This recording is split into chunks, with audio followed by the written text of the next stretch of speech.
for myself. I don't know how to do anything. Good Monday morning, everybody. It's game day. John and Lance and Dell for the next 3 hours here on ESPN 97.5 and 92.5. What a great weekend of football. Almost all the games were good. Yeah. Well, except Indiana and Oregon. That wasn't very good. Yeah, from a including college. Yeah, you're right. Yeah. Yeah, that wasn't good. But you know what it was?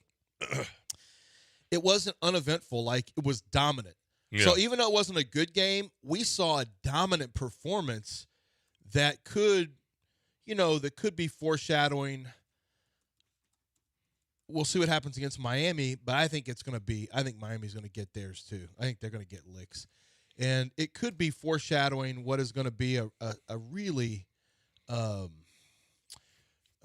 I hate using the word historic, but people are comparing this run to the 19 LSU run. Now, this team is nowhere near as talented as the 19 LSU team, but it says dominant. It's right now as dominant, and so Yeah. The playoff games, college football playoff games were really, really good. Now that we've got the bad teams out, the playoffs got good, and then the NFL playoffs for the most part were really good games. Yeah, no, really good. Last night's game was a snoozer. It was a body bag game, but literally, I'm surprised Justin Herbert made it out alive. Yeah, I mean, honestly, but we knew that because of that offensive line. I mean, this season mercifully ends for the Chargers. Yep. And the Texans gave him, they did their part to make his life miserable about 3 weeks ago. So Bears-Packers was a great game. Great game. Unbelievable comeback. 49ers beating the Eagles, stopping them at the end.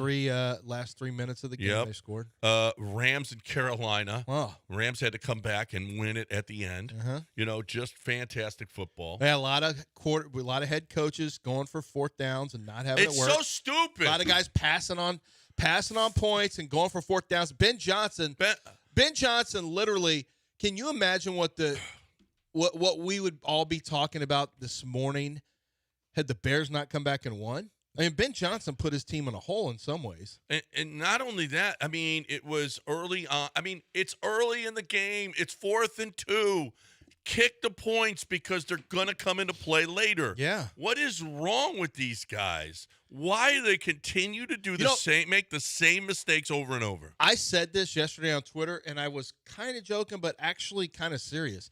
A lot of these coaches like Ben Johnson came up in the Madden era where you play video games and everything's go for everything. Yeah, right. There's no punting.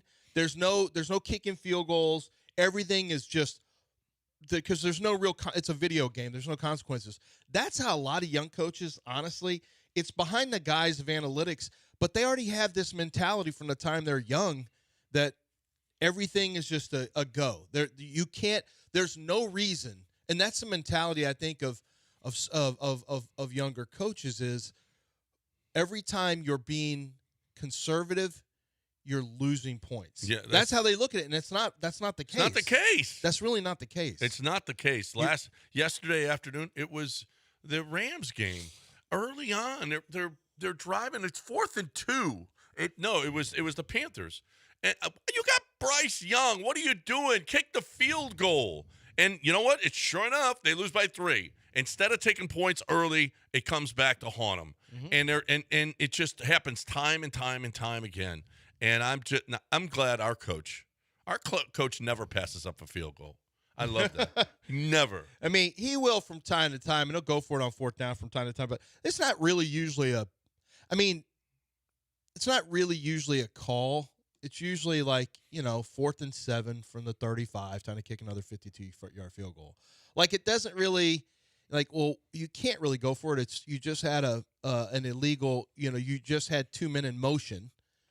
You took the 5-yard penalty, and so now you had to kick a 56-yard field goal. Right. So it's not really, you don't really see those decisions in low red zone because we don't really get in low red zone. No, right. We don't believe in that. Well, but if we do get to the low red zone, then we will have a hold or a false start. Yeah, and we'll get out of it. We'll get out of it. And then a sack, and then all of a sudden, it's 49-yard field goal. Hey, what are we doing? It's game day. It is game day, and we love it. In the playoffs. I hope he kicks 12 field goals tonight. I hope he kicks That's 12 fine. freaking field That's goals. 36 points. That's I hope right. they do get the 36 That's points. right. But And you you know guys what? are like, then we get there, we commit a penalty. What are we doing? It's what we do. It's what we Positivity. do. It is positive. It's how Well, about we're gonna reality? win. How about we're reality? No. Let's be positive. The Texans are going to win. got a Texans are gonna chance with the win to host a playoff game. Yes, the Texans are going to win. There's no question. We'll hear from Isn't that how that works? They Daniil win. Hunter and oh, by the way, did you happen to see Will Anderson Jr. learning that he was first team All Pro? That was great. It was awesome. Yeah, it was awesome. I don't know what that show was. I don't either. But it was what? And Yeah. he got up. It was a Zoom, and he got up and started running around his Yep. his And room then came wherever back he was. and then got up again because he was so excited. Yeah, it was First great. team All Pro Will Anderson Jr. along with Derek Stingley Jr. The two of them made first team. That's the only Texans that made first team. And I was a little surprised Nico didn't even make second team. But okay, Chris Olave, okay. Amon-Ra, oh, okay. George Pickens over Nico. How many games did Nico miss? He didn't play in the last game only because of He had a concussion as well. yeah, we only missed a couple, right? 3 games. And how do his numbers stack Mike up? made first team and he missed the last month. Yeah, but he was like in the running for Yeah. Defensive Player of the Year. Yeah. It's tough. It'd be tough for Nico to make it, but Yeah. Will Anderson, I mean, for him to make first team All Pro, That's that speaks to the fact that they're really paying attention to his run defense. Yep. Also, And Daniil made second team. he was my Defensive Player of the Which Year. he didn't make second team AP, Mhm. but he made made second team. This is AP, right? Right. This is but he didn't make Pro Bowl second team. Yeah, Yeah. I'd rather be All Pro. Yeah, All Pro's Honestly. better. Yeah, All Pro. Will Anderson was my Defensive Player of the Year pick before the season started for NFL.com, and he wasn't defensive. I mean, Myles Garrett clearly is Defensive Player of the Year, but as a two-way player, I mean, Will Anderson's one of the 3 best two-way players in the league right now, probably in the league at any position, so including defensive tackle. So he's that impactful on a game-by-game snap, and this is going to be a real problem for Aaron Rodgers. I don't know how often the Texans are going to sack Rodgers, but it doesn't matter because Aaron Rodgers now hates to take sacks, and it has an impact on his timing. Like everything comes out fast, everything's short, and when you throw short against the Texans, they rally and smash the receivers. Yeah. So this plays into with the Texans, you have to hit chunk plays on them, and I don't see how the Steelers are going to hit chunk plays on the Texans. Unless they run it really well and can hit a play action, this is going to have to be sustained drives. And it's one of the reasons I feel a lot of confidence about the Texans is I don't see the Steelers having many sustained drives that lead to points. Now, if they do, you just keep them out of the end zone, and you should be good if you're the Texans. You can't beat the Texans in a field goal fight. No. Nobody beats the Texans in a field goal fight. No, not that. Daniil Hunter was in the division with Aaron Rodgers, obviously, for years. And a younger Aaron Rodgers that was more mobile than he is now. Oh, yeah. But when asked, he was on Joe Buck's wife's name. I forget her name. Anyway, Carol. Not Carol. No, don't. Let's not go through every name. I forget. Joe. Jane. Who? Jane? Not Jane. Not Jane. Melissa? No, never mind. Her name anyway, is Michelle. she was sat down. Michelle. Yeah, Michelle. Beisner. Beasley or something like that? Beisner, yeah. Anyway, she sat down with Will Anderson Jr. and Daniil Hunter, and she asked Daniil, what are you teaching Will Anderson Jr. about playing Aaron Rodgers? And it's not there. And he said how frustrating it is because he gets rid of the ball so quick. Right. Yep. He's going to dink and dunk on you. But that, like you said, plays right into the Texans. Texans don't miss a lot of tackles.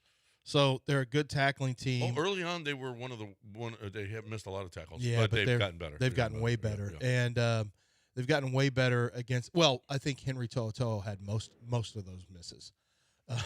He was leading. He was like a tackle missing machine, overrunning leverage, things like that. But now, even if one guy misses a tackle, it doesn't matter because they're always swarming. So even if you have a missed tackle, it may show up on a stat sheet, but it just means somebody else is picking you up a split second later. So, yeah, dink and dunk all you want, but are you going to be able to do that for multiple? Are you going to be able to establish a 12 to 13 play drive?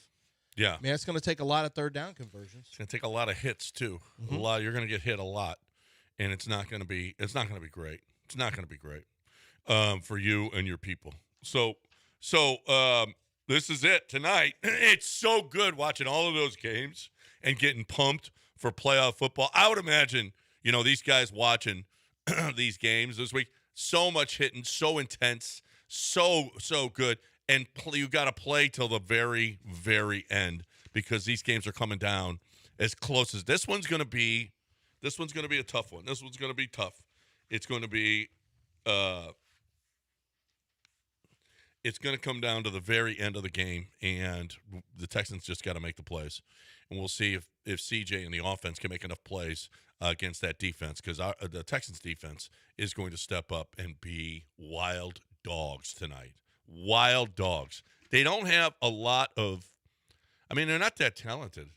DK Metcalf is nice. Mm-hmm. DK Metcalf and Aaron Rodgers is going to be – if Aaron Rodgers is not going to stand in that pocket and just wait for Daniil Hunter and Will Anderson Jr. to take his head off. He's just not going to do that. So he's going to dump it off to Gainwell. Gainwell is a wild card, is a factor here. Gainwell, if he has a big game, it's going to be a problem for the Houston Texans. They have got to have an answer for Gainwell out of the backfield because Aaron Rodgers will throw to him 6, 7, 8 times today.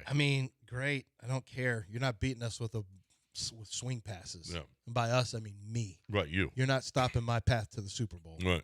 With, No. Via the Texans. Right. But it's absolutely your path to the Texans. Mm-hmm. You deserve this. I have deserved it for years. Yeah, you deserve this. You really One do. of the wackiest things he says. He deserves He this. deserves something. Yeah. Based off of what? Based off of being a Houstonian his whole life. I've been an Oiler. I was an Oiler fan. I watched and I put this on Twitter, and it picked up like. Do you deserve it more than a Bills fan?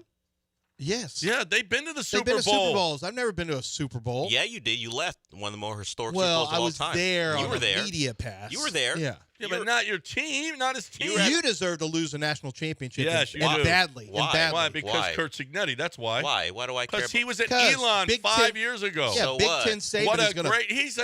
He is a made-for-TV afternoon movie. Big Ten Saban is going to beat the brakes off of your squad. Well, Saban was bad Carson Beck is Saban coming was out to already in play. the Big Ten, so you can't be Big Ten Saban when the guy was already in the Big Ten. Mario Cristobal's the bad guy of college football. You already know that. You don't even like your own Big Ten coach. Saban- 2.2. Big You Ten don't even Saban- like your own quarterback. I or coach. don't care. All Kirk Signetti's going to deal with is a gap right up his backside all night long, and then he can deal with that with his miniature defensive line being outweighed by 50 pounds per person.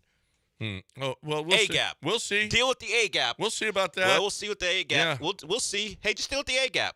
All that stuff. Indiana, there's a building online talk of Indiana's cheating. Yeah, I know. Yeah. This is the Michigan. It's the Michigan system. I don't know. Like, how come they've picked off 5 passes on first drives throughout the season? Because they know what's coming. Maybe. Just maybe they do. And oh well. That's why I said A-gap. It doesn't Love matter Indiana. what Kurt you know. Signetti. Stop the run. That's all. Okay. Bunch of great kids. I know. Yeah. Go not ahead. like Miami Insult kids. the Miami kids that you don't know at all. Go ahead. They're Miami players. Michael Irvin doing all kinds of stuff on the Michael Irvin sideline. ain't playing. Michael Irvin is okay. Okay, he's going to get that ass whipped tonight on Monday night. He's going to get his Please ass I don't know any famous Indiana fans or players. whipped. Steve Alford. Steve Alford's not going to be out there with a Whip- belt on a trash can. I'm trying to think of who an Indiana player with a trash can, former Indiana player, and I'm like, Dan Feeney? I mean, the Chargers are out now. Feeney, I don't even know if he's still there. I don't even know where Dan Feeney plays anymore. Famous Indiana football players? Yeah. Antoine Randall. Randall. Oh, Antoine Randall could be That's out it. there going belt to ass on them. So Okay, wait a minute. And Okay. the Texans, are going to go belt to ass on the Steelers. So that's Randall's former NFL team. So I it think he's kind a of coach someplace. Let's actually. play a game, and the winner wins. Keep on. We go around the room, and you name a Indiana former football players. Indiana football player. Curtis Rourke. Samuel. Curtis Samuel? Not Curtis Samuel. Juan Samuel. Juan Samuel, the baseball player. God, I forgot about Juan Samuel. Okay. What are we playing here? We're playing. Name You an have to Indiana name football player. an Indiana former Indiana football player. Did Sorry, somebody say Curtis Rourke I already already? said that. Yeah, I Curtis just said that. Okay, Gotcha. good. I will say I do this for a living now for 11 years, and I'm trying to think of like draftable Indiana players. Not even draftable. No, Just no. someone who caught your eye. Anybody. But somebody I've written up. Oh my God! Sorry, I Anyone win. in the secondary Dell wins. Thank you. He named I named the one. quarterback from. Linebackers? I named the quarterback Didn't they from have- last year. From last I win. year. And he wins. What? That's how great Kirk Oh, there was Cignetti a is. running back one time. Go ahead. Oh, Name him. no. I got one. Thompson. Jordan. I got Thompson. Thompson what? What's his first name? He played for the Green Bay Packers. First name, John? Daryl Thompson. Jordan Howard. Bang. Jordan Howard, the Eagle running back? The running back who played. Yeah, right. Daryl Thompson. Jordan Howard. Okay, you can't look up. I'm looking up your suggestions. Daryl Thompson. Oh, yeah, he was an Indiana running back. Thank you. Good night. I win. I think John's right. Uh-huh. I don't know if that last name's right, but Yeah, Daryl Thompson. Jordan Howard played at Indiana. Boom. And then he played for the Packers. Boom. Yeah, Indiana. Bang. You lost, Dell. You lost, You Al. both named one. What? I've named two already. Randall L. and Curtis Rourke. Yeah, but it What doesn't have matter. you done? It would before we started the What game. have you done? Okay, that's all. We just got two running backs. I'll tell you what I've done. Daryl Thompson played for Minnesota Golden Gophers, not the Hoosiers. Ooh, that's And then got drafted by the Packers. So Looks like you're bang, eliminated. you lose. Wait. You just What? got eliminated. He's right. I remember he had like 45 carries in a bowl game one time. Oh, no. Yeah. Well, that was a good try. It's kind of Nice try, John. Indiana. They're probably only like 500 miles Now away. you're looking up Indiana running backs. It was a valiant effort. Lance is right. No, he's right. Jordan Howard played for Indiana. I'm Daryl right, Thompson though. played for the Golden You're Gophers. Oh, Daryl Thompson. You don't have to Google it. Missing Hoosiers. Because I put in, he played for Minnesota. Same thing. That's It's it. really a lot alike, There was a tight end a few except years that ago. they don't wear red. Oh, God. There was thought a I tight end who busted out. In your face. Yeah, I lost the game. It's a hard game. It's a really hard game. Indiana players, past or present, not this year. Right. Football players, not Eric Gordon. He doesn't count. Yeah, stop giving us He's basketball. built Gordon, like a but he football might player. whip that ass though. He's Oh, still- he could go, Adewale no, he Ogunleye. doesn't care. he doesn't. Does he Ottawa- strike you as a guy that cares? He had And to not play only with that, is he- James. He's beaten down mentally. Isn't he Adewale still on a Ogunleye. team? I think he might still be a Sixer. Probably a Sixer. Adewale knows. Ogunleye. If you're somewhere, it's with Impossible to Daryl. know. Come on. Keep giving you guys a name. You always have a job with Daryl Morey. Trent Green. Mm-mm. Oh, yeah. Oh Trent yeah, Green. Trent Green. That's right. Yeah, that's right. All right, we got a break. We got to talk about Own Well. It's that time of year where you're going to pay taxes on your property. This sucks because the government makes so many mistakes. Own Well wins against the government and what they say you should pay 86% of the time. That is a ridiculous number to me. And more people are going over to Own Well and instead of doing it themselves. I tried doing it myself before. I did. I won, and I got my butt handed to me too. So it's not a good way to go about it. And listen, all of these other companies that do this, that fight your taxes, there are more than a few out there. Own Well, you got to check how much they're going to charge you for what they win. Own Well charges less. Okay, they take a lower percentage than these other companies out there. This is kind of a big deal. Why don't you check? Make sure that you know how much your company is going to be charging, and you don't lose. You don't pay them anything unless they win. Unless they beat the government and lower your taxes, and they do this. Average of $1,100 per. That's a lot of money back in your pocket. So if you're looking for the best way to fight your property taxes, Own Well is here for you. Stop overpaying on property taxes now. Get your free savings estimate right now at ownwell.com. That's ownwell.com. OWNWELL.com. See how much you can save at ownwell.com.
It's John and Lance. On ESPN 97.5 and 97.9 HD2. Live from the Huntington Bank Studios, here's John Granado and Lance Zierlein. So the Rockets are in the play-in game now. After losing 4 out of 5. They lost to last 5 games, they've lost to Dallas, they lost to Portland twice, and they lost to Sacramento. Alpy was back. Horrible fourth quarter. Horrible. The other day, Jabari Smith was a disaster in the fourth quarter. This team is not finishing at all. I mean, they are having some real issues finishing, even with Alpy back against Sacramento. That's really bad. I mean, they're in a nasty spot right now. They are playing bad basketball. And Ime was pissed the other day. I didn't hear him after yesterday, but the other day, man, he went in on him. I mean, he doesn't raise his voice at all, but what he says, he really went after them, went after their toughness and their aggression. It's bad, man. 3 losses in a row, but the basketball has been terrible in January. Yeah, it has just been. I mean, in Ime, he's talking about the effort, the physicality. I mean, these aren't things that. I mean, they're getting outworked, and I'm telling you, this schedule. This is an older team now. Do you know Phoenix is ahead of the Rockets? They haven't had Jalen Green, but for how many games? And they've got a better record than the Rockets right now. I mean, that's it, and that's where Kevin Durant left. It's just now they're still only a few wins away. They've played 3 fewer games, and they're coming back home. I want to say it was a brutal road trip, but it was Portland and Sacramento. I mean, it's not like it was the Celtics and Denver. It was Portland, And there was less travel because you didn't have to leave Portland. yeah, right, You played 2 games there. and got your ass beat. But I believe something came out. Was it Chris Haynes or Mark Spear? Someone reported that they could not have a hotel in Sacramento, so they had to deal with driving from San Francisco into the game. So, John, that could have played a part. No, I mean, how are you going to drive to a game like that? Probably with a police escort. It's a long trip, though. No, I know. But how are you going to do that? I mean, no team has ever had to drive that far to a game. Yeah, I can see that. I can see, not having a hotel. They don't have a hotel in Sacramento for teams. They couldn't find one. So Alpy came back quicker than what was suspected, right? Because he got hurt against the Mavericks on the 3rd, and they were saying 10 to 14 days. Did he come back? Wait a minute. We're struggling. Yeah. Let me get back out there. Well, it didn't matter. Him and it didn't. Yeah, didn't matter. Didn't matter. It's not good right now. It's just not good, and it's in large part, because of what? Because of this schedule. I mean, it is brutal. This schedule is brutal. Ime was not thrilled with his team and their inability to deal with Kevin Durant being off the floor. Yeah. As soon as he left the floor, well, in Portland, when he left the floor in Portland. That's from the Portland game. Yeah, we have both. Here, let's play that. The second Portland game. Here is Ime Udoka afterwards, and then we'll play after last night. None too pleased with them after last night either. So here's after Portland. Take a 37-year-old out of the game for 2 minutes, and you lose a 13-point lead, 11-0 run. That's what went wrong. Don't play with any aggression, confidence, mentally weak, and have a 15-point quarter, 1 for 17 from 3. I think a bunch of wide open looks.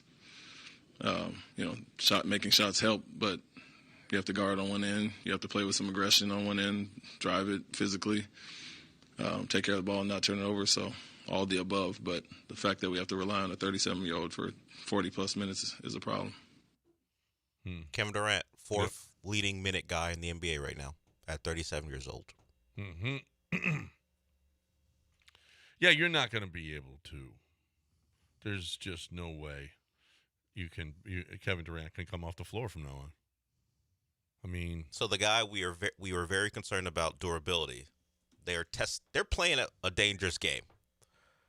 He's a top 5 minute guy in the NBA, and he plays. He's only missed 2 why games. is he only a top 5 instead of? Well, because you don't want to give the 37-year-old 40 minutes a night like he's Tyrese Maxey. The only 2 games he's missed, I believe, so far were because of personal reasons. So he's been durable. He's played a lot of minutes. That feels like they're going to catch it on the back end later in the season, where they sit him for like 5 out of 10 games just for rest purposes. I mean, is he fourth? He's fourth in minutes played right now? Yes, per game, yes. Wow. Oh my God. Well, if I'm Ime, I'm not taking him off the floor. Because if you do, you lose a 13-point lead. Holy crap, that's terrible. That is just awful. Just awful. Now, here he is after last night's game. Okay. Here is a cheerful Ime Udoka. Coach, the Kings dominated the offensive glass in the fourth quarter, which is typically an area that the Rockets dominate. What do you think happened there tonight? Tougher team, more physical. Wasn't just fourth quarters all game. 31 second chance points. 2 rookie centers with, I think, 5 and 8 offensive rebounds. It tells the tale of the game. Was this fourth quarter different from Friday's in any way, or was it kind of the same thing? Soft and, same. What was so hard to get stops on that decisive run there in the fourth? He got within 2, then a couple turnovers, 3-pointers the other way. Yeah, turnover is a big part of it. Didn't get shots, and then, undisciplined on the ball, fouling shooters, giving up offensive rebounds, put it back. So that's the game. When we did get a stop, they got second chance point. Like I said, 31. Sorry if they asked this already, but you talked about it before the game, just the 3-point shooting. What are you just seeing where that's just been a struggle over these past couple games? It looks like some lack of confidence. You're getting open looks, but it's more than that. It's the effort, juice, energy, all that. Regardless, make or miss shots, it's going to happen. If you don't play with the toughness or competitiveness that they play with, that's what's going to happen. He basically just said dumb, soft, and lazy. That's what he was saying about the team. Well, how about Reed Shepherd got pulled? He's defensively, he gets beat and he gets and gives up an and one. Come here, sit here, and you're not going back in the game ever again. Aaron Holiday got the start. Aaron Holiday was 1 for 7, and had 3 points and was a minus 19 for the game. So, what? No matter what, I saw a lot of when Trae Young was out that hey, what about Trae Young? Go get Trae Young. No. I hope you didn't see that more than one time by maybe my son Mason. Somebody who just wants to add anybody to a team. Trae Young is literally like he's turning into a cancer. Of course he went to the Wizards. You just throw people at the Wizards just to necessitate movement. But That's they've got to do. And Fred. He was asked about Fred last week, and Fred is on schedule to come back. They need a point guard, dude. They're really. I mean, they need a point guard. They can't really. What's happening and what I hoped wouldn't happen and what started to happen now is that they're going into funks that are extended. And it didn't look like this would happen at the beginning of the year, but now they're not good enough defensively to just get, which is crazy, but they're not playing well enough defensively to get multiple stops consistently on a game-by-game basis. And so when they go into a funk offensively, which I thought they would go into fewer of them, it really has an impact. Like with Alperen back, with Alperen and KD, this really shouldn't happen. It really shouldn't happen. And I think what's bothering Ime doesn't care about a miss. He cares about not being on the ball with aggression, not getting loose balls. He cares about doing dumb things that lead to, the and one. You make a mistake defensively and you compound it with a bad foul. Mm-hmm. Like that's really bothering him. It's a proverbial long season, but it's bad. It's bad right bad now. Basketball right now. Bad. All right, It's 7:32. We got what did you learn this weekend in one sentence? I've got a couple of them, as a matter of fact, that I learned this weekend. What did you learn this weekend in one sentence coming your way? We've got a lot of playoff football to talk. We will continue to do that. We got our Texans. If you want to give a shout out to your team, let's go. Get it. I feel so bad. I texted, Kent Jones was listening to the show when I picked five-star picked Oregon, and I told him no, Indiana was going to beat him, and Kent Jones was listening, and I feel bad for not picking his. What did team. he go with you? He's a big Oregon guy. Oh, okay. He's a huge Oregon guy. Loves Oregon. He went there, went to school there, so I feel bad for him. They had a watch party that probably ended early, but here's the deal. Nothing changes as far as whether or not if you're buying a home. And here's the deal, too. If you're somebody that's thinking about buying a home, you don't know when, hey, what's the best time with interest rates? What's the best loan that I can possibly get? Because Kent Jones knows all of these things. He can give you advice. Even if you're not ready right now, he can give you, when you call him now, 713-520-5626, 713-520-LOAN, and say, hey, listen, when you think it is a great time and the interest rates are down, maybe you can text me and we can start the process. And that's what Kent Jones will do. You get on a list and he's going to watch for you when is the best time for you to buy your loan. I don't care if you've bought 30 homes in your life. Kent Jones will do it better. Kent Jones has done this for 30 years. He knows the mortgage games. He knows all of the hacks. He knows how to get the best price for you. He's saved tens, 20, thousands and thousands of dollars for people almost every time he does this. You don't know the mortgage game. He does. Why would you want to do it yourself? Do it with Kent Jones. He'll save you money, not cost you money. 975loans.com, 713-520-LOAN, 975loans.com.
You're listening to John and Lance. Broadcasting live from the Huntington Bank Studios, here's John Granado and Lance Zierlein. All right, welcome back. Think about it. What are you gonna bring to the show in about 10 minutes right here? We got what did you learn this weekend in one sentence? What did you learn this weekend in one sentence? I learned a few things, so I'm going to have a run-on sentence. I got to have a couple of commas in mind. So we got that going on. 713-780-3776. We're not playing yet, but you can get in right now if there's anything that you want to talk about. We talked Texans and the game tonight, and we've also talked Rockets, and they're two different coins right now. One is playing great, and the other one is not playing great. Okay, so in the games.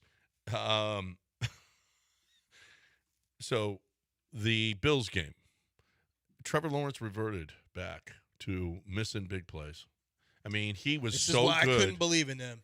Do it first, and then I'll believe you. Yeah. That's why I had the other side. I can't like Trevor Lawrence until how many times have we seen this? Right, we saw with our own James Harden. Like, you can be whatever in the regular season. James was the elite in the regular season. And he was actually pretty good in the playoffs until, well, he was either good or not good. But Trevor Lawrence, like, when the stakes get elevated and you're playing only good teams and you're playing and it gets tight in games, that last throw, that interception was a terrible throw. Yep. It was a terrible throw. He was not able to convert. Well, he had for open touchdowns. guys too that he just missed. Wasn't able to convert for touchdowns. That was a low scoring. Well, what was the final score in that one? They actually ended up scoring more, right? 23. I don't know. 27-24. Yeah, they scored all in basically in the fourth quarter, because that was a very, very low scoring game until the fourth quarter. 27-24. But bye Jacksonville. Well, but I mean, you got to feel good about yourself if you're a Jaguar fan, and you got to feel good about the season. Yes. Well, here, listen to this. This was a reporter. Oh, my.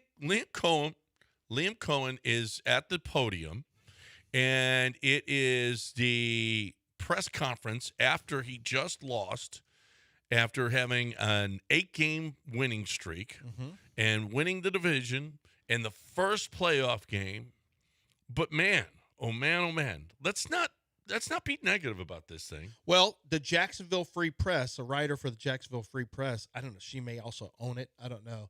It's kind of her own thing, I believe. Lynn Jones is her name. Lynn Jones, yeah. Lynn Jones This is her name. Lynn Jones. So this is a press conference. There's a credentialed reporter. He's after the game. He's answering questions like, Coach, on third, you had a real problem converting third downs today. Yeah. And then, Coach, zone versus man concepts. Did you play more zone? What was the reason for playing more zone against that? Right. And then they go, okay. And then the next person to get the microphone is Lynn Jones from the Jacksonville Free Press. Let's hear from Lynn Jones. I want to tell you congratulations on your success, young man. Thank you. Hold your head up, all right? You guys have had a most magnificent season. Thank you. And you did a great job out there today. Appreciate so you just hold your head up, okay? Thank and you, ladies ma'am. and gentlemen, Duval, you the one, all right? You, you keep it going. We got another season, okay? I appreciate Take care and much continued success to you and the entire team. Thank you, ma'am. Duval. That was Brenda from our sales staff. And you got a problem with Brenda? I love Brenda. All right, no, then. but you Brenda's know what? great at All the right, sales She is staff. that positive. Brenda has never asked a question of D'Amico Ryans after a game. And like Brenda, like, I would love for Lynn Jones to say nice things about me all the time. I'm not going to lie. That would feel good. Look, for her to say nice things about that is pure older black woman energy. I respect it. Yeah, no, I get what it is. You just don't usually see it after a team is eliminated from the playoffs with another Trevor Lawrence disaster. I've learned, and of course, Adam Schefter tweeted it, and he tweeted about it positively, and all the journalists and media members jumped on it. That's not what you do in a presser, no cheering. I was like, look, what I've learned over the years I've been doing this, anything that is an affront to journalism and media, the people don't care that journalists are offended by stuff. No. Everyone. As a matter of fact, they will intentionally take the other side. I like it. Yeah, I don't care. I don't know what Lynn Jones is up to when she's not covering Jags games.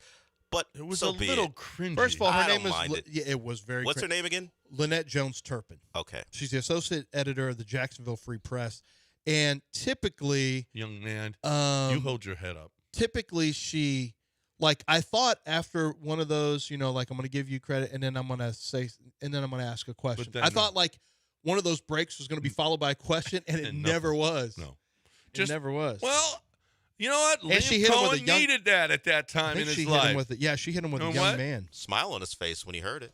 Yeah, He did. he was like, "Thank you, ma'am. Thank you, ma'am." I mean, and he was polite. Yeah, I could have seen Bill O'Brien. I wonder how Bill O'Brien would have reacted to that. No, he's not gonna get canceled. I don't know. What are you gonna I don't. tell somebody? Whatever. He'd have been whatever.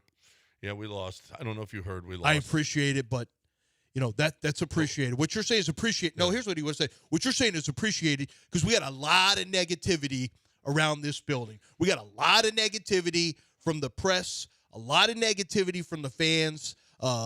We've won a lot of divisions, Brian. My name is Lynn. We've won a lot of divisions, Brian, but all I hear about is the negative. Mm-hmm. So it's nice to hear something positive. That's what he would say. Yeah, probably. He'd make sure and take it. Brian T. Smith, It's always negative. Yeah. Yeah. He would have taken an opportunity to bash Brian Smith. What's up, Trevor?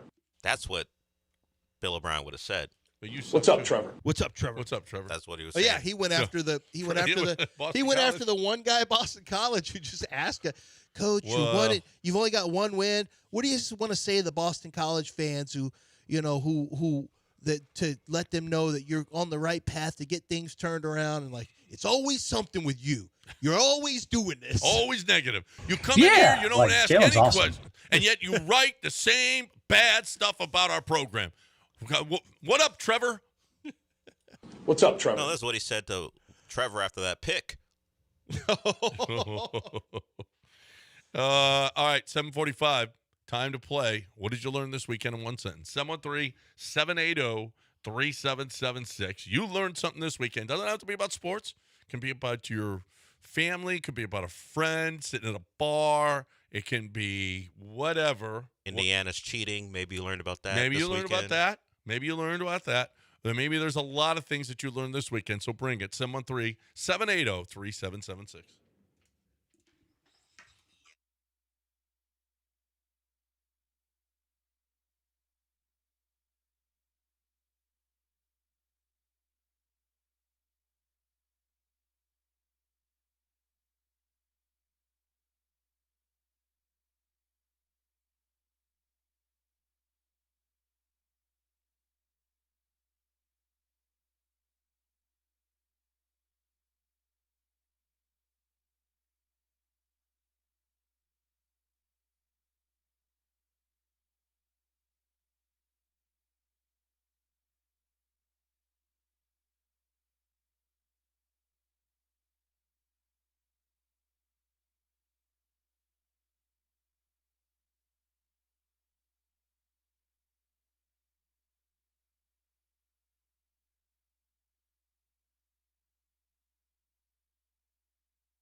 Broadcasting live from the Huntington Bank Studios, it's John and Lance. On ESPN 97.5 and 97.9 HD2. Now here's John Granado and Lance Zierlein. Okay, so I have a few that I learned this weekend, but I only get one sentence for each of them. I never said you can only have one, but you can only have one sentence for each of them. I learned that Anthony Davis has a new signature shoe out. Mm-hmm. He's gotten to the boot game. It's a boot. I've been had that. A walking boot. You had that before? I've been had a walking I boot. learned that you can have 12 men on the field in the NFL for one play. With a kickoff? The kickoff. Yeah. Apparently. Well, If it's windy. Yeah. You're not supposed to. No, you can. Yeah, you can. If it's windy, someone can hold the ball while you Holds kick the ball, and then he runs off the field. Oh. I didn't realize how you would do that. Every Bears? There was 2 or 3 games where it was too windy to just. Yeah, it's a rule they implemented with the new dynamic kickoff. Oh, okay. Because and then you just run off the field. Yeah. And then I also learned that Todd Farquharson, our boss here, is a gaslighter. What? Oh. What do you mean? Wow. Well, What are you? I only get one sentence. A gaslighter. Gaslighter. What you need to explain the definition of gaslighter. Well, a gaslighter, I believe it's generally what a woman uses to criticize a man for the most part, but I believe it's not necessarily. Well, generally, that's what it initially was created because when a lot of times men would gaslight women into believing they were responsible. That's just what I said. Mm-hmm. You said women gaslight men. No, I said criticize men for gaslighting. That's what I said. It's a term used to for criticize. gaslighting. Yeah. Gaslighting is when you make somebody believe that they are the reason for something.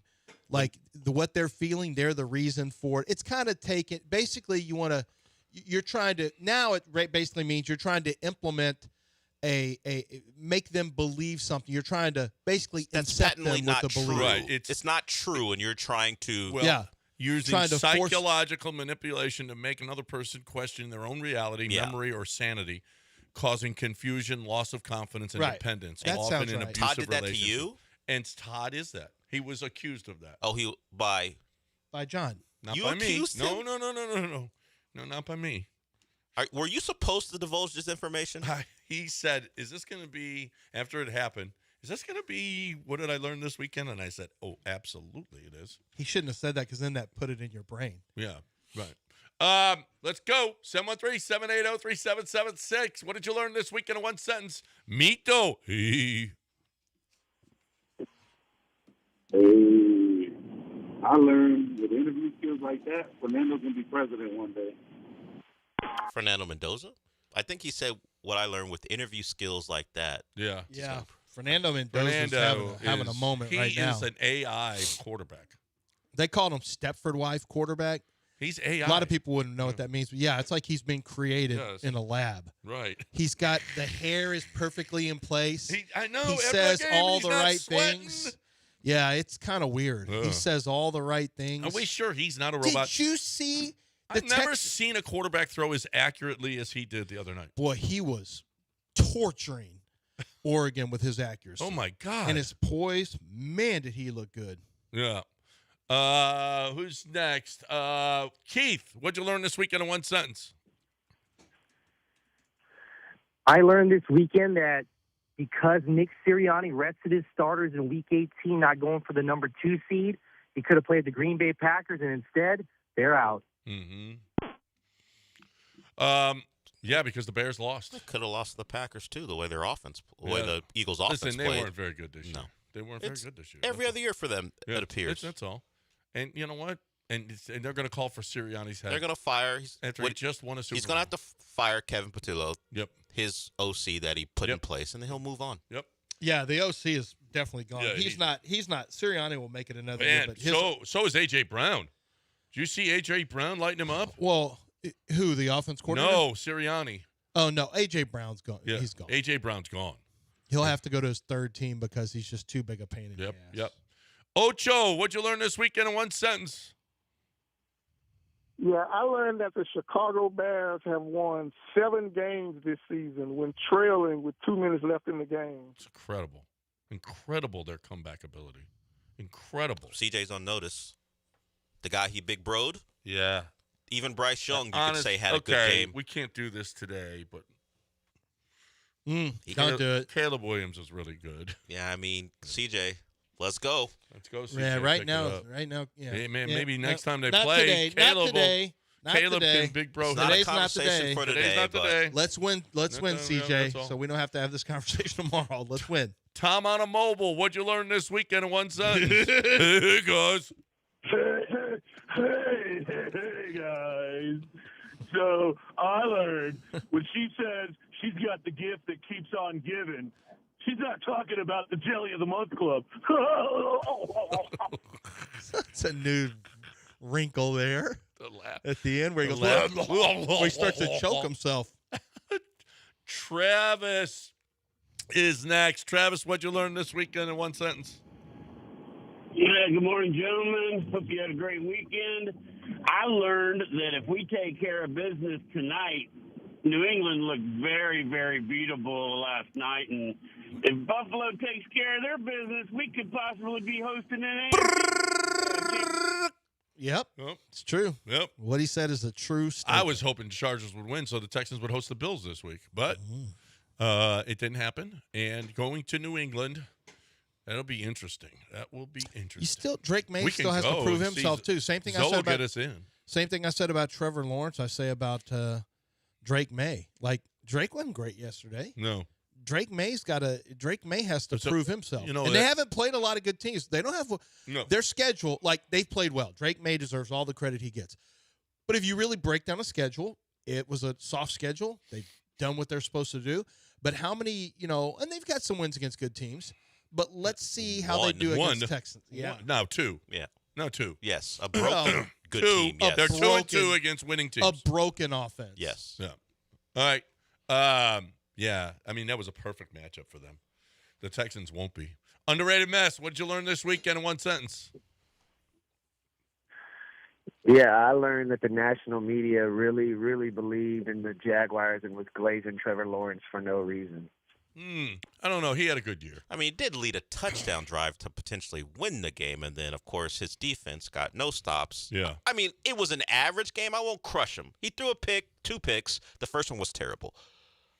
I mean, I'm not even a Trevor Lawrence believer, and I'm not going to leave that game going, he sucks.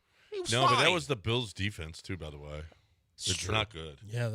Apparently they're good against the pass. number one in pass. Yeah, I couldn't believe that. They're number one in the league against the pass, or at least, fewest yards allowed. Per game, yeah. And sometimes that's because you give up so much on the ground. Yeah. Which they do quite a bit. Which they do. So that has an impact, too.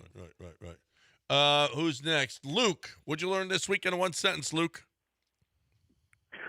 I learned no matter what city it is, if your baseball team signed a Scott Boras client, your football team will win a game. How about that? The Cubbies signed Bregman to a $175 million deal. What was 35 a huge year. Deal. 35 a year, man. 35 a year. Huge deal. And then the Bears won. For his age. And now the Texans will win because we signed Imai. Well, didn't you already win the game? Well, no, it's coming up. No, but they won the game after he got signed. But it's coming up. Immediately after he got signed, they beat the Colts. It's the one, not that one, this one, Dell. Okay. Oh, okay. So the other one had nothing to do with it. Had nothing to do with it. Got I know it. Imai was there. Yeah. And, waving to the crowd, yeah. Yeah. So perhaps Scott Boras could have done us a favor and waited a week? Maybe. Nice job, Scott, if that is your name. I believe that's his name. Church, what'd you learn this weekend in one sentence, Church? I learned my wife has an extreme crush on Brock Purdy, and I benefited. Go Steelers. Yeah, you don't want it. You don't want her meeting Brock Purdy. Apparently, Brock Purdy. He's got a nickname. Yeah. He's got some. You don't want your wife around him. He's got some Matt Khalil tendencies. So please. Huh. Yeah. They say that is not a joke. Yeah. Phil, our final one. What'd you learn this weekend in one sentence? I learned that the Eagles are wasting millions of dollars on receivers that had bricks for hands. Yeah. It was a bad game. Dropped a couple passes, yep. Yep. They're the defending champs. They didn't win. They made the playoffs again. They need an overhaul offensively, though. They do. But, Nick Sirianni's going to catch it there. They're so unrealistic. You're not winning every year in the NFL. You're just. I ain't like that dirty ass trash ass city. I know it is a dirty ass trash ass city. I know that. My wife is there right now, as a matter of fact, in Philadelphia. Their conference? She's got something she had to be at there. That's why I'm here this week.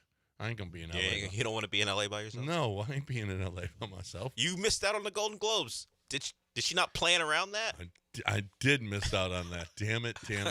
You could have photobombed. That's not an ABC. Oh, it's property. an ABC thing. Yeah, it's not an ABC. She would have been at it if it was an ABC thing, right? Oh yeah. Yeah. Oh yeah. She would love. What's that. up next for you? The Emmys, is that an ABC thing? The Emmys are ABC, and so is. Well, you're losing the Oscars to YouTube at some point. But it's 3 years. So you still got 3 years of going to the Oscars. Yeah. You're gonna lose the Oscars to YouTube. It was funny. I was watching an old Saturday Night Live with Ariana Grande last night, and it was and they had a skit, and it was about television, like something on television. Hey, what are you doing watching television? It's like on a TV show. It's on a NBC show. Like, you're watching a television show? And I thought, that's actually true. That is true. That is true. Yep. And all it took was COVID for us to no longer watch network television. All right. Except sporting events. Except sporting. That's it. That's the only thing. That's why it's so valuable. Well, all right. Why don't you talk a little Underdog right now? Yeah, let's talk about playoffs, man. Playoff football. It's going tonight. We are going tonight. Playoff football. We're not going to the game. We're going to watch it. We're going to watch it, and we're going to play along with the game that we're watching. That's what Underdog Fantasy is all about. Well, it is kind of Underdog football too, because you can make picks and win money right now in the state of Texas. Playing on Underdog is really super easy. You just download the app, use promo code Lance on your first deposit. You're going to get $75 in bonus entries when you play your first $5 when you use promo code Lance. And all you do is you make your picks against the stats that are out there. Are the stats that they have for C.J. Stroud's passing yards going to go higher or lower? Are the rushing yards for Jaylen Warren going to go higher or lower? Are DK Metcalf's receptions going to go higher or lower?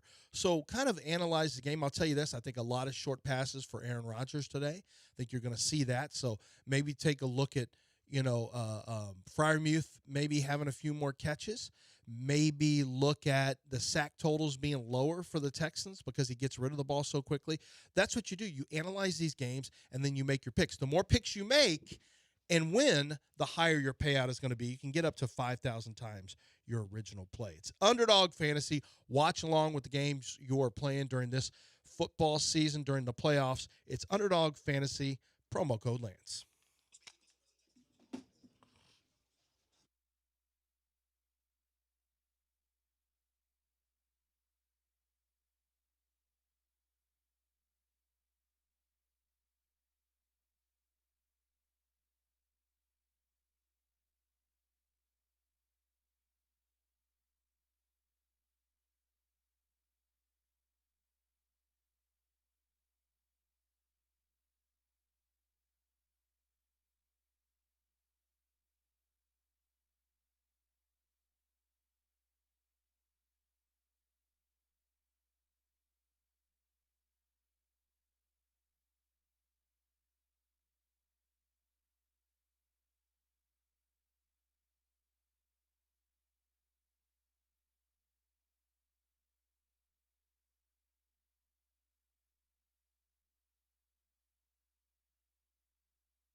I didn't realize this. How about Matt LaFleur gave up a 21-3 lead? He was on the sidelines at 28-3 Falcons. And he may not. There's a thought he may not have that job. There is a thought that he may not have that job because John Harbaugh's out there. John Harbaugh may covet Green Bay. They've got the quarterback. He's got a house in the Upper Peninsula. Adam Schefter went through all of the things, and he was like, this could be the place Adam for Schefter him. laid out all the it is Harbaugh's agent is the brother of of somebody with the former president of the Green Bay Packers, right? Oh yeah, Bob Something Harlan. like that. Yeah. Bob Harlan's son. Yeah. Kevin Harlan's brother.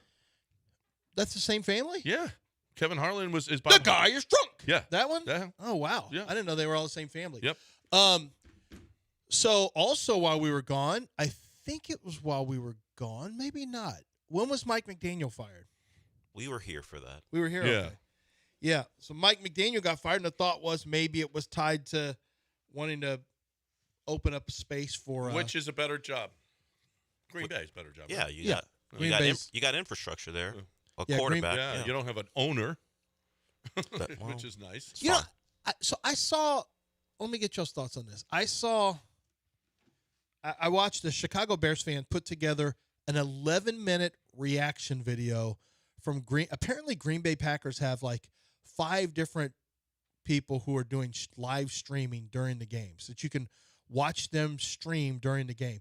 So they put a montage together for 11 minutes of basically from start to finish the comeback, maybe the comeback all the way to their responses after they were defeated. And the Packers are obviously, you can see the fear and anxiety, and it was pretty funny. I mean, in a Schadenfreude kind of way. But one guy kept talking about Jordan Love making $55 million quarterback. And I've always struggled with, why do we, okay, it's true, it's not our money. Why do we care? Now, obviously, you care if it limits your team's ability for any player making a maximum amount of dollars, whether it's baseball, football, basketball. You obviously are going to care if it limits your ability to do other things you need to do because they're playing so poorly. Like, you cannot afford your highest paid players to not be good players. But okay, so it's not your money. And I started thinking, why does this matter so much? And I kind of figured it out. I think it matters so much because we have, in sports, we still have this great affinity for players who do things that are incredible, like incredible talents. They do things that you can't even conceive of, and that's why they are the highest paid.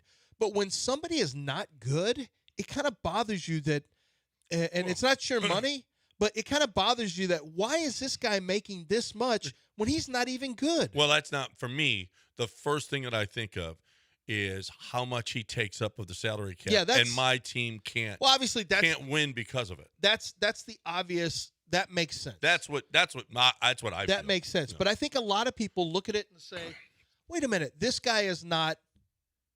So if you make a certain amount of money, you're considered an elite talent, right? If you're making $55 million, you should be, and it's going to bother a team. It's going to bother a fan base when their elite player who makes that much and now lives that lifestyle for being not good. I think it bothers I don't them. look at it that way. Jordan Love was really bad in the second half. Yeah. And I thought equally bad was Matt LaFleur.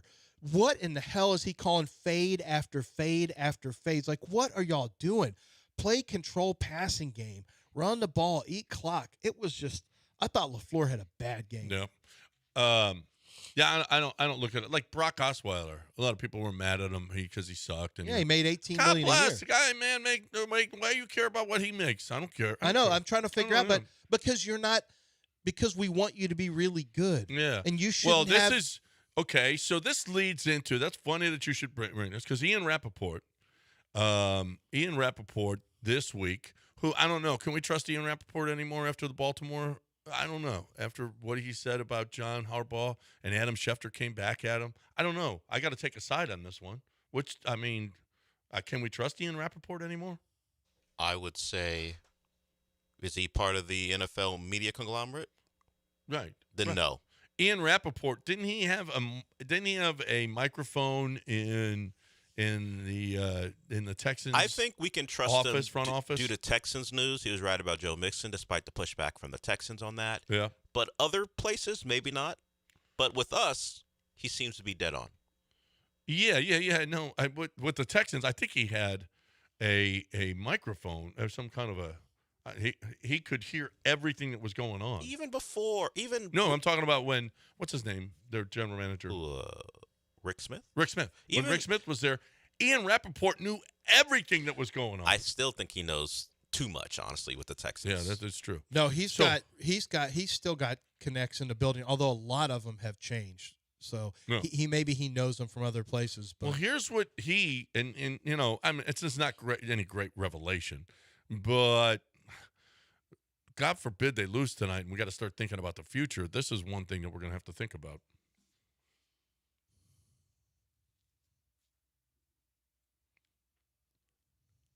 And it won't play. And there it is. Let's focus in on the Houston Texans playing Monday night, and they have built their stellar and talented team the right way through the draft. And the Texans now, guys, are going to face the problem that many really good young teams face. How do you pay all these guys? We'll start with C.J. Stroud, who they took early in the draft a couple years ago, has really risen to be one of the better young quarterbacks in the league. After this season, he is extension eligible. He's going to get his fifth-year option picked up by the team, and then they will sit down and try to figure out, do they do an extension this year or next year? For Will Anderson, they're all-pro and Pro Bowl defensive end, one of the best players in the NFL, regardless of position. He is extension eligible as well. Wouldn't be surprised if this offseason the Texans took a look at this. The top of the edge rush market is $46.5 million. With Micah Parsons, we will see if the Texans, who've been very player-friendly, get there with Will Anderson. So this is the question. I mean, I think I got the answer for him. I really do. Give CJ like $27 million a year. Give Will Anderson Jr. $35 million a year. And how much did you say for CJ? 27. That's fair. I think it is fair. That's a fair total. Where does CJ? If CJ's being fair about we can't do this. If David Mulgett is fair, that seems like two things opposite of each other. If David Mulgett is fair, and I believe him to be a fair person, I think he'll say, you know what? CJ hasn't always. Are we talking about the same guy who got his deal from the Texans for our former quarterback and then was like rubber stamping him asking out? Is that the guy you're talking about? Yeah. That's the guy you think is going to give the Texans a fair deal? If he's fair. He is fair. And you know what? I feel like he's. And if he's objective. He's a fair person. If David Mulgett is objective. An agent objective? Yeah, he'll say 27, but we want a $3 million bonus if he makes a Pro Bowl. And if he makes a Super Bowl, a $5 million bonus. I think that's fair. I don't think the I think Texans it's are paying fair those for both bonuses. sides. I think both sides benefit from that. See if you agree with this ranking system. It's on NFL.com. I already agree with it. Who wrote it? Eric Edholm? Doesn't matter. It's NFL.com. Has to be right. Nick Shook. What do you think about Nick? He's all right. He's all right? He's all right. Matthew Stafford, number 1. Josh Allen, Drake May, Dak Prescott. That's tier 1. I'm just telling you, I put Josh Allen 1 because he's just carries the team on his back. He didn't play the best this year. Matt Stafford He doesn't did. have Matt Stafford's what's around Matt Stafford. No, not even His close. talent, He's no. got Shakir and Coleman and a couple of tight ends. He does have James Cook. He has a good running back, but and I mean a good offensive line. He does. His offensive line's okay. I think they're a little overrated. I think Deion Dawkins is overrated, but Spencer Brown, he really doesn't have much at wide receiver at all. At all. He makes do with whatever. Who is that? Who is getting catches? 14 Shavers? Yeah. Never heard of him. I didn't even write him. No idea. I write 500 players a You never year. wrote about Tyrell Shavers? I don't think I wrote Shavers. You might have. You just don't remember. I might have. I've written 55. No. You insulted him a little bit. You got a little out of order yourself. Now, this is just this year. Just this year. Okay. Well, he hasn't typically. Once he lost Stephon Diggs, it's been like Mac Hollins. He's got Gabe Davis back. Who's that white guy, the rapper? Oh, you mean Cole Beasley? Yeah. No. He had a white wrapper one time. Well, he was also a slot receiver. Yeah. Okay, tier 2, Jared Goff. Keon Coleman had funny press conferences when he was first drafted. Everyone loved that. Yeah. Jared Goff, Justin Herbert, Trevor Lawrence, Jordan Love, Brock Purdy. That's tier 2. For this tier year. 3, Sam Darnold. Sam Darnold had a much better year than 10th overall. I put him tier 2. Well, so I did this. So before you go any further, I haven't seen this. So I was going through having a CJ Stroud discussion when I was talking with someone when everyone was mad at me on the internet, and all I said was, look, CJ himself. What did I say that made people mad? I don't remember. CJ could be the fourth best quarterback in the division. This could be a discussion next year because really it was really less about CJ and more about how the AFC South. We didn't expect Trevor Lawrence to take a jump. We didn't expect Daniel Jones to take a jump. Cam Ward was getting better at the end of the year. But I went through the NFL list of quarterbacks and how many, like, if I were a head coach. Right. Which one would you take before him? And I think, and this is not, and look, CJ's going to win today and all that stuff. And I love CJ. He's great. He's great for the community, all that stuff. You're mad already. I get it. Excuse me. Yeah. We all agree that the Texans should and will win this game. But are they winning because CJ's playing quarterback? Well, no, I don't even want to see. I'm not trying to turn this. No, but I hope so. No, when you say that. But I hope so. I know. And that's how we judge quarterbacks. Win Trevor with Lawrence or win because of or win in spite of, right? Yeah, well, we're talking about $60 million. You can win with him, but you just want all quarterbacks making that money to be win because of. Yeah. You want all of them, but that's not the reality in the NFL. But I'm not even having to. I went through the list of quarterbacks, and, like, I had him. I thought there were 16 to 17 quarterbacks. Well, okay. If everybody was in the hopper right now, who would you take? Would you take Caleb Williams or CJ? Caleb Williams right now. I would take Caleb. Caleb looks terrific. Would you take Bo Nix or CJ? Bo Nix, more consistent. Well, that's actually kind of close. No. Bo is not. Would you take Bo's wins look good, but I'm not personally. I know a lot of people have been like, I wasn't crazy about when people would make the Lamar Jackson just wins. I liked it when Lamar plays great football all the time, not the win thing. And he did. And Lamar started playing great football. Would you take Joe Burrow or CJ? Joe Burrow? Would you take Jalen Hurts? Oh, man. I guess Jalen, he's a proven winner at a high level. But, man, did he have a backslide this year. Lamar Jackson. Sam Darnold. Brock Purdy. You take him in some? Going by what they've done this year. Jordan Love.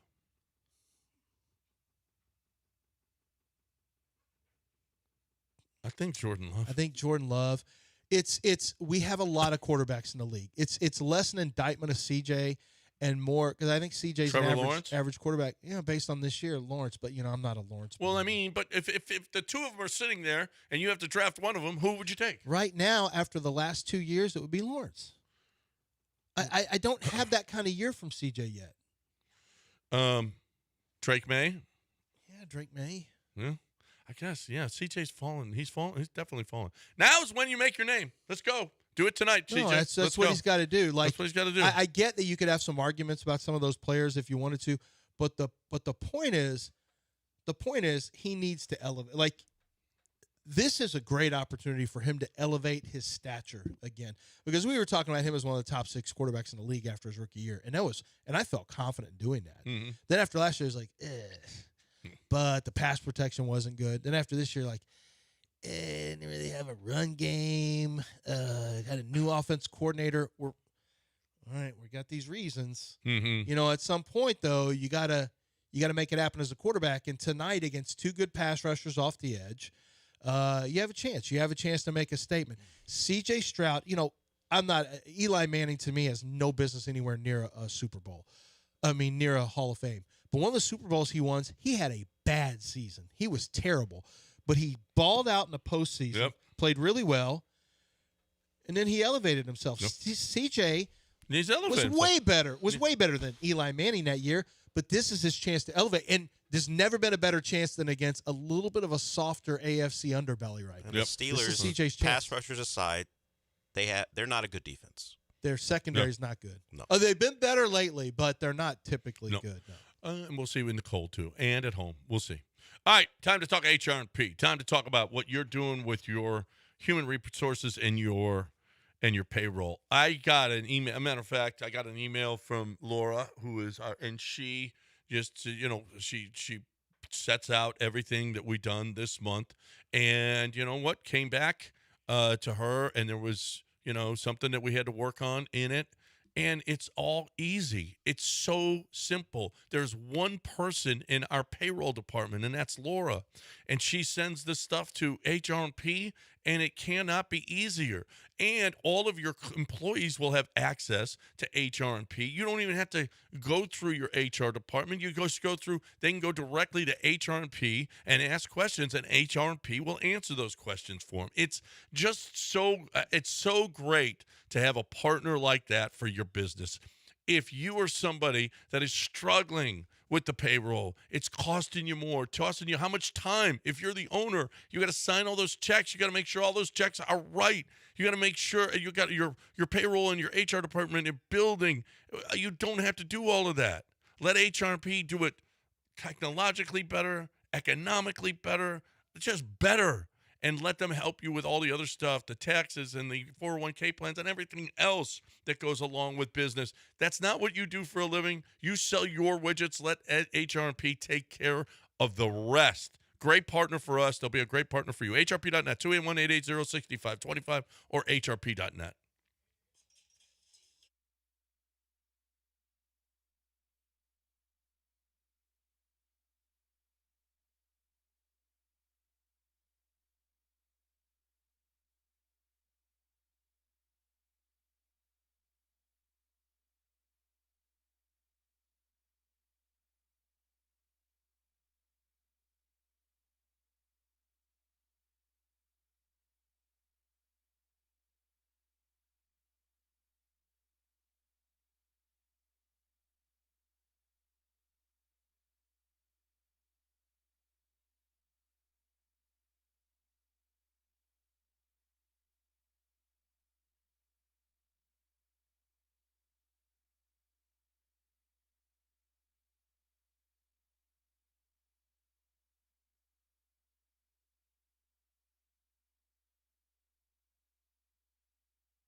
Broadcasting live from the Huntington Bank Studios, it's John and Lance. On ESPN 97.5 and 97.9 HD2. Now here's John Granado and Lance Zierlein.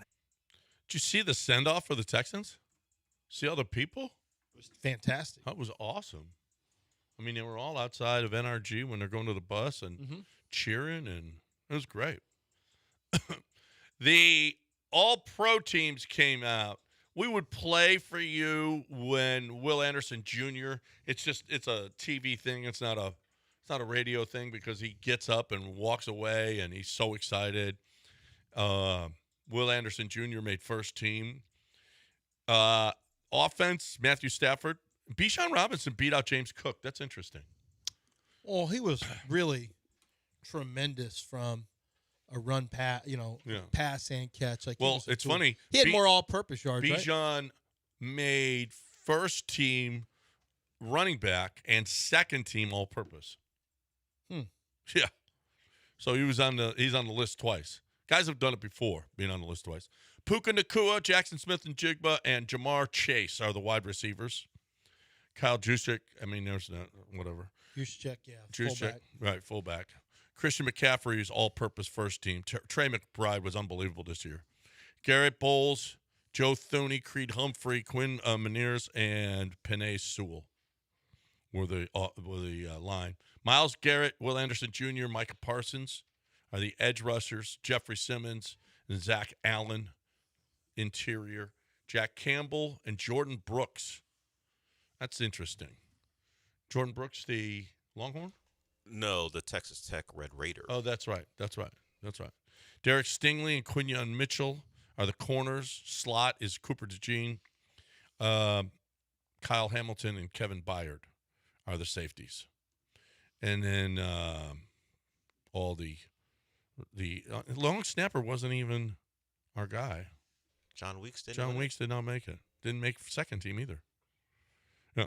So Marcus Jones, former Coug, made second team punt returner. That's nice. He's playing pretty well for them. Yeah. And Daniil Hunter made second team defensive end. The only local ties to us. Drake May was the second team quarterback. Which likely means Stafford's winning MVP. Yeah. I don't think you have to give It'll be close, but I think you have to. I think you're going to go with a guy who's never won it before, who's a future Hall of Famer. And he threw for 5 touchdowns in the regular season? Played in a tougher division. Yeah. Played in actually a really tough division. Place kicker. They're all alive still, yeah. Brandon Aubrey got second team place kicker. Who too? And did Cam Little make first team? Cam made long ones, but it was place kicker was Will Reichert. Okay. Minnesota, right? Yeah, and it was Cameron Dicker that was the AFC. The AFC didn't even make it because it was 2 NFC guys. Cam Dicker, the kick misser? The kick misser. Against the Texans? Okay. Yeah. Missed kicker. Will Reichert will make kicks and do 3 to the head. Like he's a Does he really? Like shooting he's guard. an early 2000s Clipper? Yes. Well, they did this thing. I don't remember. Oh, yeah, that's right. Yeah, but he'll do 3 to the head. That's right. They did that. Does he hit himself like No, that's a Texan Kamari? thing. No, that's the 3 to the head. They do. That is a current thing. Yeah, I was getting that mixed up. I've never seen with a kicker do it before. With Quentin Richardson and whoever the other guy was. Darius Miles. Yeah. That's pretty bold for a kicker to do that. Did y'all notice that kicks they're starting to miss kicks in the postseason? Yeah. After a year full of just nothing but makes, I actually saw some misses in the postseason. Yeah. Missed extra points. Well, Little missed field goal. Little had a huge miss. You had obviously the Ravens had a monster miss to knock them out of the playoffs. What about Green Bay? That game probably ends if that kicker makes a field goal. He has a chance to end games basically with an extra point and a field goal that was missed. The missed extra point led to the Bears scoring a touchdown and getting a 2-point conversion to put them in position to kick a field goal to tie the game. And instead, they ended up scoring a touchdown. But yeah, their kicker missed twice. Yep. Field goal and extra. Did you see the lack of handshake between LaFleur and Ben Johnson? Yeah. Oh, well, in the post game in the the Packers thing. We need did that you type see of why? hate in this division. Yeah. I know the Titans and the Texans ownership group have that, but as far as the actual teams themselves, there's not. Well, you don't like the Jags to get it. Not rival like that. Colts, but it ain't like It that. ain't like that. You're never gonna hear D'Amico go F the Titans. No, but I do. But did LaFleur have something to say about the Bears this week? No, because it was a different coach. A different coach said something. There were some player. A different coach said, "We're not losing to the Bears, so I'll see you next week right here." Oh, said that at a press conference. And you know what? Like, so what? Ben Johnson takes like Ben Johnson. You can say he's sensitive. I just think Ben Johnson has a really weird competitive vibe where everything pisses him off. And, he didn't grow up. He wasn't a football player coming up. And so, he may have a little bit of a chip on his shoulder and a little insecurity in that department. I'm not saying that in a bad way. I'm just saying, he's a little extra to make up for just to show guys how all in he is. But the post-game handshake was a little weird. Like, I get by any means necessary trying to find bulletin board material. But you get the feeling that Ben Johnson, who's an absolute offensive genius, even though I don't love some of the decision making that goes with it at times, that felt like maybe a little. I get it's like when you sell a fight and you get and you almost have fights at the press conferences and all that stuff, but then after the fight, there's a respect between the fighters. You would expect that maybe to be the case, but that was not the case with Ben Johnson, not against the Green Bay Packers. That was interesting. There's a lot of hatred there. Yeah, a lot of hatred. I enjoy that particular rivalry because of the other stuff that goes on outside the game. Like Bears fans will bring a cheese grater to the game and grate cheese as they're beating the Packers. Of course, we got the Aaron Rodgers "I own you" stuff. I need that in this city. We ain't got that yet. I mean, it's the Strunks versus the McNairs. That's the best we got. Yeah. Maybe in 20 more years we'll have some inciting incident where it'll be on site no matter any time we see a division rival. What is it? Who's our biggest rival? Can you name it? Do we actually have our biggest rival? Who is it? It's the Titans. The Chiefs. But because of the Oilers stuff.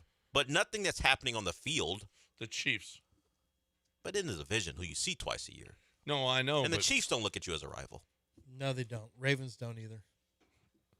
I mean, it's probably the Titans. I mean, when we beat them, we're going to be. It's Titans or Jaguars. It actually might be Jaguars. There is a little. It did get a little. It's gotten chippy. Because of the and Trevor Liam Lawrence Cohen's hit. got some of the same stuff that Ben Johnson has. Liam Cohen gets pissy too. I would guess the Alshire hit is the inciting incident. That's the one in the division I can think of the last 10 years. Well, Cortland Finnegan got punched, but no one liked him, even on the Titans, so that didn't lead to anything. I guess it is Alshire hitting Trevor Lawrence. Yeah. That's the one. That's fun. It was great fun It was for all great. involved. It was awesome. Awesome.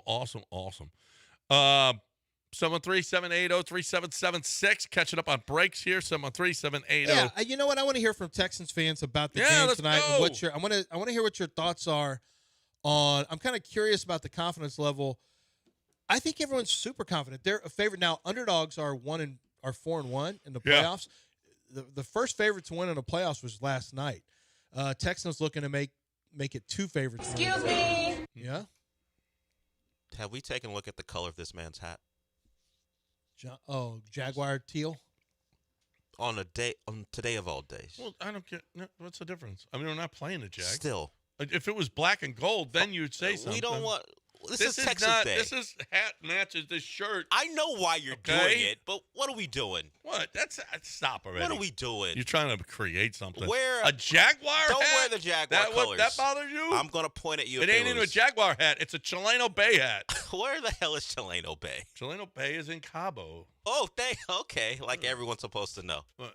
That's not a Jaguar I color. know, John. I know That's you don't not have a their Jaguars color. logo on there. It's not even their color. It's teal enough. Time to talk a little Underdog. Underdog fantasy. So talked about the ability to play Underdog fantasy for your playoff football. We got a lot of playoff football going on, college, pro, whatever the case may be. So for today, I'm looking here. Aaron Rodgers, passing yards, 204.5. You want to go higher or lower? CJ Stroud is 228.5. Nico Collins receiving yards is 71.5. But I'm going to go to Nico. I'm like, I don't love that. But what about touchdowns? 0.5. Higher or lower? Receptions, 4.5. What's his longest reception? 25.5. I actually am going to go higher on Nico Collins, 25.5, because the Steelers secondary is a little shaky. And see, this is what you do. You analyze the game, how you think it's going to go, and then you pick stats. You pick higher or lower on stats based on that. And there's all these players, there's so many stats to choose from. Go find the one that you like the most. Did you know you can manipulate the stats higher or lower that will increase your chances of winning or increase your payout if you make it harder? So there's a lot of things that you can do to change your payouts, and the more picks you make that win on higher or lower, the more you are going to make. You pick 5 players and you hit all of them, you got a fat payout coming, and that's what I love. Or play the flex option, which means you can lose one and you still get paid on your payout. Your bonus, you get $75 of bonus entries when you download the app and on your first deposit, you use promo code Lance. But you have to play, once you play your first $5 entry, you're going to get $75 in bonus entries in your account. So, and don't forget, boosts are available, profit boosts in your lobby all the time. So you're going to make even more than you're scheduled to make when you use your profit boost. Or they have free picks for quarterbacks going on right now during the playoffs where it's automatic winners. Underdog Fantasy, download the app, use promo code Lance.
Broadcasting live from the Huntington Bank Studios, it's John and Lance. On ESPN 97.5 and 97.9 HD2. Now here's John Granado and Lance Zierlein. All right, you got calls. And I'll bring up this Jabari Smith thing in a little bit. We got to talk some Rockets as well because it's not good right now. We got to get better. Michael wants to talk Texans and Steelers. What do you say, Michael?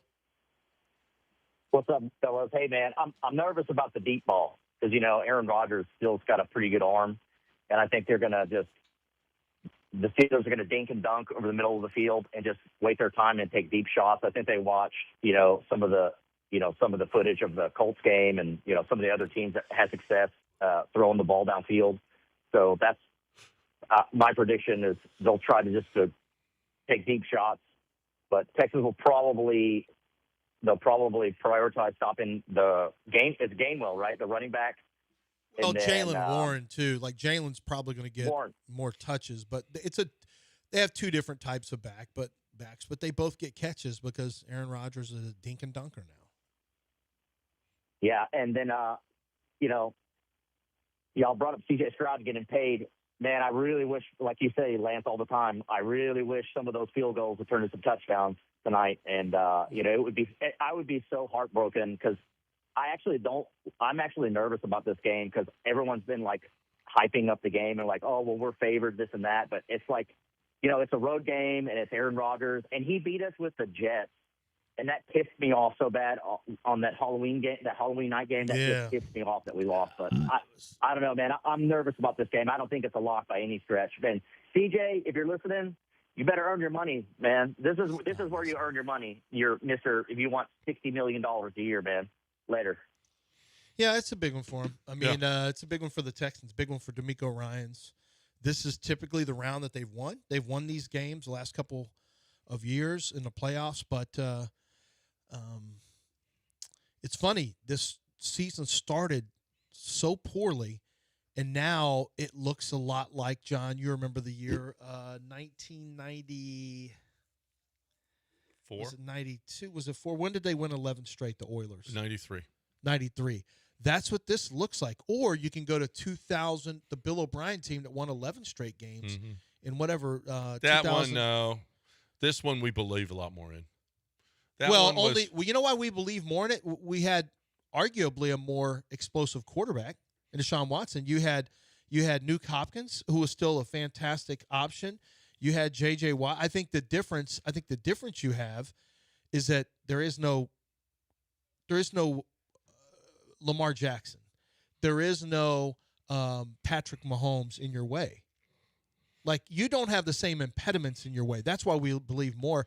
I think this team is subpar offensively and elite defensively. That's who they are. Yep. But at least they have something that's elite. That team didn't have anything that was great. No, that's true. They had a good defense. They had a pretty good offense. Yeah.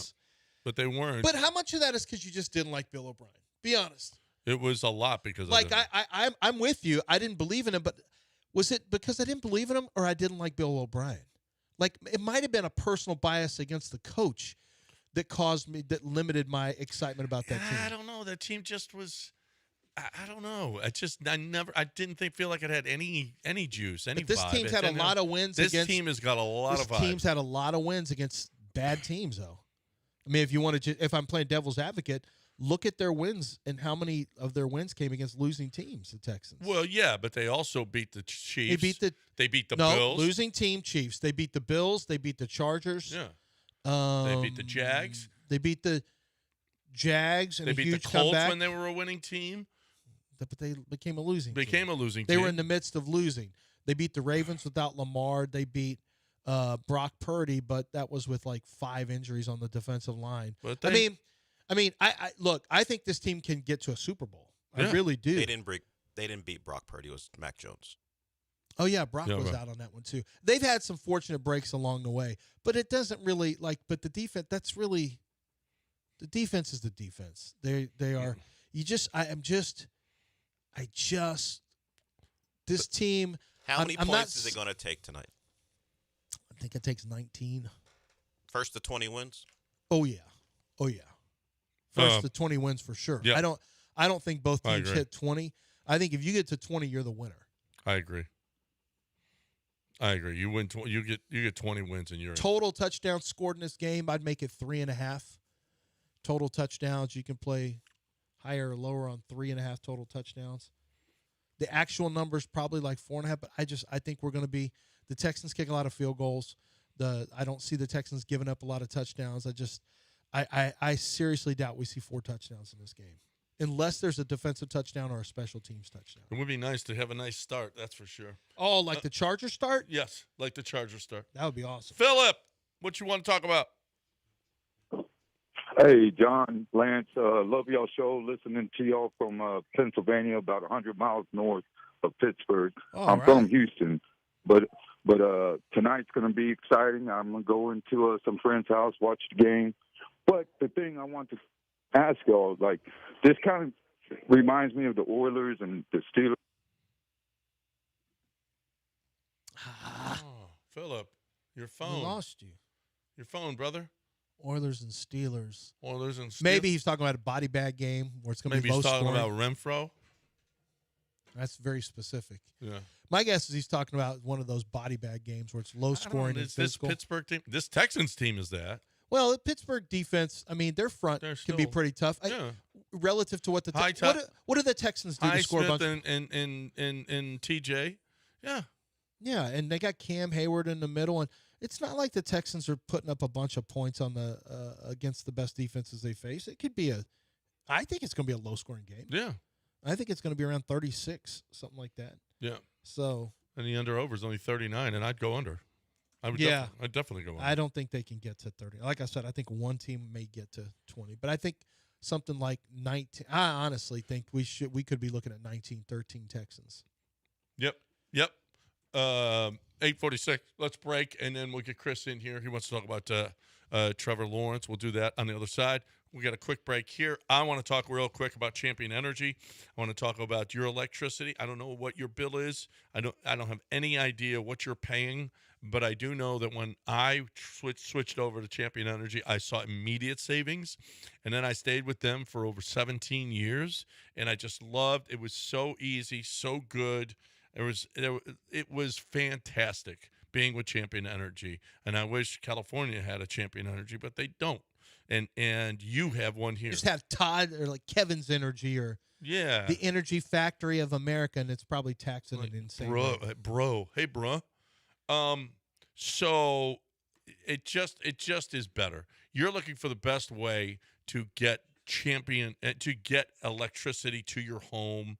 You're looking for a great way to have an electricity company that when your bill is up, when your contract is up, they're going to tell you that they've got a better rate for you. I'm sure your electricity company isn't doing that. They want you to just know that it's not, you're going to stay with that one because they don't want you to pay less. Champion Energy does. They want you to get the best rate you possibly can every single time. Champion.energy/1560, champion.energy/1560.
You're listening to John and Lance. Broadcasting live from the Huntington Bank Studios, here's John Granado and Lance Zierlein. All right, 851 ESPN 97.5, 97.5, 713-780-3776. Let's go. You guys have jumped in on the Steelers stuff. John and I feel pretty confident about this game. I understand I just don't think it's a good matchup for the Steelers. I think it's a good matchup for the Texans. I get that they're on the road, highly confident defense, highly confident team.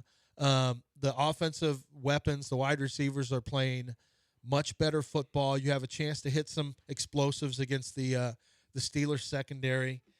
I don't love the run game for the Texans. Don't ever love their run game, but also I don't see how the Texans without a defensive touchdown or some type of explosive touchdown for the Pittsburgh offense. I just don't see how they extend drives and have long drives for touchdowns. You can have a long drive, but if it ends in 3, it's like, well, all you did was shorten a game. And now if the Texans are struggling or if they miss field goals, that's a big killer. If you get a field goal, it could tie the Texans. Well, here's the problem. Because that's what the Texans do as well. well. The Texans cannot afford to miss field goals. On games where it's expected to be low scoring, and one of their end zone, they have one end zone that's really brutal with swirling winds in Pittsburgh. So keep that in mind. The Texans, Super Bowl odds right now, they have current Super Bowl odds. The Seahawks are a small favorite, then the Rams, then the Bills, then the Patriots. Bills and Patriots are Seahawks and Rams are 260 and 290. The Bills are plus 500. The Patriots are plus 550. I don't think the Rams are going into Chicago and winning. They might not. I don't think that's wide open too. And then I don't believe it. Darnold's going to have like I thought with Trevor Lawrence. I really got to see it with Sam Darnold. I know he had a good win against the Rams and all that, but I don't know. The Broncos are plus 700. The Patriots are plus 550. The Bills are plus 500. That's a little disrespectful to the Broncos. Yeah. To me. The Bears are plus 1,100, so you probably like their odds if you're going to take a shot. The Texans are plus 1,100. The 49ers are plus 1,600, and the Steelers are plus 3,500. I think the 49ers plus 1,600. I mean, if the Bears can beat the Rams, that smooths out your path a little bit. The Seahawks are awfully tough, though. Yeah, you got to go to Seattle to win. Seahawks kick the crap out of you in that last game. Yeah. I don't know about the 49ers. The Texans to win the AFC. Quite frankly, I like the Seahawks out of the Well, I do too. NFC. I do too. The Seahawks right now are the favorite to win the Super Bowl. Yeah. And it's rightfully so. Now Sam Darnold's got to prove it. Will the Big Five score a touchdown first? Nico Collins, Woody Marks, Jalen Warren, DK Metcalf, and Dalton Schultz. Will they score the first touchdown, yes or no? Who is it again? Woody Marks, Nico Collins, Dalton Schultz, Jalen Warren, and DK Metcalf. Who will score the first touchdown? It's a pick out. No, you get those 5. You want those 5 or the field? Oh, those 5. Yeah. Those 5. Okay. How about this one? Although it could be Higgins. Higgins is a wild card in there. Yeah. Will the Texans score on the first drive? Yes is plus 148. No is minus 205. I would say yes. I'm going to say no on that. Will the Steelers score first? No is minus 265. No. C.J. Stroud passing yards, 228. Oh. I like him around 220. I'm going to say under by a little bit. Ooh. I'm going to go over. He's going to have a couple of big plays. Touchdown passes over under 1.5. Over 2. You think he throws 2 touchdowns? Mm-hmm. Man. Yep. I think Schultz gets one, and I wouldn't be surprised if Higgins didn't get one. Okay. Will he throw an interception? That's a pick 'em. Yes. Woody Marks rushing yards, 54.5. Over. Oh, here we go. Astro Johnny. Carlos Correa, home runs, 40. Over. Okay, I was just heat checking you to see if you were really in over mode. Nico Collins receiving yards, 70.5. You gotta stay with I gotta go over. I gotta go over. If I'm gonna go, CJ's throwing for 250. Well, if you think Higgins is gonna have the explosives, why would you not go over? I think Higgins will have a touchdown. I'm not sure it'll be explosive. What's his over under 30.5? I like that. He's the number 2 receiver now.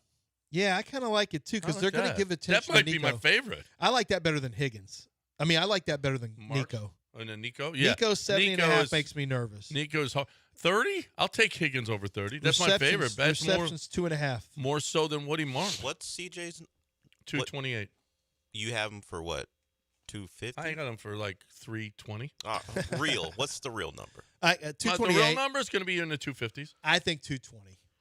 217. If we go by what he's been this year, Lance is more on it than John because CJ has broken 250 3 times this year. Well, here's 4. Here's 4. In the cold weather? Yep. Okay. Because they think they're going to run, and With CJ's going to come up with some Nick big plays. Caley? You feel good about Caley in this? Oh, did you feel good about the 2 long passes in L.A. against the Chargers? I'm asking, do you feel good about Nick Caley in this one? Is that on there? It's not on there. How many crappy plays will Nick Caley call? I'm just asking if you think he's going to dust off the good play. Do you feel good about Trent Brown against Highsmith and Watt? Not great, but that's why you have to work quick. You just play quick, just throw quick, just quick game. You can work around that with quick game. And that generally leads to explosives. Quick game? No, that doesn't. That's the problem. Nice slant. Yeah. You know what? I don't know. You got to have bad angles and missed tackles. How many is Noel? He's not on here. He's not on there? No. I mean, that's stupid. I don't know what Terrell Austin, is that the Steelers DC is going to do?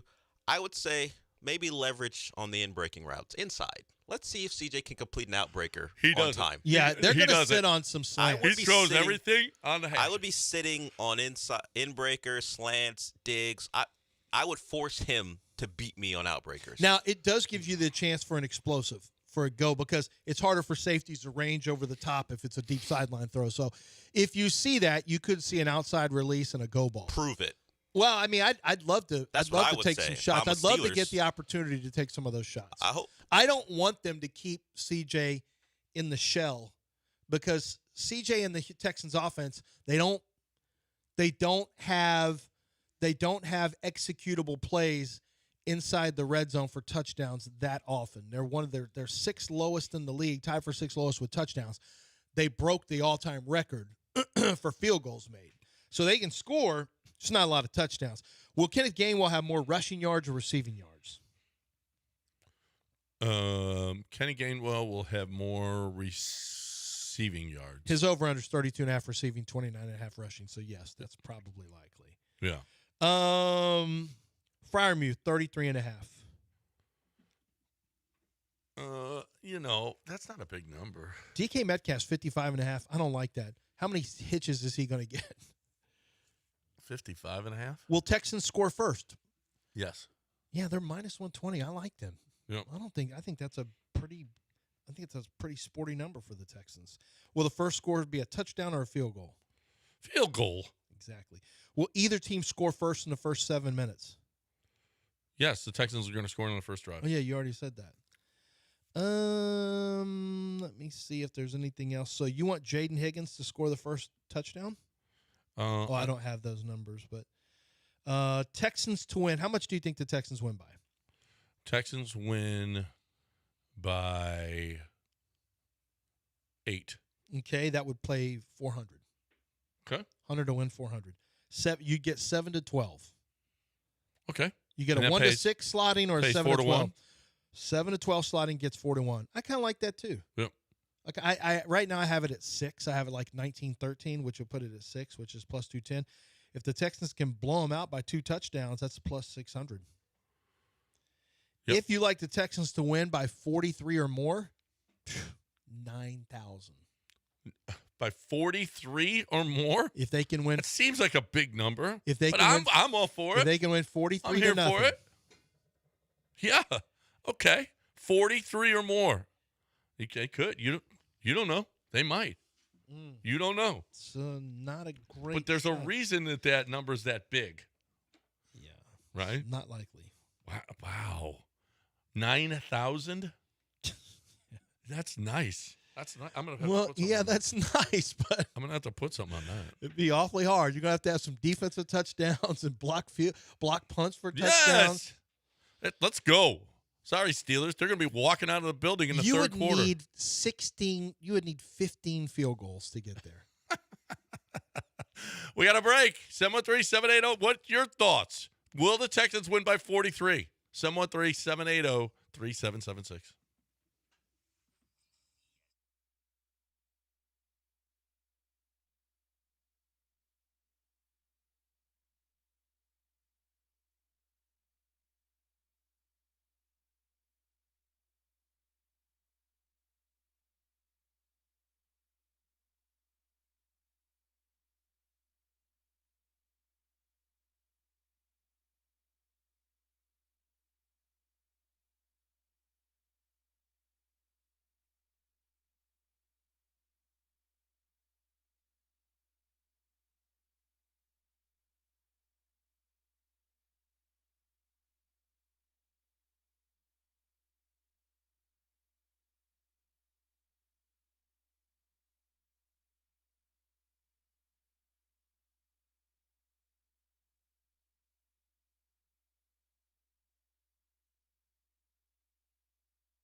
Game day, baby.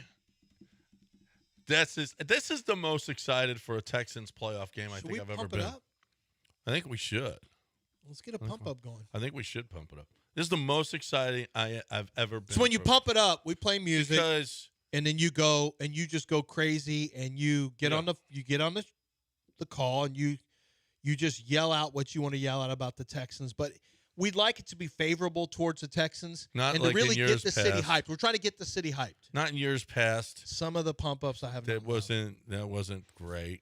You know, come on, we can do it. We can kick 3 field goals tonight. Yeah, you guys are setting the tone for that by Yeah. talking about kicking 16 field goals. Yeah. Well, 16 field goals wins the game. Yeah, but you are asking people to take it seriously and be exciting, and meanwhile, hey, maybe the Texans make 16 field goals tonight. I'll take 16 field goals right now. You're not getting 16 field goals. 16 field goals I'll take now. You're not setting an NFL record for field goals. Okay, I don't care. It's not happening. We'll try. Let's be realistic about the Let's outcomes. try. 48 points. No, let's not try. If they score 48 tonight, They won't even have 16 drives. What are you talking about? They might. You don't know. No, I know. They're not having. This defense takes it away every single time, every single play from the Steelers. They're not. Boom, and then the Texans for 3 plays kick a field goal. It will not be boom, 16 kick drives. a field goal. Boom, they kick may a field goal. get 10. Okay. You don't know. No, I know. No 16 drives. Okay. No 16 possessions. Just watch tonight. Okay, I will. I think I'm going to take the over 40. They win by over 43. 9,000 to 1. Go ahead. But that's actually only 90 to 1. Right. 9,000 is only 90 to 1. You put $10 on them, win $900. But if they lose by 25, you lose. You only get 19 to 24. That spread range. So 20, no, I'm 21. talking about over 43. Oh, over 43. Over 43. Yeah. Over 43. Team isn't scoring 43. Yeah. Okay. Did you think Indiana was going to win that big? No, you didn't. Guess what they did? Yeah, I thought Indiana was going to smash them. Yeah. And they're going to smash the Canes. This team is – it actually would be, as a college football fan, I mean, I get it for Dell. That's his team. But as a college football fan, it would kind of be disappointing if Indiana doesn't finish this thing. Aw. It's a great story. I'm not listening to you. Aw. It's a great story. What they've proven is that here's what the portal can do. The portal has created a bunch of chaos, and a lot of what's going on with the portal is not great. But one of the things that's pretty good, I'm writing Oregon up. Do you know that Oregon, their offensive lineman, Alex Harkey, their right tackle, he played at a JUCO. He played at Colorado. Well, he went to Colorado. I don't know that he played. He may have played some, maybe not. Then he went to Texas State. Then he went to Oregon. He's 20. He'll be a 25-year-old rookie in pro football this summer. Isaiah World has played at Nevada, and then he portaled to Oregon. Emmanuel Pregnon, their left guard, played at Wyoming, then USC, then Oregon. So they had 3 players who portaled over, and they were in the playoffs. Indiana's got 3 offensive linemen that portaled as well. What's happening is that Indiana said, look, we're not going to recruit 4-stars. Not typically. We're not going to recruit 4-stars or sign them. So what we're going to do is we're going to take guys who were former 3-stars at smaller schools, and then you can develop them. Pat Coogan, their center, was at Notre Dame previously. But we're just going to do a really good job of evaluating talent off of other rosters. And then we're going to bring over finished products over here. Mm-hmm. And we're going to bring guys who maybe aren't the most talented, but they're technically sound. Thank you for your development.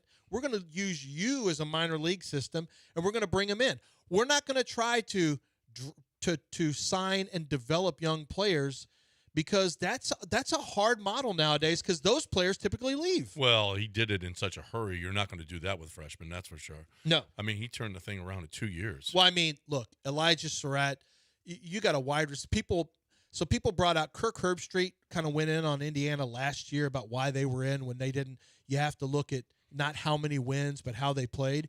And people went in on Kirk Herbstreit like, I'm just going to leave this right here. This is what Herbie said about Indiana last year.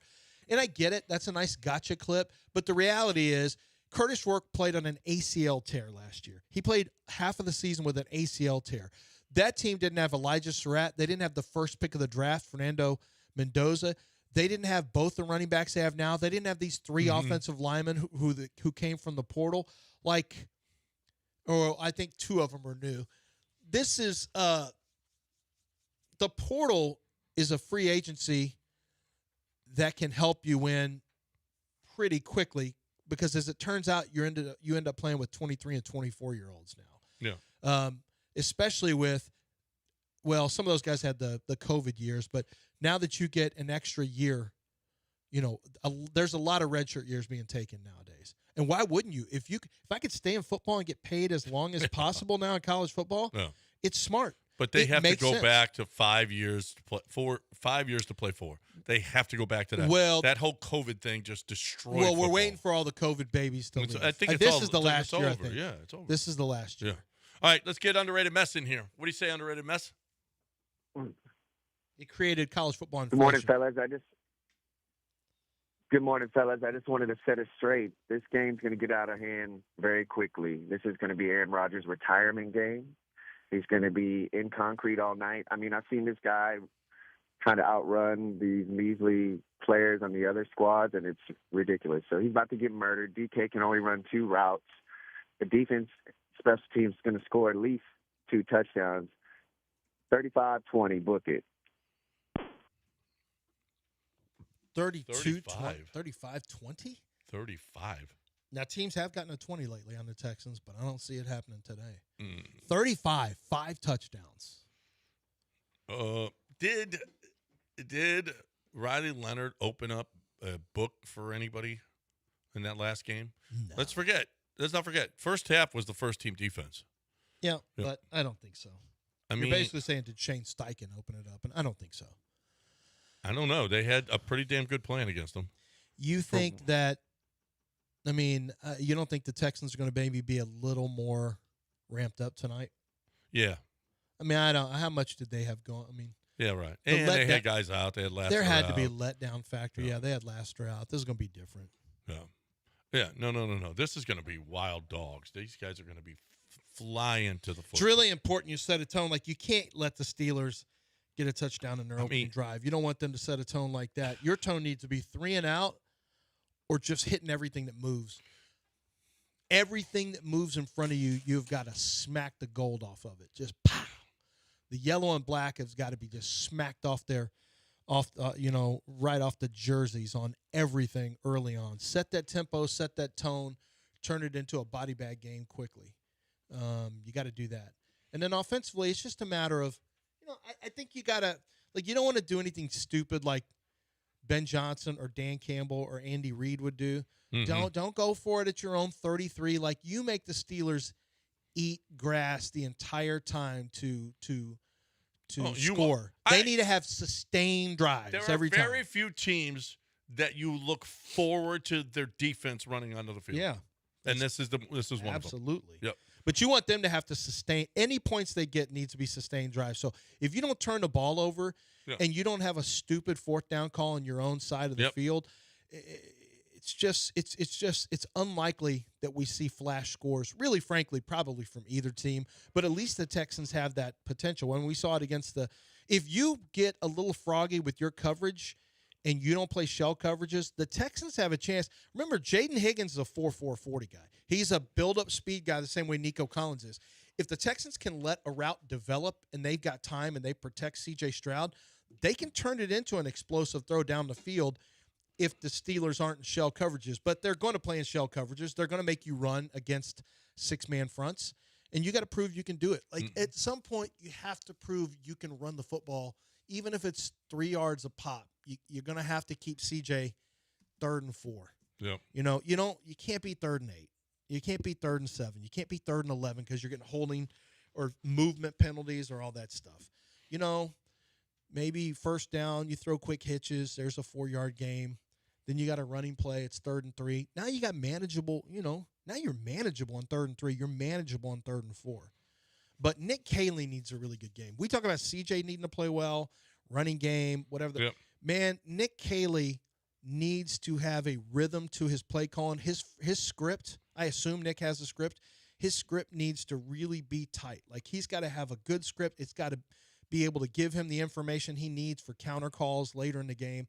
Nick Caley really needs to have a good first quarter. He needs to get out and give the Texans confidence by getting to what you and I call the good plays. Yep. Well, set stuff up. That would be nice. Mm-hmm. Set them up for later in the game, and boom, hit them with it. Boom. 713-780-3776. We got to pump up today at 9:30. Yeah, right, at 9:30, let's get pump up. Now, don't embarrass us. If you don't call, it's going to be embarrassing. The Texans will probably lose. Yeah. So if you don't call, the Texans will probably lose. This is to pump the Texans up and the whole city up. Speaking of that, did we get confirmation that Gilbert got a steak? Oh, God. We didn't. Will, did you get him his steak, Will? Because if not, this is on you. The whole season is on you. I got players to ride, or I would bring him a steak today. Yeah. I got golf to play, so otherwise I would too. Well, supposedly it's going to be freezing rain today. It's not freezing rain. Look freezing how nice rain it is. It's sunny out. You lost your mind? You need to go back to school, San Jack. That's where you need to go. Yeah, sanjack.edu. You can go back to school. Maybe you went to school and you dropped out, started a family, and you're like, I started, but then I got a job, in the oil fields, and then I wore a Texas Tech hat, and I struck it rich with a couple of the fields, and we drilled deeper than everyone else was This drilling. is pretty specific. Well, it is the Landman. Yeah, it is the story arc for Landman. And he's probably not going to St. Jack. But you might. Maybe you worked in the oil fields and you're like, man, that's hard work. I want to start something else. San Jack gives you a chance to be fearless. sanjack.edu, San Jacinto Junior College or Community College. They're number 2 in the nation. They're rated number 2. And it's great because they have in-person learning, 6 different campuses. They have remote learning. But what it allows with over 200 degree plans and certificates, it allows you to start a new career. Maybe you got started with one career, you don't like it, and you're like, man, I'd love to take that chance, but I'm worried. Hey, be fearless. Be fearless. Make the jump to sanjack.edu. Go to the website, sign up, get classes rolling this year, this semester. Let's go. Change your course of direction for your life and your career and your family. This is a great opportunity for you. And for those of you who want to get college credits without paying for outrageous 4-year college rates, San Jack is a great option for you as well. Sanjack.edu. That's it's sanjac.edu.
Broadcasting live from the Huntington Bank Studios, it's John and Lance. On ESPN 97.5 and 97.9 HD2. Now here's John Granado and Lance Zierlein. All right, 9:21. Let's go. 713-780-3776. Bottom of the hour. We're gonna pump it up, and you guys got to come through. If you don't, then you can just blame yourself. You can just blame yourself. I got mine ready. I'm gonna pump it up. My favorite player tonight is gonna have the biggest game of his life. Kaimi Fairbairn. Yep. I'm predicting. All right, 16 is a ridiculous number of field goals. 14. I'm going 14 field goals tonight. Texans. That's a lot of possessions. You don't typically see teams get that many offensive possessions. 42 points. It's typically more like 8 to 9 possessions. Yeah. Well, you're seeing a lot of possessions. It could be a lot of punting, though. Could be a lot of punting by a lot the of 3 and outs. A lot of turnovers. I think so. I love Stingley on DK. I don't know if they'll travel with them. I saw a great answer. Somebody was talking about traveling. Robert Saleh. It was Robert Saleh. Yeah. That was a great answer. Yeah. Why traveling creates issue? Traveling a cornerback creates issues, but that's one where I love the matchup of Stingley on the main reason is because everybody else has to do something different. You got now you got to move your right corner over to the left side. Yeah.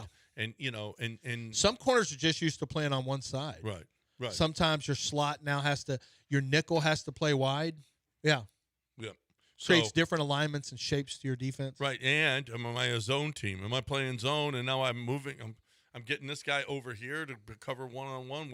And everybody's responsibility changes if I'm going it's harder to disguise just man on their best receiver. Yeah. So yeah, everything changes. So I don't think so. I think Stingley stays on his side. Hey, listen, Terrell Austin is going to be a handful too tonight. So you got, you know what? I don't mind. I'll tell you this: they just ain't going to throw right.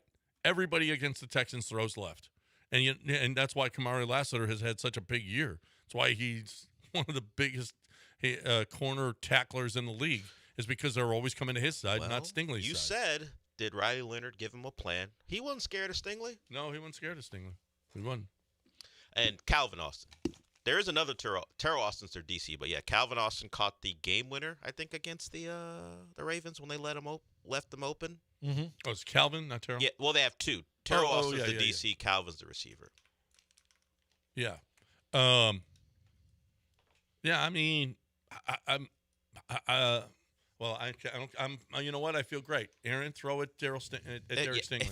Yeah, well, it's probably throw it Derek Stingley Jr. and see how it works out. Probably not a great idea to throw it at Stingley. No. Yeah, it's going to be fun. This is going to be a fun game. Are we done with the busted coverages? D'Amico. Yeah, we're done. We're done with that. Yeah. I hope so. We're not doing that anymore. What are you talking about? D'Amico has talked about his defense giving up explosives the No. last couple weeks. We're done with that. So I'm asking. It was a game that nobody cared about.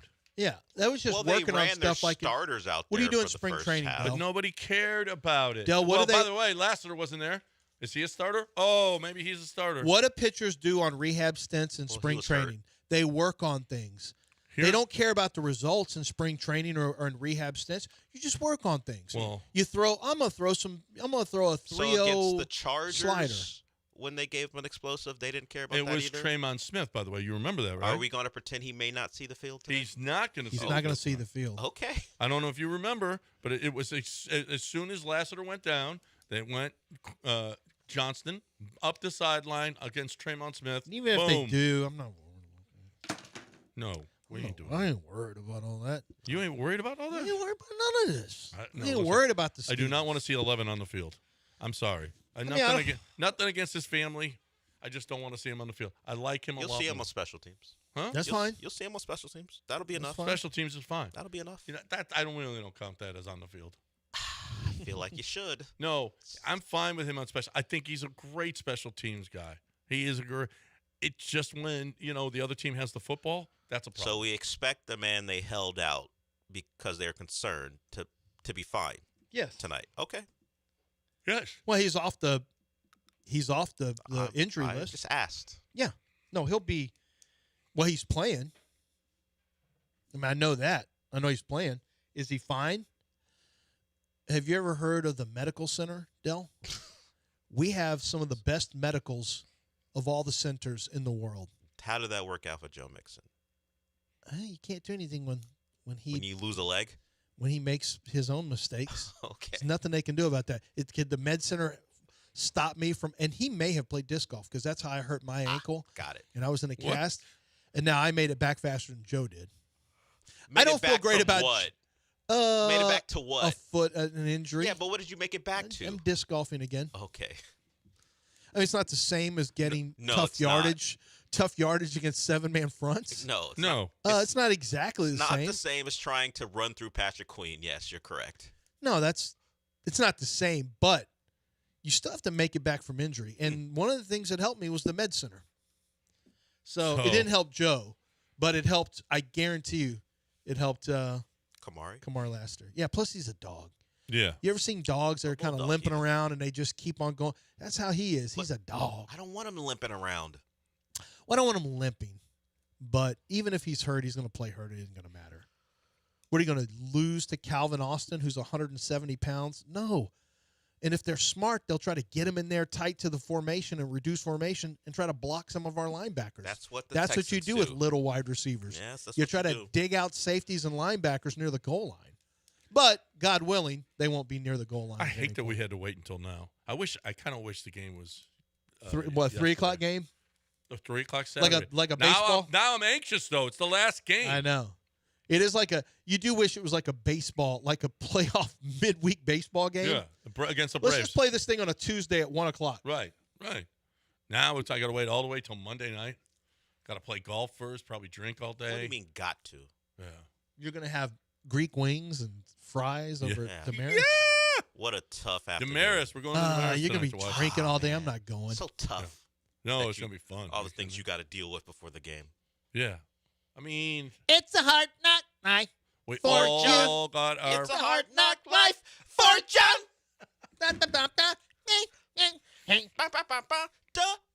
Damaris. Damaris tonight. Greek wings. Eating What? wings. All right. Breaking. When we come back, pumping it up. You better call in. Right now. 713-780-3776. Think of it this way, like a wrestling promo. What it is when you pump up, it's like wrestling promos where they get the microphone and, I want to tell you what, baby. You know, like an 80s or 90s wrestling promo. That's basically what you're doing. You're just yelling into the phone, whatever you want, super confident. We'd prefer you to be upbeat about our hometown team. We can't always control that. But this is your chance. You do a great job with what did you learn. This is your chance on Pump It Up. 713-780-3776. Bring that energy. Bring that heat. 713-780-3776.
Broadcasting live from the Huntington Bank Studios, it's John and Lance. On ESPN 97.5 and 97.9 HD2. Now here's John Granado and Lance Zierlein. All right, here we go. It is time to pump it up. There's only 2 pump-ups right now, so the Texans are pretty much guaranteed to lose. Okay, because you people are lazy. Here's the deal. We got to pump this up. I don't know about you, but I am so excited about this football game. I'm so excited about this football team. It's never been better defensively. Defense wins championships. This team has championship mettle, and it starts tonight. Aaron Rodgers, you're going to be on your ass all night long, all right? You better get that ball out in a hurry and then watch Jalen Petrie knock the snot out of Freiermuth or Gainwell or whoever you're throwing it to, okay? And by the way, you're going to have a tip ball or 2, and Bullock is going to pick off at least 1 pass tonight, okay? This is going to be an onslaught like Aaron Rodgers has never seen in his life. In his life. Aaron Rodgers, this is your retirement game. You are done after this football game because you know you can't do it anymore. I love it. That's it. Send him into retirement. That's it. Make this a retirement game. Goodbye, Aaron Rodgers. Let's pump this MFer up. You know this meme where Aaron Rodgers just had his helmet knocked almost clean off with Green Bay? Right. I want him to look like that, every single That's quarter. how he's going to look once. with his gray beard sticking out now. Okay? That's it. You're done. Goodbye, Aaron Rodgers. This is the send-off that you wanted, that you needed as a pro. The Texans defense going to send your ass into retirement. Dave, pump it up. Hey, good morning, guys. You know, after a great wild card weekend, well, except for the Chargers, you know what they say, man. They save the best for last. Monday Night Football. John, Lance, when's the last time Pittsburgh lost a Monday night game? 24 games ago? It doesn't matter. It doesn't matter. This defense is elite. This defense is grimy. This defense is physical. Ayahuasca Aaron is not looking forward to his funeral tonight. We're going to go in there. We're going to dominate. We're going to take care of business. We're going to kick some field goals and show the national media what they already know, that this is the most physical defense in the NFL. We're gonna let a naysayer know that the Swarm City is coming for that Lombardi, baby. Go Texans! Appreciate it. That's a good call. That's a good call. That's the way you do it. That is. He had a lot going on. A lot. Ayahuasca. He threw the naysayer. He had an ayahuasca shot. Yeah. What? He had it doesn't matter. He hit you with is that The Rock or Stone Cold? That's The Rock, right? Yeah. Look at this guy. How about this? On his phone, he's watching the show on an airplane. And he's watching our show? He's watching our show on the airplane. Streaming. I can't pump it up, but tonight starts Aaron Rodgers' retirement. Pump it up. That's right. Let's go. All right, we got a board full, but we got one line open, 713-780-3776. Pena, pump it up. Hey, what's going on, guys? So in the blue corner, we got the Steelers. How many All-Pros do they have? 0. And in the red corner, we have the reigning, defending, the best team in Texas. We got 2 All-Pros, and we probably should have more. We have a lockdown secondary. Let's go, Texas.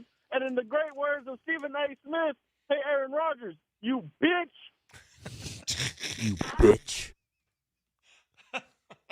Not bad, Pena. Not bad. That's pretty good. That's not pretty bad. good. I like it. Yeah. a little Take a little shot, raw a little at the extra. end there. Yeah. That's all right. But bitch. He raw dogged him at the end. Did. Chris, pump him up. Hey, I'm ready. I'm ready for a playoff road win tonight. And Lance, I think it's time we serve Aaron Rodgers some Houston salchicha. Oh, what about that salchicha? Here, take some of the salchicha here. Rodgers.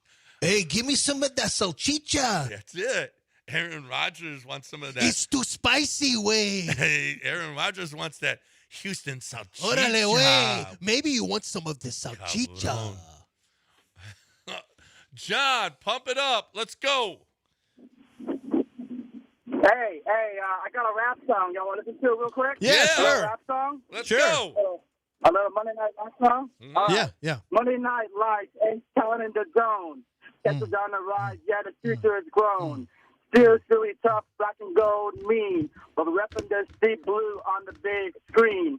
H-Town loud, Texas run the scene. See if Philly rushes get our gold ain't clean. South cooking heat still is stuck in the past. Black and gold faded, but the Texas moving fast.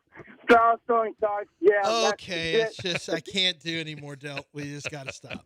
You I said mean, I let's appreciate go. that was great. Awesome. That was great. It was great. That It just great. went. They needed to stop. Those were a lot of bars. Those were a lot of bars. He's got bars. That's fine. He's My got man bars. got bars. He's got bars. Okay. It's just we're trying to get some stuff done here before the end of the segment. That's all. Oh, we appreciate it. It was good effort and it was good. Right. That's fine. It was It was great. fine. It was fine. It was bars. Hey, he did something that no one else is doing raps. Right. And there's a one rap. Well, some people Yeah. may have, some filter. Maybe they more discerning than that caller. Hey, you know what I'm not going to do? Call it and rap. Well, it's not my thing. Some people would say that's not my thing. Well, that's okay. But it should have been shorter. Was it Jack Easterby who said that? Yeah, Jack Easterby's a busy bee. Yeah. Right? Jack Easterby, he's a busy bee. Now, see, was that not one of the great raps of all That time? was that was a banger. Yeah, it was. Will, pump it up. We got that Gilbert mojo going on. I bought him a steak last week. I even got him to eat some broccoli, so I'm feeling good. That's it. Later, You gave him beef and broccoli too? Beef and broccoli? No, I gave him. Chili's doesn't have corn on the cob anymore, so I got him a side of broccoli. No. and Was I he made him okay? eat some. Well, wait. how do you feel about Don't broccoli? brag about this. Was he okay with that? Yeah, he ate it. He ate it. All Of course right. he did. Of course he did. I guarantee you wasn't happy about it. No. Thank you, Will. Thank you for your service. Thank you, Will. Yeah. That was awesome. Later. That Will did his part. Are Will, you doing yours? Will, you get to the next year, all you got to do is call and let us know, and you got an invite to the listener appreciation party. Absolutely. He's grandfathered in for the rest of our listener appreciation party. Yeah, which will be one He's got a more, lifetime probably. pass. Maybe. That's a grim thought. Maybe. 713-780-3776. Let's get Raheel in here. He wants to pump it up. What? Raheel. Let's go, boys. It is time to pump it up. Monday Night Football. C.J. Stroud is going to go in their first drive, throw a dime for a touchdown. And then a Texans ball boy is going to run to the crowd, grab a terrible towel, do a J-off motion into it. What? Unfortunately, there was a kid sitting in the front row, so he is going to be charged with indecent exposure. And then after a trial of his peers, he is going to get 10 to 15 years, and he is going to be sitting in jail in Pittsburgh. But I digress. We are pumping it up. Will Anderson Jr. is about to hit Aaron Rodgers so hard it's going to feel like an ayahuasca trip. And then the greatest kicker of all time on the Mount Rushmore, Kaimi Honolulu Fairbairn, is going to go in there and get the game-winning kick, sending Pittsburgh home, sending Aaron Rodgers and that pathetic career to an end. One Super Bowl appearance, that's it. That's one of the greatest quarterbacks of all time. We cannot let this man win tonight. It is time to pump it up. This bracket is weak. What do you got, a Bo Nix waiting for you? A what? You've got a Drake May? That sounds like a Lance's kid's name. What are we doing here? This is a Super Bowl caliber defense. Stop acting like some scared B-words, and let's put some Houston pride out there. Let's pump it up, gentlemen. All Come right. on, let's go. Bitch! I think that one was longer than the rap. It's true. And then he mentioned some motion. I don't know what he did. It was ugly to start. That's just. Let's go. He kind of brought it down with the prison. Someone's term. going to jail for 10 to 15. I mean, for indecent exposure. Wow. I mean, that's a stiff sentence. Gary, pump it up. I believe I can fly. I believe I can touch the sky. I think about it every night and day. Wait, why is R. Kelly here? Spread my wings. The Texans, baby. But look, let's just pump it down a little bit. Just in case don't we pump get it down. over No. excited and great. Just a little. We got this. But let's just go in and copacetic style. I believe I can touch. Now he doesn't get the point of the bit. Pump it down. Why are we pumping it down with R. Kelly? Yeah. He's literally in federal prison. I think he should be, right? He's in prison at least. I don't know if it's federal, but I believe I want to pump it down. No. And then he said something about copacetic, pumping it down. That's not what we're doing here, Gary. I didn't mind this. I didn't mind the singing. He was on key. Like, singing wasn't bad. Are we allowed to play or have people I don't sing think R. you're Kelly? supposed to sing R. Kelly. I don't think you're allowed to sing R. Kelly. You're not supposed to sing R. Kelly? I don't know. Honestly. I don't know. It's a pump up. Let's go. Tyson, pump it up. Hey, this is Tyson from Dallas, Texas, baby, and I'm already downtown rocking my Texas gear. Just letting the Texans know all of Texas is behind you tonight, baby. Let's go. Let's go. Let's go, brother. Oh, woo! We got breaking news? No, we're just making random noises, right? Yeah, okay. A little bit. Okay, yeah, it's kind of. Charles, pump it up. Last one, Charles. We need you to end strong. Oh, it's going to be strong, man. It's going to be Aaron Rodgers is going to be Khalil's wife after sex, baby. He's going to be crying. He's going to be crying. We're going Did he say Matt Khalil's wife? Aaron Rodgers is going to be like Matt Khalil's wife after sex, crying. He's going to be crying. You asked for it. You got it to end it. Well, at least we ended on a pump up and not a pump down. Yeah. I mean, Matt Khalil's wife. Crying. Man, this is too hard. I don't want to do this anymore. Maybe Aaron Rodgers goes no mas. I don't want this anymore. No. I'm going on a podcast to talk about how 3 Coke awful cans. this was. Ruined our marriage. Ended it. Oh, my God. That's a good way to finish it with a Matt Khalil reference. All right. That's it. That was pretty good, y'all. Y'all did pretty good. We had a pump it up. Did we miss anything today, Doe? Well, we didn't slander enough quarterbacks for their failures, I guess. Like, it's supposed to be a day where we slander all the quarterbacks who didn't play well. Wait, I don't think we got to all the coaching situations. Oh, well, Adam Schefter's reporting that the Packers and LaFleur are working to keep him, so maybe he keeps that job. A lot of interviews going on. Robert Saleh's now someone people want to talk to. Mike McDaniel has 4 head coaching interviews. Listen, Cliff Kingsbury's interviewing with someone this morning. Is it fair if you were the Jets coach and be judged by that? Probably not. Probably not. That's probably what people are looking at. Yeah. He had to coach the Jets. Yeah. No one wins there. Is anybody looking at Matt Burke? I have not heard that yet. I wonder if Matt Burke gets a job. I think because this was his first year officially calling plays, he may need another one of those under his belt, and then maybe there's a lot of vacancies right now. But you would think we've hear his name already because Saleh's in the playoffs and he's being interviewed. The Rams guys, Hafley's being interviewed, so we probably should have already heard that if it was going to happen this season. Yeah, there's so many jobs now, and maybe more. We'll see. Well, you've got 2 former head coaches that are in demand: McDaniel, Harbaugh. I think it's a tough market for Burke this year. So big names this year. No, but they're only 2. They only get 2 of the jobs. And then you've got the Rams, the McVay tree. You got Shula. The DC is available. The 2 other guys are being interviewed.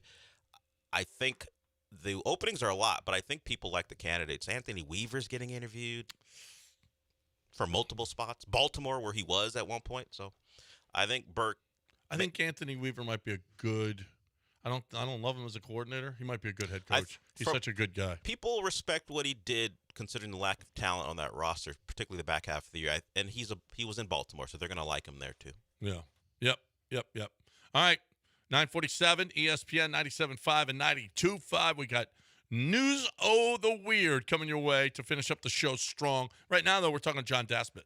Yeah, John Daspit is a personal injury lawyer here in Houston. Well, I should really expand that. Here in Texas, here in the state, because he's in Austin, he's in San Antonio, he's in Dallas. He works down in Victoria all the way along the coastline, right up to Louisiana. I mean, he's helping people who are injured at the workplace, at their business, or at someone's business, on the roadways, on the water, offshore accidents, wherever there is an accident that has had an adverse effect on you physically, it requires hospital bills, hospitalization, loss of work, loss of limb, loss of life. These are all things that John Daspit will work with you on and fight for you on. And you need someone who's going to represent you against the insurance company. I wish I could say that he was working with the insurance company so that they could do something fair.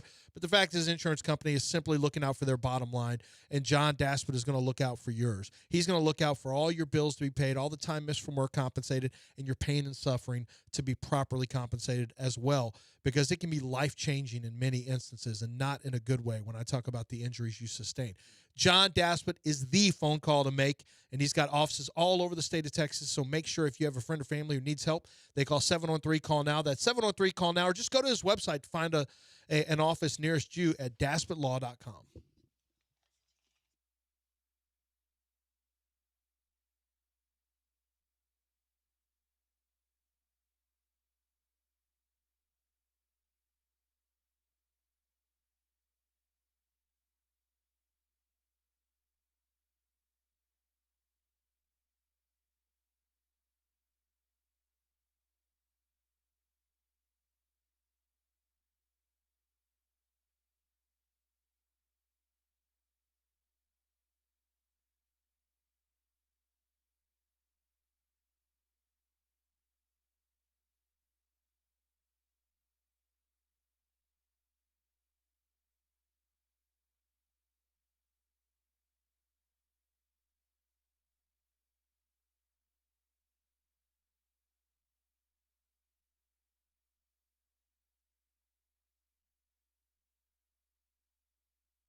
All right, welcome back. I've got a video right here. A man riding a horse through a Target, and the horse just pooped all over the store. Do you feel like horses should be ridden through stores and poop all over the floor? I mean, I just think it's unsanitary. What do you think? I mean, people are chasing them, and the horse is just pooping everywhere. Just dropping it as he runs. Just dropping deuces everywhere it goes. Horses can do that, all right? I mean, horses can really do that. As they walk, they just drop deuces. That is totally sweet. You Nude wish you Louisiana. had that type of confidence of a horse, or you could just walk know, around right? and drop it and not care. I know, right? Wherever you go, The just dropping. shamelessness of a horse. I mean, the horses horses got a lot of confidence. Oh, what are we now. doing? Horses got a lot of confidence. Don't make that gesture. Okay. Don't make the gesture. If I was a horse, I'd do whatever Raheel I just wanted. talked about someone making that type of gesture. Okay, yeah. We talked about Matt Khalil's ex-wife.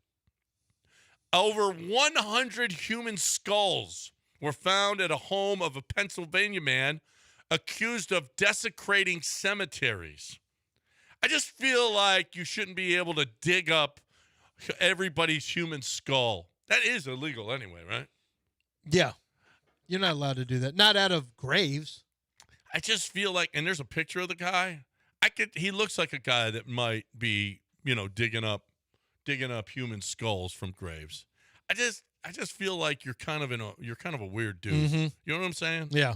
I don't feel good about Are you sure you want to go out on that limb? I don't want to live next to this guy. That's all I'm saying. And I don't like to judge people. That's not what I've taken from knowing you. You like to judge. I do not judge anyone. You enjoy judging No, people. no. I don't want to live next to this guy or Jeffrey Dahmer. You know what? I don't. I just don't. Any other people on your list of I don't want yeah, to I got live a next lot to of them? people on the list I don't want to live next to. Famous serial killer, grave digger, robber, or whatever you want to call this guy. You, because That's fine. Mutual. I don't want to live next to you. Feeling mutual. Okay. Yeah, you're not. Yeah, I'm not looking for you. I have one older person living next to me. So you're peeping out your window at Granny? I'm not peeping. Why would I have to peep at her when she's in my room? She's not in your room. She's out in a bikini, weeding. And I bought that for her. You did? Yes. So I don't have to peep. Did anybody see Nikki Glazer last night? No, I didn't watch the show. You didn't watch any of it? Did you watch Nikki Glazer? No, but you remember when we had her in studio? Yeah. Yeah. Okay. She's coming back to Houston, by the way, but no. What did she do? She's usually pretty good. Oh, no, she won't be in studio now. No, she won't be. Actually, she went after Leonardo DiCaprio for having a young girlfriend. It's easy. I mean that's just low-hanging fruit. Yeah. And the best editing job this year was done by the White House. And best editing? Yeah. Oh, okay. And the list, the Epstein list. By editing the like best editing or best sound best editing. Yeah, I got you. Right. I got you. They won that, and all the A-listers that were in the room that are probably on that also on a list that has been redacted by the White House. Yeah. On a list. Yeah. On a list. The A-listers on a list. A woman was caught. She is a nude Louisiana woman attacked a cop who told her to leave a private pond trying to be a mermaid. I feel like if a woman feels like she's in a pond naked in Louisiana, yeah. If she identifies as a mermaid, why can't she be a mermaid? Give her some grace. Yeah. I mean, goodness. Let's just see where it goes. Goodness gracious. Erin Elizabeth Sutton, 41. What did she look like? That's what Dell was going to ask. Yes. Yeah. Before I give her grace or let her off the warning, what Guilty. does she look like? It's not great. Well, sorry, guilty. Throw away the key. I don't want to throw away the key, but I just feel like she's in for some future probably self-harm. What? She's She's a weirdo. Future self-harm. She's a weirdo, dude. That doesn't mean she just might be weird, like eccentric. Doesn't mean she's gonna hurt herself. Well, she feels. I feel like if she thinks she's a mermaid and she's swimming around in a pond, at some point, she'll accidentally do some harm to herself. Yeah, that's all I meant. That's what I guess. That's all I meant. That's all I meant. That's it. All right, it's a slow day on the News of the Weird chart. So we are done. We got the game tonight. All right, final score. 19-13. Texans. Yep. Dell? I'm going to switch it. 20-13. So the Jags won 8 in a row and lost the record. All the history says this is a loss, but I'm going to say the Texans say history be damned. They win 13-10. Texans 13-10. I got 47-6. Woo! Texans. With how many field goals again? 47-6. I'm going down on them. Just 14 field goals tonight. 14 field goals and safety. Nah, I can't. It doesn't work out. It's got to be 49. 14 field goals and a touchdown. Didn't you say the scoring two touchdowns earlier? Well, Didn't you say yes, that? you I did. don't remember. You had CJ throwing for 2 touchdowns. Oh, that's right. So then it's 56. 56-6. Okay, I got those 2 touchdowns from CJ and 14 field goals. Let's go. At least 16 scoring drives. At least 16 scoring drives tonight. That's right. An NFL record. Nobody thought my Alabama team or my Indiana team was going to do that, but A they lot did. of people thought they would win. Nah. The how they won certainly a surprise, but 16 scoring drives for the Texans. 16 scoring drives. Can that be put on Underdog? I think it's higher or lower? Higher. If I don't know what the number is on Underdog, I'm going higher. I just believe in my team. Good. That's all. That's good. Excited. It's good to have faith. I'm excited about tonight. This little girl, they put 2 helmets of the teams playing, and she picks which one is going to win, and she did nothing but pick losers. All the losers. All of them, and she picked the Steelers. And she picked the Steelers? Yeah, that's good. That's good. Unless you think that little girl's do. No, I think she's a loser. That's what I think. She's a cute little, 3 or 4-year-old, but, I mean, you can be as cute as you want. There's some loser. You know what? Now we just got to go against her. She can't pick winners. That's right. She's super cute. Can't pick winners. I just keep I'm thinking of what you said though. What? That this would be the most disappointing. Considering loss how in the you're going history on of about it. If we lose, I'm going to tell you, we are going to prey on Miami's downfall. You're already preying on the I'm preying downfall. on it anyway. You're already doing that. What are you talking about? We're preying on it anyway. That's fair. We got Indiana already. So that's why he's planting negative seeds on you. No, I asked that question before this scenario came about. You did, and I just can't. You're making it so I'm nuts right now because it's in my head. By the way, did you see Davis Mills is He's going to the portal? No, Davis Mills did not travel with the team. Personal reasons. For personal issues. I think Supposed to be there though. Had a baby. We don't know if he's going to play tonight or not. We don't know if he's going to make it there. No. So they may not have a backup quarterback tonight. No, they got Graham Mertz. What's that? They got Graham Like I Mertz. said, we may not have a backup quarterback tonight. You don't want to see him anyway. No, we don't want to see him, but No. God forbid. But hopefully Mills makes it back. But hopefully everything's okay with Davis Mills personally too. Yeah. So Yeah. Yeah, get that in. If Pretend Davis you Mills care is about his on one of your personal life. flights today up to Pittsburgh, let us know. I'm glad Lance got that in. Let's pretend like we care about what's actually going on when we just want him at the game. Yeah, well, you got to say that. Otherwise, Yeah, of course. Or D'Amico would No, yell but at you. first things first. He You had know, a hopefully baby. everything's okay No, for Davis. there's a picture out there. Now get your ass to the game. There's a picture, I guess, from the Mills Instagram holding the child. So everything looks like it went well. Oh, good. Now, when's that now picture get taken? your ass on I don't a plane. know. Look at you guys. wait, when was the picture taken? It was posted by Stressens yesterday. Stressens yesterday. He posted it. Was he in the room? Yesterday? Did What does he Stressens- want? 6 months off? Did Stressens What do we take the look picture? like? Get Guys. to the game. Hopefully, Hopefully, he was listed as questionable by the Texans about getting They there, weren't but sure he would get hopefully there. that's all. The only thing it was is he was just, I'm not traveling because I'm going to be there with my wife. I believe that's the case. Hopefully there was no problems or issues. So the picture was posted 2 days ago. So now send the private jet to him. Jason in Waco sent me a direct message, said, do you know Texas Cowboys and Oilers have never, ever won a playoff game in Pittsburgh? Houston Texans can make serious history tonight. My football prediction, Houston 27, Pittsburgh 24. Okay. I don't know. They ain't scoring 24. I don't see 51 points, but it's still a win, regardless. All right.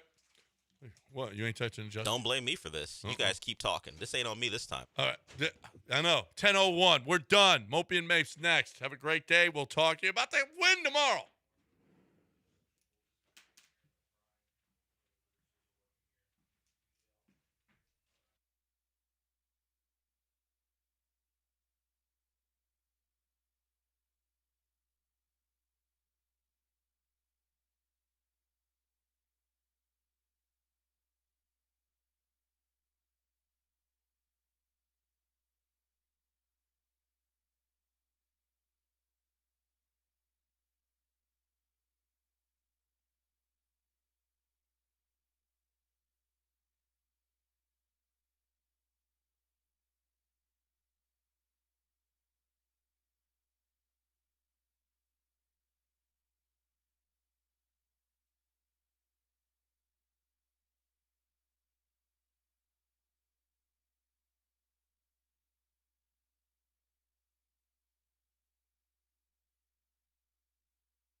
Welcome into the show, and it's here.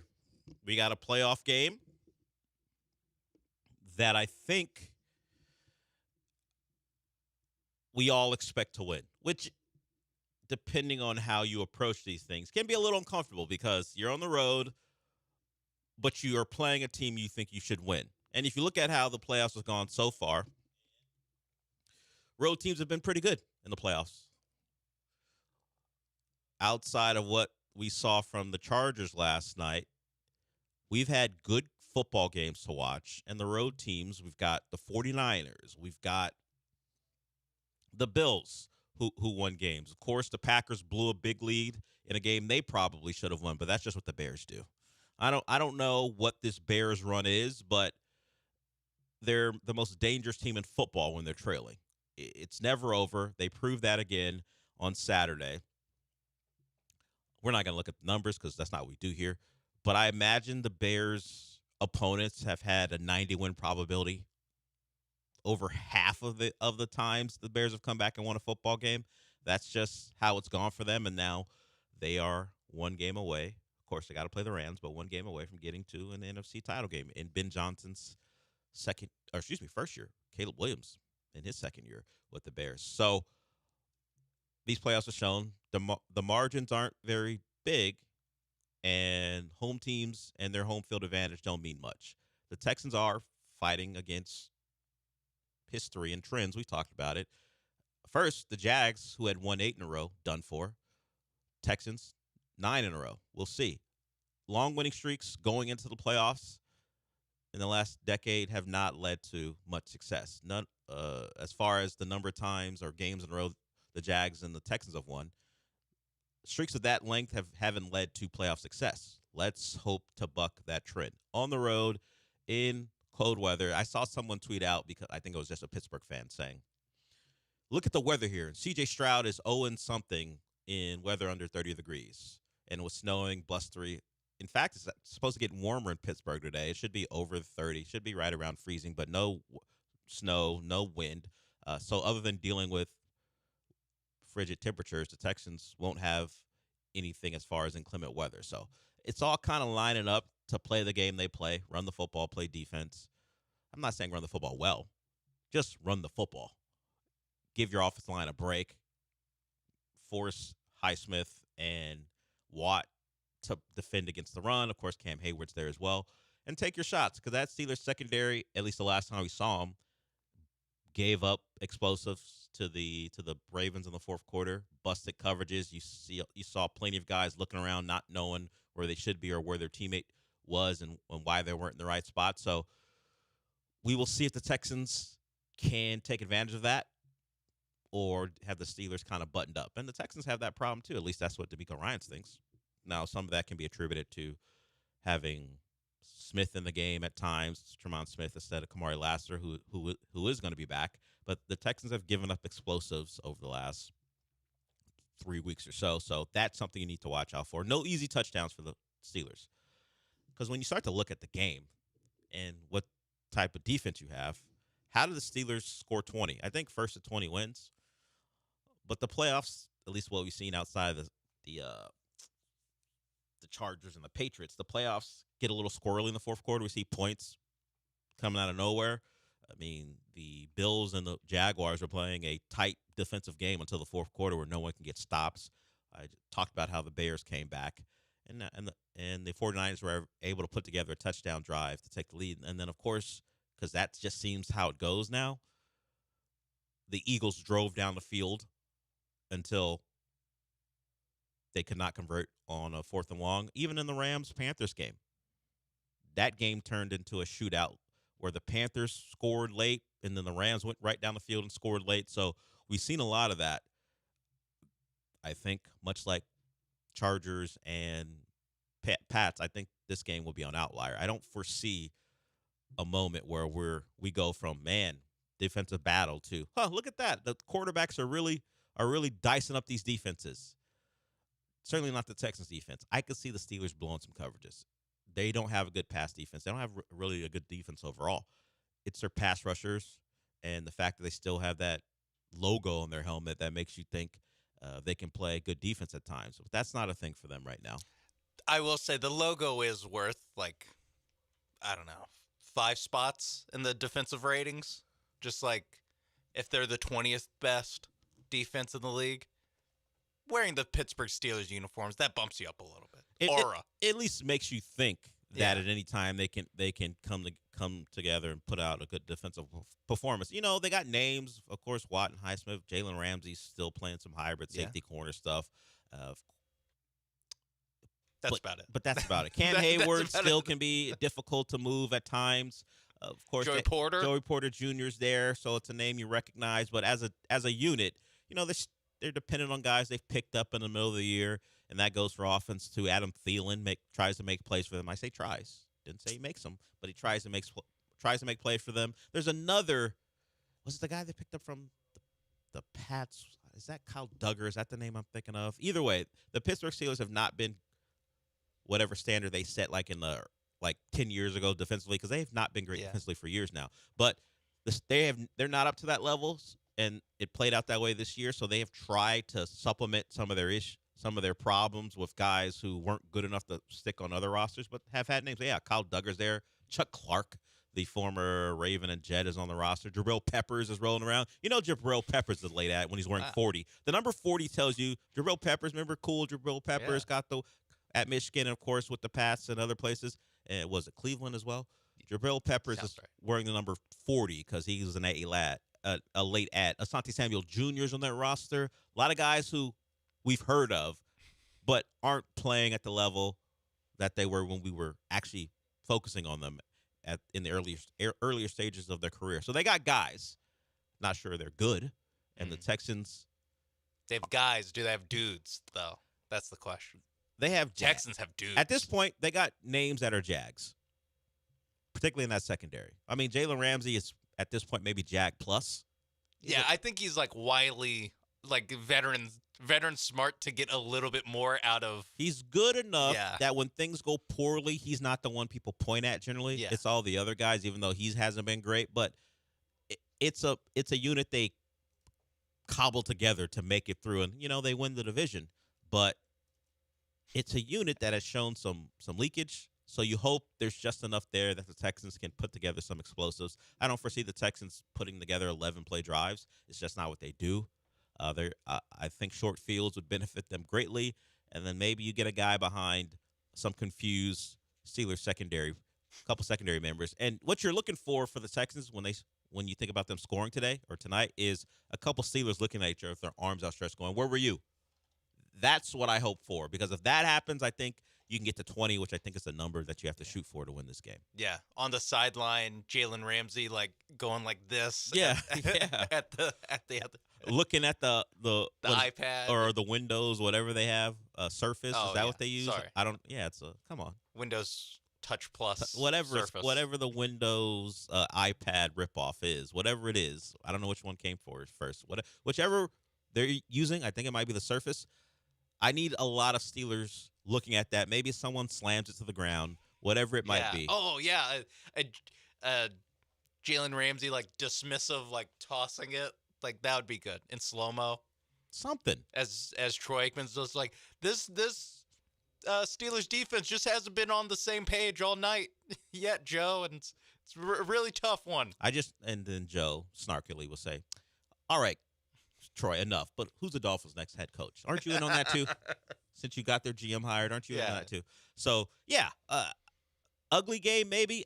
Are we going to end the playoff weekend with a whimper? Because we started out with bangers, and then by the time Sunday night rolled around, Pats versus Chargers, this game stinks.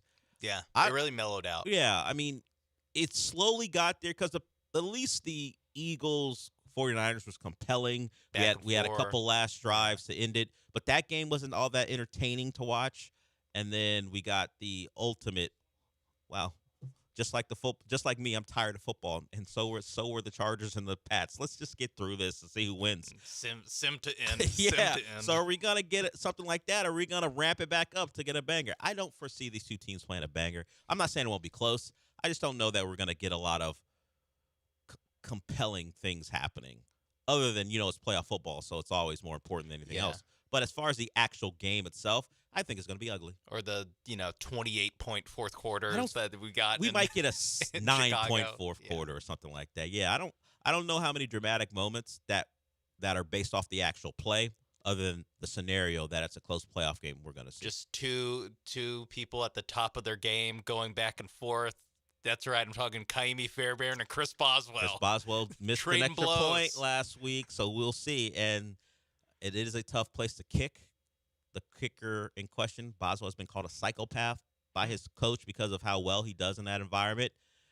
Kaimi Fairbairn, who's been great this year, made a lot of kicks. Not a psychopath. Not, at least not that we know of. Okay.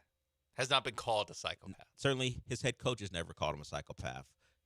All he does is really compliment Kaimi in ways you generally compliment people. I mean, I know Tomlin considered that a compliment, but it's generally not the case. I don't need Kaimi to be a psychopath. In fact, I would prefer that Kaimi doesn't really take the field except for extra points and kickoffs, but I know that preference isn't going to happen. He's probably going to be on the field for big-time kicks tonight. That's just how it's going to play out. More or less than 2.5 field goals for Kaimi Fairbairn. Made. Made. Okay.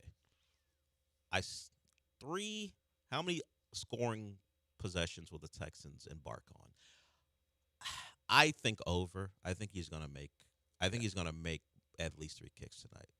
Yeah. I also feel like this is a type of game where if I'm D'Amico Ryans, there's not a lot of times where you can win playoff games by kicking field goals. Yeah, I'm not going for it. I kind of think you can win. As long as Kaimi shows that he's fine in the pregame. weather. Yeah, I'm just taking field goals. We have seen what has happened when teams don't. Like, we'll get into the NFL weekend. The Jags, of course. And I gotta apologize for Friday's show, mostly because of my exhaustion, because of the Thursday night Canes Ole Miss game. But we did not properly set the narratives on how quarterback slander was going to go today, considering on how things went. We did not set that up. We had Herbert. We had Lawrence. Yeah. We had Bryce Young. A lot of polarizing quarterbacks were playing, and we did not properly set up how things were going to go. Even Caleb Williams. Caleb Williams, what was he going to be in his first playoff game? A lot of things we did not touch on, and I take the blame because I still had visions of Carson Beck running in the end zone. So that's on me. Okay, that's on you. So we will talk about the narratives that were either confirmed or tossed aside by these playoff performances from the quarterbacks. C.J. Stroud's on the list too. He's less polarizing outside of Houston, which is interesting. I think he's more polarizing in town than he is out of town. I think for the most part, people outside of Houston still think very highly of him. They will blame the environment for it. It's much like what Herbert catches nationally, where sure, as far as the defenders, there are more Herbert detractors certainly than CJ, but Herbert defenders will point to all the surrounding things for his issues, from offensive line play to lack of receivers. And you know what? Watching that game yesterday, I'm one of the bigger Herbert get that guy out of my face types. I don't know if I can blame him for what he's got to deal with, considering the lack of options he has. He missed some throws that you would hope he would make, but overall, that Chargers offense is trash. Yeah. It's what we said last week, or what I said last week, where I was like, he's probably low-key pissed off he has to play in this game. He's like, can we go back to 6 playoff teams? Like, why do I have to? His left hand. Why have to put my body back on the line for them? And I bet we'll find out how hurt he is once the season's over with that left hand stuff. I'm sure there'll be some type of surgery or something. We'll 2 find o'clock out. this afternoon, we'll probably get the Justin Herbert's going under the knife. Yeah. We'll probably hear about that. So a lot to get to. Narratives either confirmed or disavowed, depending on how you felt about a guy. We'll talk certainly more about the Texans tonight against the Steelers. We'll also get into the trouble with the Rockets. We have the host of Rocket Power on, and it wasn't a good weekend. Denny Avia didn't have a great night on Friday night, but it didn't matter. They still lost that one. And then last night, they lose to the Kings. There are some numbers for Jabari Smith that aren't great. There are some this is the thing where you go, well, at least we don't have to play bad teams in the playoffs, because the Rockets do not fare well against some of the worst teams in the West, or just overall. And they're in a spot I don't think many people thought they would be this late into the year. A play-in team as it stands now. So get into the Rockets and their troubles over the last week and a half or so. More Texans, more certainly NFL stuff to get to. If you want to join us, the number is 713-780-3776. And big spender in the portal. Look at the Longhorns saying, hey, we got money too, Texas Tech. Longhorns spending a lot of cash to supplement their roster. So we'll talk some college football news. And we'll certainly talk about a game we didn't have an opportunity to talk about because it was on Friday night. The Indiana Hoosiers, one game away from a national title as they dismantle Oregon, beat them for the second time this year. So a lot to get to. We're just getting started. We'll be back.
This is the Del Olalea Show, live from the Huntington Bank Studios. Here's Del Olalea.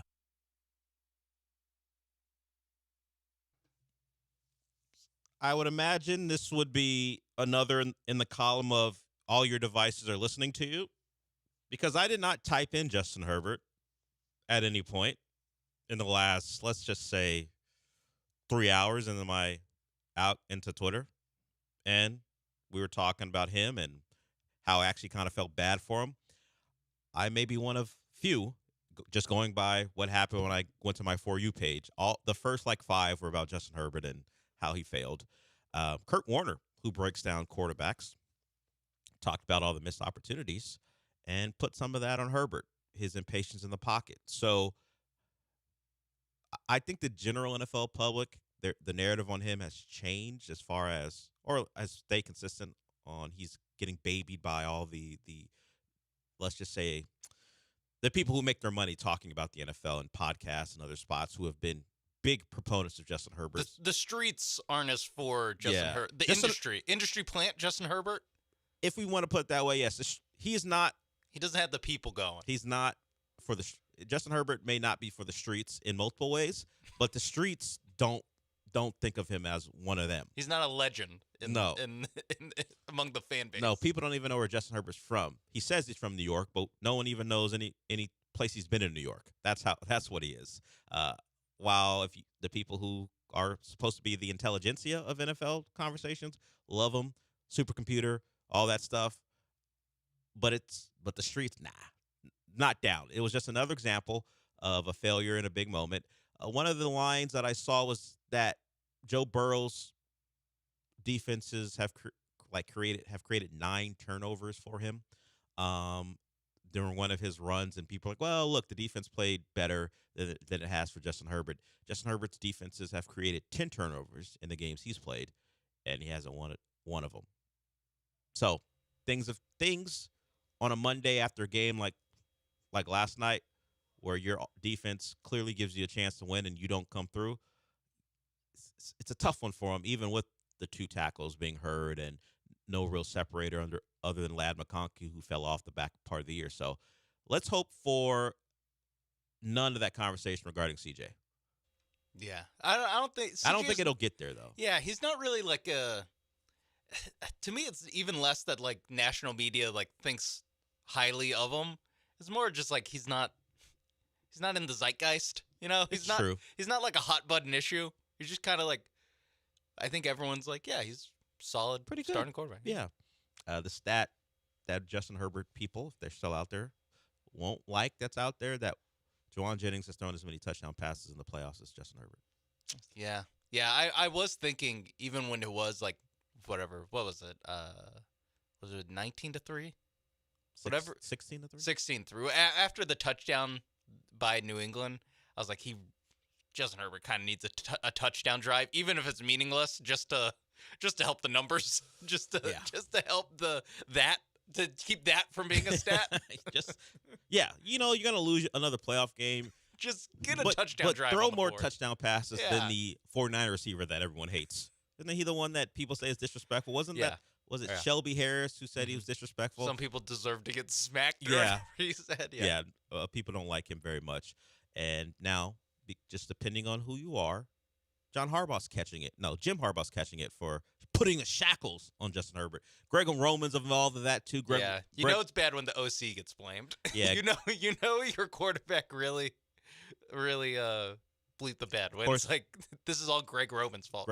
Greg Roman's had a history. People blamed him for Lamar's struggles back when he was with the other Harbaugh. So the combination of Greg Roman and a Harbaugh now catching the heat for people who think Justin Herbert's simply not being given the right opportunities. Can we just go he went from having the best tackle combination to the league to when they did the Sunday night football intros, he had multiple guys that were 38th or lower out of 41. It really just seems to me that easy that it's we could that would be a reasonable approach to this, except that people will take note of what happened against the Texans last year. That was bad. And then being up by how many points against the Jags and blowing that? That was also bad. So when you throw them all together, I don't think last night I added said that earlier. I think it just when you watch the 2 drives and you're like, this guy has no shot.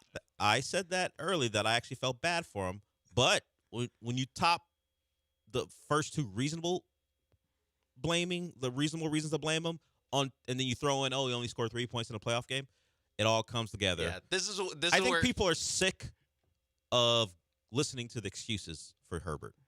No one wants to hear he had 2 tackles out, even though it's the right thing to talk about. This is where I'm like Justin Herbert should have just sat out.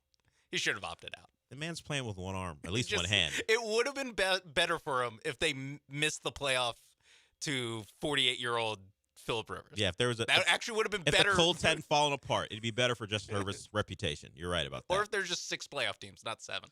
Well, sorry, Justin. It's part of the deal. And yeah, can't get around it. Now he's going to have to deal with it all offseason. So the Chargers. Let's get to Eric here. What's up, Eric? Hey guys, how y'all doing today? Yeah, can we put the greatest comeback ever game to rest on with the Oilers since the Packers blew that lead against the Bears? And also, did that big brother talk from C.J. Stroud to Caleb help him last year become the great quarterback he is today? And are they punishing the mega lover Harbaugh brothers because they love MAGA? And Abigail die rocks. I'll hang up and listen. I don't know how John getting fired and Jim losing to the Patriots has anything to do with their approach to politics. And I'm questioning, why am I addressing that seriously? That's on me. Apologies to everyone. That's a mistake. He got me there. That's on me. As far as all the other stuff, did CJ's big brother talk? No, I don't think it has affected Caleb Williams. I think the Bears are on a remarkable run. It's hard to actually take them seriously, considering how they're winning games. They were down 21-3 at the half. They scored 25 points in the fourth quarter. They were still, by the way, I said they were down 21-3 at the half, which is correct. Going into the fourth quarter, it was still 21-6, and they still broke off 25 points to win that game. Caleb Williams, gaudy passing numbers, but he was 24-48 with 2 picks, too, along with 2 touchdowns.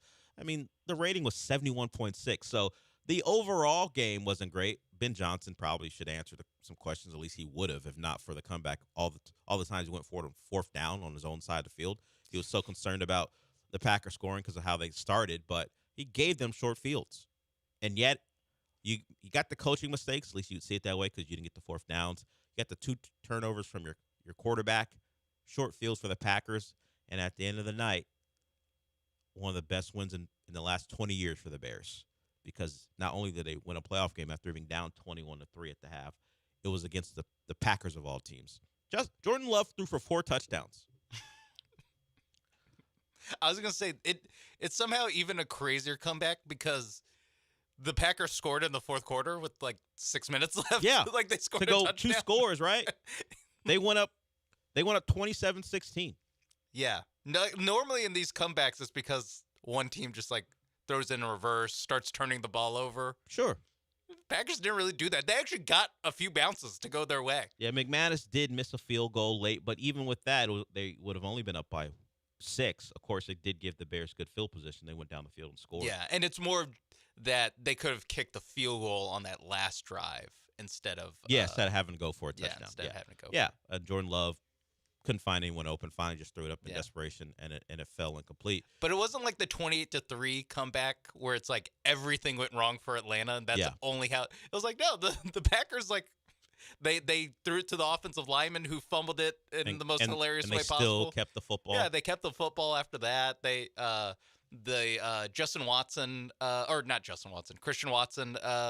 touchdown play. Like there's a bunch of stuff where it's like this is really weird, but it's still like kind of fine.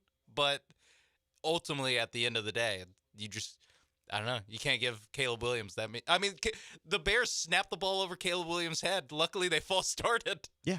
To give him another chance to convert. Simply has not mattered. The Bears just find a way. And as far as the question about whether it wipes away Oilers-Bills, no, of course not. For one, the Oilers game was still a bigger deficit that the Bills came back from. And a lot of that stuff is personal or to the teams that are playing or the fans that are watching. In Green Bay, yes, this one will surpass Oilers-Bills because it happened to them. Yeah. But ask an Oiler fan, do you feel any better? If those still exist, I guess they do. Do you feel any better now that the Packers blew a game or the Falcons blew a game? Let's No. ask Lance. Let's go ask Lance. No. Hey, Lance. Does he feel better 30 years after the fact? Does it feel because better? the Bears did that to the Packers? Of course not. No. I mean, the Packers honestly have, they had the Seattle NFC Championship game. Yeah, they've had worse things happen to them in bigger situations. And, of course, they've got their own Super Bowl win as well. So it won't erase anything. It'll just go down in Packers lore as a disaster, which led people to wondering whether LaFleur would keep his job. Adam Schefter's reporting this morning that Matt LaFleur and the Packers are working on trying to keep him as their head coach. So that, I guess, if things don't work out, that would be another giant name on the board for a potential head coaching vacancy. Doesn't look like that's going to be the case. They're reporting right now as far as Harbaugh, because Eric mentioned it. This is something serious we can talk about as far as a Harbaugh is concerned, as opposed to what he brought up. Right now, Harbaugh is expected to be focusing on 4 teams, the Giants and the Dolphins among them. I guess we'll see how the Jackson Dart film that he watched, because that was what they said. He would watch the film of some of the quarterbacks for the teams that are in play, and that would help him make his decision. That's a first for me. Hearing that, the coach, the free agent coach, is, actively having that report that he's I'm going to do some homework on Jackson Dart before I think about taking this job. That I guess we always assume there's some of that goes into it, but just to hear, the update is that John Harbaugh is going to watch film of Jackson Dart and Quinn Ewers, the 2 quarterbacks that he's going to take over. I don't know that he mentioned Quinn Ewers. Cam Ward was the other one that was mentioned. Okay, Quinn, Cam, and Jackson Dart, the big 3. So Giants, Dolphins, Titans, and Falcons are the 4 teams people consider to be the real teams that are in for John Harbaugh and who you might consider. Because normally it is a coach will watch film, but you're selling yourself to the team. Now with Harbaugh's team selling themselves to him. But I've only heard it at the podium at the introductory press conference where it's I watched film of Jackson Dart and I was blown away. I couldn't wait to get my hands on him type of thing. You never hear it beforehand. Where now we can speculate. It's well, if he takes the Dolphins job, that's a direct reflection on what he thinks about Jackson Dart, where he's watching Jackson Dart, he's ugh. Cam Ward, finish a game, Jackson Dart. Yeah. He had his injury issues. Yeah, so. Cam Ward, why? There's 5 throws a game where I'm what? Did you press the wrong button on the controller? We'll see what he does. Those interviews, I guess, will begin in earnest this week as all those teams have to get their, let's just say, interviews out of the way that fall in line with NFL rules. The ones where you have to interview minority candidates and pretend like you're giving them a real shot when you actually just want Harbaugh as your coach. Those have to be done too. Yeah. So it won't be Harbaugh hired by Wednesday, it looks like, because I don't know if all those teams have done the requisite, hey, we swear we're giving you a real shot. I saw, interviews. I think it was the Titans tweet out the graphic of, it always blows me away that teams just tweet out a graphic of a coach. Yeah. We talked to this guy. The Dolphins did with Clint Kubiak. Yeah, the Titans had one where this is 7 head coaching interviews. They just tweet out the graphic of who they've talked to. And it's Lou Anarumo, Steve Spagnuolo. So, boom, got 2 Italians. They're good. I don't know if that fits the profile of what the NFL's looking for, but yes, it is 2 Italians. Jim Nagy, Vance Joseph, or not Jim Nagy, Matt Nagy, Vance Joseph, Stefanski, Mike McCoy. Got to give Mike McCoy and Mike a shot. McDaniel would qualify as a minority candidate, right? And Jason Garrett, who I think as a redhead also. I'm serious, considering what we know that Mike McDaniel's father is black. Would he qualify because you have to interview 2 outside minority candidates before you can make any hire. So you can't just interview one of your assistants to get past the Rooney Rule. So I'm wondering how the NFL classifies a Mike McDaniel interview. Right? I feel like he has to count. Yeah, I think he would count despite people being surprised by the fact that his dad's black. I think he will qualify. The rule isn't that you have to look black. The rule is that you actually are. Like, I mean, in America, that's the rule, but I don't know if it's the rule in the NFL. Non-passing. Yeah, I don't believe that's written in the bylines. It just has to be proven. And of course, minority. Jason Kidd, get him out of here. Oh wait, what? And of course, minority isn't exclusively to black. I mean, Ron Rivera, if he was up for a job, would count along with others. But I think the Titans are. Lou Anarumo, yeah. I don't know about that. Whether Italian counts within the NFL's policies, who knows? Either way, maybe if it's more, John Granado, that would count. If the Italian says I'm dark meat, then he qualifies. It's not my quote. I don't know. I haven't read the bylines. We need Andrew Brandt on this. I'm gonna go down there and talk to Lance. He's an NFL guy and see what it says. All right, we'll get to Gary when we come back. If you want to talk about anything, as you can tell, you're more than welcome to. We'll get into the Rockets issues as well because it was an ugly weekend in Portland and then in Sacramento, and Ime Udoka is not happy. The Rockets currently a play-in team. Didn't foresee that coming, so we'll get to that. Oh, by the way, Alpy's back. He came back earlier than we thought. Didn't help against Sacramento, so a lot of Rocket stuff to get to. Your calls as well. We'll be back.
You're listening to the Del Olalea Show, live from the Huntington Bank Studios. Here's Del Olalea. Let's get to Gary here, then we'll talk some Rockets. Şengün was back, nowhere near 100%. They lose in Sacramento. We'll hear from the coach. He did not mince words over the weekend about how his team's playing, and maybe rightfully so. There's some pushback from fans about Ime himself. There is the conversation about whether he and his, or lack thereof, offensive philosophy is a good thing for the Rockets. But hey, are they just struggling, or do we have real systemic issues with them? They are going through a stretch where they're shooting the three ball historically awful. That's not helping. But we'll get to that in a little bit. Let's get to Gary. He wants to talk Indiana, Miami. What's up, Gary? Hey, guys, I'm probably the most in-depth caller you guys have when I rock the mic, but with that set aside, the reason I'm in Indiana is going to beat Miami, and I'm pulling for Miami. But the reason is this Maurice Claret. Let me just take it back. When he wanted to enter the NFL draft, the NFL, he was a little young, and you know they were talking about safety and what have you and everything. Now I'm gonna tie that in with Indiana and Miami. You guys probably know, but most of your callers may not know. Indiana's average age of 5- and 6-year college students is the same as that as the Green Bay Packers, meaning that that's like a hotbed. If you don't make the NFL, there's no G League or a USL league. You can stay in college and you can pay. And for those who want to pursue NFL aspiration, that 5- and 6-year player, while they're at Indiana, they can get a coin there and then sharpen their skills and maturity.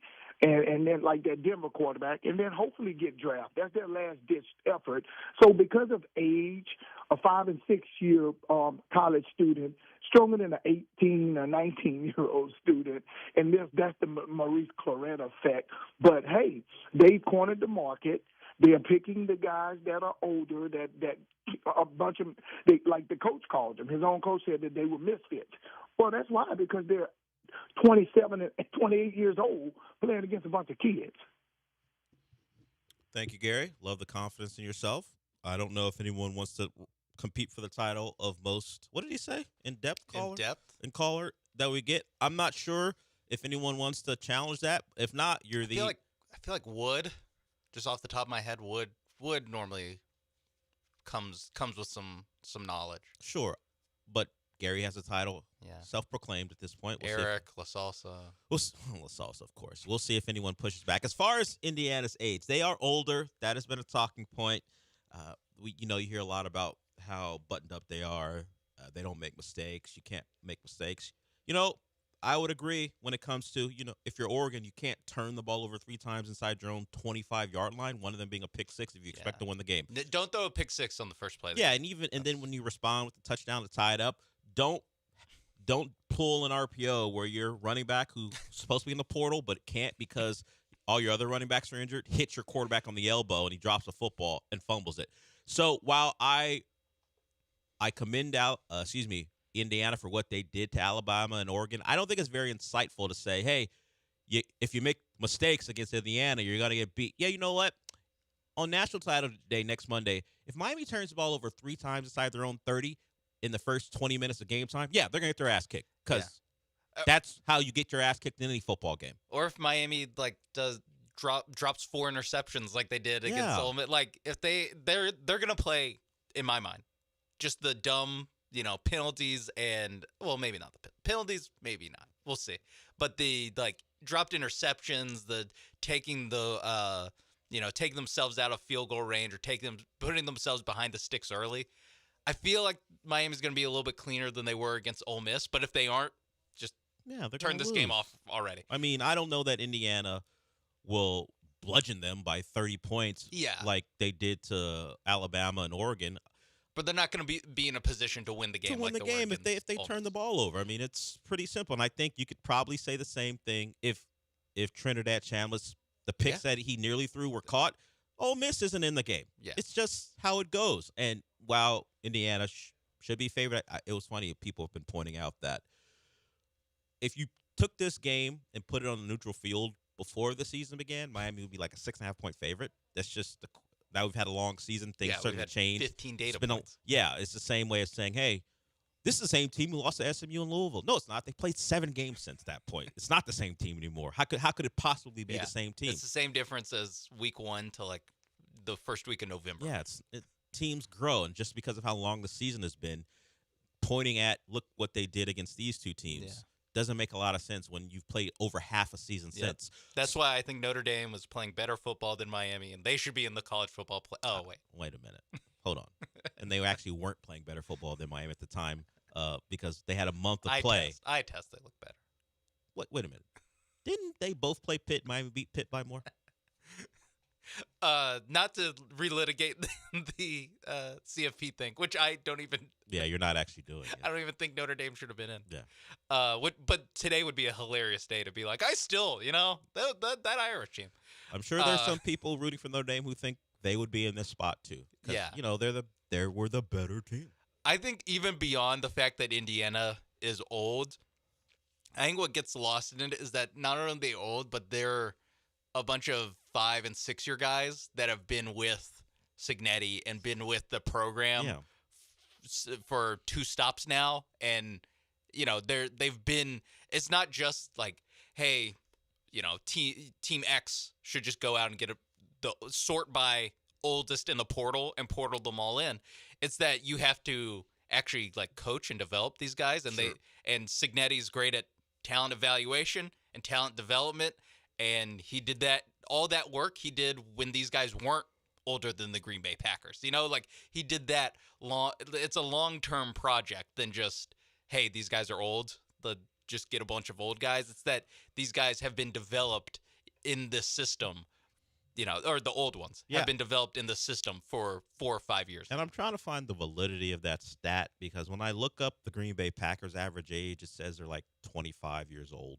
And even Indiana, as old as they are, I saw it was like 23 something. So I'm not. Maybe it's the top players for Indiana. I'm not sure how that works. Yeah, it might just be like starters. Or the starting lineups for both teams or something. But I'll tell you that Miami's old too. Yeah. If you look at their roster, particularly their starters, the only one who isn't a junior is Malachi Tony. You've got 5-year seniors, 4th-year juniors across their starting offense, and then even on defense, the youngest player, if you just go by years spent playing on the college level, is they do have a couple.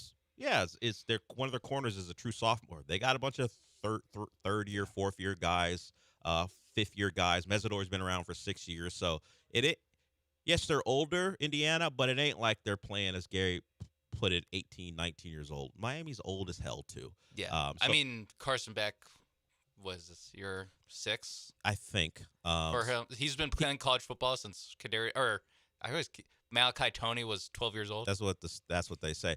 He's actually younger than Trinidad Chambliss, that didn't get brought up at all. Yeah. That guy.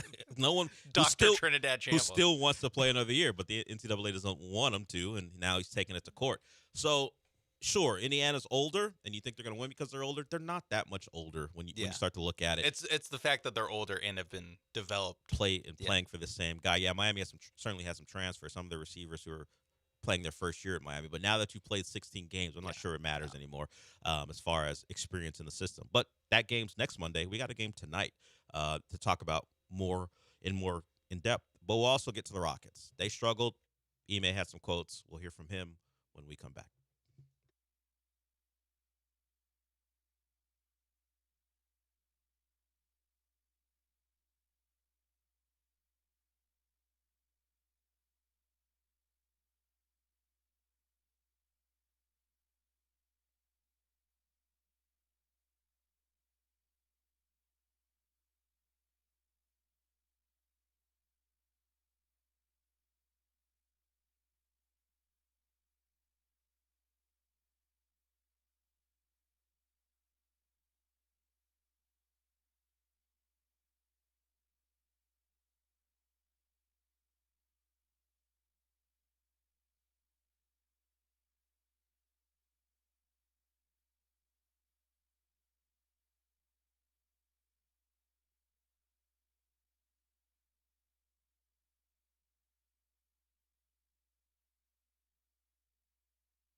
We'll start hour 2 with the Rockets.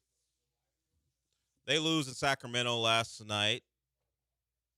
Been a rough go of it on this road trip. I mean, they play 2 in Portland and lose, and then they follow that up with an awful night in Sacramento. This comes from the well-researched account called Brick Center, so certainly something we can trust. The Rockets have the worst three-point percentage over 5 games in NBA history. They're currently shooting over that 5-game stretch 23.4% from the field. So, if we trust Brick Center, and maybe we just trust our own eyes.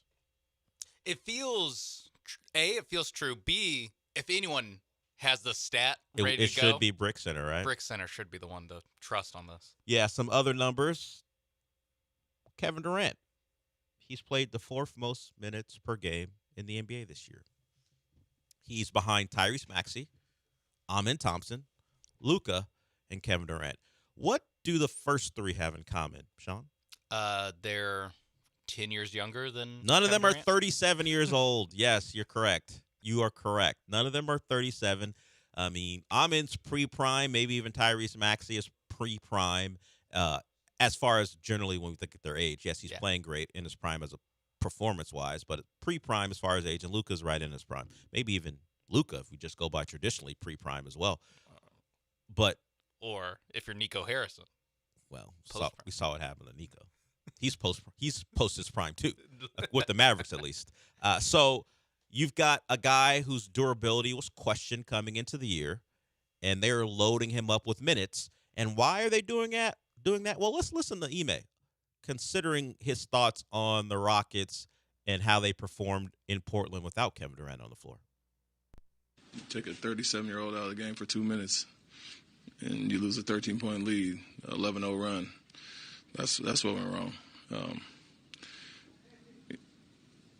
Don't play with any aggression, confidence, mentally weak, and have a 15-point quarter, 1 for 17 from 3. I think a bunch of wide open looks. Making shots help, but you have to guard on one end. You have to play with some aggression on one end, drive it physically, take care of the ball and not turn it over. So all the above. But the fact that we have to rely on a 37-year-old for 40-plus minutes is a problem. Over the last 2 games combined, the Rockets have been outscored by 30 points in the 4th quarter. Against Portland, they got outscored 35-14. That's a total of 19 points. They had a big lead, lost that game by 6. And then, of course, last night, they got outscored 33-22. So they weren't leading, but they were in the game, and Sacramento put them away. If you can't shoot, that's a giant problem. So, obviously, you don't make shots, you don't win games. But I think, and you listen to the coach talk about it, the underlying problem for him is they're not playing with the level of intensity and aggression that he demands, and he thinks that's why they're losing games. Because if you're defensive minded, at least that's what they are positioned to be.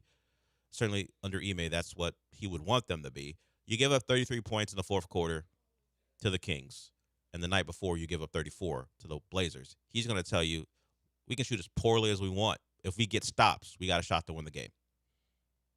Now, if I would agree with him for Portland, because, yes, you scored 15 points, but your lead was big enough that that's an awful showing. Yeah. If you get stops, you're probably at least in the game and maybe you win it. It would be overcoming an awful 4th quarter, but they lost that. They got outscored by 19. 34 points. By 2. Isn't it? They lost by 6 in that 6. Oh, wait, which one? Previous game, I think they lost by 1 or 2, yeah. So you get outscored 34-15 in a quarter where the Blazers, in a game where the Blazers hadn't broken 30 in a quarter, that's going to bother them because you think entering that quarter, if you get stops, that means transition offense. That means maybe easier buckets. So it all kind of ties in, but they didn't get enough stops. They lose that game. Last night, that's a tight ball game that you are trailing in. But he would probably tell you 33 points is way too many points to give up. And second game against the Sacramento Kings, one of the worst rebounding teams in the league, where they out-rebound you, is not great. Yeah. Not great. The same thing happened in their game in December that the Rockets blew in overtime or blew in regulation and then lost in overtime. Can't be doing that. Can't be doing that either. Now, I do kind of think that it is simple to say, hey, don't have the worst three-point shooting 5-game stretch of NBA history, and you will probably win one or two of these games. Possibly. Like they're all single-digit losses, except for the Kings one. But I think that obvious every time the Rockets lose. Ime Udoka, what do you think went wrong? I don't think we played hard enough. We got punked, we're soft, stuff like that. Yeah, that's just how he views the game. Like that's the prism in which he's viewing. And I think this it game. upsets some people. They think the offense is kind of stagnant when Kevin Durant's not making shots, and at least the public-facing solution is always we got to play harder. We got to be more aggressive. And people are like, what about getting better looks? What about Jabari Smith? Just all of it. Well, he's gotten some great looks. He's part of the reason why they're one of the worst apparently, according to Brick Center, the worst three-pointing shooting team over a 5-game stretch ever. Jabari Smith has been bad. You look at some of the numbers when it comes to when they lose ball games. I don't want to go, it's Jabari's fault just because his numbers are bad. But we joked about tour dates last year. Whew. It's spring. And there, by the way, this early spring. This comes from an account called @NBA_Tour_Dates. Expert in the field. So much like Brick Center. Jabari Smith in losses this season for the Rockets. 4 for 13, 6 for 21, 2 for 13, 2 for 13, 6 for 16. So Jabari, we'll see if he goes on a year-long tour. But 5 for 18, 7 for 20, 3 for 14, 3 for 9, 2 for 6. I'm not going to count. It's 2 for 6. Even he didn't get enough shots to make. It's still a tour date. Yeah. But he didn't get enough shots for it to really be that impactful. Just like how if you go like 11 for 20, like that's not really a tour date. Yeah, I mean, he actually had a pretty good night. Yeah. So he has struggled immensely, and his people were talking about he's going to, or at least he talked about, he was going to watch Kevin Durant film, study and learn. You can study all you want. It's pretty hard to be Kevin Durant. But even still, you'd like Jabari to be shooting better. Yeah. Can I have you be Trevor Ariza? Like, can I have you not go 0 for 10 on Friday night? You're providing some.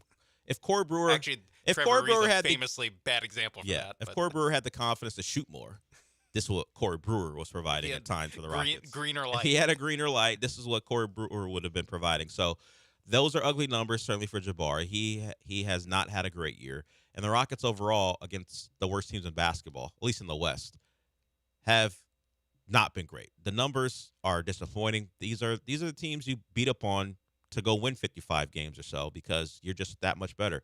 This is from Bordeaux, NBA. He's a guy who covers the Rockets. They've lost to the Kings twice, who currently are the 15th seed at 9-30. Lost to the Pelicans, 14th seed. Lost to the Jazz, 13th seed. Lost to the Mavs, 12th seed twice. Lost to the Clippers, 11th seed. Lost to the Blazers twice, who are 9th seed. So the Blazers are the less embarrassing one of the, unless you just really hate Denny Avia, which apparently a lot of Rocket fans do. I did not know that until this last couple games.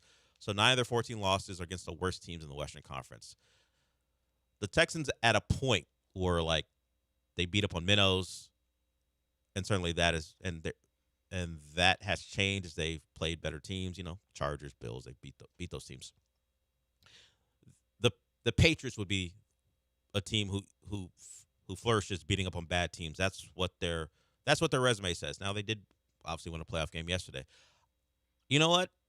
It's much better, even if you're playing bad teams, to beat them. I prefer the Rockets to be known as, they just slap around minnows, because there are a lot of minnows to slap around, and they're not doing it. And that's why, what are they, 22-14 now? Yep. Which is a record that people wouldn't have suspected coming into the year. And I guess the chef's kiss, 36 games in, is that the Suns have a better record. Who won the trade? The Rockets. But yeah, because that's the thing. The best player is still the best player over the stretch has been Kevin Durant. Yeah. For the season, it's been Alperen Şengün. But it's like, no, but it's really, I mean, it's the fact that you, even if you're not the worst shooting team in NBA history, your percentages the last 3 games are all like in the low 20s. Yes, it's like been bad. 23, 22. Like that's where I have a hard time just being like, it's not sustainable how bad they've there's been. systemic issues. I'm like, just like, when Jalen Green I think by last year I had it covered where it's like when Jalen Green has a great night, just look at how he shot from three. And chances are he shot 70% from three. And that is just not sustainable. And this is the flip side of it on a team scale is They are not going to be this bad. yeah. And while like you can look, their effort last night wasn't good, but you have a decent shooting game. Now you're way in this game and obviously it's not just like as simple as just add up, miss threes, turn them into makes, and that's the score. Because you play the game differently depending on the score. So like I think like you're just in that game if you just play a little bit better on wide open threes. That's really all you need to do. But it is a bad stretch for the Rockets. Good teams have bad stretches over the course of an 82 game season. I will say the upside is like while there are things where it's like Udoka brought up where you take out Kevin Durant, you lose a 13-point lead. Like that's a problem. Don't be doing that. That's why he has to play 40 minutes. Is that when you take him out, just the offense falls off a cliff, especially without Şengün out there. When Şengün's there, you can stagger him a little bit more. It's less of a problem. But beyond that, and the fact that Jabari Smith is, I don't know what's going on with him.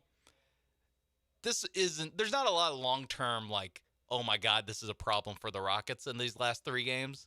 It is just like, you better get over this very fast. And some of it gets highlighted because he just got a deal. Like when that happens, people are expecting a better performance. He has not been great this year. When you throw an 0 for 10 from 3, like that catches people's eye. Yeah. And overall, he's been fine, but when you get the number that he got, even if it was considered team friendly, you expect a leap. And Jabari Smith this year is very similar to past Jabari Smith. Yeah. Like he's taken more shots, like 3 more shots, so the numbers are up as far as scoring, but the percentages aren't up shooting the basketball in any way, shape, or form. And the rebounding, all that stuff is kind of similar to what he has been. So it's just bad timing with the run of embarrassing losses matched up perfectly with one of his worst slumps of his career. Where it's just it becomes like a microcosm of what's wrong with the team. It's easy to point at one guy where it's like, hey, this team is shooting terribly from 3. It's all the non-Kevin Durants that are letting this team down, and it's the guy who's missing the most open 3. It's like he is the of the last 3 games, he is the microcosm of the problem. I do think we're like a week and a half of struggles away if these continue from people regretting. Man, it really was Dylan and Jalen were still here. Not reasonable people. Not people who foresee the team potentially winning a title. And Kevin Durant certainly being a more likely way to go about it than just sticking with Dylan and Jalen Green. But it's just the nature of Jalen Green and Jabari. Could we have done that? I think I've seen that, certainly. I've seen why did they choose Dylan as opposed to Jabari. Money reasons, but probably. Yeah, Jabari didn't have his deal yet. Yeah. Dylan Brooks was there to make the money work, and he has been someone Phoenix has loved being there. They don't beat the Rockets, which is something we can take from it, but they're too good. Yeah, that's true. They're ahead of the Suns Rockets need in to the be standings. worse, and then the Rockets might take care of them. Yeah, no, Rockets. The Rockets would actually lose to them if the Suns were worse. Rockets just need to get through this Bulls game somehow. Yeah, and then they get to host the Thunder, get to host the T-Wolves. Ugh, the Pelicans come to town. Then thank God San Antonio comes to town. In this next like week or so of basketball. The Rockets are getting the thing we always say about football teams: play down to the competition. The Rockets love to play down their competition. Unfortunately, I would like more wins that feel like losses. We're just getting losses. Yeah. I could really use that there's no way that Deni Avdija should shoot like 25 free throws across 2 games against you. But hey, at least you come out with a win. Don't ask how, ask how many, and that's all it takes. It's like, no, they're losses. Yeah, when that happened and you still lost. Yeah, it's like when Ole Miss barely beat Washington State this year. Well, 24-21 at home, a win that feels like a loss, but you know what? It was a win. The Rockets are allowing Washington State to drive down the field and throw the game-winning touchdown. Yeah. This is what's happening. You keep losing to these bad teams, particularly blowing leads in the fourth quarter, or at least games where you're in it in the fourth quarter and then get worked in that quarter. All right, we'll go to break. We'll get more into the NFL stuff to get to, and also certainly the Texans as we get closer and closer to the final game of Wild Card Weekend, Texans versus Steelers.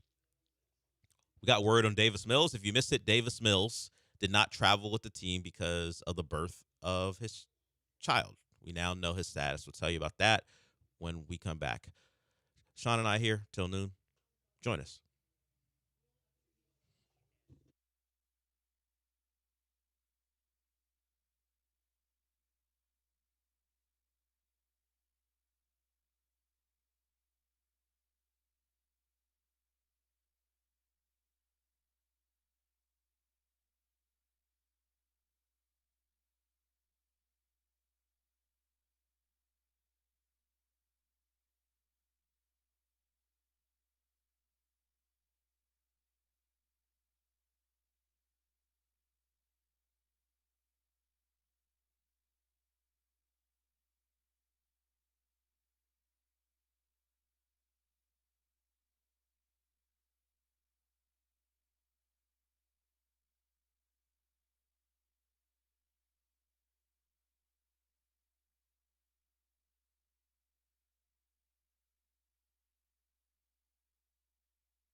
The Del Olalea Show continues. Now back to the Huntington Bank Studios with Del Olalea.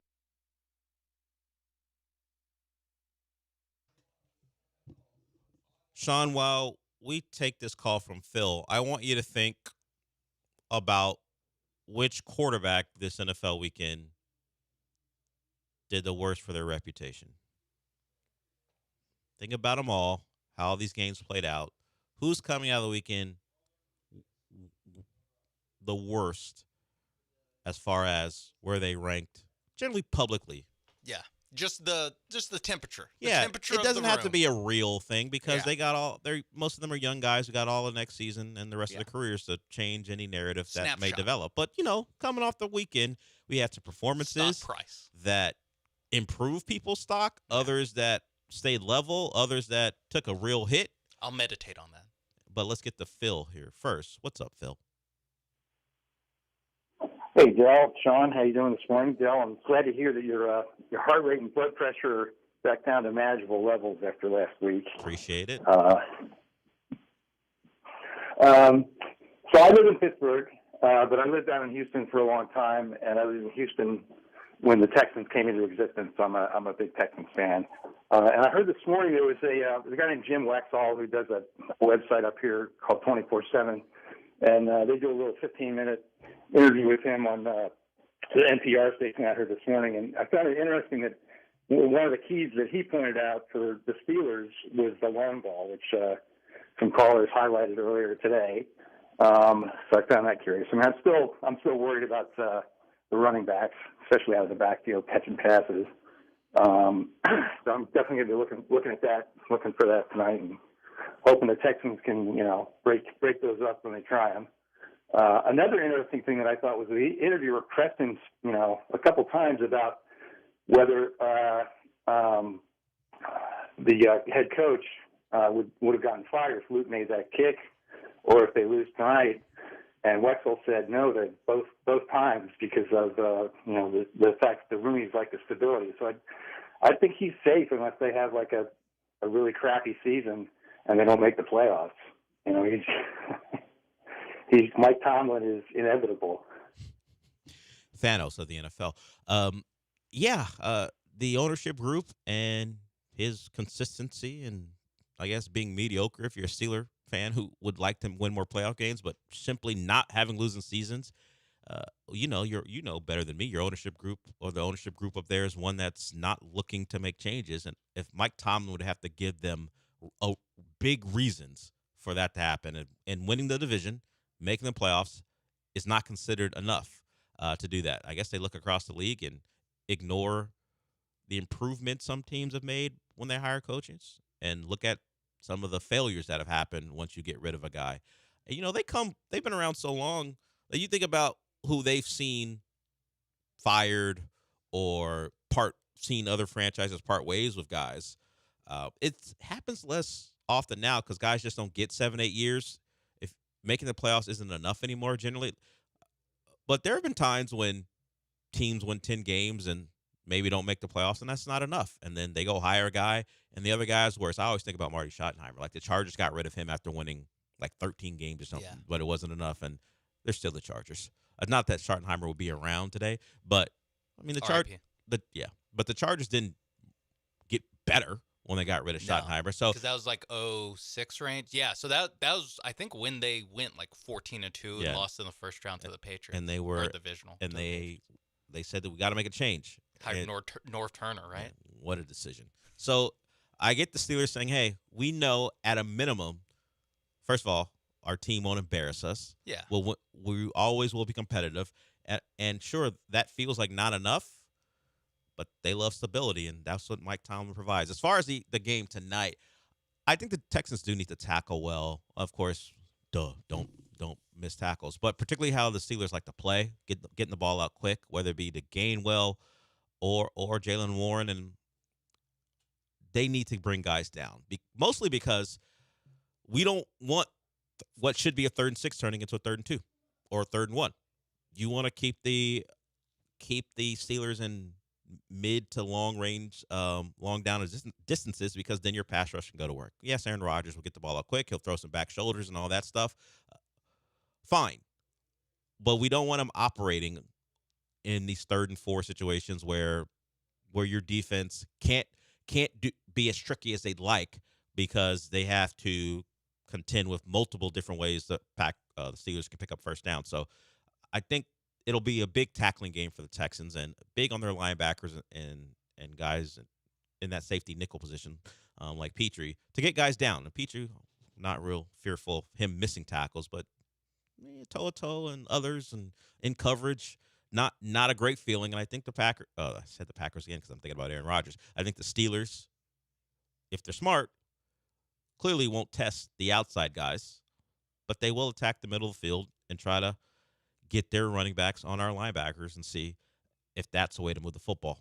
So I think short passes will be in play, and certainly Aaron Rodgers will test you on what you would call low percentage, but low risk. Throw the back shoulders, throw fades, slot fades, stuff like that to get the ball out of his hands quickly and find the one-on-one matchups. I think the Texans will have to hold up certainly in one-on-one coverage down the field where where those go balls feel like low risk for the Steelers, but big reward. And remember, especially with these deep shots that we're, expecting from the Steelers, going to have DK Metcalf.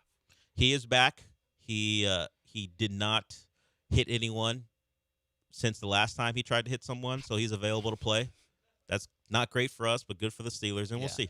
Yeah, without DK Metcalf, I'd be like, this thing. I have some real trouble seeing how the Steelers can move the ball. With DK Metcalf, I still see trouble, but they'll have options. I can see in the Doctor Strange 6 million alternate timelines, I can see more than one. One way they win this game. I think also Doctor Strange, a little bit of a drama queen with that. Yeah, come on. It's the end of the world, and what are you doing? There has to be more than one. Are you kidding me? No. This is the one. And the one involved them losing at that moment. That's what he said. This is the one. There wasn't one where nope. Star-Lord doesn't. Okay. All right. Could they have won without Star-Lord being an idiot? According to Doctor Strange, he had to be that idiot. Okay. All right. Hey, I didn't see the projections he did, but all right. Okay. I just have some troubles. The man's name is Doctor Strange, for goodness sake. Of course. Yeah, and you're still questioning him. He's a doctor for a reason. Because he went to medical school. Yeah, not because of the sorcery. Yeah, that's a different. Yeah, he's not Doctor Strange, or his name isn't because of the sorcery, and he's not a doctor because of the magical powers. That's just he's Dr. just Steven or whatever Strange. It is Stephen Strange. We did get while Phil didn't mention Thanos. I mean, inevitable. I mean, you're talking to these two nerds. We're gonna make the connection, and now we're on Doctor Strange. Yeah, Sean, stock down on Doctor Strange. Definitely, even if he winds up coming back in whatever character Charlize Theron or Theron was playing comes in with them. Yeah. Remember that thing? Remember he disappeared and she was waiting for him? Yeah, I remember that. Much never followed up on it. Yeah, much like this is because that movie wasn't successful. Much like what's his name?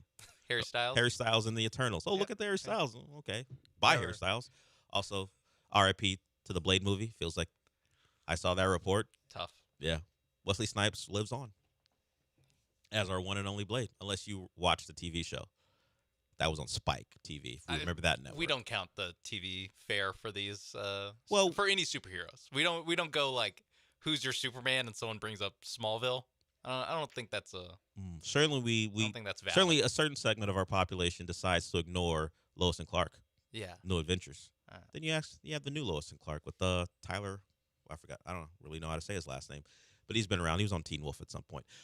We'll go to break with that. Sean, you'll have an answer to the question: which quarterback embarrassed himself? No, lost the most goodwill. Or you just rank quarterbacks by how vibe check, the narratives and the vibe has changed around them. We'll do that. I'll do vibe checks. We'll do that when we come back.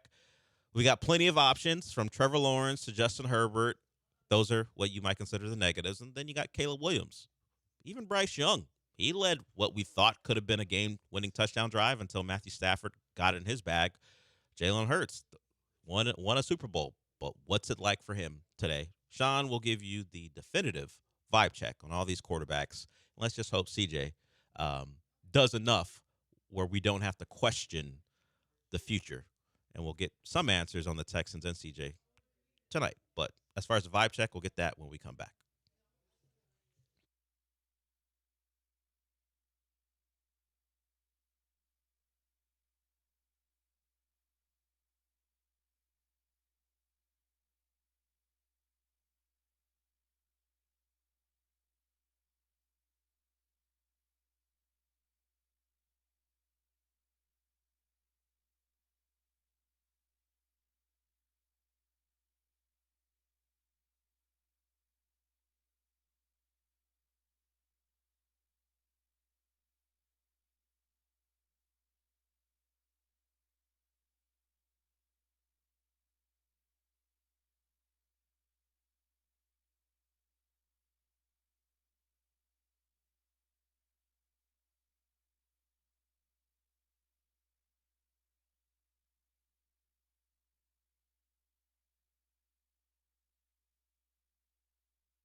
The Del Olalea Show continues. Now back to the Huntington Bank Studios with Del Olalea.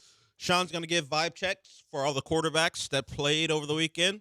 Quarterback who visited Coral Gables but did not play, clearly, has made a decision. Sam Leavitt, former Arizona State quarterback, got the bag from LSU. Lane Kiffin showing up in Knoxville at the airport as Sam Leavitt was getting on a plane from Tennessee to go to Miami. Apparently worked, or whatever he heard as far as money from Miami wasn't up to his liking. So Sam Leavitt, the former Arizona State quarterback, commits to play at LSU. We've got Dylan Raiola. He will go to Oregon, maybe following the Dante Moore track, where you sit a year despite starting someplace else if Dante Moore doesn't enter the draft, and then he's got a starting spot ready for him at Oregon. So those are the couple big-name quarterbacks coming off the board in the last 2 hours or so as portal season in full effect. And speaking of that, the Longhorns spending lots of cash. Cam Coleman, the Auburn receiver. Cheez-It Bowl's champion. That's right. And trying to be today, or I got it on Friday. Trying to be transfer portal champions as well. They get Cam Coleman.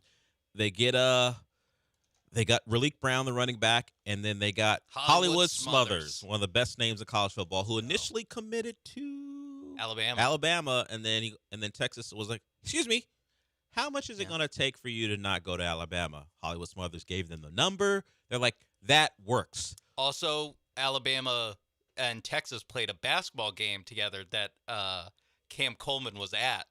Texas somehow won that game. Mm-hmm.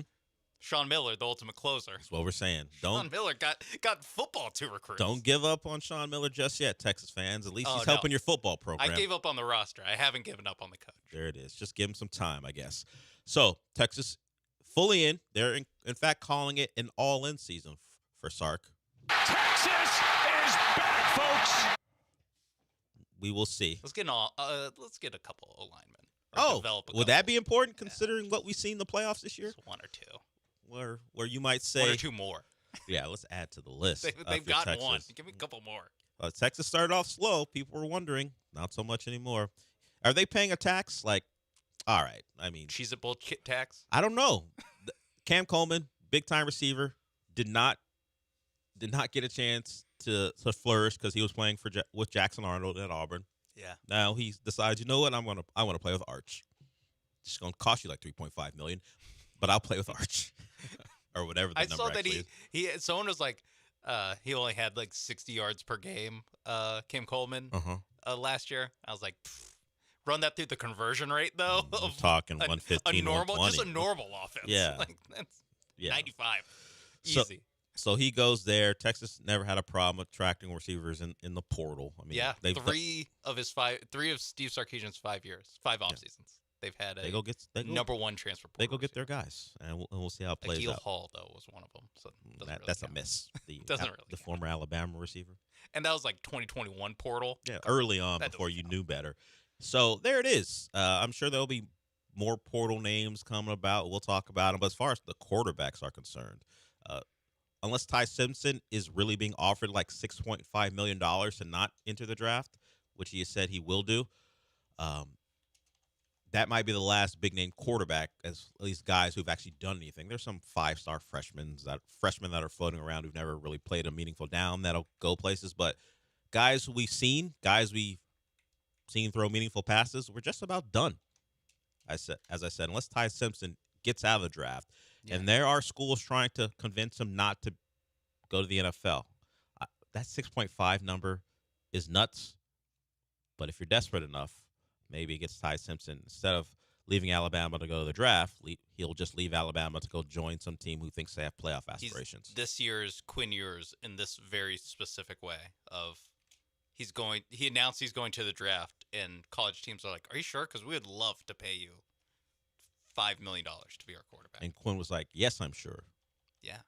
He did get to start a couple games, so maybe Quinn Ewers thinks it was a good decision. We'll see if Ty Simpson does, as he has to contemplate his future. All right, Sean, talk some quarterbacks. Yeah. In the college, let's talk about the quarterbacks who played in the NFL this weekend.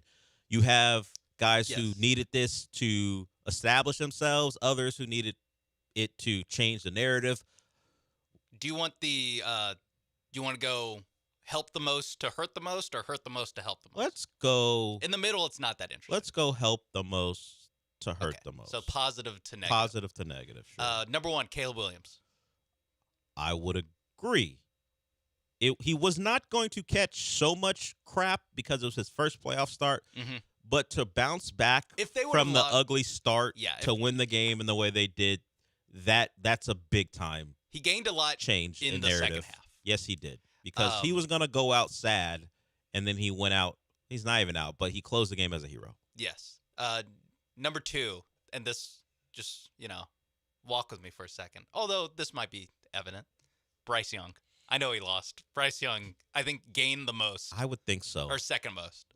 The way he played late, he led a touchdown drive that could have been the winner, except he had the MVP on the other side.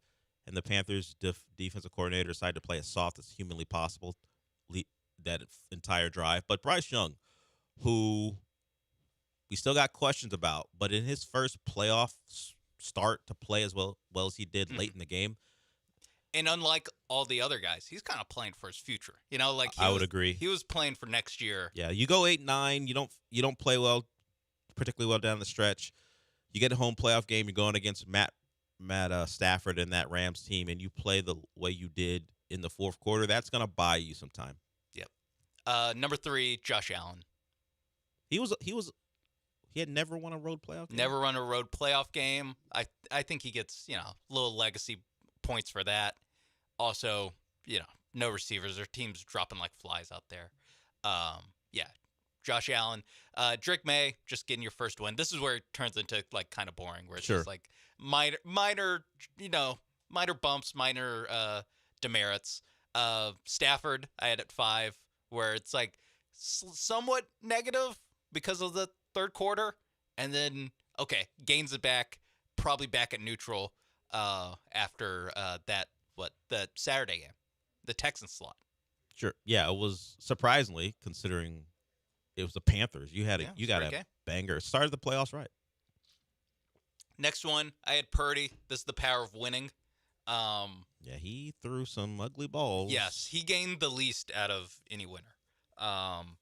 He maybe even lost some. If I think Stafford was at negative or as neutral, I think Purdy is like neutral, but like a little bit of side eye. A little bit of side eye of like. Does the weather condition, the wind play a little. part? It helps a little. Okay. It helps a little, but those picks. Horrendous. They weren't wind picks. No, they were bad terrible decision picks. Yes, they were bad. Jordan Love, 4 touchdown passes. It's not your fault, but when you author one of the bigger blown leads of recent memory, it's different than hurts. the Herbert blown lead, because Herbert Yes. played a part missing throws in that second half against the Jags. Yes. This one, and Jordan Love, he did get the benefit of Ben Johnson's awful decision making, but he didn't get the benefit of, was it 4 picks that Trevor Lawrence threw? Yes. He In the did. first quarter. He got the benefit of 2 from Caleb Williams early. Speaking of 4-pick Trevor Lawrence, 2-pick, I guess. Yes. 2-pick Trevor Lawrence. A batted ball. Maybe he threw that high. Parker Washington looked like he was coming open on that final play, so that doesn't help.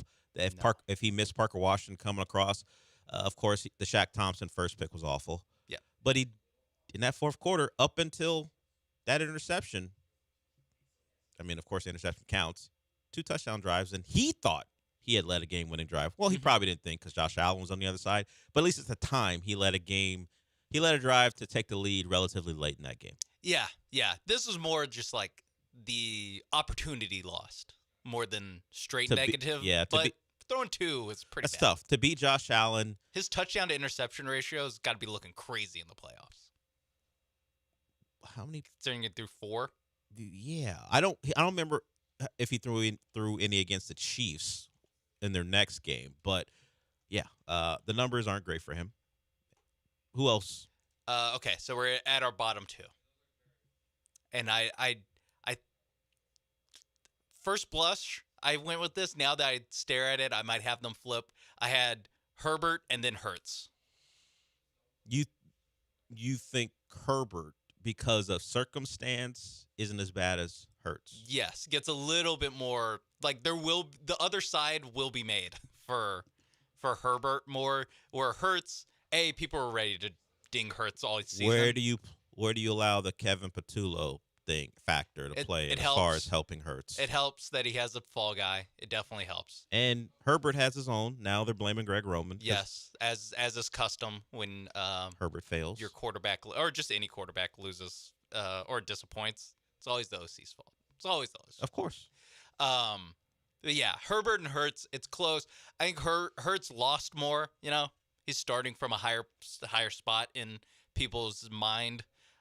He won the Super Bowl MVP 11 months ago, and now he kind of stinks up the joint, and no one really cares. Which I think does ding him a little bit. The fact I think this is more. I think today Herbert catches it. I think over the course of the offseason, it's worse for Hurts. The Eagles seem to have one of the more talented offensive rosters, or just all rosters, period, in football, not getting out of the first round. Especially that often. You're playing a really injured 49er team who unfortunately lost George Kittle in the game. You had an opportunity late. If people weren't so disgusted by Patillo's play calling, Hurts would be catching it today. Yeah. But people have noted that the final drive of the game, they repeated play calls, they called a timeout, and then called 4 verts. People aren't overly impressed with Sirianni or Patullo. So Hurts will probably use them as a meat shield as far as people to blame. Of course, A.J. Brown dropped passes. Devontae Smith did. There's a lot of people pointing at the Eagles as a whole. I think the Eagles as a whole are catching it. Herbert, depending on how you felt about him going in, you can blame Roman, you can blame Harbaugh, you can blame the lack of tackles. But if you watch the film or just watch the game, there were opportunities to be made. That's the thing. Opportunities to take advantage of, and he did not take advantage of them. I don't think Sunday night led to any conversions in the I would agree. Justin Herbert. I think people are steadfast depending on how they felt. I don't think going anyone in. flipped their opinion. I would probably agree with that. I think Hurts, people are more willing to be like, all right, we gave you good grace because 11 months ago you won the Super Bowl MVP, but now it's an entire season of you win 2 games where you don't complete a pass downfield, and this is just who you are, and it's almost to a point where it's there's so much going wrong that I think there's credit, or I guess blame, to be spread out evenly. And when on First Take in July they need something to talk about, there will be the are we sure Jalen Hurts is good kind of discussion. Mere months after winning a Super Bowl. Well, a little bit longer than that now. Yeah, a little bit cleanup on Trevor Lawrence. That Chargers game, he threw 4 touchdowns, 4 interceptions. The KC game that year, he threw 1 and 1, and then yesterday he threw 3 and 2. So actually, he comes out ahead by 1. Yeah, 8-7 touchdown to interception ratio. 7 picks in 3 games, huh? Not exactly, Tom Brady stuff, but no, not bad. 7 picks in 3 games, pretty bad. Not bad. Two multi-interception games out of 3, pretty bad. Now let me 1 and 2 in playoff games, not great. Let me sign into PFF and go to Justin Herbert. Go look at his big time throw percentage. All those things they put up there. And let me compare him to Justin Herbert real quick. I don't know if you have to go to PFF. I think you can just go to. I think you can just go to Herbert's profile on ESPN and find the number of picks he's thrown. While you do that, we're gonna go to break and we'll have a really short segment when we come back. But before we go to break, I want to talk to you about Monument Chevrolet. In fact, I'm going to meet the guys from Monument in about 45 minutes or so. We'll talk to them about all the good things they've got going on. But before I meet them, I want to tell you about all the offers, particularly if you're looking for something durable or dependable like a Silverado, or maybe you're looking for something a little bit smaller. Maybe not a truck person, but you're looking for something that looks good like the Trax. It's all there for you at the price you want at Monument Chevrolet. I'm going to, particularly after meeting with them, we're going to have some deals of the week. So we've done this before where a specific vehicle is the one you should focus on. If you're looking for a great deal, I'm going to let you know more about that as we move on throughout the week. So be on the lookout for the deal of the week and the car of the week in a little bit here. So where you can find all those deals is at monumentchevrolet.com. Check them out. Find out what you want on the website, and then head to Pasadena. They're off of Beltway 8 and 225. And whether it's a new car, a pre-owned car, or maybe you're a business owner looking for something for your fleet, or you're a new business owner and you're trying to start your fleet, Monument Chevrolet is the place for you. Get a great car with great people who've been in business a long time, over 50 years. You've been in business that long, you know you're doing it right, and the community is good with you. So, MonumentChevrolet.com. Head on out to Pasadena, Bellway, off of Bellway 8 and 225. Find your great car. That's Monument Chevrolet. Chevrolet. Together, let's drive.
It's the Del Olalea Show, live from the Huntington Bank Studios. Here's Del Olalea.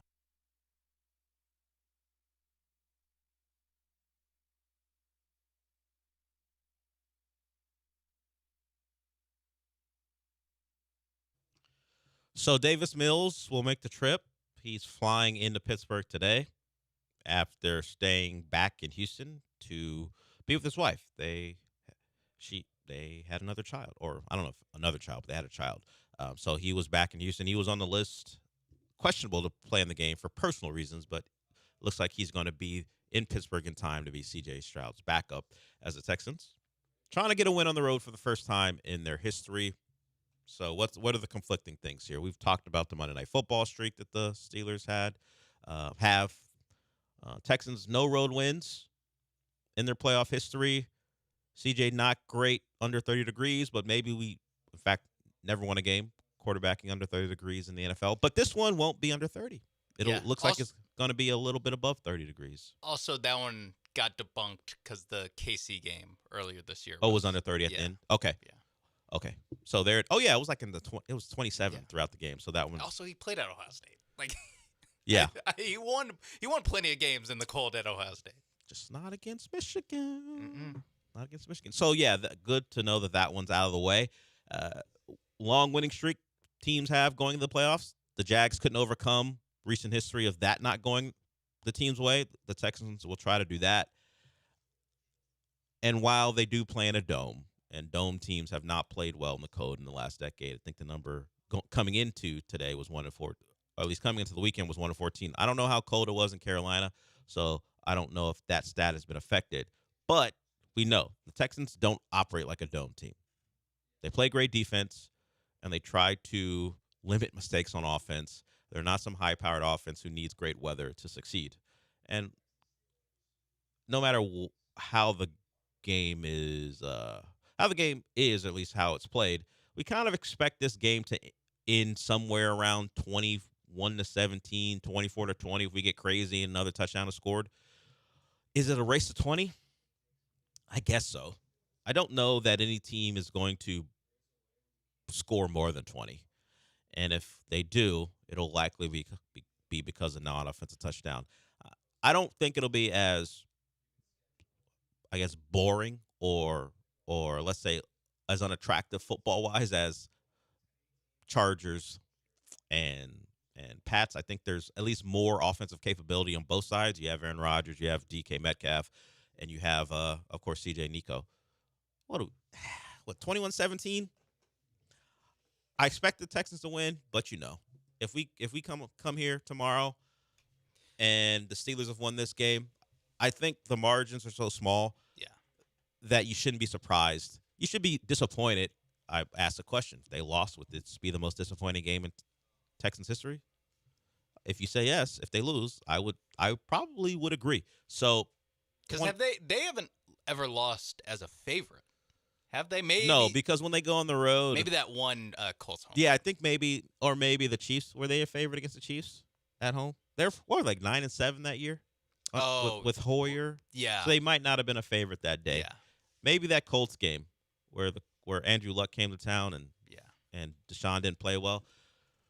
We know they weren't ever a favorite on the road, so it might. That's why the home never won a road playoff game. I'm like, well, which one of them should they have won? Like all of them. I mean, upsets happen, so I get what you're saying. Yeah, I get what you're saying. We're clear, like outclassing. They weren't losing to like just fine teams. They're losing to like Brady and I guess the Ravens. I wonder how. Yeah, I mean, and of course, one of the years where they probably could have beat the Ravens. We had Jacoby Jones and T.J. Yates. Stuff like that. Jacoby obviously dropping the punt, and T.J. Yates just simply playing quarterback, I believe. Was that 11 when Schaub? I know Schaub got hurt in 11. Was Jacoby Jones and that punt drop in 11? Because then he went to the Ravens, won a Super Bowl. Yes, and so Schaub wasn't playing in that game. So that was probably their best opportunity to win one on the road until today. Yeah. So we'll see. I mean, 21-17 seems like a a right score for this one, and the Texans win. When you're playing games that low scoring, it's like all you need is 2 plays. Yeah, one play doesn't go your way, and all of a sudden Aaron Rodgers is doing that little fist pump thing he does, and that little skip he does. Oh, and then Tomlin beating his chest, kiss of death.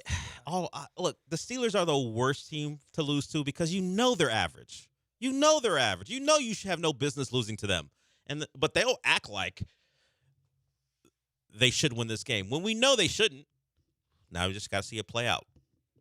We'll talk about it more, of course, tomorrow. Sean, since we're done for the day, what does that mean?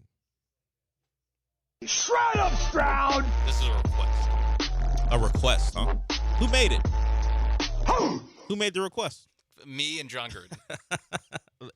Okay, let's hope for a reason to play it tomorrow. Multiple times. We'll see. We'll talk to you tomorrow.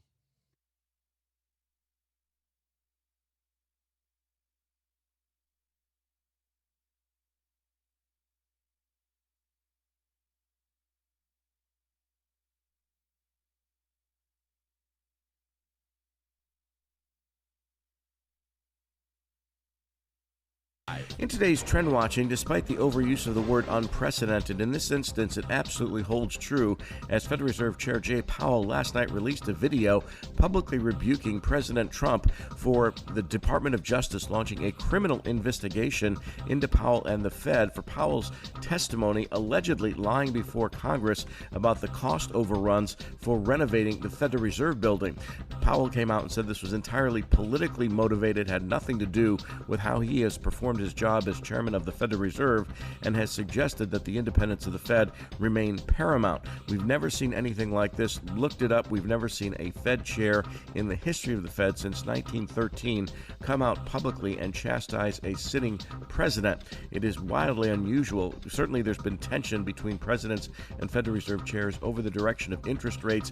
The disputes have been in private, largely made public later on after it is all said and done. But this is unusual, unprecedented.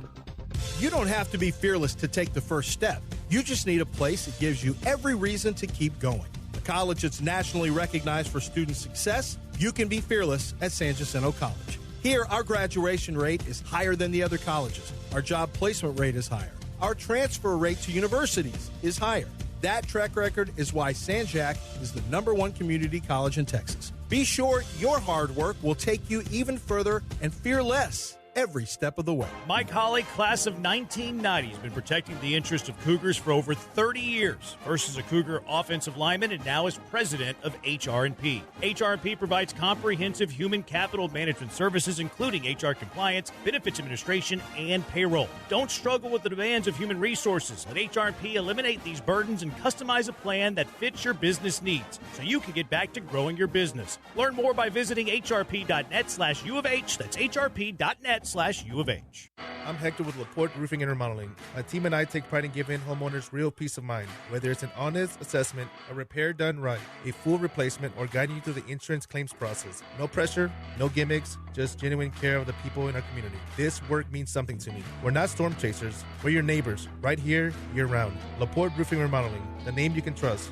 Call 281-699-9123 or visit us at laporteroofing.com. Again, that's 281-699-9123. When it comes to accidental injury cases in Harris County, there's one law firm that files nearly 3 times as many cases than any other firm, and that's Daspit Law Firm. Why? Because they're the best at what they do, getting their clients the compensation they deserve for injuries they've wrongfully suffered in an accident. Lance Zerline here, and if you suffered an injury in an accident and you would like a free case review, call John Daspit now, 713-CALL-NOW. That's 713-CALL-NOW, or visit DaspitLaw.com. Game day, date night, or just because. Dessert Gallery makes life sweet. Enjoy over 30 handcrafted desserts reimagined by the slice. We're open late, 7 days a week till midnight on Fridays and Saturdays, so your dessert cravings never have to wait. From decadent cakes and pies to custom hand-decorated cookies in your team's colors, every slice is a win. Visit us at Kirby or in the Woodlands, or order anytime at DessertGallery.com. Dessert Gallery, serving classic handcrafted desserts reimagined since 1995. Hey, you got better things to do than think about your electricity bill, but how do you avoid the surprise of a high bill at the end of the month? Here's what I do. I rely on the guys over at Champion Energy. With their low-price, fixed-rate plans, there's never any surprises. Plus, the team at Champion sends me weekly usage reports with my projected bill amount. Again, no surprises. They also remind me when my contract is about to expire so I can lock in on low prices. Visit champion.energy to view a variety of fixed-rate offers. That's champion.energy. Promo code 1560. Promo code 1560. Stand by. Cue announcer. The Del Olalea Show. Weekday mornings from 10 to noon. ESPN 97.5. Presented by Zadok Jewelers. KFNC 97.9 HD2 Mont Bellevue, Houston. A Gal media station. This is The Rich Eisen Show. Hey, everybody. Can't get enough of The Rich Eisen Show? You're in luck. You can find us everywhere. Watch us weekdays on Disney Plus from noon to 3 Eastern. Miss the show? We've got a podcast so you can listen anytime. But here's the best part. Our YouTube channel. Subscribe at youtube.com/Rich Eisen Show and you'll never miss a moment. Now, on with the show.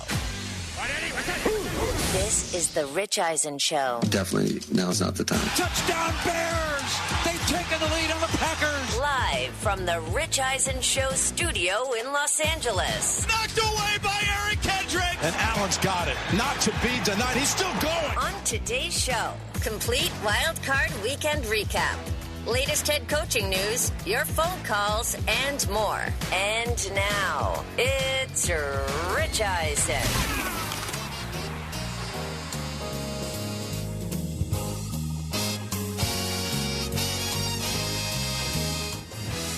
Well, that was a weekend, huh? Welcome to this edition of the Rich Eisen Show. Everybody live on Disney Plus, the ESPN app, ESPN Radio, everywhere. 844-204-RICH is the number to dial. Boy, are we going to have a conversation with you.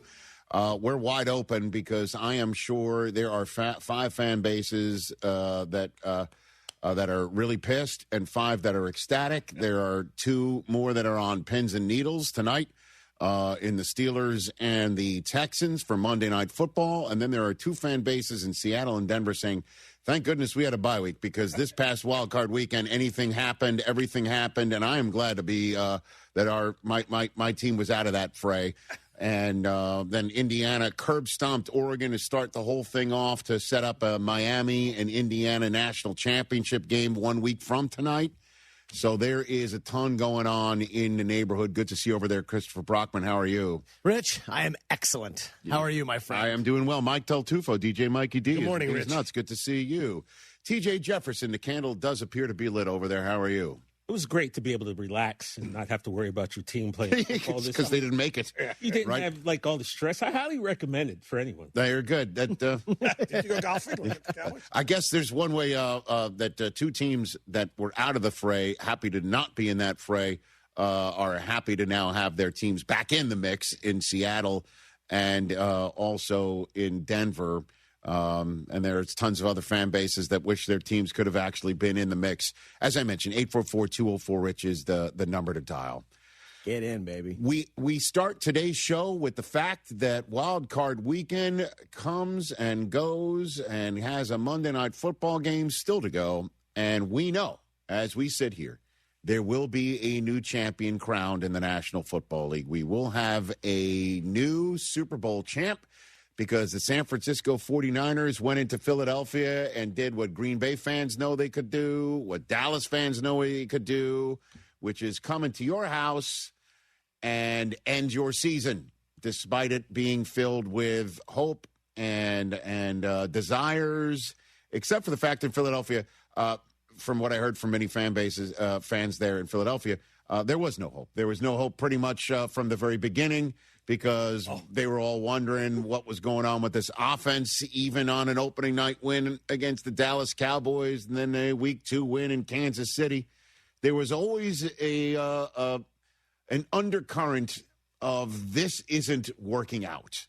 I counseled Eagles fans throughout the months of November and December to relax, to chill out, that things were going to go at least well enough that you'd make the playoffs and then you'd have a chance. And in this playoff game, the Philadelphia Eagles led throughout much of it. They led at halftime. They didn't lead after the first quarter, but pretty much quarters 2 and 3, you were winning. You had a chance at home, except for the fact that that undercurrent of the season where the defense was going to show up and show out and ball out. Could the offense pull it together well enough? Could a switch be flipped somehow? And whose fault is it? And I'll say this, with the finger of blame coming out in the month of January, as it always does. Get that bad boy, TJ. As it always does for the 18 teams that don't make the playoffs and then the 6 teams that get bounced in the first weekend of the playoffs. The finger of blame in Philadelphia goes all throughout that offensive room, 100%. You could say it's the offensive coordinator. Kevin Patullo has been the scourge of the Philadelphia Eagles' offensive problems as far as the fans go. It's been his problem coordinating. He doesn't scheme it up very well. And you could point a finger at A.J. Brown, who dropped a ton of passes yesterday. Devontae Smith had one go off his hands. Even the great Saquon Barkley on third down dropped a pass on Jalen Hurts. You could point the finger of blame at Jalen Hurts himself. And you could point it all in the fact that it all came together in one big mosh pit called the final play of the game and the final play of the season for the Philadelphia Eagles offense. 4th down. What play are you going to call? Well, first thing you're going to do is call timeout to talk about it, even though you might need all those timeouts to try and get the ball back for one last shot at a Hail Mary or setting up something, like, say, what we saw Ole Miss had against Miami on Thursday night last week as a shot maybe from the 30-yard line, 35-yard line. But instead they fire off a timeout. And Eagles fans, I know that moment is when you got most nervous, not just because the season was on the line, but the 3 guys that you probably trusted the least on the offensive side of the ball were all putting their heads together. And then, again, body language. That's all we're reading about the Philadelphia Eagles today and what was being said on the sideline, because it's a Philadelphia Eagles story about what's said on the sideline, which we'll get to in a second. It's Patullo talking it out with Hurts, who then looks at the coach who gives this. So, what do you think? Now, listen, they've made a statue of moments like this out in front of Philadelphia. That's true. Okay, Doug Peterson chopping it up with Nick Foles, right? Yeah, that coach got fired. And what came out of this was whatever the opposite of the Philly special is. And, you look at all 22 folks on the socials. That's funny. Talking about whatever came out. It was not the most imaginative play, and then the quarterback might have thrown it in the worst possible spot, right in the middle of the field, surrounded by the most 49ers. And then at the end of the day, they don't throw, at the very least, a 50-50 ball to A.J. Brown. So A.J. Brown, when he's targeted, didn't catch a lot of them, or didn't catch enough to drive people crazy. And then in the last play, they dial something up, and the quarterback doesn't throw it to A.J. Brown. And at the end of the day, it's going to wind up on the coach's lap, because that's what happens in the National Football League. It winds up on the lap of Nick Sirianni about what to do. And at the end of the day, the Eagles are done. The defense did enough against the 49ers, and then the Eagles couldn't do enough on offense to overcome whatever doldrums hit this season. And it's everywhere. You're hearing it everywhere. Jalen Hurts can't do it. Jalen Hurts won't do it. Kevin Patullo can't do it. A.J. Brown won't do it. Can't do it. The offensive line, Lane Johnson didn't play yesterday. The offensive line was totally different. They couldn't go through Saquon, so they had to do something else, et cetera, et cetera, et cetera. And then there's that A.J. Brown moment on the sideline with Sirianni. That's just, again, listen, after the game, do we have that soundbite? Is that the first thing that we have queued up once again, Mike Hoskins? We all know there was a moment where A.J. Brown didn't grab a pass that did hit him in the hands. And he comes off the field and Sirianni's yelling at him. This is what Sirianni said after the game, what it was about. Yeah, I was trying to get him off the field, because we were about to punt, and that was really it. So I love AJ. I think he knows how I feel about him. I have a special relationship with him. We've probably went through every emotion you can possibly have together. We've laughed together. We've cried together. We've yelled at each other. We're both emotional. I was trying to get him off the field, and you never want, that happens in this game. That happens in this game, but I love him. Yeah, I know it's called the city of brotherly love, but I don't think the folks in Philadelphia care about any of the love between them right now. And again, Sirianni knows the way it works in the NFL. When you're that demonstrative on a sideline and Fox has 90 million cameras on you to the point where they once upon a time caught the wide receiver in question reading on the sidelines, that they've got it everywhere, it's going to be interpreted as something completely different. But that's just the way this guy is. That's the way he coaches. And when you win, hey, that's a Philly thing, He's just putting it on his sleeve, and he's being brash just like the city. And when you lose, it's just like, can we maybe do without the drama? Can we dial it back down a little bit? But that's the way things go in Philadelphia. That's the way it works for him, or it worked last year. This year just did not. And they're done. They're out. And I have a feeling that changes are coming on the offensive side of the ball, which means, hey, Jalen Hurts, you're about to get a new offensive coordinator for the umpteenth time in your life. He was asked about his thoughts on Kevin Patullo and how everything went this season with his new OC after the game. Can you address how things went with Kevin Patullo in your first season together? Did you grow together? Did it get better? Did it ever stagnate? Yeah. And do you think it has a future? I think I'm always growing. I'm always taking in my experiences and learning from everything that we go through. I think it's tough to single out one individual, especially in a moment like this. We all got to improve, and that's how I look at everything that we go through. Yeah, you're not going to get anything out of Jalen Hurts. It's going to be bulletin board material, or it's something like he's pissed, this, that, the other thing, and it's going to just take a fire that's already at a 10 and put it to Spinal Tap 11. Like, that's just not going to happen. Yep. You're not going to get that. You're not going to get the answers you're looking for, Philadelphia. The answers are going to come from the head coach, who's not going anywhere, nor should he. The last time, by the way, Sirianni did a self-scout after a one and done in the playoffs. They won the Super Bowl the next year. Okay? So now in their title defense, which ain't easy, it doesn't go your way.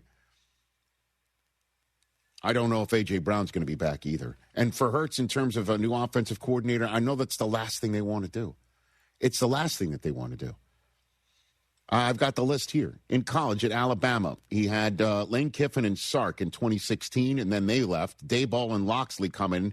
They left. Loxley actually stayed. He got promoted. Josh Gaddis comes in 2018. Lincoln Riley was his guy in 2019 because he left and went to Oklahoma. Different guys every year, 4 years.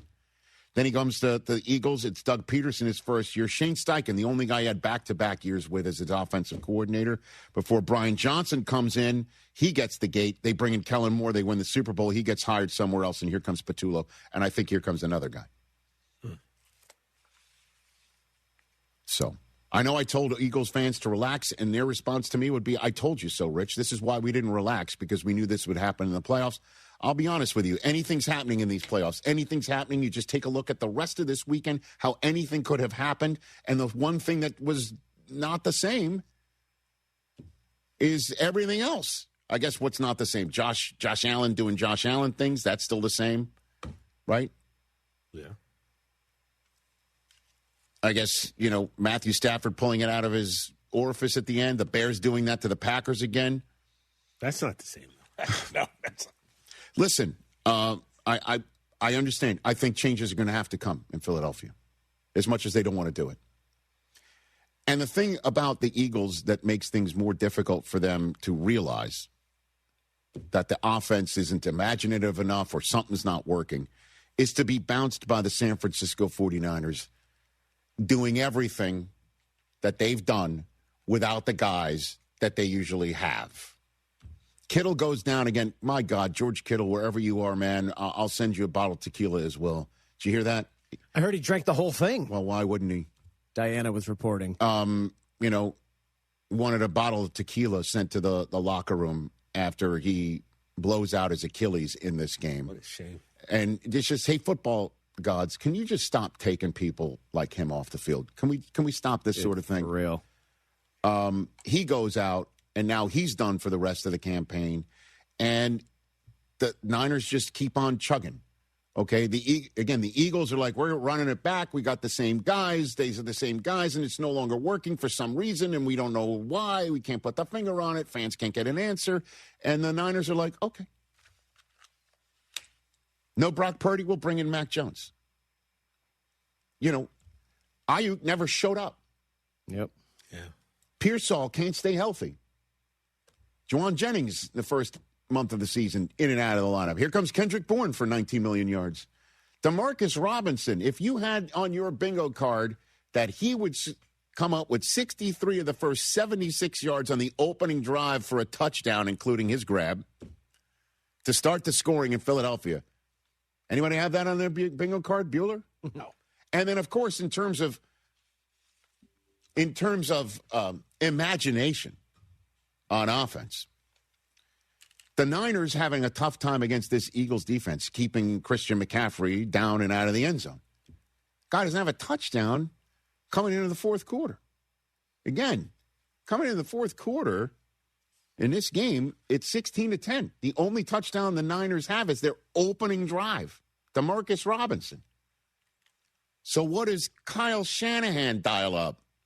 He dials up a dipsy-do where it's an end around to Sky Moore, who then flips it to another guy coming from his left to his right, and Juwan Jennings to find Christian McCaffrey in the end zone, Willie Mays style. See, I'm going San Francisco in a way. There you go. A Willie Mays catch in the end zone touchdown to start the fourth quarter. That's how it started for the Niners to take the lead. And so one team's got an offensive coordinator or an offense collectively that can't do very much. And then when one team can't do very much, they got guys like, oh, wait till you see this play. And then McCaffrey scores again later on. 2 touchdowns in the fourth quarter. Kyle Shanahan after the game on that play. It's called Sky Bang Reverse Pass. Last time we called it was called Debo Bang Reverse Pass. we ran it in New Orleans when Emmanuel threw to Raheem, kind of the same area of the field. We were trying to set it up a little bit. We got a jet sweep to Sky earlier in the game, and I had to be on the right hash for the play because Juwan's not left-handed. So we were just hoping to get it around there. Clay suggested it. It was a hell of a suggestion, and Juwan threw a perfect ball, which made me a little scared. I thought he should just throw in a bad ball and put it on him. So I thought it was a hell of a catch by Christian, and I didn't see it, but knowing that he got roughed up and stuff just shows what a G Juwan is, high school quarterback. Yes, indeed. As a matter of fact, I did not know this. Do you know Juwan Jennings was a higher-rated quarterback coming out of high school than Joe Burrow? I just Did you saw see about all that. I just saw that. Yeah. Yeah, he goes to University of Tennessee. They're like, you're now a wide receiver. Yep. Oh, so they were going to set up the play later on, and then they uncorked the play because they see what hash they're on because he's not left-handed, he's right-handed. Let's throw it to Christian McCaffrey for a touchdown. And the other team's like, here's what we're going to do on fourth down timeout. Let's come up with this play. We're just going to go and do hardly anything that's imaginative and have our quarterback throw into quadruple coverage when the season's over. It doesn't help. I'm just pointing this all out. It doesn't help. Yeah. And then you've got to give it up to the San Francisco 49ers, everybody. Soup to nuts. Coming into this season, in which they've got a last-place schedule because last year went so poorly for them because Christian McCaffrey was hurt. Okay, much made, again, about coming into the season, was McCaffrey going to be anything? Yep. Right? Remember there was even that scare before the season where he's suddenly questionable on the injury report prior to the week one, and you're like, uh-oh, because the last time that happened, the guy wound up with 2 Achilles problems and hardly did a damn thing. Well, coming into the season, the Niners also had a $90 million dead cap hit because it was time for so many of their moves over the last few years. It came time to pay the credit card reaper. And so you remember the non-playing season, the off-season as we call it, non-playing season at NFL Network? They lose Ward, Floyd, Collins, Debo, Hargrave, Hufanga, Greenlaw, Banks. Gone. See ya. And then the season starts, and Nick Bosa goes, and Fred Warner goes. Boom. Gone. See ya. Where's Ricky Pearsall throughout the season? Not around. Where's Purdy sometimes? Not around. Mac Jones is in. Okay. Where's Kittle sometimes? Not around. Hey, fans of Seattle, they know. Niners fans know too. Folks who think that, Kittle's gone, they're effed. Look up who scored the game-winning touchdown in Week 1 in Seattle, where they're going back in Week 20. Jake Tonjes. And again, Ayuk never shows. He's best known this year for speeding by the stadium rather than inside it. Got to give it up, man. Got to give it up. Kyle Shanahan, what a job he did this year.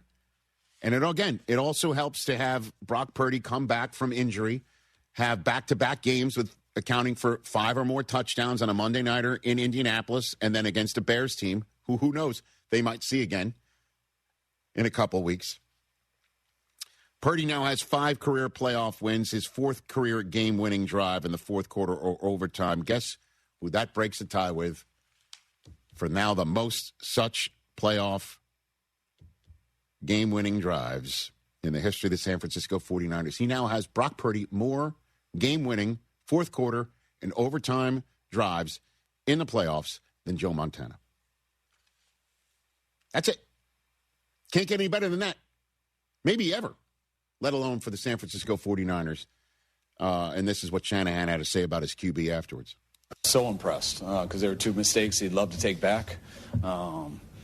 But to play like he did on that last drive, especially after 2 throws like that, he was unbelievable. I mean, he kept letting it rip. The guy was not scared to fail at all, which you can't be to make some of those plays. And they weren't easy plays either. It wasn't like it was always number 1 or anything like that. He was going through some progressions with a really good pass rush. And I thought the touchdown to Juice there at the end was probably the most impressive. Yeah, I mean, and also, McCaffrey getting his 7th career playoff game with 100 or more scrimmage yards and a touchdown, even with nothing happening through the first 3 quarters for him. He's tied for 3rd most all-time in that regard.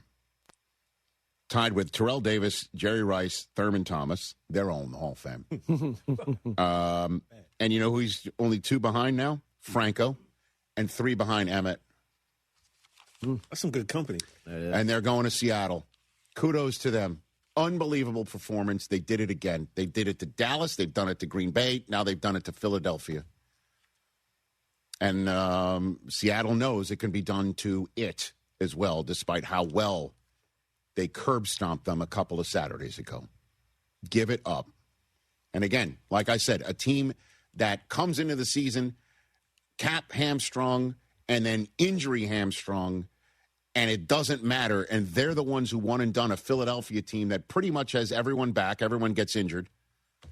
It's going to be tough to swallow in Philadelphia, understandably. We're off and running here. We'll talk about Bears-Packers. Obviously, the Bills win over the Jaguars. The Patriots win is also highly impressive. The Rams pulling it out on the Panthers. We're off and running on this Monday Rich Eisen Show. Out on the course, they're the PGA Tour's best players. But in the arena, they're prime time. And Season 2 of TGL presented by SoFi is back with lights, cameras, action. We're talking big moments, big personalities, big names in the stands, all on the big screen. Big-time matchups with shot clocks, hammer drops, timeouts, overtime, and playoffs. It's city versus city, squad versus squad. The sport just hits different under the lights. It's TGL presented by SoFi. Keep up. It's golf. Tune into every match. Only on ESPN. My name is Whitney Allen. I am a widow. My husband, Ryan, died. We never thought in a million years we'd have to use life insurance. The unexpected happened. With Ethos, it is so fast and easy. It's 100% online. You can get a quote in seconds, apply in minutes, and get same-day coverage. No medical exams, and you can get up to $3 million worth of coverage through Ethos. Get your free quote at ethos.com/game. That's ETHOS.com/game. Time spent on application may vary. Online health questions required.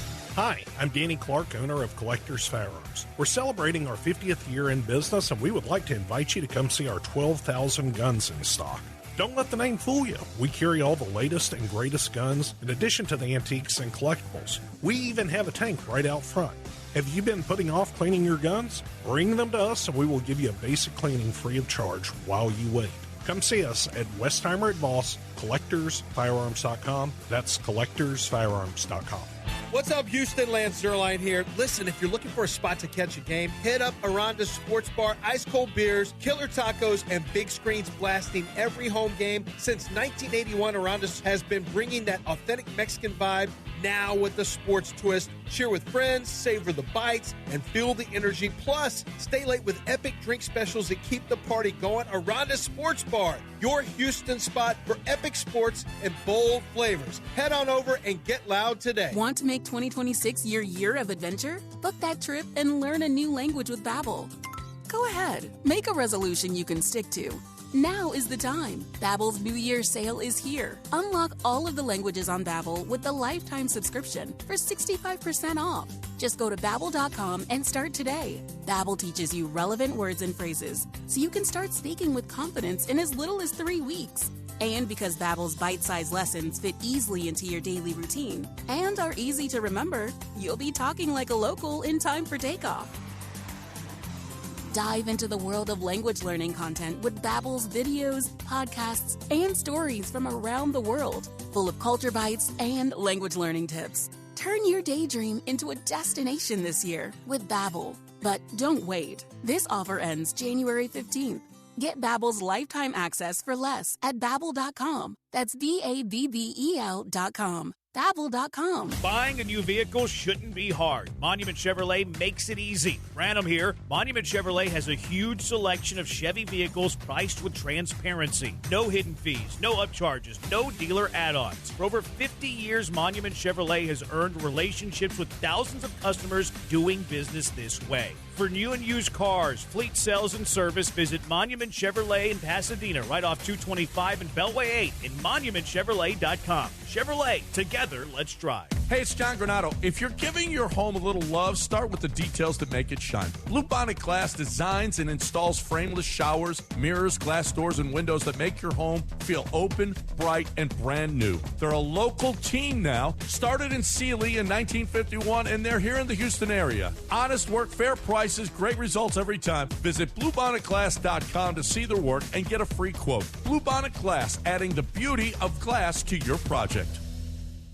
Whether in sports or in business, fundamentals still matter. Most IT and cybersecurity issues don't come from advanced attacks. They come from missed basics. At EAG, our IT outsourcing approach focuses on strong foundations, secure access, monitored systems, reliable backups, and consistent support. As an IT managed service provider, we help organizations reduce risk through discipline and visibility, not guesswork. Because fundamentals don't just win games, they prevent losses. EAG, built on fundamentals. Learn more at eaginc.com. Home ownership can be a headache. Property taxes keep going up. You know you're paying too much, but protesting that tax seems daunting and not worth the fight. That's why you need Ownwell. Ownwell's going to fight that fight for you. Ownwell saved me money last year. I'm excited to see how much they'll save me again this year. Plus the benefits of compound savings year after year. Sign me up. Finding your property tax has never been easier. Head to ownwell.com and sign up in just 3 minutes. That's it. That's all you have to do. 3 minutes. No collecting data, no hearings, no expensive lawyers. Ownwell.com. 3 minutes to sign up and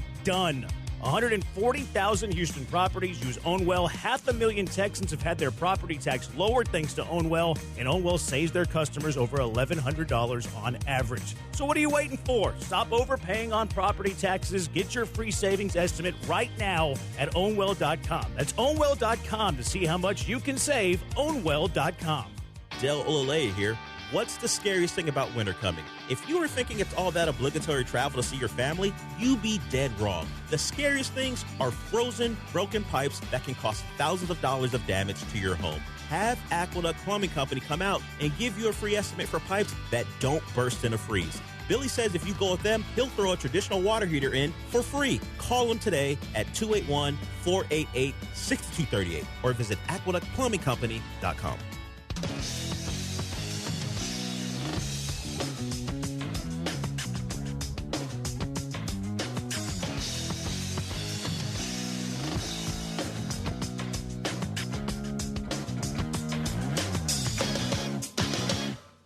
Back here on the Rich Eisen Show is a simulcast, everybody. Radio with TV and streaming and hello. Okay. Bears, Packers. Oh, Bears. Part 3. After games 1 and 2, how could this one be any better? Well, hold on. It started with 3 straight touchdowns for the Packers. 3 possessions, 3 touchdowns. That's how it started for the Packers. And it ended with 3 possessions, 3 straight touchdowns for the Bears. That is actually how it went down. And everything else in between, there's a hell of a yada, yada, yada to tell. The Packers came out and hit the Bears right in the mouth, and it was dead quiet. It was a morgue in Soldier Field. And then the Packers offense went to sleep. 3 straight touchdowns. Then a missed field goal by McManus, the usual suspect. Yes. Nice. And then comes 4 straight punts for the Packers. Mm-hmm. 4 straight punts, including 3 3-and-outs. Now, the Bears, during that time, they didn't put up a single touchdown. They put up a field goal. They put up another field goal, and in between, an interception because, wait for it, the Bears and Ben Johnson went for it on 4th down. Ben Johnson went for it on 4th down so many times and in his own end of the field that somewhere Dan Campbell was sitting at home going, I don't even get that. I mean, Dan Campbell was blushing somewhere going, really? That's how crazy Ben Johnson was going for it on 4th down, including one on his own 32. Didn't work. Packers scored a touchdown. I mean, it was just not working. The Ben Johnson magic wasn't working, and it was a 15-point deficit this time entering the 4th quarter as opposed to the 13-point deficit in Week 16. And then it happened again. I don't know what's going on. Is it something in the Wiener Circle? Is it? I don't know what it is, man. I don't know what it is. But there's a new one-armed man in Chicago, and his name is Caleb Williams. That wasn't me. Let me tell you, man, it's like Richard Kimball is sitting right there, putting the phone down right next to Caleb Williams and saying, I found a big piece. Come investigate. I don't know how it keeps happening. It's 7 times now. 7 times that this guy comes back at the end of a game and comes out with a win for the Chicago Bears. This time around, yes, the Packers offense kept the Bears in it, or you could say the Bears defense kept the Bears in it by shutting down the Packers offense. And the Packers offense, after Caleb got within 5, scored a touchdown. Okay, this is not like, the Packers did nothing the rest of the game. Matthew Golden, who hadn't scored a touchdown all season long, came out of the mist and made an incredible individual yards after the catch play for a touchdown. Perfectly timed first career touchdown for the first round draft choice. Waiting all year for that. And, of course, he looked amazing on that play, too. He did. Man. The usual suspect missed the extra point. So instead of it being a 12-point game, forcing the Bears to score 2 touchdowns, which they did anyway, it's now an 11-point game.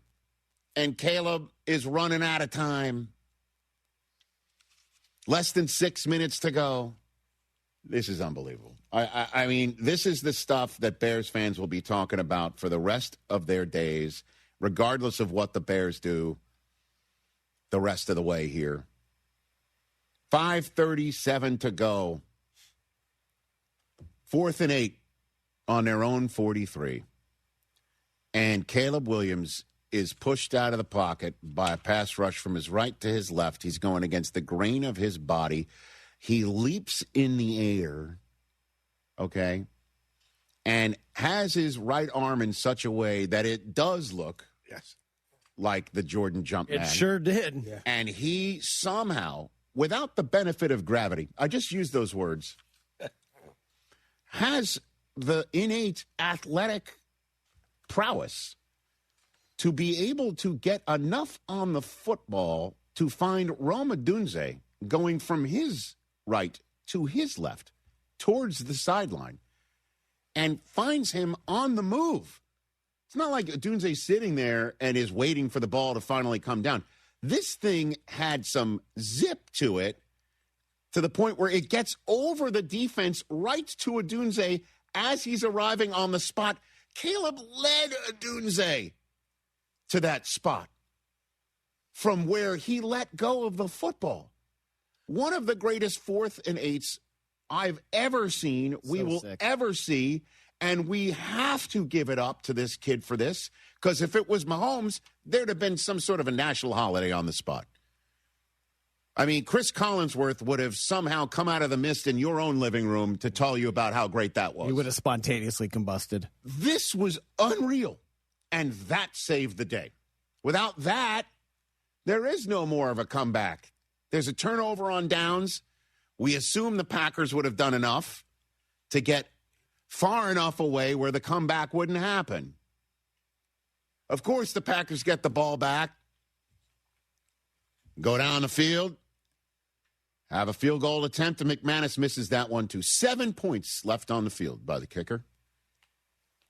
7. Now, it's a windy night. It's tough to kick there. The first one was a 55-yarder. I don't know. But the Chicago Bears have got it, man. And exactly what you think about this team, that they can't keep doing it. They can't keep somehow doing it. They didn't take the ball away, which is one of their hallmarks. Jordan Love had 4 touchdown passes and no interceptions. I mean, that is a stat line that wins football games, certainly in the playoffs. And as a matter of fact, here's this stat for you, that Josh Allen is the only other quarterback to lose a playoff game with 4 touchdown passes and 0 turnovers. And he did it in a game against a divisional round game against the Chiefs. And sure enough, I got to say it. He's a guy who looks like the second coming of Mahomes just did it to Love. because this guy can extend a play and make throws off platform like no man other than Mahomes. Rodgers back in the day. And now he's doing it for the Bears. Unreal. And you're like, how many times can they keep doing it? And Ben Johnson's like, as many times as we keep playing, because that's us. I mean, I think it's our identity here at this point, and some people say it's not sustainable. I don't know.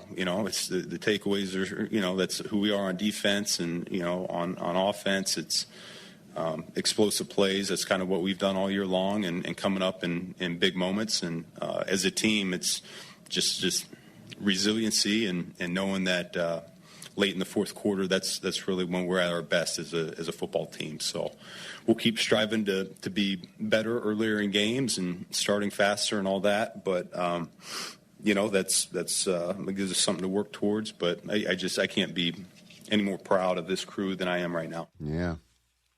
By the way, he can't talk without using the words better or best, huh? He's on brand. That guy's as on brand as they come. I'm just glad he didn't curse in that. Well, in the locker room. I think he's got a special brand of crazy. Sure does. And Bears fans are like, he's our brand of crazy. Might not be yours, but he's ours. And the Bears are now hosting a divisional round game against the Rams. Holy crap. By the way, the last time they've played each other, so Matthew Stafford can't quit the NFC North, nor him. And the last time the Rams and the Bears played in a playoff game was 1985 for the 85 Bears, who they went on to win the Super Bowl. And Bears fans are thinking, why not us? For sure. That's what happened on Saturday night. The Bears were dead to rights again. And somehow, some way, they keep on striking midnight on you. And it's Caleb Williams. He had this to say after the game, too. It was it's the only option we had. Was to go out there and be legendary, to go out there and execute, to go out there and do our part on the offensive side, defensive side, and special teams. Have each other's back. Go win the effing game. He cursed. The coach didn't have to. Love it. He said apparently that's what Ben Johnson said at halftime. That was his retelling of the message the team received. And he's the avatar for it. He's the avatar for it. I thought the Packers were going to win this game because the Packers had their number at halftime, and then 4 straight punts kept the game still alive, but they still had they were up by 2 more points entering the fourth quarter than they were in the game against Chicago the last time. And they scored a touchdown in between all of this. Bears coming back and still couldn't pull it out. So good luck to the Rams, and by the way, how about this? Good luck to the rest of the NFC West. Because the Final Four in the NFC are 3 from the West and the Chicago freaking Bears. Those are your Final Four in the National Football Conference. Not the defending champs. Not the champs of the NFC South, which looked for a long time like it would be the Bucs and then turned out to be a very stout Panthers team. Not the other teams in the NFC East. It's 3 in the West and the Chicago Bears. We're going to take a break, come back, and talk about the Packers end of this. And, of course, the entirety of the AFC playoffs still to come here on The Rich Eisen Show. Your phone calls at 844-204-RICH, number to dial. Hey, fans! Welcome back to Fansville's Cheers and Tears. Oh. Okay, so everybody deals with losing, right? To a rival on a last-second field goal. Whatever, it's fine. I'm totally fine.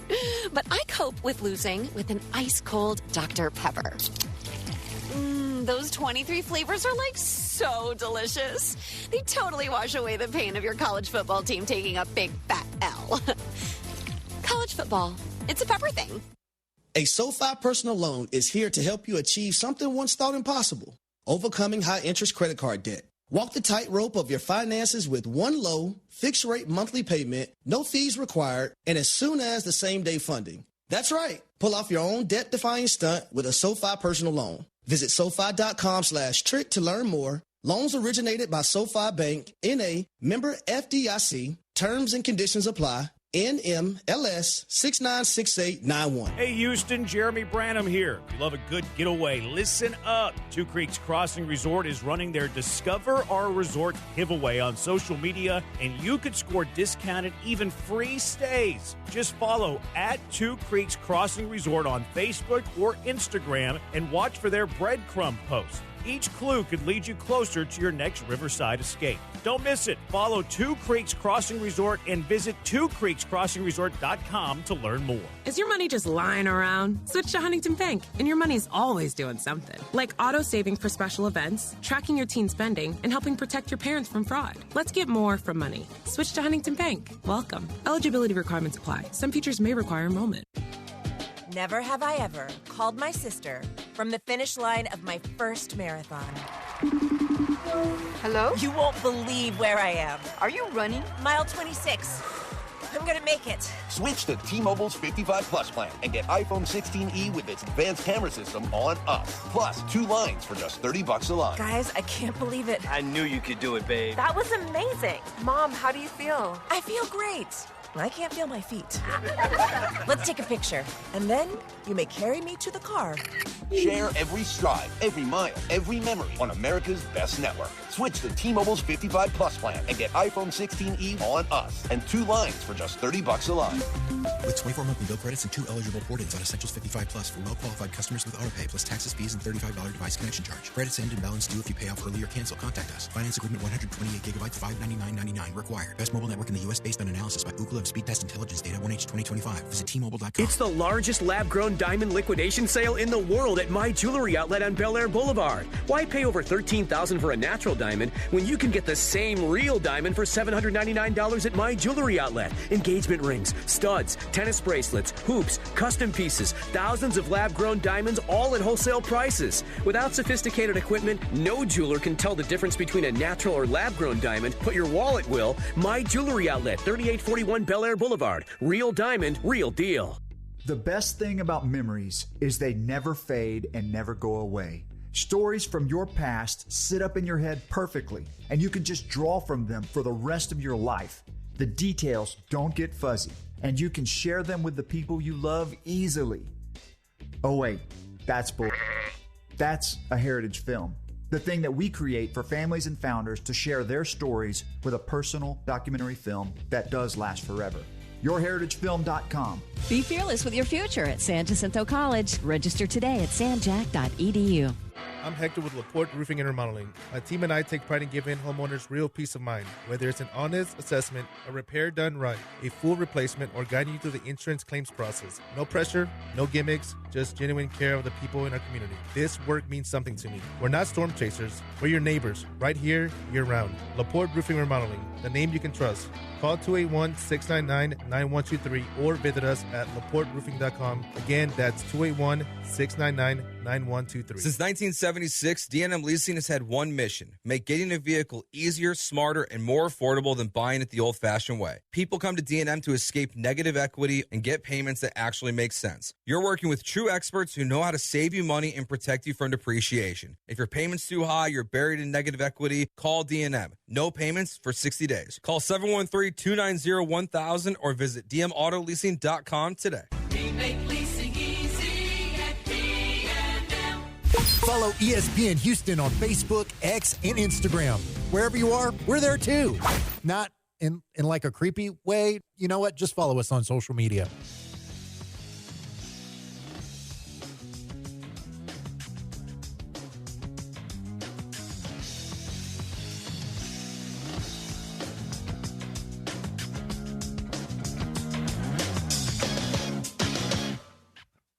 Back here, everybody, on the Rich Eisen Show. Let's talk about the Packers. Packers fans are pissed today. Yeah, they should be. No, I get it. They want Matt LaFleur gone, many of them that I know. And, coming in, it's just like if it wasn't for the 7th seed, they'd keep missing the playoffs and then get in there, and there's a problem with the Packers, et cetera, et cetera. And then they certainly won't appreciate Adam Schefter's latest report that the Packers are trying to get a long-term deal done with Matt LaFleur. He's got 1 year left on his contract. And, unless you're the Cincinnati Bengals or the Dallas Cowboys, you don't go into your last year of a contract with your coach because it's difficult for that coach to coach the team up when it's just like, why should I listen to you if things aren't going well? You're going to be gone soon. Why you don't have any security here. How do I know, I should listen to you? That's the general sense of why you extend somebody. Now, the fact that they've gone into contract chats with him doesn't mean he's staying. These things, as you know, can fall through.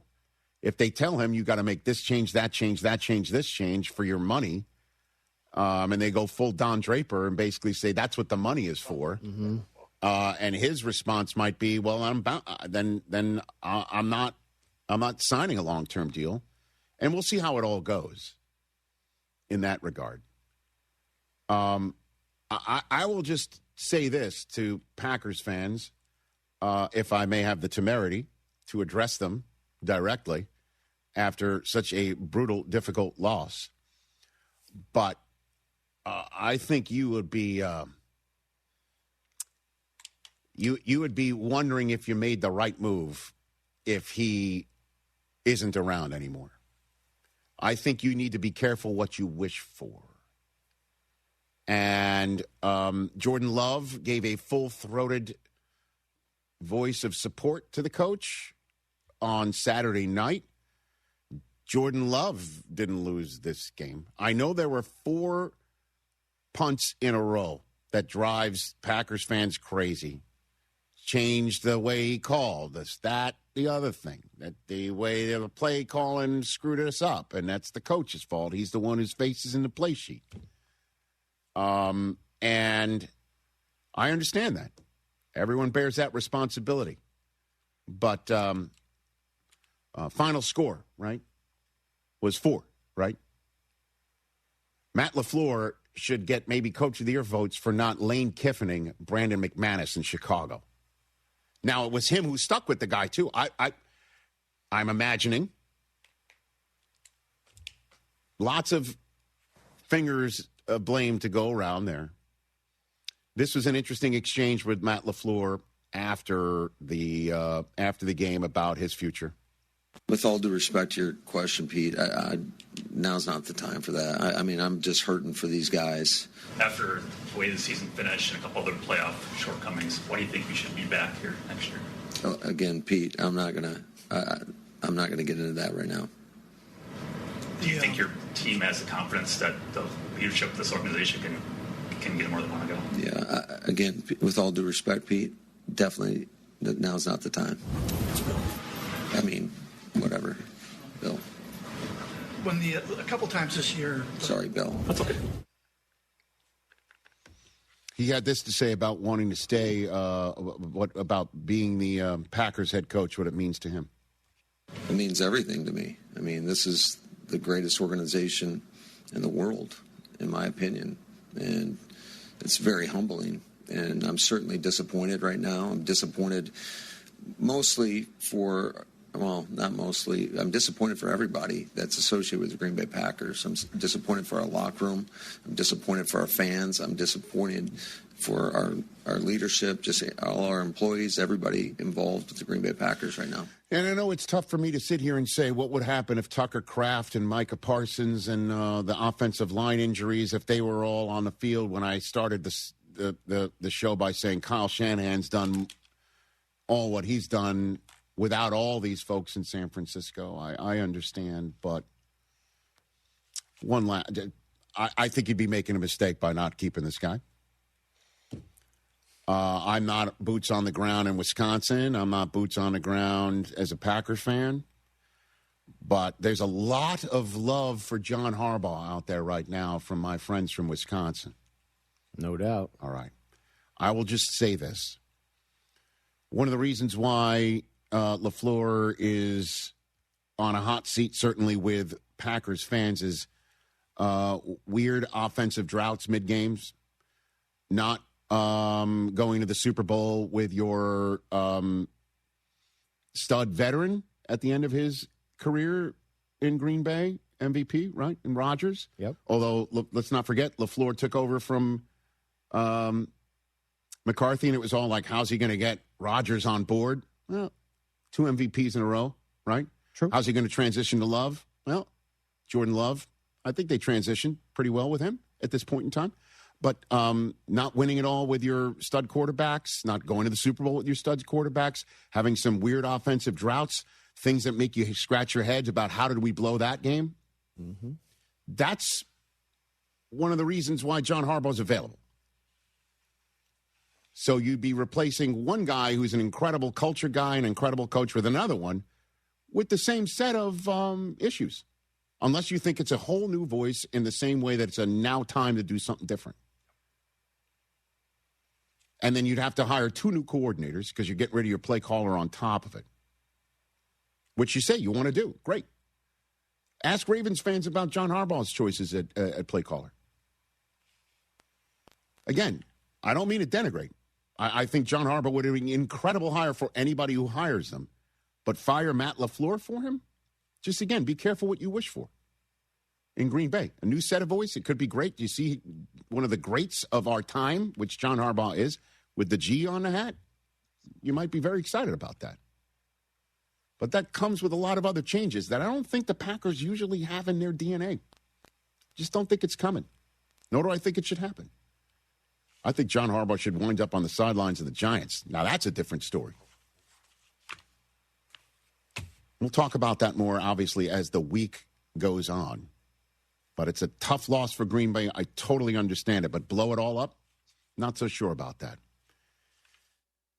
This college football moment is brought to you by ServPro. College football teams have moments they recovered from and made it like it never even happened. Like on September 24th, 2016, when Tulsa found themselves down 31-0 to Fresno State with 10 minutes left in the second quarter. Tulsa fought back to tie the game at 41. And then won 48-41 in double overtime. ServPro. Like it never even happened.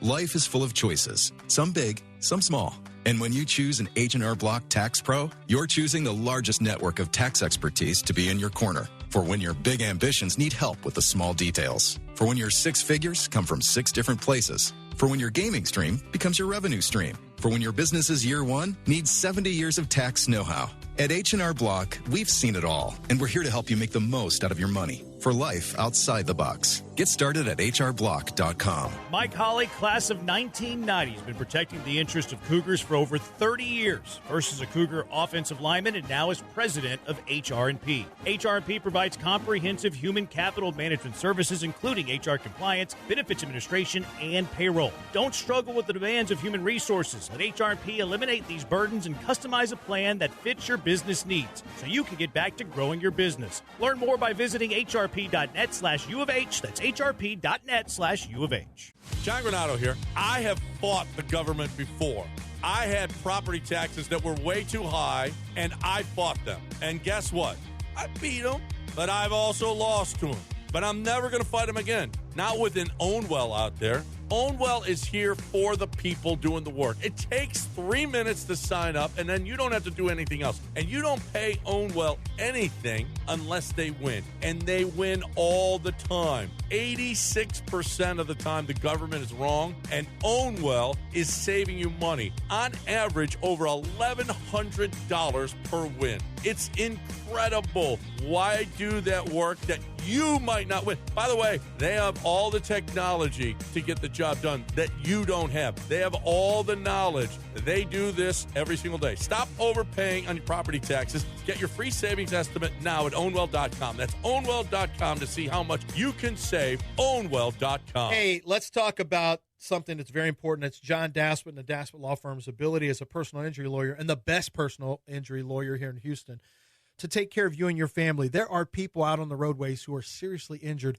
each and every single day. And across the state of Texas, they call the Daspit Law Firm. And the reason is simple, because John Daspit and his law firm understand how to treat you as a human, as a person who has needs, and your needs when you're injured are, how are you going to pay for bills? How are you going to pay for your hospital bills?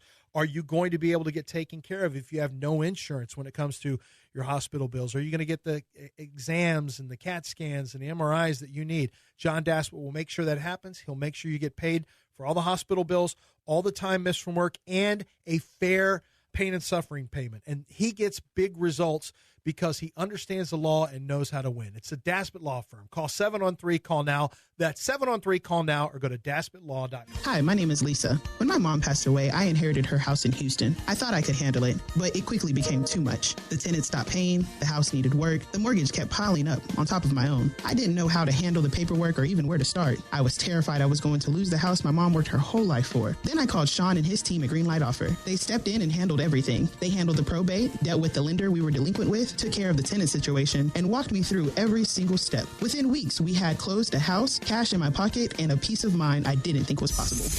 Houston, it's your guy Sean with Greenlight Offer. Inherited houses, bad tenants, behind on payments, vacant houses, we buy it all and help sellers like Lisa every single week. No repairs, no clean out, and no fees. We'll handle the paperwork and get you to the closing table, even pay for movers at no cost to you. Call us at 832-779-5000. That's greenlightoffer.com. Quick, fair, and local. Let's get your Greenlight number today. That's 832-779-5000. Woo!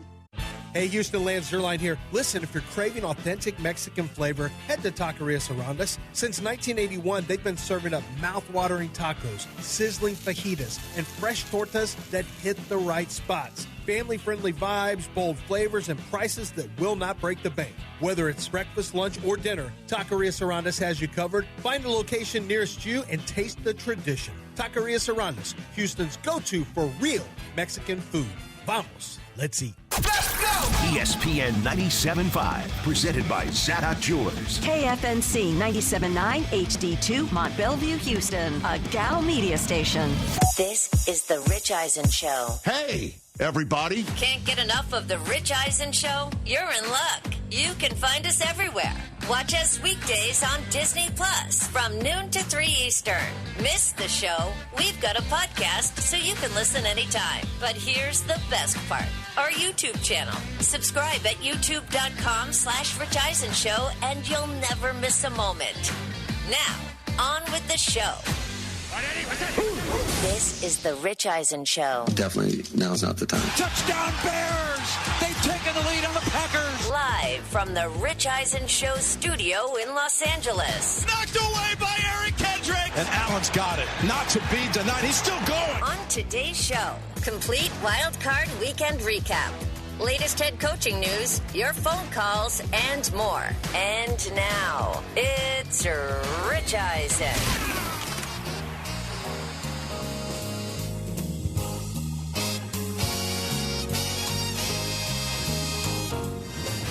Hour number 2 of the Rich Eisen Show is on the air. 844-204-RICH is the number to dial right here on Disney Plus, ESPN, the app, ESPN Radio. We say hello to our podcast listeners, all 3 hours available every single day, 12 to 3 Eastern time. And then, you know, I do my NFL Network duties. I've got nonstop television and radio time in which to have takes. Not all of them are great. How could they all be? Well, again, nobody's batting 1,000. Well, there's batting 1,000, and then there's just, you know, swinging and missing by several feet. And you know, I always do my best to take an account of myself, and so I just ended hour 1 on the TV side of things. The radio audience may not have heard, so I'll just repeat it. About how remarkable a weekend we just saw for Wild Card Weekend. Just unbelievable end-to-end action where anything can happen with anybody doing remarkable, crazy things, okay? Where you didn't see it coming, you didn't expect it, and it happened. And it's compelling. It's not like boring football either, right? It's crazy bounces. We didn't even discuss at one point during the Bears-Packers game in the middle of the first hour where Matt LaFleur called a screen pass for an eligible tackle. Yeah. And he's running down the field, trucking people, and then the ball is loose, and it gets kicked 10 yards in front, and it's like a Benny Hill muse, like Yakety Sack should have been played, right? Yep. And that's just a for instance, there, obviously, just one play.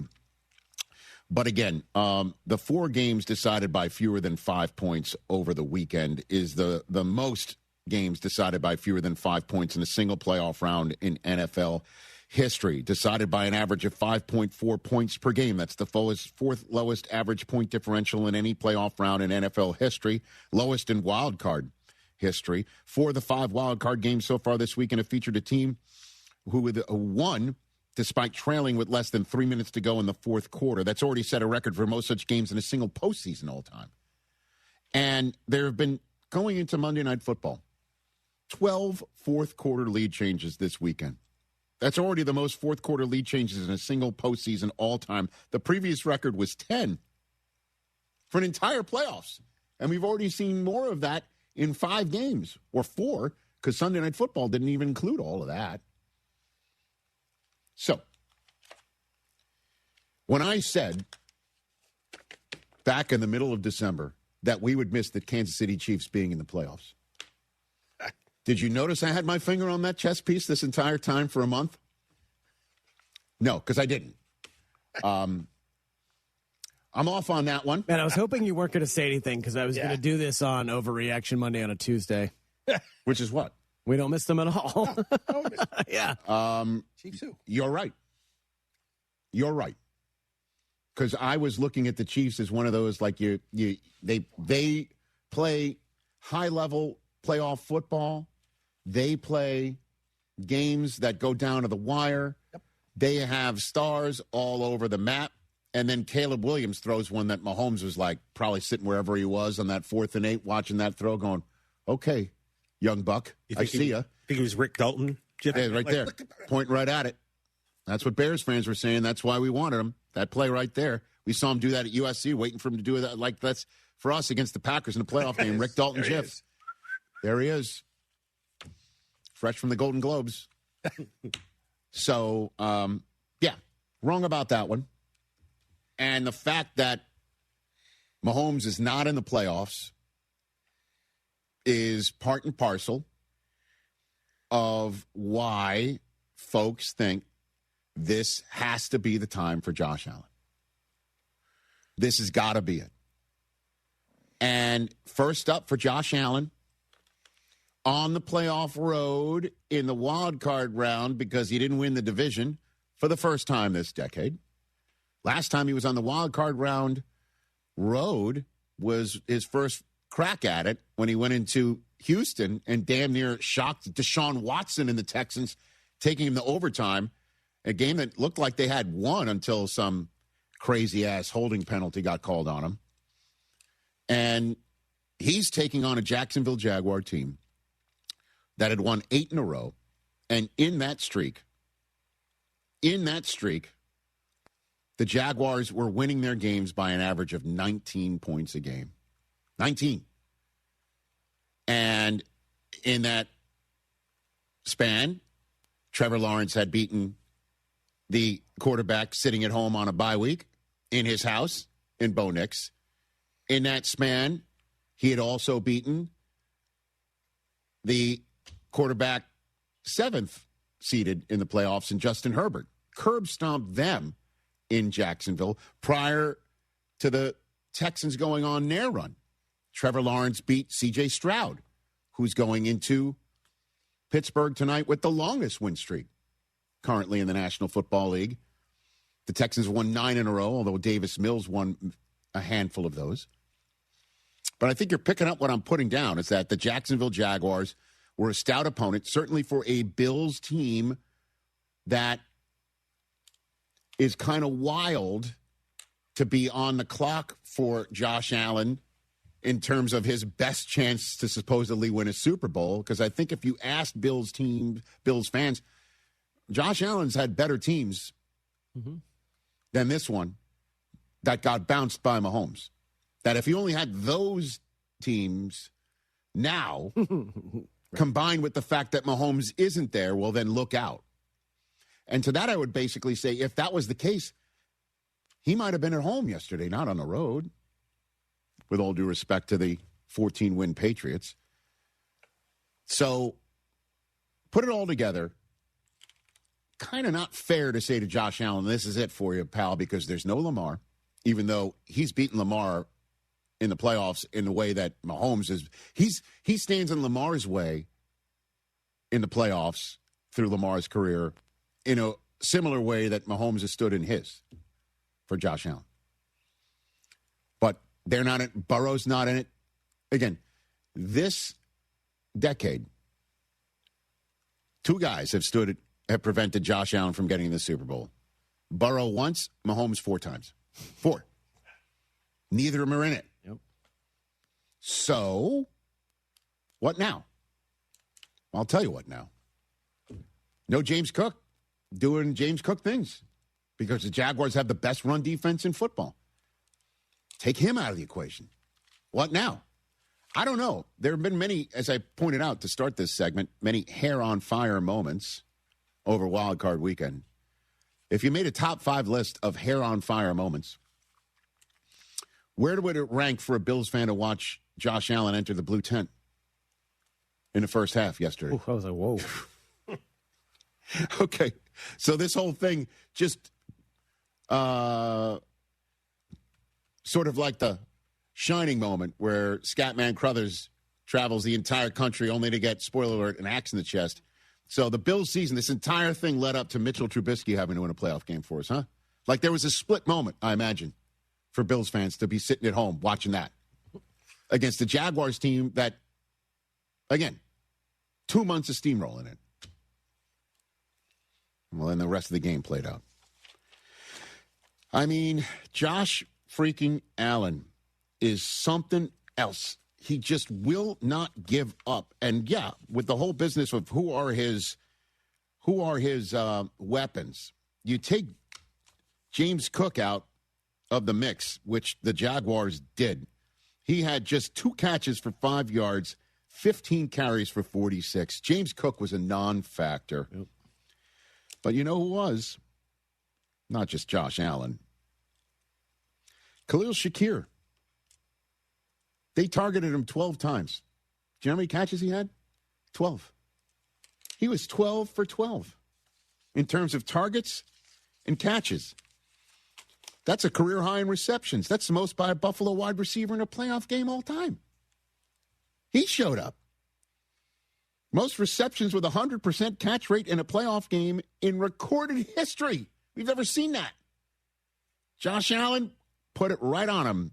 And then, of course, he hits the end zone twice, too. Josh Allen. He scores twice. Hey, kudos to my guy, Gerald McCoy. That's what he said in segment 2 of Game Day Morning on Sunday morning. Hey, can the Jaguars take the run game out because they got the best rushing defense in the NFL? And his answer was, they could take James Cook out, but there's Superman running the ball too there. And he popped 2 in, including what appeared to be one of the greatest tush-push moments in the history of tush-pushes in the NFL. Have we ever seen a tush-push run in from about the 12-yard line? Because that's what happened until after further review, they put him down at the 1. And Jacksonville had no choice but to let him score. And then the defense did the rest. Trey White, what a game he had. Yep. He was remarkable, too. Brandon Cooks became the first player in NFL history to have 50 or more scrimmage yards in a playoff game for 4 different franchises. This guy's a hired gun, huh? Patriots, Rams, Cowboys, and Bills, who are now 19-0, were leading at halftime since the start of last season. I mean, so now the Bills go into Jacksonville. They take some good shots from Parker Washington, who had a really nice game, and held Trevor Lawrence to 18 of 30 on the day, barely cracked 50% on the completion percentage, picked him off twice. And you look again at the Bills, it's just like the sum of the parts, and they got the greatest part in the NFL too, arguably. And they did it again. So they win their first road playoff game since the 92 AFC Championship game. It's their first win as a wild card team since 1992. And it's the fourth time the Bills, since the beginning of last season, break up of a team's winning streak of 8 or more games.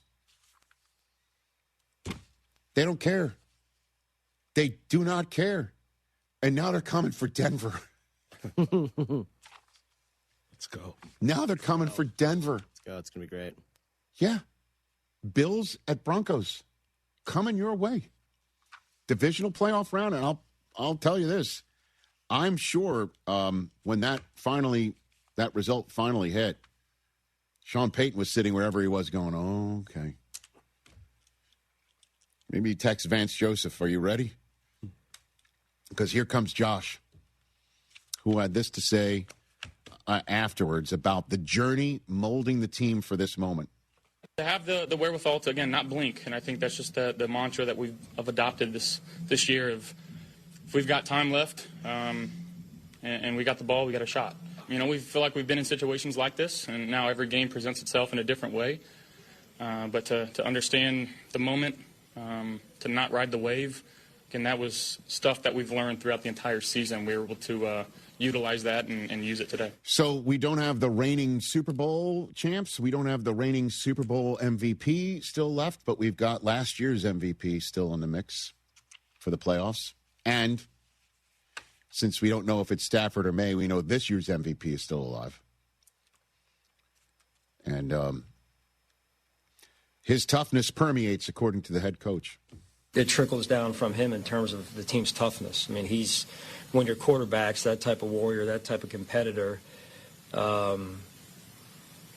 it's just, like I said, from a leadership standpoint, it just goes through the whole team. And we got to get him as healthy as we can, though, for next week. So it's not something we take lightly. And I did think overall that, he took some hits today, but there was also times where we protected him well. And I think he got registered they had 3 hits and 1 sack.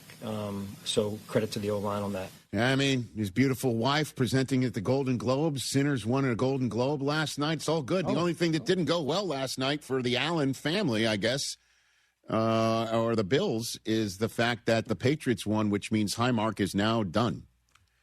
There will not be another home game in the old Bills Stadium, but they'll deal with that because they got a warrior on the road now. Can he go to Denver and do it? We'll find out, but you can't sit here and say they've got no shot or they can't. I think you'd be crazy to bet against it. Of course, I'm thinking the same thing. And I went on, as you know, I went on game day morning saying it's going to be the Jaguars going to do it. Yeah. I lone wolfed them. Didn't work out in the end. So it starts with a mea culpa and ends with another one. I'm not perfect. What can I tell you? Although I'd love to be. All right, Matt in Enid, Oklahoma. I knew I'd be hearing from you today. What's up, sir? Hey, how you doing, Richie? I'm good. Maddie, how are you? Pretty good, too, but gave me a heart attack. But I tell you what, you had my son's head to about explode yesterday morning. My 8-year-old son, Luke. Yeah. You said that on game day morning, and he kept saying, call him right now, call him. I said, I can't call him. He's on TV. You call him all the time. Call him. Nice. He went to bed last night still ranting about it. He was in the front yard riding his e-bike ranting about it. First thing he said to me this morning when he got up was, you better call him. Now here we are. He said, come check me out of school at lunchtime. I'll call him. So he says, he's going to pick the Broncos next week. So he's already ranting about you when he went to school. No. Now you gotta check. Luke's got to slow his roll there. I have no idea how I'm going to choose it. Obviously, you just heard McDermott saying we got to get Josh healthy for next week. I mean, well, in order to beat him, you're going to have to break him in half. So I like my chances, man. I don't know what it is, but Denver can win. But you know what?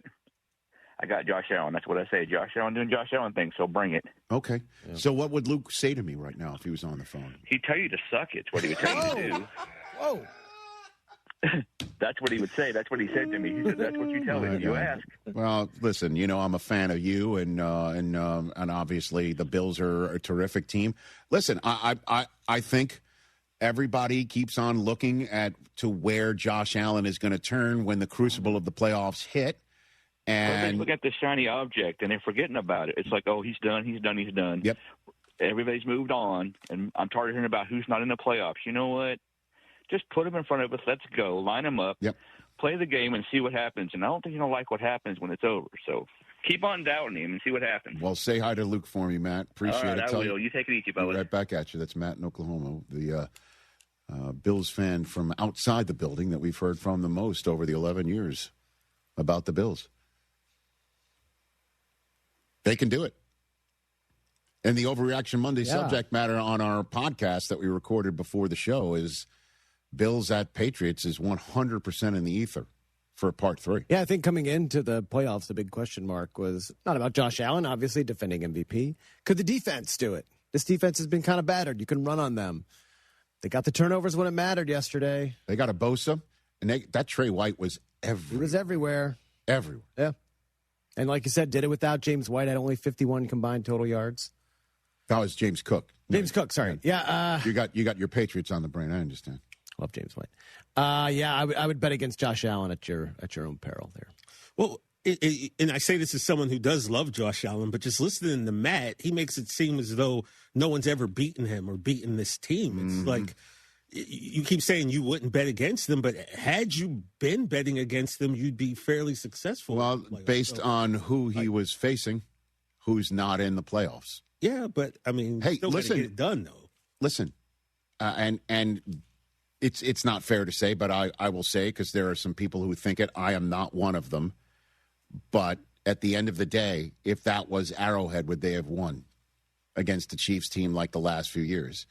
But in the same way that this guy over there in Brockman has been driven insane by the who have they really played in New England card that's been played against the Patriots' successes, remarkable successes, have now reached a 15th win on the season. You got to play who you play in front of you. And who he played in front of him yesterday was a red-hot Jacksonville Jaguars team that was takeaway happy and points happy, with Trevor Lawrence leading the way, and Allen outplayed them all at the end of the day. That's true. And they're the ones moving on, and the Jaguars are the ones, heading out, hoping that this is just the beginning. And it certainly looks that way, because they did all this again without Travis Hunter. Think about that. But the Bills are moving on. 844-204-RICH, number to dial more of your phone calls. And hopefully you won't be calling on to tell me I was wrong, or that your child has told me to do something that children shouldn't be saying, to be very honest. Didn't know Matt's son was in DX. Look at you. No contest wrestling coming up later on today as well.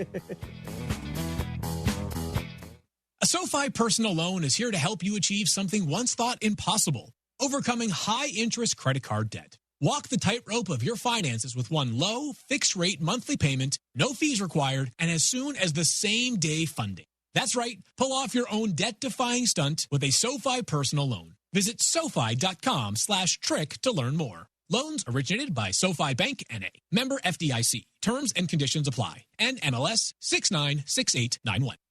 Rich Eisen here. LinkedIn Jobs is stepping things up with their new AI assistant so you can feel confident you're finding top talent. Get this. Employees hired through LinkedIn are 30% more likely to stick around for at least a year compared to those hired through the leading competitor. Hire right the first time. Post your job for free at linkedin.com/Eisen, then promote it to use LinkedIn Jobs' new AI assistant, making it easier and faster to find top candidates. That's linkedin.com/Eisen to post your job for free. Terms and conditions apply. You don't have to be fearless to take the first step. You just need a place that gives you every reason to keep going. A college that's nationally recognized for student success. You can be fearless at San Jacinto College. Here, our graduation rate is higher than the other colleges. Our job placement rate is higher. Our transfer rate to universities is higher.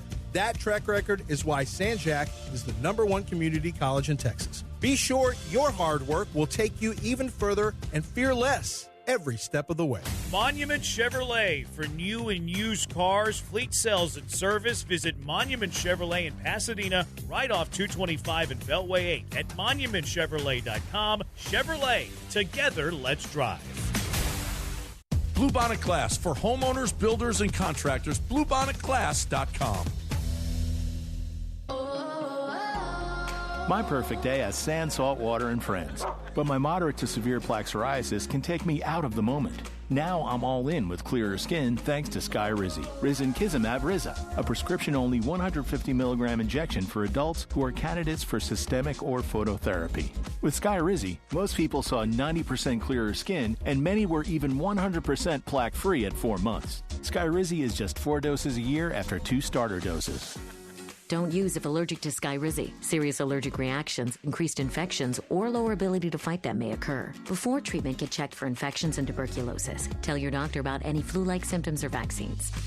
Thanks to Skyrizi, there's nothing on my skin, and that means everything.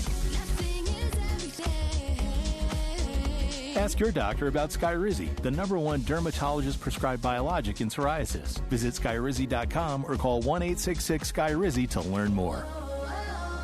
Whether you're buying a home or you're refinancing, Kent Jones at Dream Rate Mortgage is the guy for you. He's done over 1,400 closings. He's been in it for 30 years. He knows all the hacks. He can save you thousands and thousands of dollars. He does it all the time. Dream Rate Mortgage is the way to go. Shop your loan. Kent Jones loves that. Dream Rate Mortgage, 975loans.com. That's 975loans.com. Dream Rate Mortgage, LLC, NMLS number 2482473. J. Ken Jones, NMLS number 356118. Equal housing lender. Game day, date night, or just because. Dessert Gallery makes life sweet. Enjoy over 30 handcrafted desserts, reimagined by the slice. We're open late, 7 days a week, till midnight on Fridays and Saturdays, so your dessert cravings never have to wait. From decadent cakes and pies to custom hand-decorated cookies in your team's colors, every slice is a win. Visit us at Kirby or in the Woodlands, or order anytime at DessertGallery.com. Dessert Gallery, serving classic handcrafted desserts reimagined since 1995. Contact Tax Relief Helpers for details and restrictions.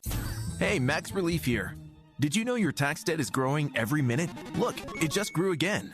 Penalties and interest are added every day to your debt, and the IRS will take aggressive actions to collect. To protect yourself from garnishments, levies, and liens, call Max from Tax Relief Helpers at 800-681-8319 or visit max.taxreliefhelpers.com. If you owe $10,000 or more in tax debt, our licensed tax professionals are ready to step in immediately. Tax Relief Helpers negotiates with the IRS to settle your debt for less. Call 800-681-8319 now. At Tax Relief Helpers, we start every case with a real conversation. Your tax debt is personal, and your solution should be too. The IRS isn't waiting. Every second matters. Visit max.taxreliefhelpers.com now or call 800-681-8319. When tax brings grief, call Max Relief.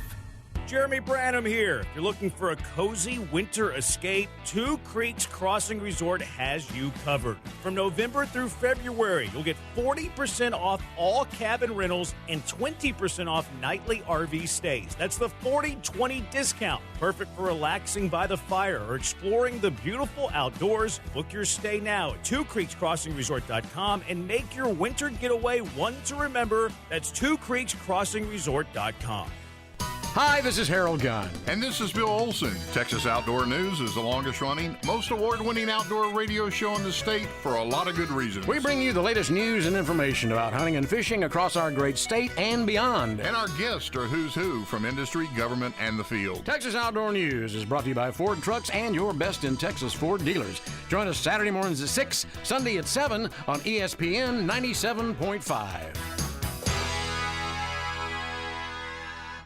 Subscribe to ESPN Houston today on YouTube and make sure to slap that bell to get notifications on new videos as soon as they release.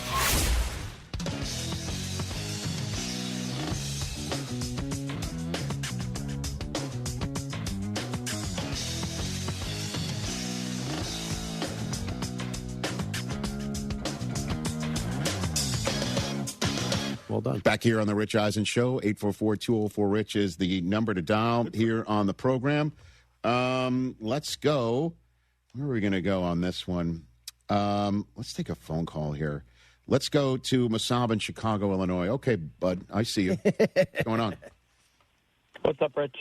It's on. You good? You come down yet? What do you think? I'm amazing. I'm fantastic. I'm just elated. All right? Yes. But I want to just remind you that I didn't forget a few weeks ago when you said it's a realistic chance that the Bears miss the playoffs altogether. It was. All right?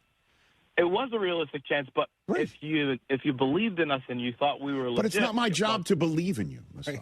You know what I mean? It's not my job. You, as a fan, it's your fandom to believe in your team, and I understand that. But I have, a set of eyes and decades of experience to basically sit here and say it's a tough way to keep winning football games.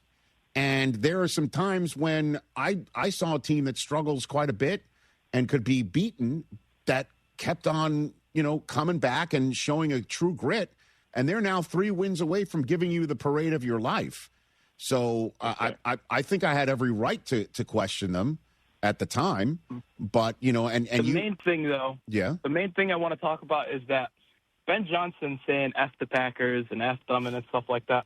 I love that. I feel like everyone is overreacting because if he came out and he showed respect and everything like that, as a Bears fan, I don't want that. I want you to hate the Packers just as much as me. Yeah. I want to feel it from you. He does. That you have a hate and a disdain hate for this team just as much as I do, just as much as your fans do. And for him to be saying that, posting on social media and stuff like that from the Bears account, I feel like it just jolted up the fan base even more than we are. And people are just looking at this in a way where if he had said F Matt LaFleur or something like that, put a name to it, then it would be, okay, you're doing too much. But the organization, the Packers, as a base, the Bears should feel like, F the Packers every time we see them. And Masab, I totally hear you, and I appreciate your fandom, and call back. Go for it. Certainly after next week when you could be potentially hosting an NFC Championship game or heading off to Seattle for a big-time contest, either one. But taking on a Rams team that is pretty terrific in its own right, with Matthew Stafford having experience in that building. It's kind of crazy. Let's hit this subject matter here, since Masab just brought it up. The conversation about the rivalry and the Packers and the Bears, and he just say, like, if he said F Matt LaFleur, then he'd have a problem. He said he's F the Packers, is what he said in his post-game locker room that the Bears moment posted. That the Bears all posted. 5 minutes. Right, he says F the Packers and whatever. Yeah. Listen, he did use Matt LaFleur's name the first time he took the podium. Mm-hmm. And the first time he took the podium, he said it was great to beat Matt LaFleur twice a year. And again, when you get the job in Chicago, Lovie Smith did it as well. You throw out the red meat to the fans to basically say, I know Favre and Rodgers have kicked your ass for a very long time, okay? And I'm coming here to reverse that course. I'm coming here to say what you want to hear, and I'm coming here to affect what you want to have happen, which is to beat the Packers. Now, you could say, why are you obsessed with the Packers? Because you, at the time, for sure, you weren't going through the Lions and the Vikings until Favre went there to get to the NFC North Championship and to get to the NFC Championship and get to the Super Bowl. You pretty much had to go through the Packers. Made total and complete sense in that regard. And so Ben Johnson wanted to come into Chicago and start laying down the markers about the way he's going to go about his business and sent that out there. And then they go 0-2 to start and then 0-2 to finish. The good news there is that they went 11-2 in between all of that and did beat the Packers in that 11-2 stretch to the point where you had an opportunity to win the division, and you did. And that felt great for Bears fans, and I totally understand him doing all of that. I don't know what his personal animus is towards Matt LaFleur, unless LaFleur is the avatar for him to have he's the avatar for the Packers, so therefore he just doesn't like him to begin with. Be that as it may, whatever you got to do to get that parade, you do it. Yep. Just know that this stuff is like a boomerang sometimes, and it can come back on you. It's just not going to come back on him this year, and it's going to set things up for the future of a rivalry that I think he kind of digs that he's personally stoking. He talked today about what he said, F the Packers to the team after figuratively doing that. Like I said before, there's a rivalry that exists between these two teams, something that I fully recognize and I'm a part of. And I don't like that team. So George and I have talked, and we're on the same page. So he's George. I believe that's McCaskey he's referring to, the owner of the Bears, or the principal owner of the Chicago Bears, who's a delightful human. And listen. This is exactly what Bears fans want to hear. There's an audience of one, and it's the fans of the Chicago Bears. No doubt. And he's doing it. They're sick and tired of having their heads beaten in. And, they don't, after Rodgers beating their heads in over and over and over again, and he actually screams at them, I own you, it's going to leave a vicious nastiness within you that you want to have somebody come in and bring out of you in the form of wins. And Ben Johnson's done that. He was asked, now it's just, again, the quick handshakes and stuff like that. I look at that and I'm like, can we just at least make an example of, because there are people watching. There are children watching. Like, are we really just going to touch hands and just walk away? I mean, although we could go on and on and on about this handshake business and how the NFL does it. Do they have to do it at all? What? No, it's just been because it's. I kind of dig it. I like it. I like it in the same way that I love it in hockey. After there's a 7-game series and all the blood and the guts have been spilled and it's nasty and it was nasty and people are losing teeth literally, that they go through a handshake line. And how many people are like tweeting that stuff out saying this is what makes hockey great? There's a handshake line. And that's why I kind of dig it in college basketball. Also in the NBA, they're just like, sometimes they'll just wave. Phil Jackson would just be halfway up the tunnel. Yeah, he's gone. Back in the day when the Chicago team was kicking everybody's ass there too. Yeah. So he was asked if there's something personal with him and LaFleur. This is a rivalry, and city of Chicago, Green Bay, it needs to be a rivalry. I don't know what the answer is there. All right. Just put this away, file it away for the 2 times, maybe 3 times they play next year, And this is just the way he's wired, man. He's just wired this way. Yep. And after a game, when you're locked in and he's, he just stands there. He doesn't make it for a guy. As soon as it's over, he's nuts. But during the game, nothing. Nothing. And you know what Bears fans are thinking? We don't care. Good, better, best. We're getting free Wiener Circle dogs over and over again. We're hosting a divisional playoff game. Yep. We can go to the NFC Championship game. We can win the whole damn thing. Yep. And we were wondering if he was the right guy and if he's going to bring anything out of Caleb and what's happening. That. And Packers fans probably don't like it at all. 100%. I look at it and I'm just like wondering sometimes, like with the handshake, like what's his malfunction? Like, what's your deal, bro? Right? Isn't that what Pete once said to Jim? Big what's your deal, bro vibes. Right. You know what I mean? Like there's a lot of what's your deal, bro vibes. But guess who won a lot was Jim. And guess who's winning right now? Ben. Yep. 844-204-RICH, number to dial. Terzo in Iowa. What's up, Terzo? How you doing, brother? Talk your smack, Terzo. Having a problem with the phone system. Uh-oh, Mike. Are we having a problem with the phone system, Mike? There we go. Number 3. There we go. Yo, what's up? What's up, Terzo? Hey, bud. Hey, what up, guys? Hey, man, before I get to the rubber match with the Sea Chickens, we got to talk about that game. Now, that was an impressive win by this Niner team. I knew the longer that they stuck around and the Eagles just kept leaving us be, that we were going to be able to pull that out. My heart goes out to George Kittle, man. That was brutal to see. I will chip in and throw in on a bottle of tequila with you, Rich, to send to him, because that one broke my heart as well. It just seems like we can't get past it. But this team they're resilient, and they come together and they played as if he was still in the game. Hey, dude, your team just keeps on ticking, and I know you keep calling them the Sea Chickens. You're having a lot of fun with that, but they are stout. They're rested. They're coached well. They are deep at many positions. I cannot wait to watch this game. The one thing I would be upset about if I'm a Niner fan is for some reason the NFL is popping you on a Saturday against them. Yeah. And you know, I don't have the answer for you other than the fact, so you're going to have a short week. You're going to have a short week against Seattle, which just had a long week. And that's happened to us for the past 4 weeks, it feels like, because we went from the Monday night to a Sunday and then back to a Saturday, and then they're doing it to us again. And I saw that, and I was just like, come on, man, like, give us the extra day, especially when we're going against a team that, that had that week off. So, I'm a little upset about that, but like I always say in these rubber matches for in-division teams, man, anything can happen. And the reason we call them Sea Chickens is because they lay eggs, my dude. Thank you, sir. That's Churzo in Iowa, everybody.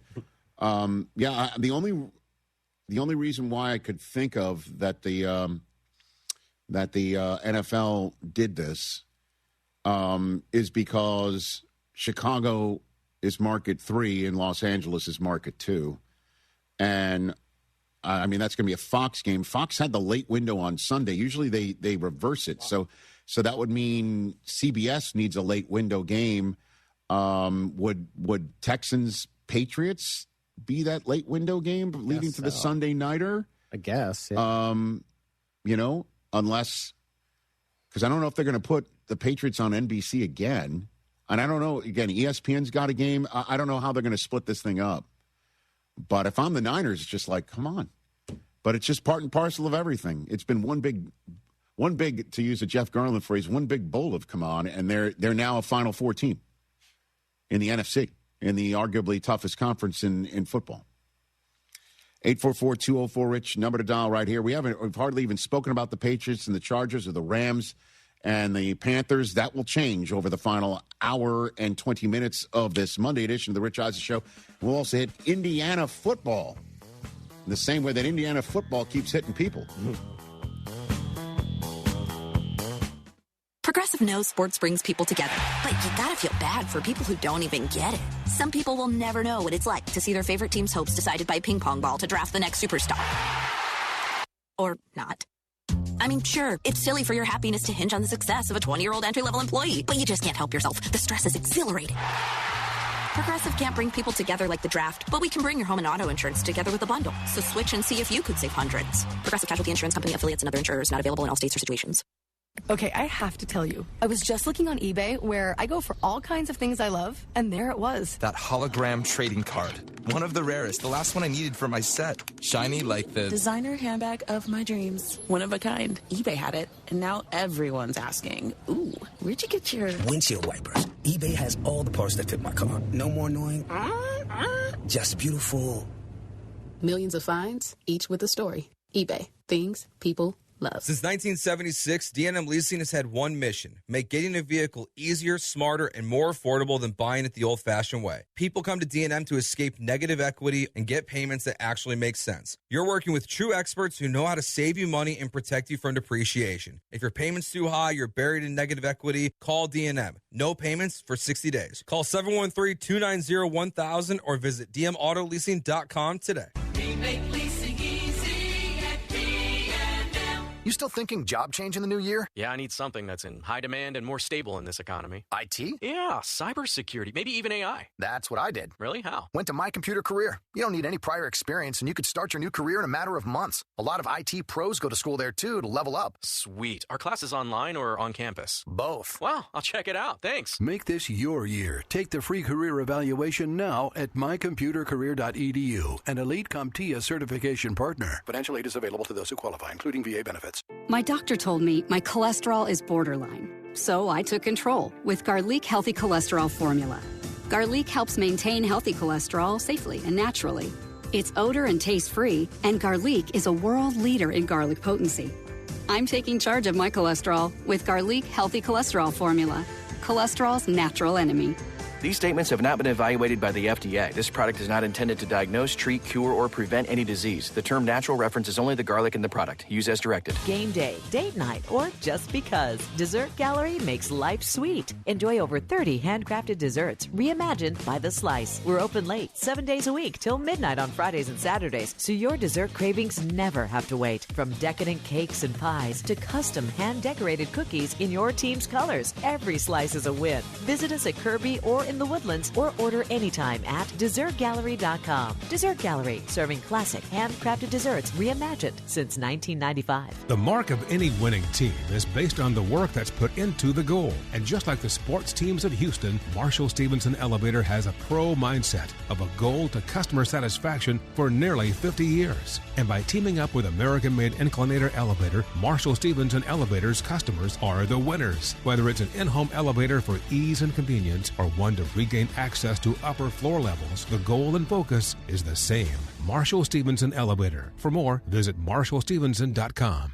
Oh, and that's a hard foul. Let's listen for the call on the floor. The taxpayer owes back taxes. Penalties and interest are assessed and wage garnishments to begin immediately. The IRS never misses that call. I wonder if they will challenge it. The call is under review. Priority Tax Relief has been called in for a review. Priority is the best in the business at negotiating your tax debt and has even eliminated the debt for some clients. Priority Tax Relief is saving their clients millions of dollars every month. After a careful review from Priority Tax Relief, the debt has been eliminated. No foul on the play. Whoa! That completely changes the game, folks. If you owe more than $5,000, call Priority Tax Relief, and in minutes they'll review your case for free with a direct line to the IRS to see if you qualify for life-changing relief. No more worrying about wage garnishments or frozen bank accounts. Call Priority Tax Relief today at 800-781-9216. That's 800-781-9216. We make your tax relief our priority. Call now. Priority Tax Relief. Hey, you got better things to do than think about your electricity bill, but how do you avoid the surprise of a high bill at the end of the month? Here's what I do. I rely on the guys over at Champion Energy. With their low-price, fixed-rate plans, there's never any surprises. Plus, the team at Champion sends me weekly usage reports with my projected bill amount. Again, no surprises. They also remind me when my contract is about to expire so I can lock in on low prices. Visit champion.energy to view a variety of fixed-rate offers. That's champion.energy. Promo code 1560. Promo code 1560.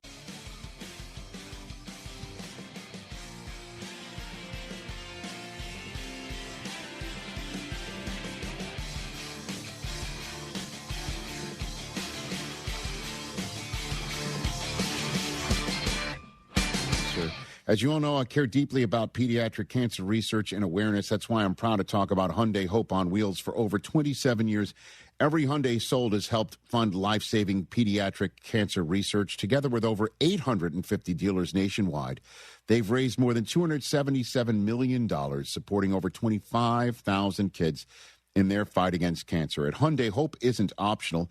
It comes standard. Visit HyundaiUSA.com and search Hyundai Hope on Wheels to learn more. 844-204-RICH, number to dial. We'll get your call in a second. I said on the, listen, I keep on talking about all the stuff that I didn't get right. Let me just get something kind of that I got right. Although I think I whiffed on the what's more likely. You said the larger margin of difference, any of the wild card games this weekend or the Indiana-Oregon final, right? Yeah. And I chose the wild card game to be a blowout.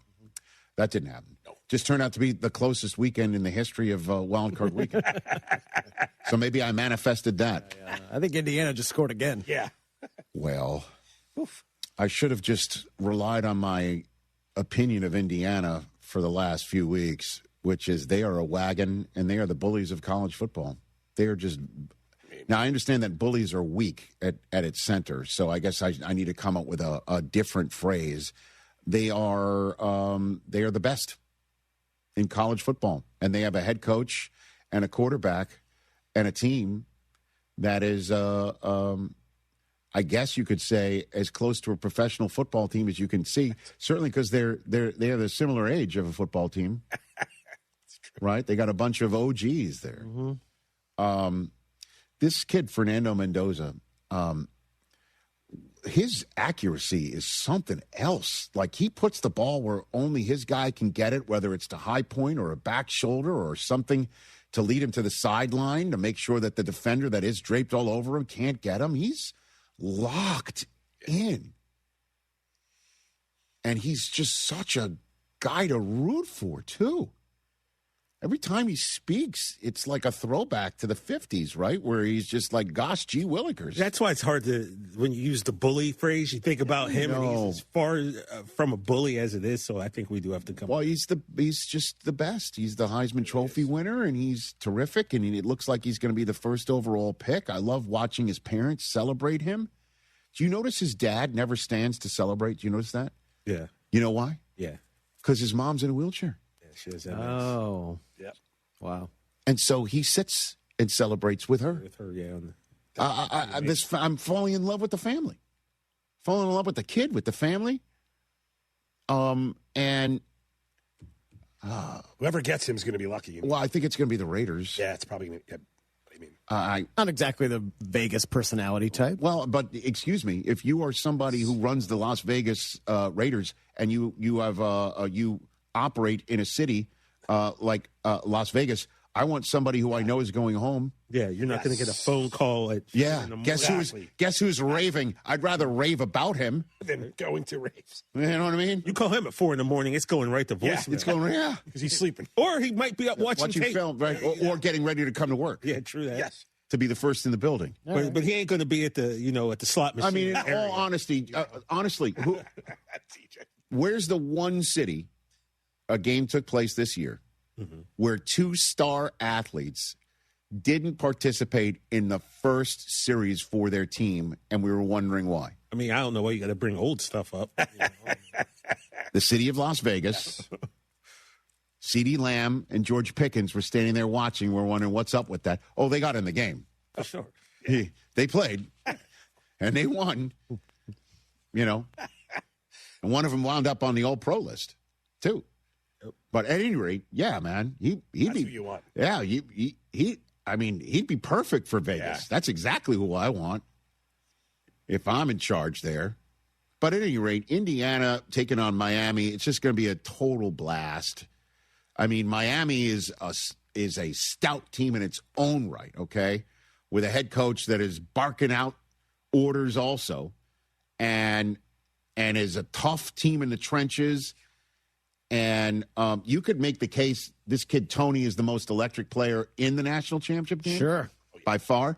And it's going to be, a 17-year-old against the people who are like in their mid-20s, some of them. Yeah. Seems like. You know what I mean? 23, I think, average age. Right? So it's a home game for Miami, and Indiana has all of these alums.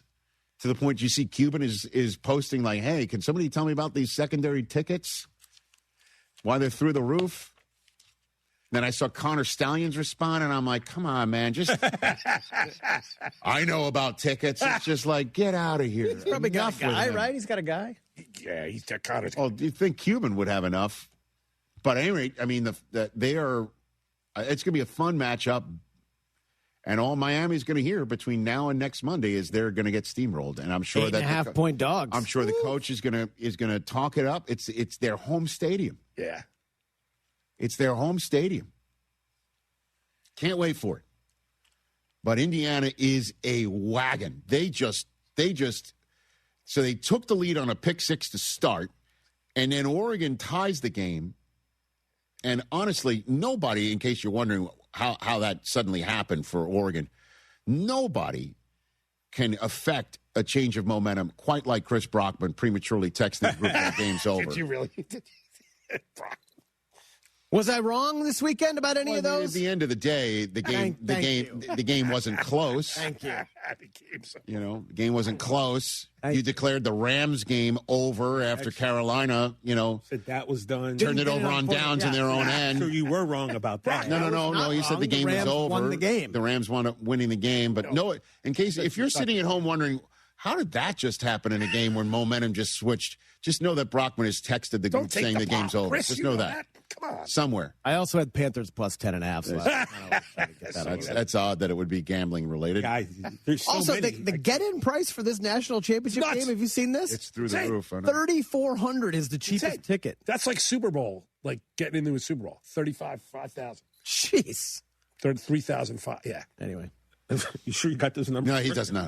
3,005. I said 335. 35. He's just starting to. It's almost like a numerical eye chart. I was going to say 25-6-4, but I it's a numerical eye chart. He's just throwing out. He's just throwing out numbers. You guys knew what I meant. 5, 6, 9, 9, 3. We really didn't. Yes. He almost gave out Jenny's number. Yeah. You know how much it is to get in the game? 8675309. Boom. Okay. You guys, idiots. You're the idiot. I am. What are we doing? It's the truth. I am. I accept it. At any rate, it's expensive. It's expensive. That's all I'm saying. It's expensive. He's very fighting it, Mikey. I know, right? I can't. I'm just turning my mic off. Bye. Don't do that. I'm kidding. It's all good. I'm here for comic amusement. It's all good. But it's a fun college football matchup between the 1 seed and the 10 seed. A lot of people thought shouldn't have gotten in at all, and they made it. Irv will be there with his belt. Oh, God, Irv. Irv will be there with his belt. Block any camera. And Edgerrin will be there, and Andre Johnson will be there, and Ray will be there, and Cuban will be there. I wonder if Joe Buck's going to be there. He should. He'll be done. Come on, Joe. You got to go to this one. National championship game for the Indiana Hoosiers. And their alumni got to step up because the Miami guys best in the sport right now. Woo, they are. All right. Do you owe $10,000 or more in credit card debt or personal loans? With credit card debt at all-time highs, Debt Relief Advocates is urgently notifying consumers of debt relief now being made available, designed to aid consumers with out-of-control credit card debt. Those who qualify and enroll for this relief program will only have to pay back a fraction of what they owe. This is not bankruptcy or a debt consolidation loan. This is a relief program that credit card companies would rather you not know about, as it ends your debt nightmare and saves you lots of money. Consumers owing at least $10,000 in credit card debt or personal loans can now take advantage of this debt relief as the cost of living skyrockets. Debt Relief Advocates has established a relief hotline for you to call to learn what debt reduction you may qualify for, so don't wait. For this free information, call the Relief Hotline at 800-606-8737. 800-606-8737. 800-606-8737. Hey, Houston, Jeremy Branham here. If you love a good getaway, listen up. Two Creeks Crossing Resort is running their Discover Our Resort giveaway on social media, and you could score discounted, even free stays. Just follow at Two Creeks Crossing Resort on Facebook or Instagram and watch for their breadcrumb post. Each clue could lead you closer to your next riverside escape. Don't miss it. Follow Two Creeks Crossing Resort and visit twocreekscrossingresort.com to learn more. Federal American Grill, my favorite spot for a bite, and it should be yours too, whether you're enjoying social hour every day from 3 till 7, $10 apps and drink specials, their world-class whiskey and bourbon selection, or how about Valentine's Day, where you can get a 3-course dinner for just $75. Reservations are open now. Join the reward system, Club Fed, where you can get early access to all things Federal American Grill. Keep your eyes and ears peeled for the River Oaks location opening in Q1 of the new year. That's at Federal American Grill. It's your guy Sean with Greenlight Offer, Houston's #1 house buyers. Let me tell you about David from Baytown. He lost his job, fell behind on his mortgage, and his house needed repairs that he couldn't afford to make. He tried listing it, tried getting caught up, but the bills kept piling up, and the stress was crushing him. That's when he called Greenlight Offer. We stepped in, gave him a fair cash offer within 24 hours, and guess what? He didn't even have to lift a finger. No clean-out repairs, no realtor fees, and no closing costs. Within a few weeks, David had cash in his pockets. Every single week, every single month, we help homeowners like David who need to sell fast, skip the repairs, and start fresh. If your mortgage is behind, your house needs work, vacant, inherited, probate, divorce, tenant just won't pay me the rent houses, or do you just need a way out? Greenlight Offer is your solution. 832-779-5000. That's 832-779-5000. Greenlightoffer.com. Let's get your Greenlight number today. That's 832-779-5000. Woo! The football playoffs are here. Brad, I'm here to tell you that Underdog is the best place to get in on all the gridiron action all playoff season long. because you can make picks and win money right now in Texas. It's so easy playing on Underdog. All you have to do is pick whether your favorite players in the playoffs, of course, will go higher or lower on stats like touchdowns, rushing yards, receptions, and more. Get these picks right, you can win up to 5,000 times your cash. And they're also taking care of you with $75 in bonus entries when you play your first $5 and you use promo code KILLERB. So what are you waiting for? Download the Underdog app today and use promo code KILLERB, KILLERB, to score $75 in bonus entries when you play your first $5. That's promo code KILLERB. Underdog. Make picks, win money. Must be 18 or older and present in Texas. Terms apply. See assets.underdogfantasy.com/web/play and get terms _DFS_.html for details. Concerned with your play, call 1-800-GAMBLER or visit ncpgambling.org. Contact Tax Relief Helpers for details and restrictions. Hey, Max Relief here. Did you know your tax debt is growing every minute? Look, it just grew again. Penalties and interest are added every day to your debt, and the IRS will take aggressive actions to collect. To protect yourself from garnishments, levies, and liens, call Max from Tax Relief Helpers at 800-681-8319 or visit max.taxreliefhelpers.com. If you owe $10,000 or more in tax debt, our licensed tax professionals are ready to step in immediately. Tax Relief Helpers negotiates with the IRS to settle your debt for less. Call 800-681-8319 now. At Tax Relief Helpers, we start every case with a real conversation. Your tax debt is personal, and your solution should be too. The IRS isn't waiting. Every second matters. Visit max.taxreliefhelpers.com now or call 800-681-8319. When tax brings grief, call Max Relief. Guess who? ESPN 97.5. Brought to you by Zada Jewelers. KFNC 97.9 HD2 Mont Bellevue, Houston.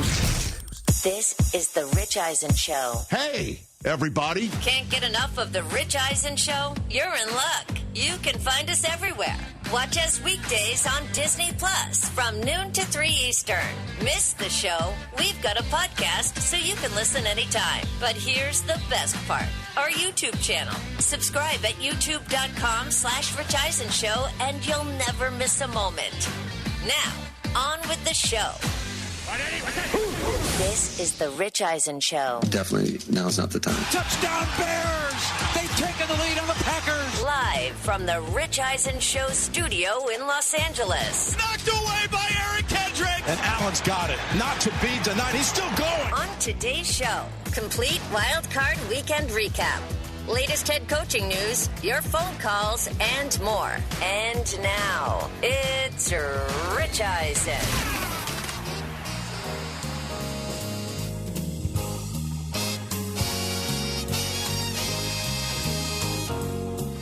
Hour number 3 of the Rich Eisen Show is on the air. So much to talk about on today's program. Overreaction Monday, the podcast that we record every single Monday prior to the show. It's up for you to take in either on our YouTube channel, youtube.com/Rich Eisen Show, or however you take in your audio podcast. It's sitting out there. So much to discuss with you at 844-204-RICH, number to dial. We're going to hit 2 more games that we've hardly hit over the first 2 hours. We've been very Bears-Packers centric, and why not? It was quite a game on Saturday night, and there's a lot of Packers fans that think they should bounce their head coach right now. Adam Schefter, our colleague at the good, wonderful world of Disney, is saying that the Packers are already entering conversations to extend Matt LaFleur's contract. I think that would be the right move. It doesn't mean it's going to actually lead to a contract extension. We'll have to keep an eye on all of that. And I had mentioned earlier in the program that Packers fans pining for John Harbaugh, the same things that you think Matt LaFleur isn't delivering is the same things that Ravens fans thought that Harbaugh wasn't delivering and led him to finally, run out of time there in Baltimore with the owner thinking a new voice is necessary. And maybe the Packers feel the same thing with LaFleur. I just don't know if firing LaFleur for John Harbaugh is going to fix the things that Packers fans think that needs to be fixed. It could. I don't know. Personally, I think the best fit for John Harbaugh would be the New York Giants, man. I mean, sending him to the New York market to sit there atop the Giants' flow chart is exactly what the Giants are looking for. They're looking for a guy who also knows that if the division, don't forget, he came from the Eagles. The Ravens took him from the Eagles, brought him to Baltimore. He had 18 highly successful, remarkable seasons, won a championship. He's been there and done that. He's brought dynamic young quarterbacks along. He's brought a championship to a city. He also has a culture tone set that Giants fans are dying to have set on their behalf. I mean, they go with Pat Shurmur, who's never done it before. They went with Ben McAdoo, who had never done it before. They go with Brian Daboll, who wins Coach of the Year, but technically, he had never done it before either.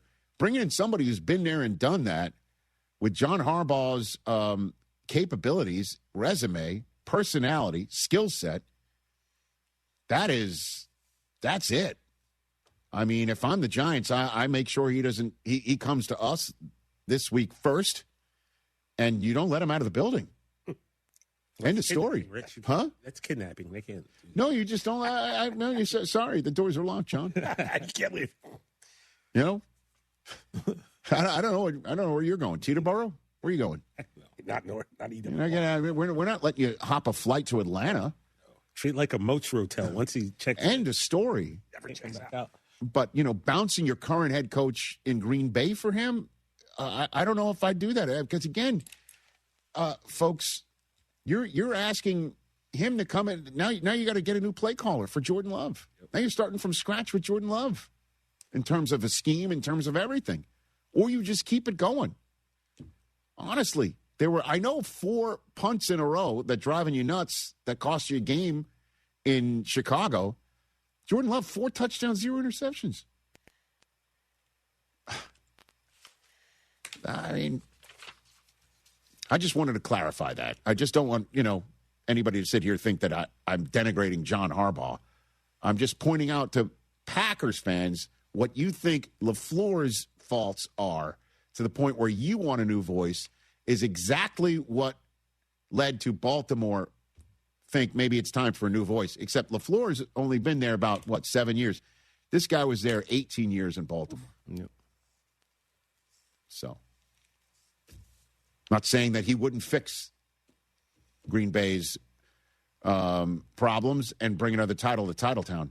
I'm sure John Harbaugh would not mind having a street named after him down the street from Holmgren and Lombardi. I mean, that's something that I would sit around and wait and see if he could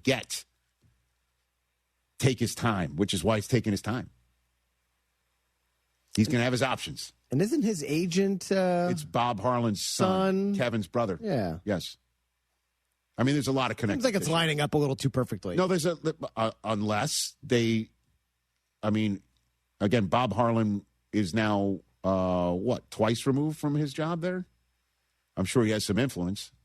But it's not like, let's hire the client of Bob's son. It's just, let's just say Bob's son knows who to call. And I don't think he's calling anybody. I think he's sitting back waiting. I think the phone calls are coming from elsewhere. Yeah, they're coming to him. As well they should. Absolutely.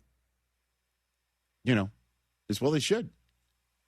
844-204-RICH is the number to dial here on the program. The playoffs began with a corker of a game.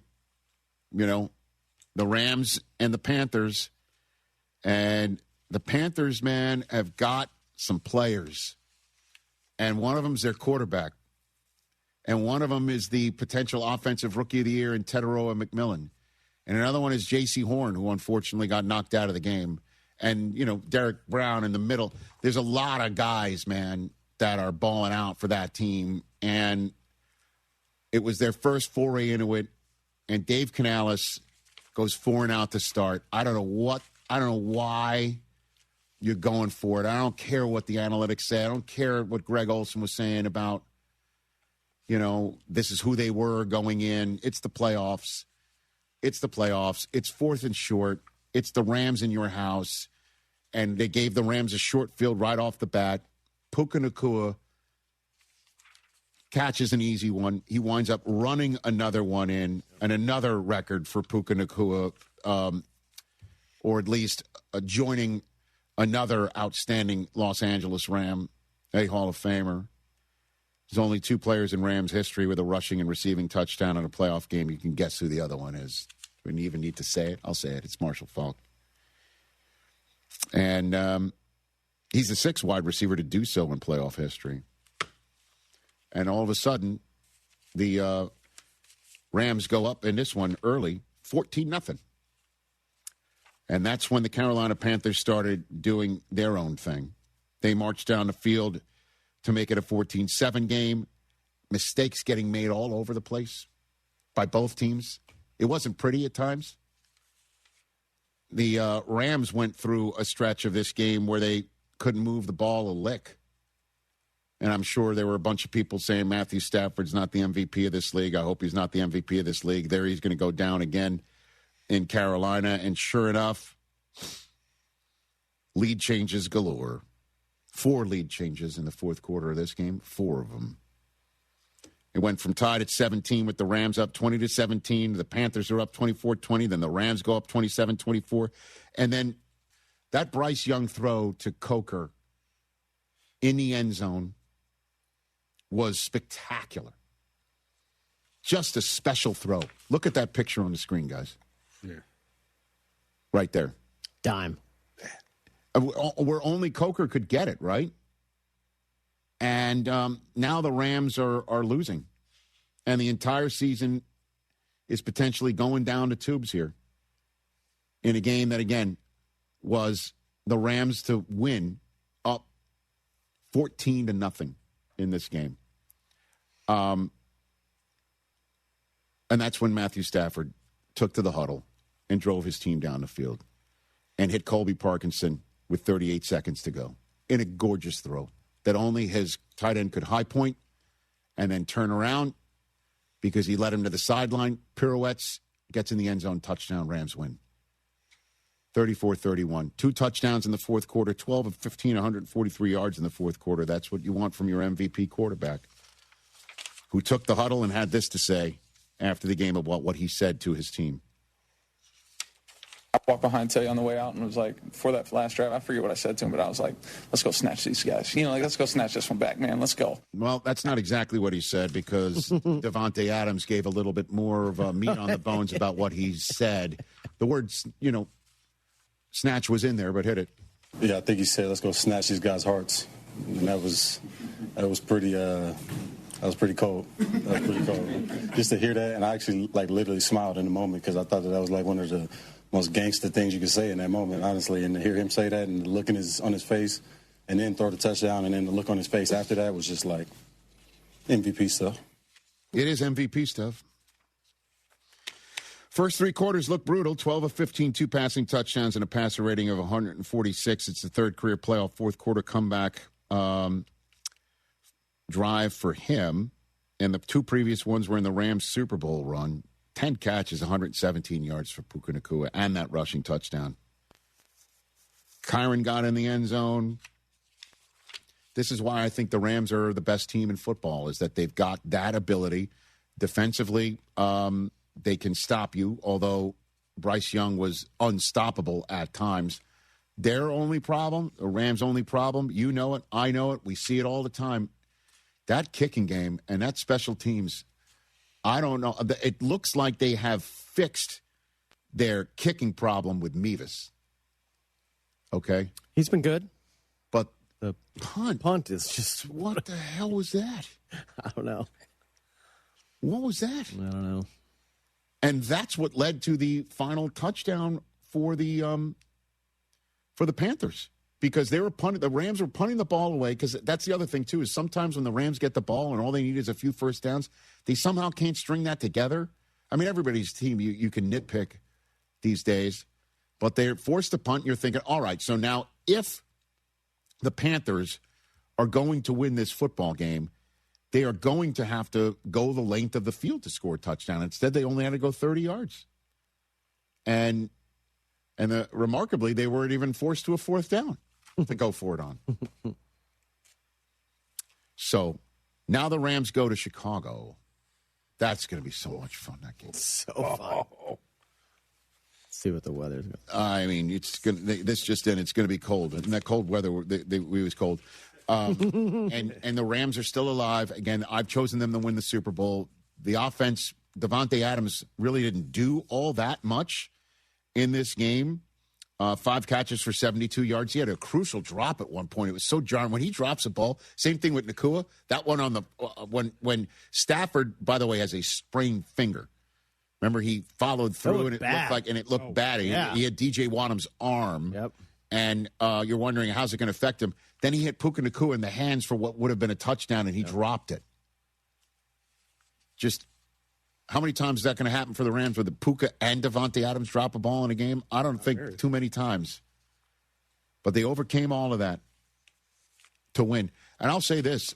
The Carolina Panthers were my sleeper team coming into this year. And I chose them for that because of the way they finished last year. Plus, I had a front row seat to seeing them. I keep mentioning this game. I know not many people remember the Panthers-Giants game in Munich. I do because I called it with Kurt Warner sitting in the booth there in Munich.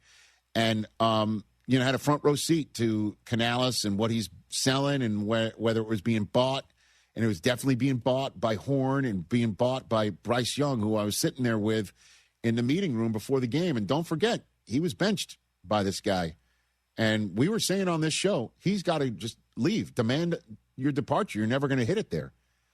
And they put him back in. They finished the season strong. They were scaring the heck out of, didn't they scare both the Chiefs and the Eagles at the end of the year last year?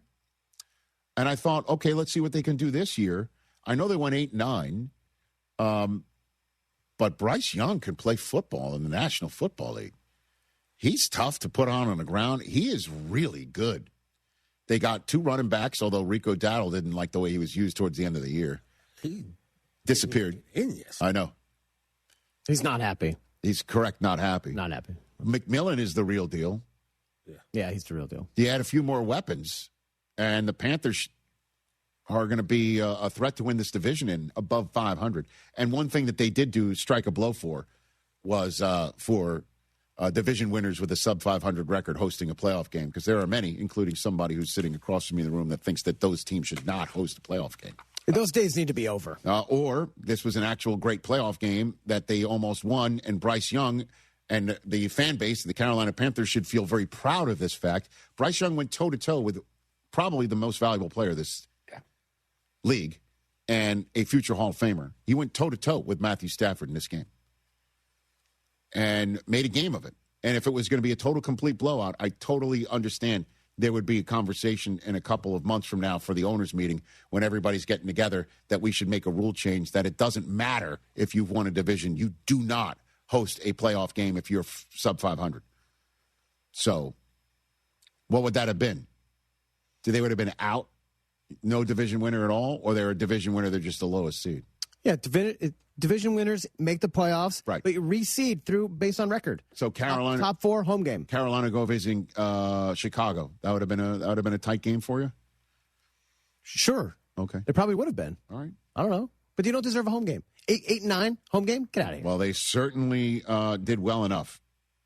And almost came up with the win. So Panthers fans, you should feel good about yourselves moving forward. That was pretty impressive. And the Rams, they survived it, and they advanced, and now they're going to Chicago. Again, the last time, McVay's 0-2 in Chicago. They have not won there. And the Rams are going to pack their cold weather gear. And the neat thing for them is that if this is a run game, they got a Notre Dame kid and a Michigan kid who knows how to run in this weather. Oh, baby. Sunday forecast, prelim, we're 6 days out. 18 degrees, 20-mile-an-hour winds, 20% chance of snow. That's right. And Stafford knows the building.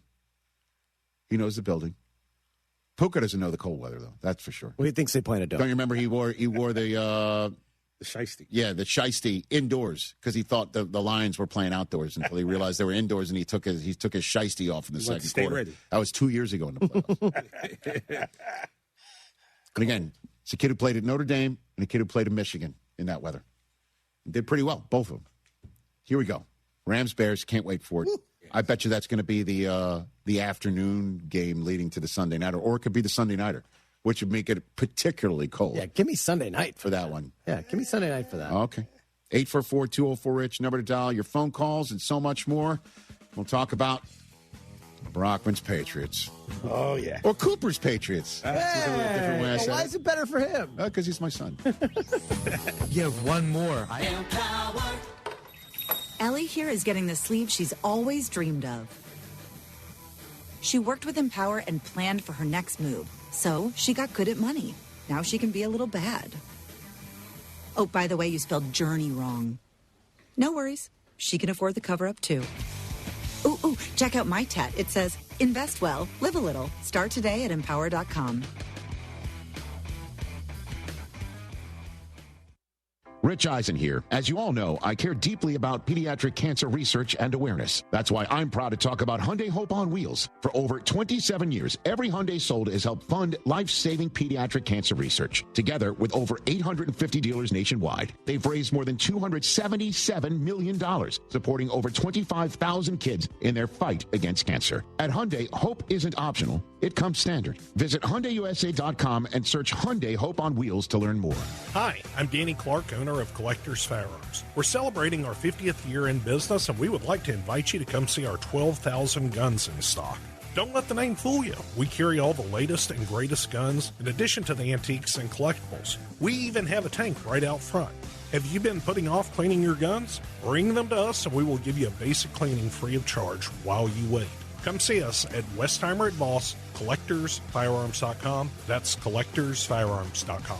John Granado with Robin Orlando from Houston Powder Coaters. Robin, you guys are doing data centers now. There's all kinds of businesses that could use powder coating. Yes, we are doing industrial, which means oil and gas. We are doing plenty of residential, and now we're doing tech. We're going in with Meta. We're going in with Tesla. We're working on their data centers. We've even done Samsung in Austin. So the sky is the limit when it comes to our coatings. I mean, if I'm a city and my water tower is looking terrible, I'm going to call you. Call us because we want to make sure you take pride where you live. And all these businesses, they have fencing. And if you are a business, you will go to them. Yes, there's not many bricks and mortar anymore, but the ones that are still here, they want to look great. And we are here to help you with your railings, with your fencing, with your door frames. We can do it for you. And residential, free pickup and delivery. You guys are so nice. Yes, we try to be. For all your powder coating needs, there's only one place to go. Houston Powder Coaters. HoustonPowderCoaters.com or 281-676-3888 and ask for Robin. That is me. Appliance savings are happening now at the Home Depot with up to $1,000 off, plus up to an extra $500 off select appliances. Looking to upgrade your fridge? Check out LG's newest models serving up ice in all kinds of styles, cubed, crushed, craft ice, and now new mini craft ice straight from the dispenser. Shop savings and get up to $1,000 off, plus free delivery on select appliances like LG at the Home Depot. How doers get more done.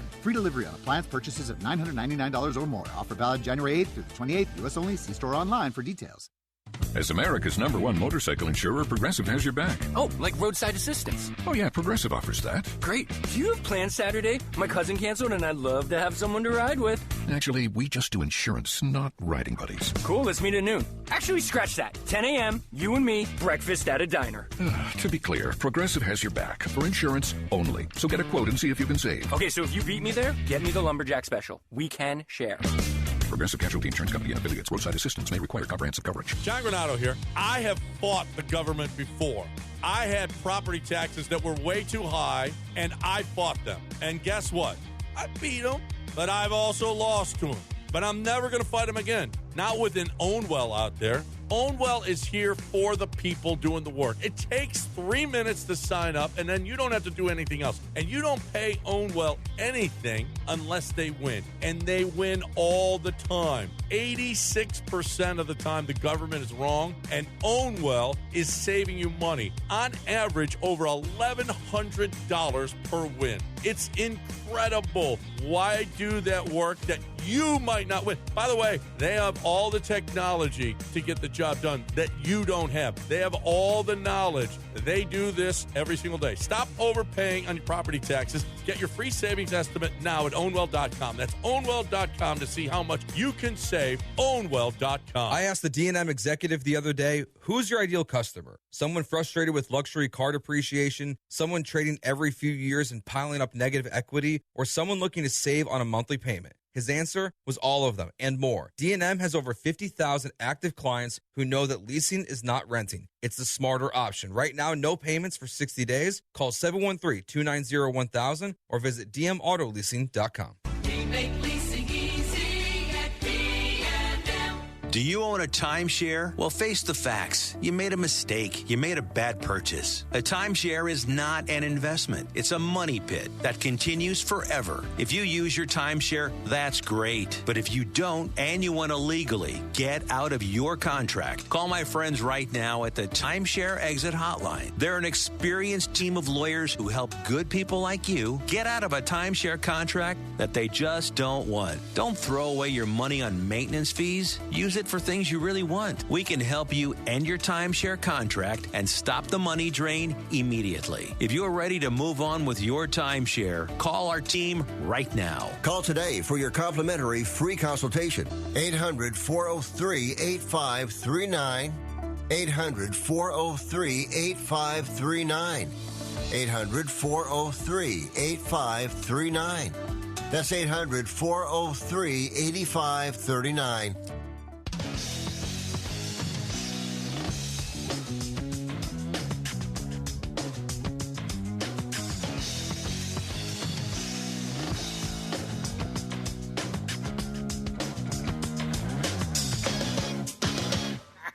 It's funny. 844-204-RICH is the number to dial. Let's take some more phone calls here on the program. Kyle in Florida. Take it away, Kyle. What's up, sir? Hey, Rich. How you doing? How's everybody doing? What's on your mind? What up, man? So I hear you talking about the Rams and Stafford. I just wanted to double check. Are you so certain that Stafford's still an MVP shoo-in? And what exactly is going on with the Rams at the end of the season? You know, it seems like he's really struggling against losing teams, dropping some winnable games. And, you know, if we're talking MVP and strength of schedule matters for May, I believe it should matter too. You know what? I don't know what is his shoe-in. He did win first ballot All-Pro, but you know who did last year too was Lamar Jackson. Right. And then Josh Allen wound up being the MVP. So I have no idea how my other fellow voters did. I know how I voted. The Associated Press has asked me to keep that off of this show until the NFL honors announcement the Thursday before the Super Bowl. So tune into Friday's Super Bowl show to find out how I voted, if that actually matters to you. But, I mean, listen, there's so many metrics as to why Stafford is the MVP, and there's many metrics as to why Drake May is the MVP. Stafford got it done yesterday, on Saturday at the end of the day. And Drake May did what he did too, Kyle. I know that that's probably not a very satisfactory answer for you, hanging on as long as you did. But, that's just the only thing I can tell you right now. That's understandable. Okay. It seems Stafford and the Rams are just kind of faltering near the end of the stretch here, and just kind of wondering, do you think anything's going on? No, I don't think anything's going on other than the fact that they play in the toughest division in football. And I will say this, and this is not any slight against Drake May by any stretch of the imagination. Had Matthew Stafford played at the New York, back up the U-Haul, looks like we're quitting on our coach Jets in week 17, he might have had 5 touchdowns and been sat out by halftime also, as opposed to the Atlanta Falcons. Well, he did it against the Cardinals, who were backing up the U-Haul. Well, but then he did actually win the football game with 300-plus passing yards in the same way that he did this past weekend. And thank you for the call, Kyle.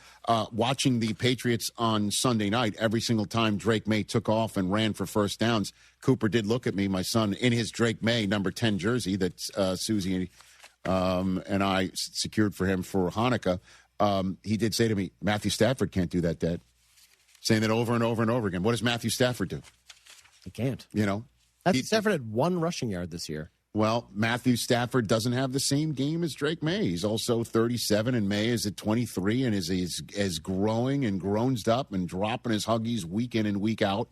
And he now has a playoff win under his belt. And last night, the Sunday night game, was the first game of Wild Card Weekend that felt like the final score did not indicate how badly a team got their behinds beat. The 13-point game that the Patriots won, it was first of all, the only game in which there wasn't a fourth quarter lead change. It was the only game where it was a double-digit margin of victory. And, again, watching it with Coop, when it was 6-3, he goes, Dad, if they score a touchdown, do you think this game is over? And I'm like, yeah, I do. Yeah, I was saying that too. I do. Yeah, first team to score a touchdown felt like they were going to win. Well, even if the Chargers did get in the end zone, the Patriots were just the better team last night. And the one thing that I think Patriots fans should 100% feel great about is the fact that their defense looked championship quality on Sunday night. Because that was the question coming in, is can they play defense well enough to win a playoff game? Now, listen, the whole business of they didn't play a team with a winning record quite a bit, et cetera, et cetera. You can only beat the teams you can only play the teams that you play. That's the old axiom, and it's the truth.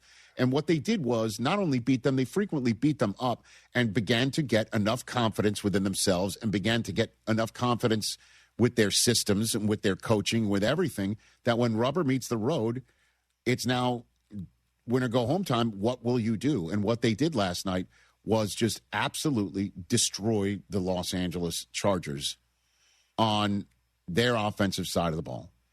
And what you need to do in the playoffs is take an opponent and break their will. That's what you need to do. And if you have the added benefit of having an opponent in your house, that's an added benefit, and the extra added benefit of that opponent coming into your house with some ghosts in their own past, recent past, then you make them see those ghosts again. And that's what they did with Justin Herbert. Mm-hmm. Justin Herbert, at once upon a time, had a 27-0 lead at halftime of his first playoff game of his career, lost it. So if he's up big, you want to come back on him, you want to start making him see the ghosts of losing a big lead, you can do that. Sounds good.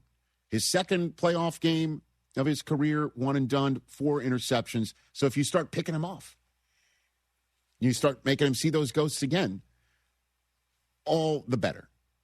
Well, the Chargers never had a lead, and that one was kind of surprising to me. I thought Jim was going to take the points. Harbaugh's been taking points all season long.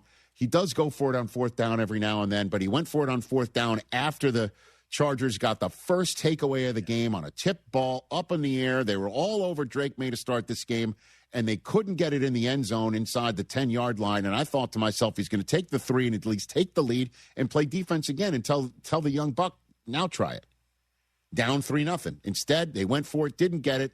Didn't also expect, I'm sure, to have Ramondre Stevenson rip one off of a dump-off pass, take it all the way to midfield right away. But it changed the tenor of the game at that moment. And then what the Chargers did was they didn't come back on Justin Herbert to make him see ghosts, and they also didn't pick him off to make him see ghosts. What they did was get after him in the second half to make him see the ghosts of this entire season, and then start to feel like it's not my night in general. And that's what they did. And they did it so effectively, and they did it with so many players all over the place on every level of the defense. All of it, front to back. What a tail kicking. What an absolute tail kicking. And then Drake May, after those mistakes, he also got picked off a second time, or fumbled in this game. Fumbled, yeah. He fumbled, so he turned it over twice. And each time, just a resiliency to the point where he had a great second half. His throw to Hunter Henry over Derwin James Jr. was spectacular. Yeah. Spectacular. With people draped on him, too, because they were getting to him. Yep. The Chargers pass rush showed up in this playoff game. Both defenses, over 10 sacks in the game. Correct. And I thought it was rightful to say that he's not seen a top 5 defense all season long. What's going to happen this time around? And what he did was just what he's done all year, which is take off when he needs to, keep his eyes up down the field when he needs to. At one point, Josh McDaniels called for a fake pitch keeper. He was on Khalil Mack of all people that I believe he pantsed on that. Reverse pass too, where he was open and the pass just kind of sailed over his head. I didn't like that call, by the way. I thought that a little cute, but he was cute. open. Everything else was working, man. Yeah. But that said, kudos. Every step of the way, and now they've got a home game against the winner of tonight's game. Aaron Rodgers coming in, or it's the Houston Texans. I bet you want the Steelers. I want the Steelers in the worst way. Yeah, in the worst way. Yeah, because the pass rush that got home last night for the Chargers, I called Chargers versus Texans. I didn't call Tui Pelotu's name once in that game. And obviously he had a better night last night. Yeah, the tip ball. I called Will Anderson and Daniil Hunter's name and Lassiter's name and Derek Stingley Jr.'s name and Jalen Petrie's name and Azeez Al-Shire's name. I called all their names in that game. But, again, they might not see him. The Steelers might take care of business tonight. This is really about the Patriots for the moment. Patriots can win the whole damn thing. If the defense plays like that. Yeah, for sure. That's a fact. And Travion Henderson didn't do very much. It was a Ramondre night. It was. And, again, these playoff games are tricky for rookies, even with rookies who have got national championship experience, like Travion Henderson. But, again, your coach, man, he's unbelievable. I just think he's awesome. His 2.0, I think, is better than his 1.0. You could say the same thing. And by the way, did you notice that Vrabel was wearing a hoodie in the first half of that game? I turned to Coop. I'm like, is he cutting off the sleeves, man? Yeah, he always wears a vest, but that's the first. He went hoodie. He put the hood up. He went vest over hoodie. He went hood up, and I'm like, oh, is that a nod? Is that But he is just a better version of himself. That's already won Coach of the Year. He knows exactly what he is doing. Culture-wise, this building is 100% lockstep. He's got a first-rate A++ play caller dialing it up in the ear of Drake May, letting him do his job. What's happened on the defensive side of the ball with who's coaching it and why not, for it all to be clicking right now. Vrabel is just superb. And Milton Williams, oh man, he tried to give him a kiss, and instead he got a headbutt from him, and he's bleeding from his lip. That's why you pay that guy, though. Oh, my goodness gracious. Money for sure. This is Vrabel after the game about that split lip. Well, we talked to him about being willing to spill some blood out there, and that the big dogs come out in January. And I think Milt took that to heart, and the way that he played the game and the way he finished the game, and he came over and, got me pretty good, but, that's what happens. I love him. He's so perfect for that city and that moment and this team and this franchise and getting them to where they are right now with 15 wins and a home divisional playoff game with a chance to go to the Super Bowl, a real one, and an MVP candidate quarterback. It's just got to tip the cap, man. All of it. Absolutely all of it. And every Patriot fan I know, from members of my own family to the guy across the way here, everybody, just out of their skulls, every right to be so. Unbelievable. Superb. Good for them. Good for them is exact. Well, I mean, I listen. I know the Eagles fans are now out, so the fan base that chirps the most is still in the mix. So, they're back. They're back. You better get ready for it. They're back for a long time. This kid is unbelievable. And we're going to have A.J. Brown next year. It's going to be great. Okay, that'd be great. Yeah, he'll be definitely happy. Okay. Next year. I don't know how he couldn't be. Less happy. All right. Let me talk Chargers here. Let me just say this. Everybody's got injuries, okay?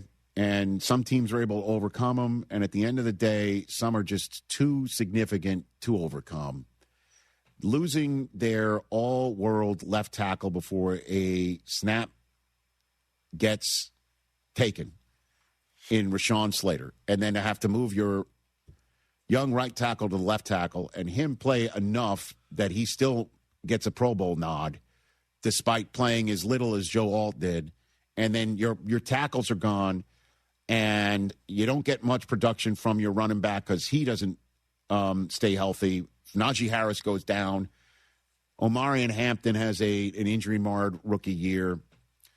And at the end of the day, the question would be, what it cost the Chargers in the playoffs to be unable to protect Justin Herbert? I'll say this. The first half, he was protected, and the Patriots just shut those receivers down. He was protected in the first. He had time in the first half, and they could not score.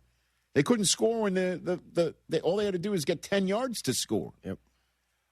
So you tip the cap to the Patriots there, and I think Justin Herbert deserves better than having a conversation about him that he's not a big game player.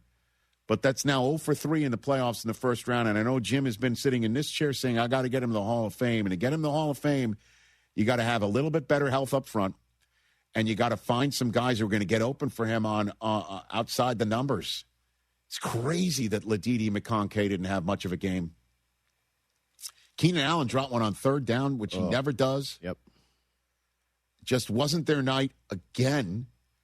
And Herbert in the second half, it was a wrap. I was concerned for his safety. He took a few big hits where you're like, oh, man, is he going to get up? Yeah. But that's happened all season. I mean, he's so tough. This is what Herbert had to say after the game. Yeah, not good enough. We got to score points, and defense gave us every shot we needed to, and wasn't enough.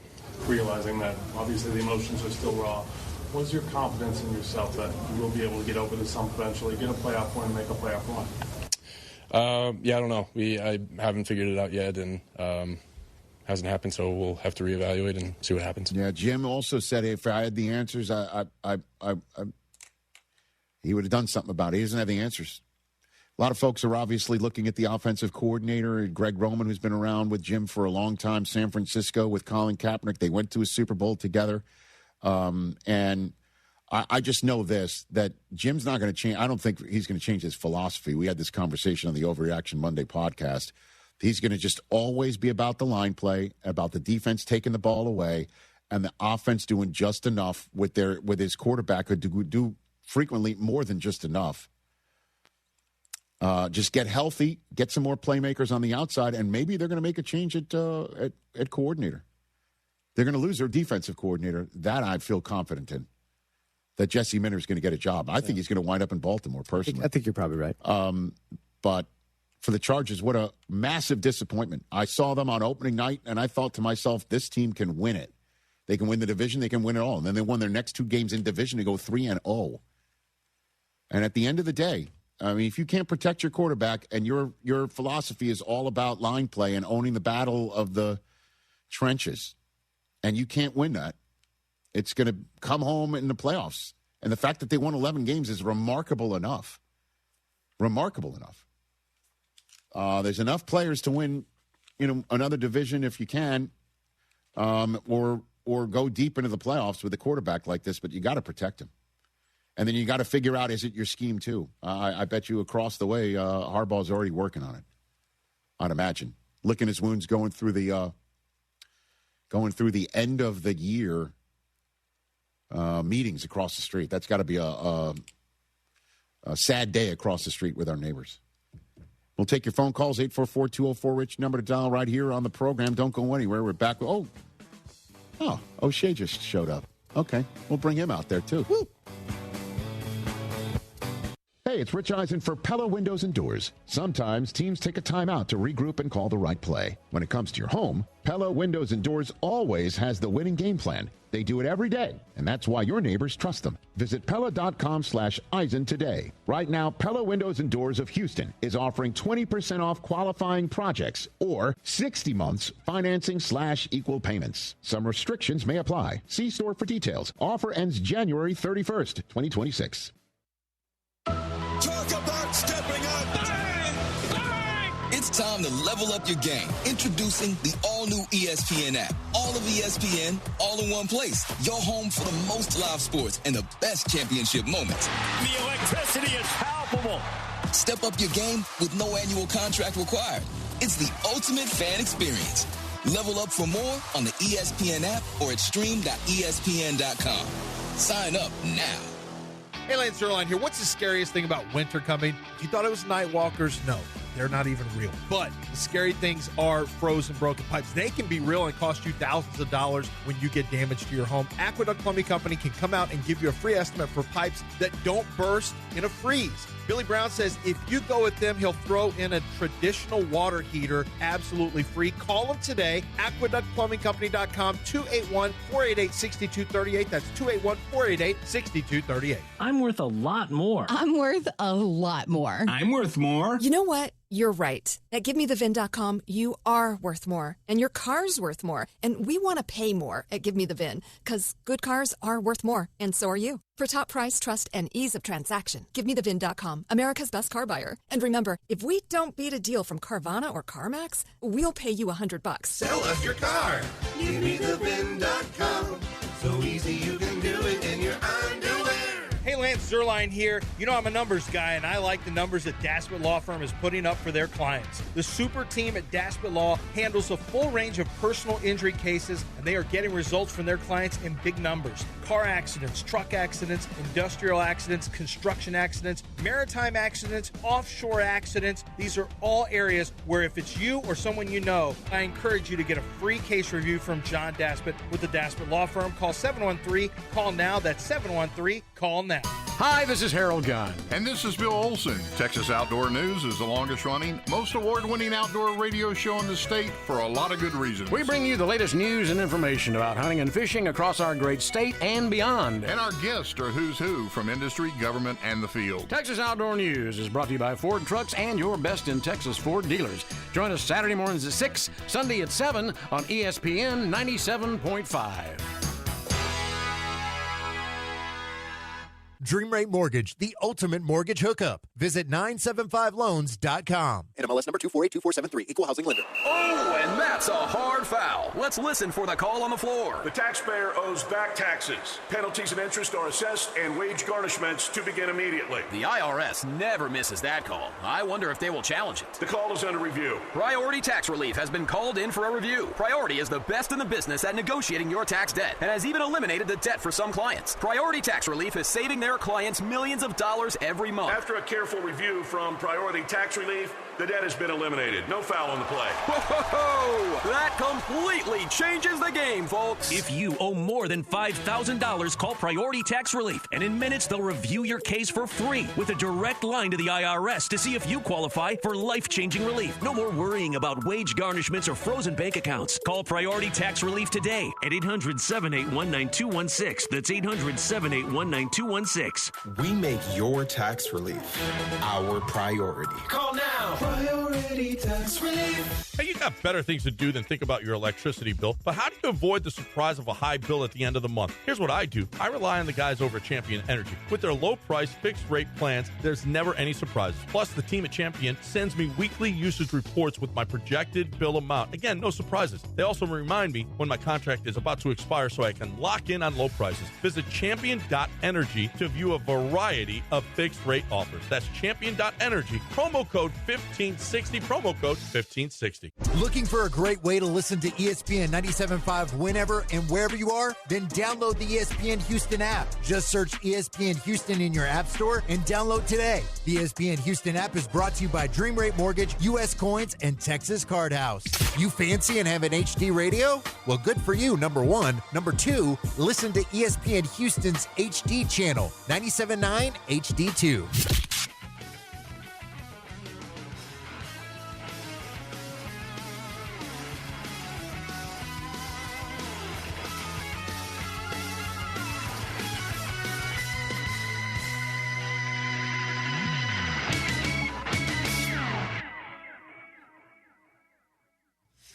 Back here on the Rich Eisen Show, ladies and gentlemen, 844-204-RICH is the number to dial. Hiring for your small business can feel like a full-time job, so it's important you hire right and do it the first time. LinkedIn Jobs AI Assistant takes the heavy lifting straight out of the whole process. It filters applicants based on the criteria you set and then suggests 25 great fit candidates daily so you can invite them to apply and just keep things moving along. So get started by posting your job for free at linkedin.com/Eisen. That's linkedin.com/Eisen to post your job for free. Terms and conditions apply. O'Shea Jackson Jr. is here on the Rich Eisen Show, recording a No Contest Wrestling that drops Wednesday. Good to see you over there. How are you, sir? Man, I'm feeling really good. You are? Yeah. Okay, and why is that? Well, after I sweated out about 6 pounds watching the Rams versus the Panthers. Yes, sir. And obviously we getting the victory. We got the Hardy Boys on No Contest Wrestling Podcast, which is huge. Okay. Yeah. TJ, I haven't heard you chime in on that, so you must be excited as well. I really haven't had a chance to talk wrestling with all this football, but with all this football talk. This is amazing. Okay. Awesome time. All right, so that'll be dropping on Wednesday. Guys. That's exciting for you. So where did you watch the Rams game? Oh, I was at a hookah lounge. known as The Spot. Shout out to The Spot. So they've got football games at a hookah lounge? Is that what you're saying? Oh, yeah. That's because Bobby, the owner, when it's LA sports, he puts them on, the big TVs. But when I went to the hookah lounge, I found out that Bobby, the owner, is a Niners fan. So he was trying to put bad juju on us. There was also another random couple, a couple tables down. They were Niner fans. Hate y'all. But, it worked out in Shay's favor, which is the best day. Did you just go third person on me right there? Got to sometimes. It's Monday. I'm feeling good. You were sweating it out, though. Yeah. Oh, my goodness. It definitely stressful when you see Stafford constantly, grabbing that hand. Right. Uncharacteristic drops from Puka and Devontae on top of 10 penalties. It just did not seem like a recipe for a victory, but that was the Rams. They pulled it out. Did you hear what Stafford said in the huddle? Did you hear that sound? No, I didn't. All right, let's call up Devontae Adams. Because Devontae revealed it in his post-game press conference. Okay. Hit it. Yeah, I think he said, let's go snatch these guys' hearts. And that was pretty cold. That was pretty cold. Just to hear that, and I actually literally smiled in the moment because I thought that was one of the most gangster things you could say in that moment, honestly. And to hear him say that and the look on his face, and then throw the touchdown, and then the look on his face after that was just MVP stuff. MVP stuff. Yeah. We'll make a T-shirt out of that, right? Let's snatch their hearts. Snatch their hearts right now. It's good. I like that. Yeah, man. For LA fans, that's a Kobe quote. Oh, yeah, back when he was going up against Philadelphia in the finals, he talked about snatching their hearts out, which Philadelphia loved. They loved hearing that. Do you think Stafford purposefully quoted Kobe, or he heard that before and he just said it? No, Matthew Stafford is just a dog. And once he was locked in, not even Chadwick Boseman could have saved the Panthers. He was ready to go. He was ready to go. And that last drive, it was beautiful. I was so upset because I picked Jalen Coker during fantasy, thinking he's going to come back week 6 and just be one of those picks that everyone avoids during the draft. Right. And no, it did not work out for me well. But as soon as I see him in the playoffs, he wants to have the game of his life. He did. Yeah. He did. He had one of the best games in the history of the franchise in the playoffs. Yeah, thanks. All right. Well, I'm glad that you had a good day at the hookah spot. Are you going to go back for the next one? Are you that sort of superstitious? I'll do as much as wear the same hoodie. Okay. But it's too stressful at the spot. And plus, it's technically a restaurant, and I can't be doing all that cussing. I like it. Let's take some more phone calls here with O'Shea Jackson Jr. Rick in Phoenix. Let's take Rick in Phoenix's call. What's up, Rick?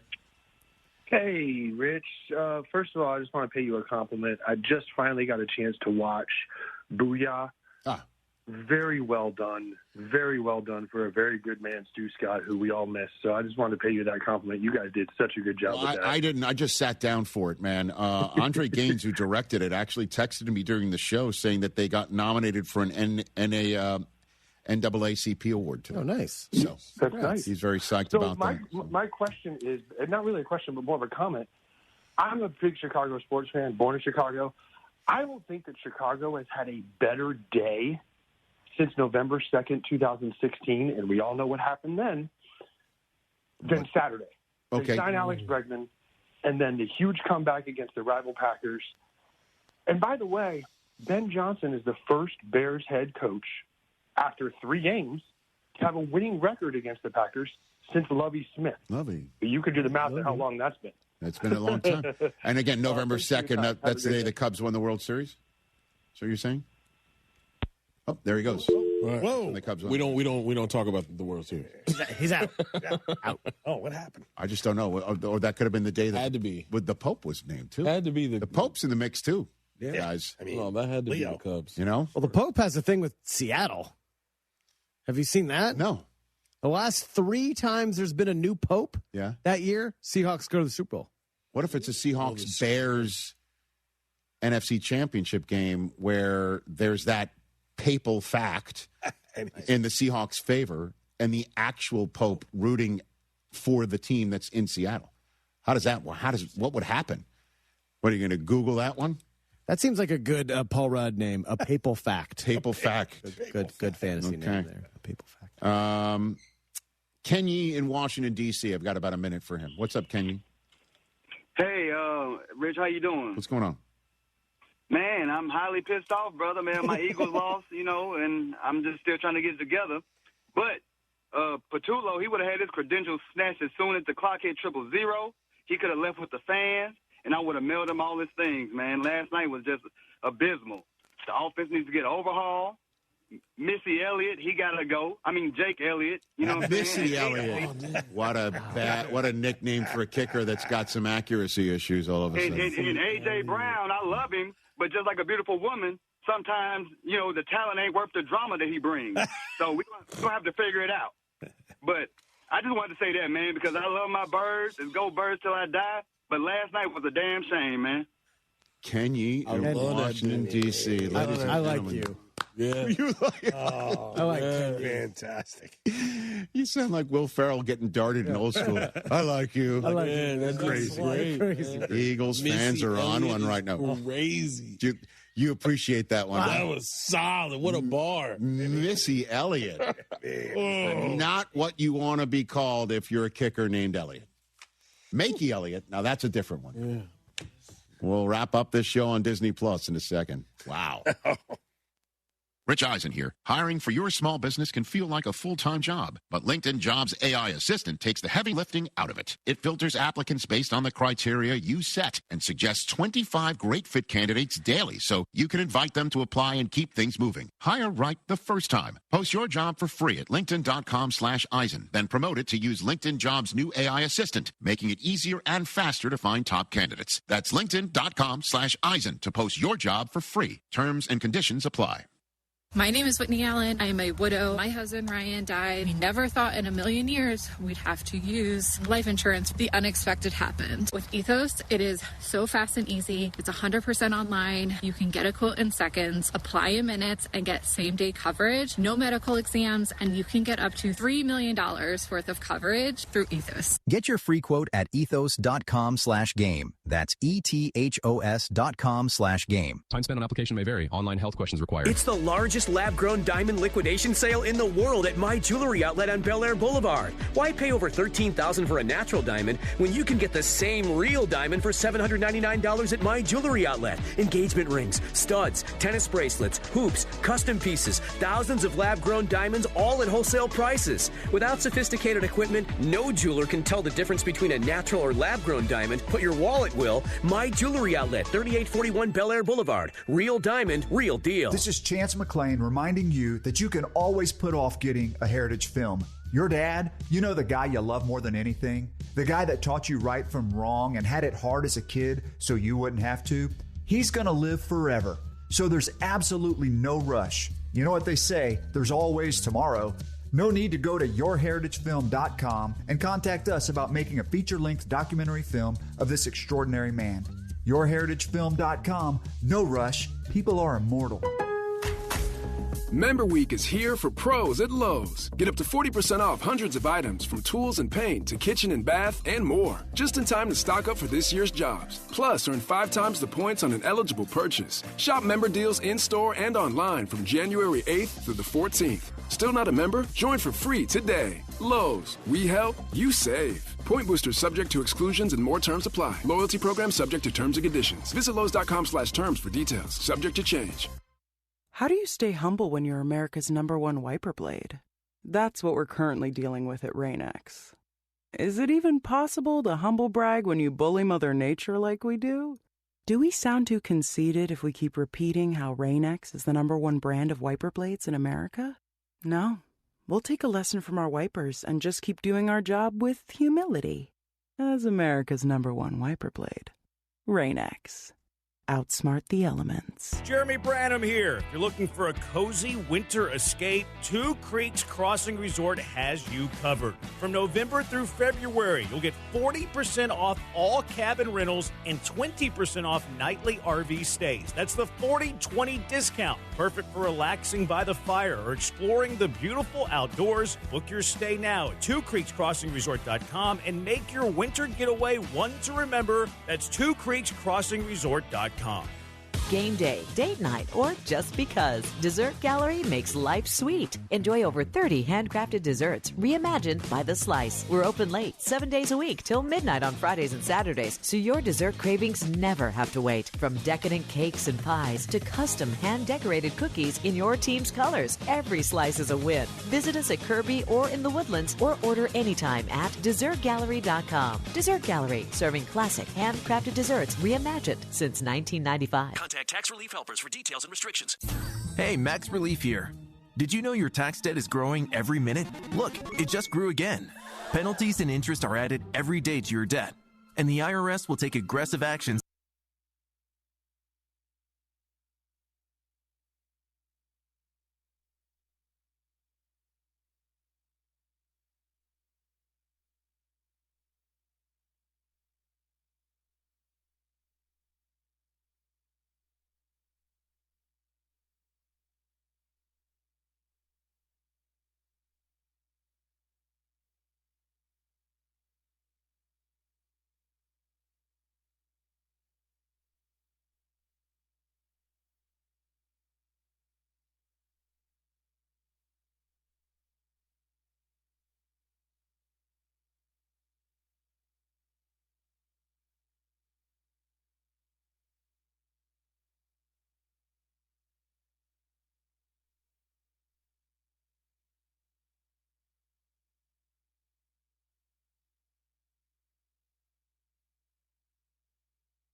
Hello, Houston.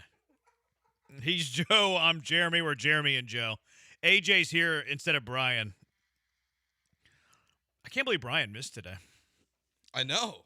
Today's Texans. Like, he lives for stuff like this. This is Brian like does. Brian's Super Bowl. It's a big day. We're going to talk a lot of Texans. Rock and roll. We're not going to talk about like Stroud or D'Amico or, Texans are going to have to pay guys this offseason.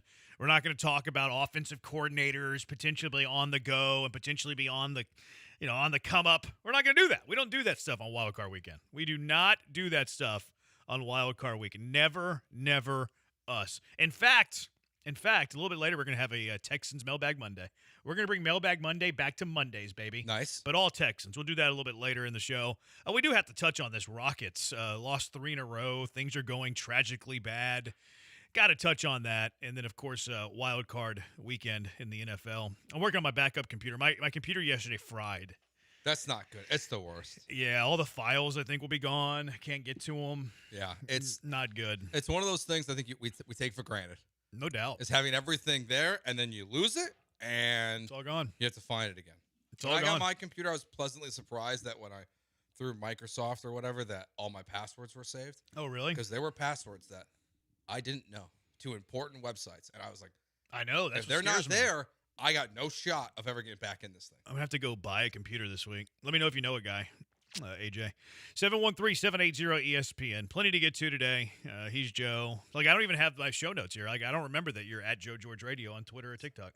Had to go straight from the dome. I was like, I hope that's right. It's right. I don't know if he's Joe George Radio. I think it's ESPN YouTube, ESPN Houston on YouTube. Yep, don't forget the Houston. Twitch.tv/ESPN975. That works. Banger. TikTok at ESPN975. ESPN975 on Twitter as well. All this stuff, I guess, maybe it's been conditioned into me. Let's start with the Wild Card Weekend, though, Joe. Which game do you want to start with? There's so many. There was so many games. What a weekend of football. Great weekend. Honestly, of football. Thursday through Sunday. Friday not so much. Friday, well, it was impressive. It wasn't impressive. A great game, but it was impressive.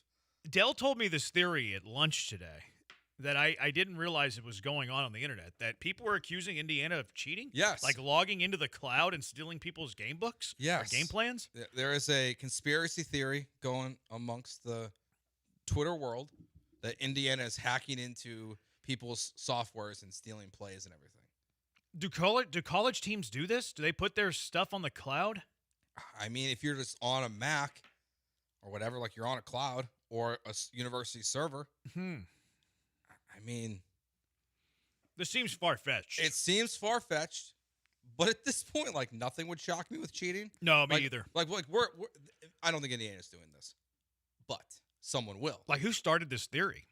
Probably very angry Ohio State or Oregon fans or Michigan fans. I don't know, but Michigan calling somebody else cheaters. That'd be rich. I mean, but the Dodgers have been doing it for how long now? That's true. And so have the Red Sox. That's an interesting theory. It is. I mean, now the fact that they got so good so fast, I wish I wasn't such like a skeptic at this point of sports. That like I'm not like, I could see it, but I could see it because everyone cheats. There's always cheating scandals. Yeah. I hope not. This would be next level, though. This would be like breaking into someone's like other team's clouds and stealing their plays and everything would be next level. Yeah. Those other teams need better cybersecurity. They do. They're probably all going to up their cybersecurity now for this reason. Probably. Just in case. You want to? Which game do you want to start with? We can start in order. Can Indiana just have a fair shot at saying we are just that good? Absolutely. Absolutely. I don't believe the theory either, by the way. I don't either. I think they're just a good football team. I think Cignetti's a good football coach. I think there's a variety of things. The fact that they're older helps, but there's been universities who are older than others. One thing that I think we might underrate in this modern day of college football, Cignetti's used to having high roster turnover year in to year out. Like, I wonder if there's something there where these FCS coaches might be better suited to the modern era of college football than like everybody who's been in the FBS. Yeah, because they know they know how to deal with it every single year. Where like you might lose some star players, but you have your next 5-star waiting there. Now some of those 5-stars, well, they're just on other rosters or they've left your team because they're not playing. So like I do wonder. Like we'll see how I can't remember where did the James Madison coach go? UCLA? Yeah. Like will he have immediate success at UCLA? I don't think so. I think we're seeing a once-in-a-lifetime moment. Like I don't think we're just going to see these low-level coaches come into nobody programs like Indiana and make them powerhouses. Mm-hmm. This feels like a one-off that is incredible to watch, and I'm going to hate watch the national championship game with all my might. Really? Yeah. You're rooting against Indiana? And Miami. I don't want either of them to win. Can you hate watch the game wanting both teams to lose? I'm going to do it. Huh. I mean, I'm not going to be happy with either result. I think I want Miami to win. It sounds like you're hating yourself, really. A little bit, but I think I want. I think I want Miami. Well, I'm going to watch the national championship game, but I think I want Miami to win. I want Indiana. Yeah, I want Miami. I want the Hoosiers. I don't think Notre Dame can not win a national championship in my lifetime. Another team from the state of Indiana can. And you just picked the wrong school. I guess so. You've picked the wrong school to be a T-shirt fan of. I guess so. Since you went to neither school. I probably could have gone to Indiana, but their acceptance rate's a little bit higher. Yeah, I don't have to take Calc 1 as a freshman like Notre Dame. That's rough. I want Indiana to win because 2 years ago, I was saying after every week that they won that Indiana's a football school, and people would laugh.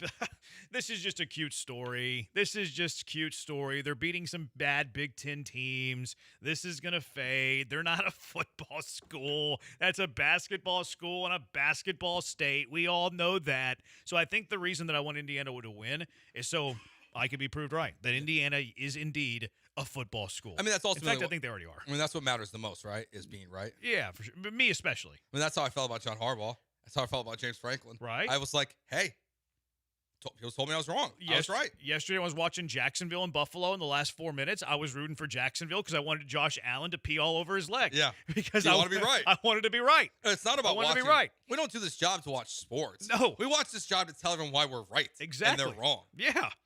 Junior Bronco. Sup? Yeah. What did he say? He said he was going to be glorious when the Packers won this weekend. Oh, did he? They didn't. He owes me a bottle of alcohol because really? He lost a bet against me, and he has mysteriously disappeared from all of our social media. All of our streaming channels, he is no longer around. He only shows up to troll me. Well, he owes me a bottle. I thought that Junior Broncos was an admirable stand-up man. I didn't think that. So. You were right. See, you were rooting for you to be right. He owes me a bottle. And he's owed me a bottle for a year. This was a bet over Alex Bregman a year ago. I still owe you a bottle, to be fair. But yeah, you do. It'll get there eventually. 713-780-ESPN. I guess we can start with the Buffalo game since we brought that one up just recently. I'll give credit to Josh Allen. Led a game-winning drive, needed to have it on the road. Now, look, it hasn't proven me wrong. I said that Josh Allen's never going to win a Super Bowl. Mm-hmm. This would be the year to do it, though, admittedly. Like, this is the year where the AFC's wider open than it's ever been in his playoff career. No Lamar Jackson, no Pat Mahomes. In fact, I think that if Buffalo doesn't represent the AFC in the Super Bowl, I think we'll be looking at the Buffalo season as a failure. I agree. Why wouldn't it be? I mean, you've got like great coaches getting fired this year, good coaches who some people think are great that people want fired today after what happened over the weekend. If Sean McDermott and Josh Allen don't get to the Super Bowl this year, it's a total failure.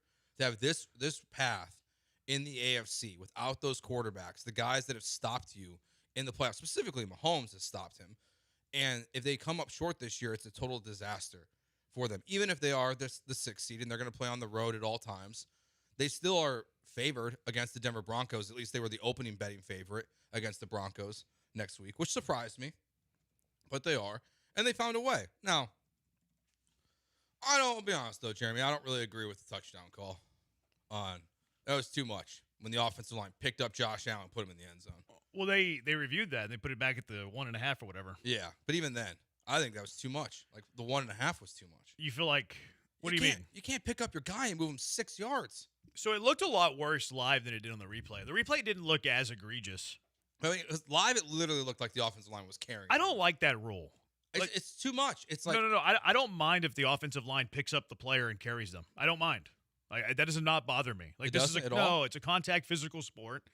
Defensively, you can pile on the ball carrier to bring him down. Why can't you put all of your mass to lift up the ball carrier and push him forward? I don't mind that happens. I just think there should be a limit of how far you can go before they say. Yeah, there is a limit. There is a limit. You tackle them. Yeah, I know. You make them stop doing it because you're physically stronger than they are, and football is a physical sport. So if they're physically stronger than you, they should not be held like to any sort of penalty for that. Yeah, I think it was too far because I feel like he was stopped at one point, and then they just kept pushing. Like it's again credit to Josh Allen and the Bills because that was this weekend was absurd, honestly, with everything that happened in these NFL games, but they just found a way. Mm-hmm. And like he's clearly not super healthy. No, he's banged up. Like he's clearly banged up, but they found a way, and they got big plays from their defense when they needed it the most at the very end there. Yeah, I thought he played good. I don't think he played necessarily great. And look, he got the game-winning drive. I'm not taking anything away from Josh Allen. I felt like Trevor Lawrence was bad in this game, though. Like, it was like the old Trevor Lawrence. It wasn't this Trevor Lawrence that finished the season over the last month and a half on this heater. Like, that was bad Trevor Lawrence. And look, give credit to Buffalo. Like, you should always give credit to the other defense for making a quarterback have a less than ideal game. I saw a bunch of Jacksonville fans, like, dismissing the last Trevor Lawrence interception on that final drive because like it hit his receiver in the hands. That said, it was pretty tight coverage and it's a heater right at him. Like that's a tough ball to handle. It was a risky throw. And then the first interception he threw was absolutely awful. Yeah, we talked about at the start of the show we like being right. We put in Trevor Lawrence at like 3 in our AFC quarterback power rankings. Yikes. Yeah. I want that one back. Yeah, I feel like we screwed that up because we were going based on form. As opposed to, like, maybe confidence of them in the playoffs. Yeah. Because, like, I had Justin Herbert too high. Like, Clearly. Justin Herbert, Same. again, in the playoffs, let you down. And, like, there's a lot of, other reasons to why the Chargers don't look good. But, yeah, I would like that one back, I'll openly admit. Trevor Lawrence too high, Justin Herbert too high, because they stink in the playoffs. The only thing I would be...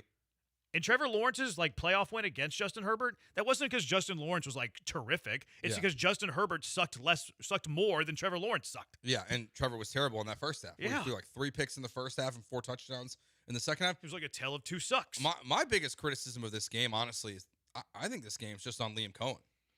Like, you look at what they did on the ground. Yeah. Travis Etienne, 10 carries, 67 yards, 6.7 yards per carry. Bashawn Tutin, 4 carries, 51 yards, 12.8 yards per carry.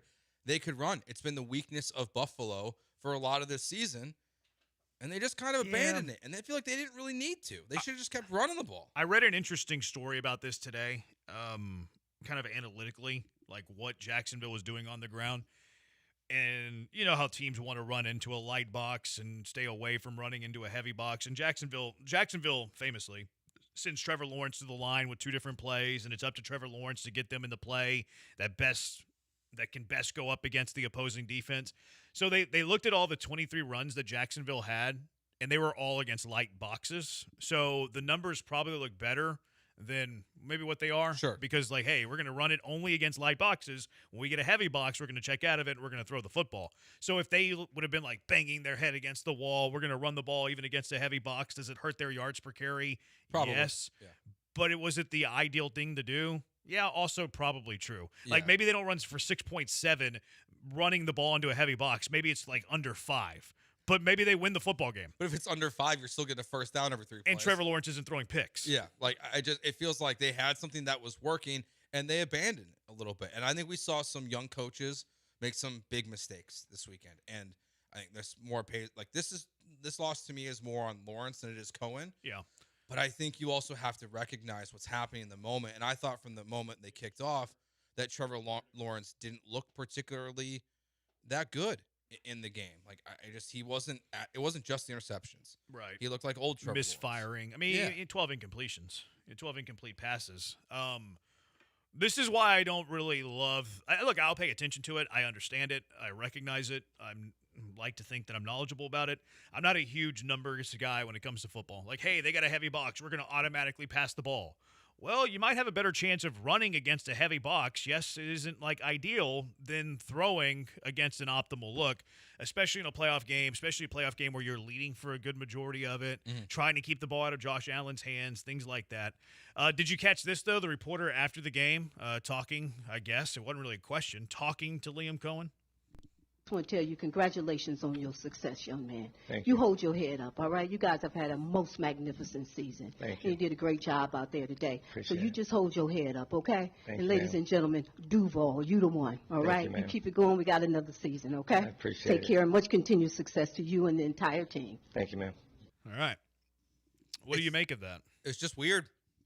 It's weird. I've seen a lot of people, like Adam Schefter said the great interaction. Like a lot of people are roasting Adam Schefter for saying it was a great interaction. Yeah. Is it Brado, the Rockets guy? Yeah. Is that how you say it? Brado? Brado? Yeah. Who I'm a big fan of. I think he delivers excellent content. He was supporting it.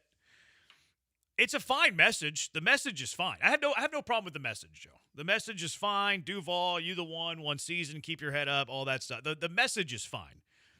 The issue that I have is the setting where you're delivering the message. That's not the setting where you deliver that message. It's just strange. People I think have it's found unprofessional. I tend to agree, and like people are trying to do the whataboutism because they found a clip that's very similar to Kevin Stefanski's end of the season Cleveland Browns press conference, and that one just went under the radar. It wasn't a playoff game. The Browns are irrelevant, and if people would have caught wind, it would have got trashed too. Like this isn't a male versus female thing or black versus white thing. Like this is just this one went viral and the other one didn't. It's strange. Like I don't think that's how you conduct yourself at a press conference.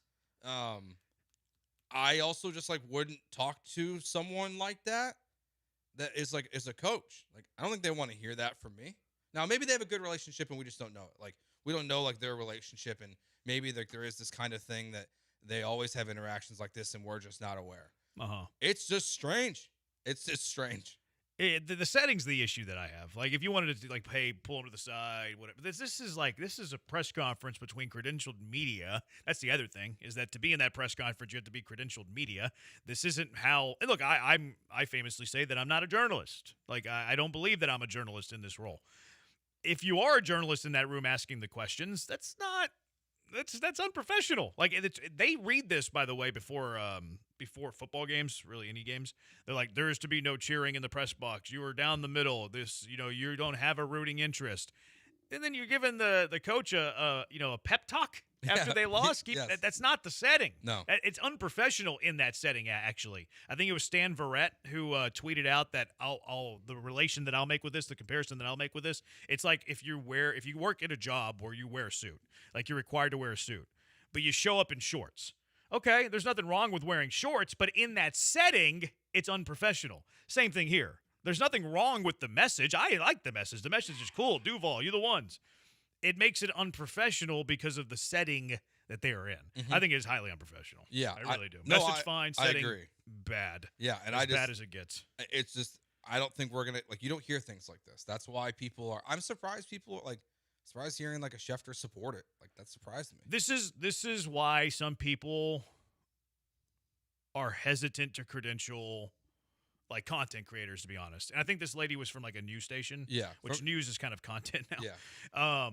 This is why they're hesitant. Is because it's not true media. And I understand that we live in this era where there's like this very vague gray area, but these are the standards of one person. Like these are the standards of credentialed people, is that that's not the behavior that's going to be tolerated. Well, and this is why people who hand out credentials are very hesitant to A, who they hand out credentials to, and B, giving out credentials to like biased people. Well, frankly, like if the Jags weren't like worried about backlash from this, because if you yanked her credential now, like they would get eviscerated for it. I would support them, but I would too. Like, and it wouldn't shock me if they at some point, as like they're not going to do it today, but no going need next to. season, Yeah. Like, hey, like this isn't what we're looking for here in this press conference. Like, no, I mean, like there are rules on credentials. Like Yeah. the rules on the, like, do not be a fan. Don't wear a team's logo. Like it's very standard stuff, Very and everybody who's in it understands it and listens and adheres to the rule, right? Yeah. Like I think it was Chandler Rum tweeted out like LOL, like yeah, which I agree. Like I agree. It's not the setting. Anyways, who's the most likely Houston reporter to do this? We'll get into a bunch of stuff. Texans, Steelers coming up tonight. Should be a lot of fun. Rockets all of a sudden stink. We'll touch on these other wild card games as well. 713-780-ESPN for you to get in. YouTube at ESPN Houston. We're on Twitch at ESPN, twitch.tv/ESPN975. We're on the twitch.tv/ESPN975. TikTok at ESPN 975, Twitter at ESPN 975. Joe's at Joe George Radio. I'm at Jeremy Branham. So who is the most likely Houston reporter to give a pep talk to D'Amico Ryans after he loses a heartbreaking playoff game? Hopefully it's next year. Hopefully it's not this year. Hopefully it's in 5 years. But when D'Amico loses his next, not this year, his next playoff game, who is the Houston reporter most likely to give Cap a good old pep talk? 713-780-3776. Jeremy and Joe, ESPN 97.5 and 97.9 HD2.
Mama, I'm in fear for my life from the long arm of the law. Lawman is putting an end to my running, and I'm so far from my home.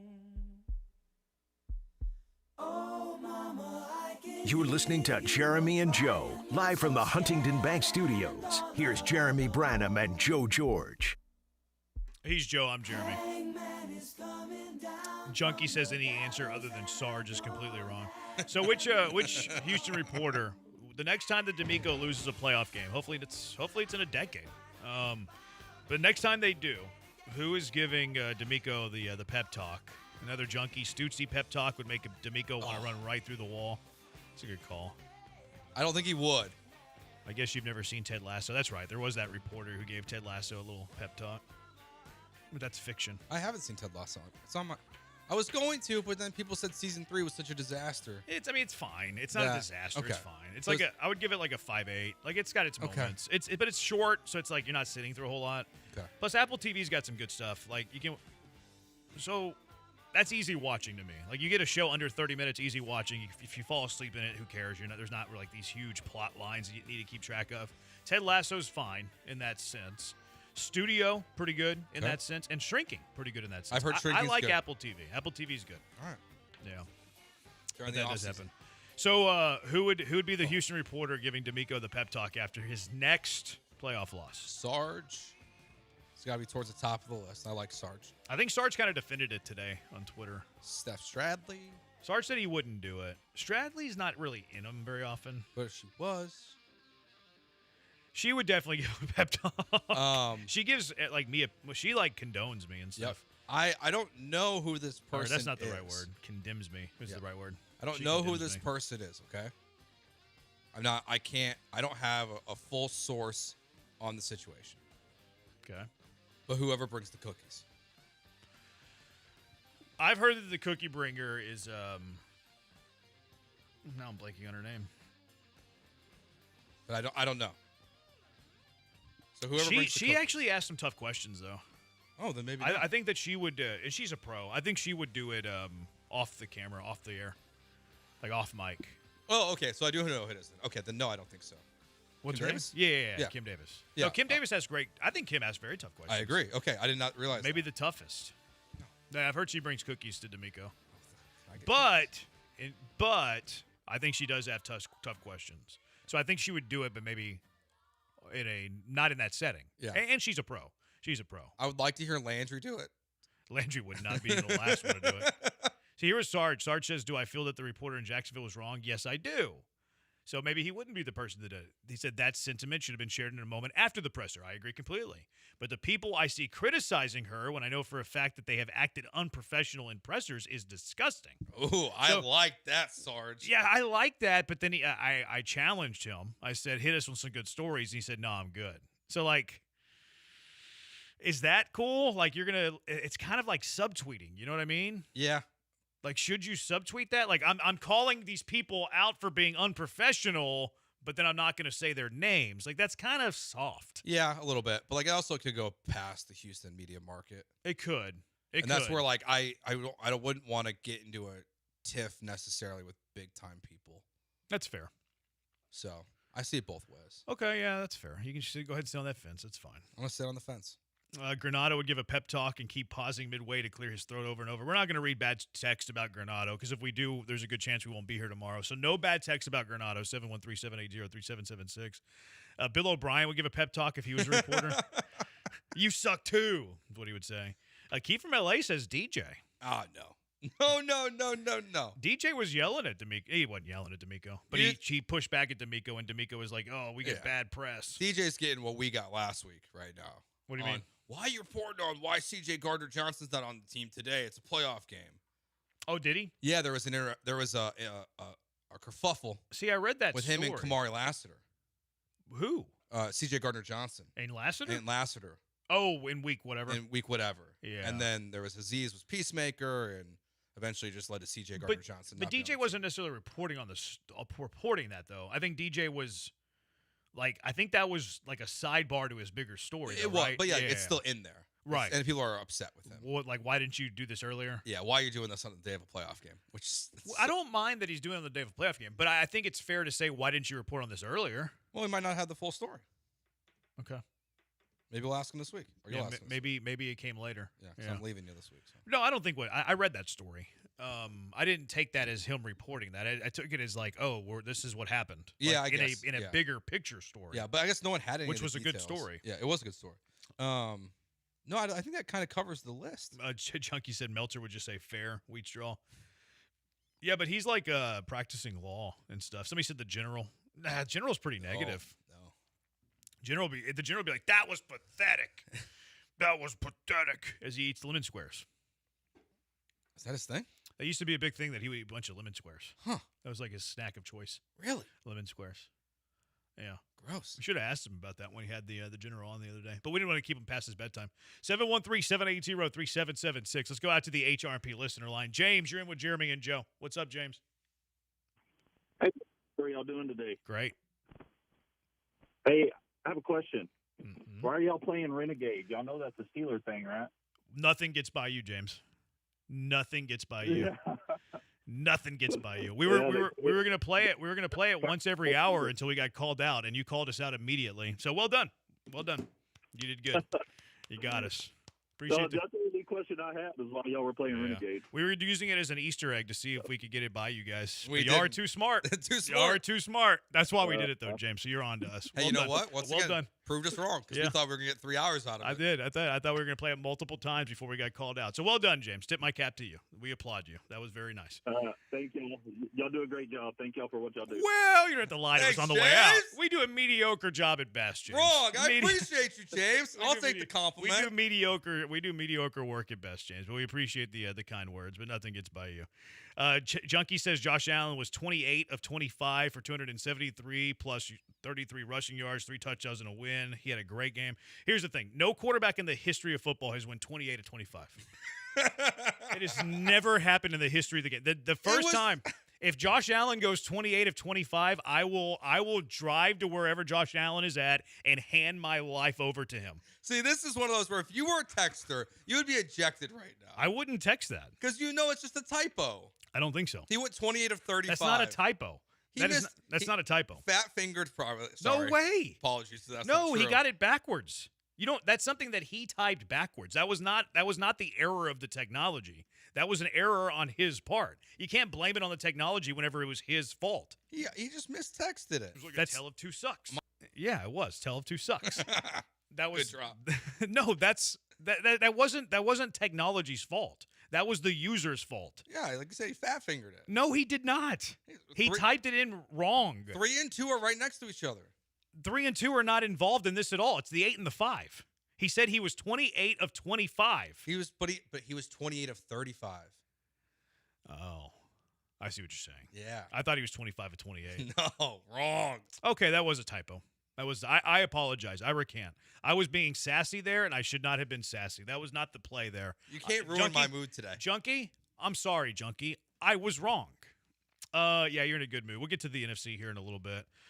The reporter, Big Broed, Cohen, like CJ did Caleb. That wasn't a big bro. That was like a big mama. Yeah, that was. It was Mama Bear. That was a mama moment talking about her little baby, Liam Cohen. Look, it was really nice. My biggest criticism of this, okay, is next year, if they peed on their legs again in the playoffs, you can't be this nice again. This is a one-time niceness. You're no longer the one. You can't, you had your nice moment. Next year, if they lose like this in the playoffs, you got to be critical, Mama Bear. I think you know how I feel about this. I know, but you gotta flip it next year if they lose again like this. Aren't the Jags leaving Duval? They're leaving there for a year. They're getting their stadium redone. They're going to play in Orlando for a season. The Jags jinked themselves by giving Trevor Lawrence a Houston-style iced-out grill, Letterman jacket vibes. I didn't see that. They did. It was on. I think it was in the locker room after the last game. You know what? I saw something to that. I thought it was the internet photoshopping it. No, it was that real. was real. It was real. I thought it was just Photoshop. They photoshopped it before. It was AI before, and then week 18, then he actually got him a grill. I see. I saw the AI. I didn't realize they actually did it. And then the Bills, chef's kiss. What did they do? They tweeted out like a game-winning photo with the grill. Yeah, I don't like when teams do that. You don't like? Yeah, I don't. I'm not a. Think of the fans. Think of a fan base that's hurting. No, I'm really not. I don't love it. I know it happens, and it's not a hill that I'm going to die on, but I don't like when the teams, after a big victory, they're immediately like, oh, you suck. Like, why not just, like, enjoy your victory for what it is, as opposed to, like, kicking the team you just beat down. I don't really understand it. Look, man, I'm a bigger believer of not being like wrong. Joe, I'm a believer in. You're wrong. Look, I'm not saying that I'm not in the minority here. I understand that it's a minority opinion, and it's not really a wrong or right thing. It's more of a personal feeling. It's like, what would you do in that situation? Kick them when they're down. There's not a right or a wrong. It's not 2 + 2 = 4. This is like, there's feel here. There's feel involved. I've always been a fan of the say little in defeat and say less in victory. It's always been my mindset. And whenever you win a big game, my thought is to always celebrate what you did as your team and not to worry about the other team, because it comes back to get you. Like, I mean, you lose the next round, then it's right back in your face. I'm not a huge fan of deflating somebody else to inflate yourself. I get where you're coming from, but it's not. I'm going to defend my coach before we even get to it and say I'm team kicking when they're down. Okay, when he loses next week, he's gonna wear it too. That's fine. He's gonna wear it, but like when he loses to the Packers at some point, kicking while they're down. I've been kicked while I've been down for my entire life, so now I'm doing the kicking back. I'm gonna inflate my own tires as opposed to deflating somebody else's. I don't understand it. Like, I think it's this internet society of like, we're gonna dunk on you. I don't. That's not how I operate. I'm not a big fan of that. Yeah, I'm not. I understand. Like, I don't like any of those. Any of them. Kick them. It's fine. It's fine. You can live that way. I'm not judging you. I'm not telling you how you should live. I'm just telling you my personal opinion. Now, you don't kick the little people. Like, like the Astros don't need to be taking shots at like the Athletics. So Altuve shouldn't be getting anything. That's not what I meant. The really bad teams. Leave them alone. I just feel like you should leave everybody alone. Why not celebrate? How come you celebrating and relishing your own moment isn't enough? Sometimes it just hits a little harder when you kick the other. I don't like this trend with society. I really don't. I think social media has played a role in it. I think it's 100% social media. 100% social media, because everybody likes it and like engagement and impressions. It does numbers. It does do numbers. Yeah. It's one of the downsides of social media for me. I'm a huge believer in celebrate you and leave the person alone. Respect the person even. The other team, all of that. I'm just not a fan. And I think it's karma, too. I think karma is going to come back and get you a lot of times. Yeah. Probably. Ben Johnson's going to lose by 30. But for today, don't care. Don't care. All right, let's hit the Chargers-Patriots on the other side. We'll get to the other wild card games from the wild card weekend as well. Get your thoughts, too. 713-780-ESPN HRP listener line. Jeremy and Joe, ESPN 97.5 and 97.9 HD2. Right now, you can get into a new lease vehicle in the next 24 to 72 hours and get no payments for the next 60 days. They also have used cars as well. You don't have to go to a dealership anymore. You can do all of this from the comfort of your own home. When you call D&M Leasing at 713-290-1000, speak with one of their veteran leasing agents, they will walk you through the entire process from start to finish. So if you've never leased a vehicle before and you want to, now for the first time, they will help you along the way. You'll do a DocuSign at home, and they will bring that car to you, whether you're to your home, to your office, wherever you want it to be. They will take it to you and take your trade-in vehicle as well. All you got to do is go to dmautoleasing.com or call 713-290-1000 for no payments for the next 60 days to get into a new or used leased vehicle right now from D&M Leasing, and tell them ESPN 97.5 sent you by.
Now back to the Huntington Bank Studios with Jeremy Branham and Joe George. He's Joe. I'm Jeremy. 713-780-3776. Jeremy sounding like a guy who would give a pep talk after a loss to D'Amico. No chance. I would ignore him and not talk to him until I was forced to talk to him. How are these fans getting cheese graters into games? They let that pass through the clear bags for me, Josh. Great question. Security guards are turning the other way. That's a great question. That's how you know the rivalry's deep when the security guards are like, yeah, you can bring in whatever. Like you can't bring in water. Yeah. You can't bring in beer. Yeah. But cheese grater? Yeah, come on. And blocks of cheese. Yeah, you're playing the Packers. It's fine. Yeah. We're playing it's all good. My buddy lives on Chicago, and he yells me how much everyone up there hates Green Bay. You did that guy dirty by reading it. That is exactly what the text says. The text says, my buddy lives on Chicago, and he yells me how much everyone up there hates Green Bay. What did I do wrong? Nothing. You want me to correct the junkies? I know you said we're not doing that anymore. I'm not correcting the junkies. Yeah. They want to put 28 at 25. They want to say my buddy lives on Chicago and yells me how much. That's the proofread. You're right. Proofreading's free. You're right. Jeremy's the same guy that will call it little mistakes Joe and BMAC make over and over again, but he doesn't like it when Twitter bashes the other team. That's different. We have like a brotherly relationship here, and we rib each other. Yeah. If I had an enemy and I beat him badly over something, I'm not going to like quote tweet him like his loss tweet. Like, I lost to Branham. I'm not going to sit there and dunk on him on Twitter. Yes. It's very different. That's apples to oranges, 865. I'm on the brink of ejecting you, actually. I don't want to do it on Wild Card Monday. But you're testing me. Testing you good. Everybody talks about sore losers, but nobody seems to criticize bad winners. Agree. I mean, I think there's lots of criticism going around today for bad winners. Jeremy in his period today. He lost his computer. I did. My computer's toast. Look, it's set you back, man. Like it's. Yeah, this other junkie keeps bringing up how Indiana hacked into my computer and morphed it down. Someone else, I pray Josh Allen wins the Super Bowl just so I can troll you mercilessly. That's fair, actually. I actually respect that and admire that. I would do the same thing if I were in your shoes. The Cardinals hacked into the Astro system years ago. That was one bad actor, Carlos Correa. Yeah, and the hack was... Chris Correa. It's really, like, wasn't it Luno's fault at the end of the day? Yeah, his password was like, I love pool holes. Yeah, like he didn't change passwords. It's like there's a level of hacking that, like, I think you have to... He didn't change his password. Yeah, you forget your password versus, like, hacking into a data server and stealing things. It's a little different. Pool holes owns Lidge, 123. 713-780-ESPN. I'm not reading that text. Nice try. Bears versus Texans Super Bowl game to determine the big bro. That would be fun. We talked about that a little bit last week. That would be fun. All right, the other AFC game yesterday, Joe. Chargers and the Patriots. Patriots took advantage of this game, man. Drake May looked pretty good there in the second half. First playoff start for Drake May. I thought he looked all right. I think he handled himself fine. For like the amount of pressure that he was also under in this game, like it definitely was not the peak performance that we've seen from Drake May that it's going to have him finish first or second in the MVP running. But I think for his first playoff game, like it's a good building block. Yeah, I would say that too. And like used his legs, which a lot of times like there's a lot of people think that in the playoffs, like this is the time the quarterback should use their legs. And I agree that it should happen more if it's there. Because it's the playoffs, like it's win or go home, as opposed to regular season where it's more of a marathon than the sprint. No, he looked pretty good. A lot of Herbert hate coming out today, which some of these Herbert stats are kind of crazy. Like what he's done in the postseason. Justin Herbert choked a 27-0 lead to the Jags a few years ago, threw 4 interceptions against the Texans last year, only scored 3 points against the New England Patriots. Another bad Justin Herbert stat in the playoffs in his career, 58 for 106, 674 passing yards, 2 touchdowns, 4 interceptions, 0-3 record. Just this one, 2 playoff games during the Jim Harbaugh, Greg Roman, Justin Herbert era. 1 touchdown on 22 offensive possessions. Yikes. Yeah. They've outscored 48-15. Like, I want to give them a little bit of credit or a little bit of grace, I guess, for their offensive line being atrocious. I mean, he was on the ground and looked like he was in so much pain in this game. And it wasn't just the tackles. It was the interior that was getting bullied by Milton. I mean, they had no shot. No. That offensive line. The offensive line was terrible. The thing, though, was that the last 2 times he's lost, like, they've had an offensive line. So you could give him the grace for this offensive line or yesterday's game, but at the same time, like, well, what about the others? And I don't really have a response to that. Now, I kind of like the Chargers to win that division next season. Why are you saying that on Wild Card Wednesday or Wild Card weekend? I think they might have good odds there. Because, like, we talked about Kansas City not making the playoffs, Mahomes at torn ACL. Like, what do those odds look like going into next year? Will they be baked in? Will they still get, like, the Kansas City Chiefs dynasty boost? The Broncos are the number 1 seed in the AFC. Like, I'm trying to think of the value of what it would take for me the moment I see it to punch. Because, look, the Chargers are going to get healthy on the offensive line. The Chargers won a lot of football games this year. Amari and Hampton wasn't playing yesterday. He's clearly their best running back. So, and I think that they have pretty good skill position players, but they couldn't get to those skill position players because their offensive line was non-existent. And Herbert, I'm not trying to, like, excuse Herbert. I know it sounds like that. But if I could get the Chargers at like plus 600 to win that division, I'm going to make that bet immediately. Yeah, I would be more comfortable if they fired Greg Roman. I think they're gonna. That's fair. Yeah, because now, like, with where we're at with Baltimore, and you look at the playoff success and lack of success with Roman and Lamar, and then now we're having the same conversation about the Chargers, and not like the Ravens have been that much better without him, right? I mean, I think Todd Monken's done a good job. It's not the reason why the Ravens are in the position they are today without a head coach. But I would feel better if Greg Roman was not there, and it was, Kevin Stefanski or Brian Dable. No, I would agree with that. That's fair. But like plus 600 is probably right where the value you want it to be, because I think the Chiefs will be the betting favorite to win the West next year. I think it'll be the Broncos. See, if the fact that the Broncos are open up as a home dog as the 1 seed to the Buffalo Bills makes me feel like Vegas doesn't like them.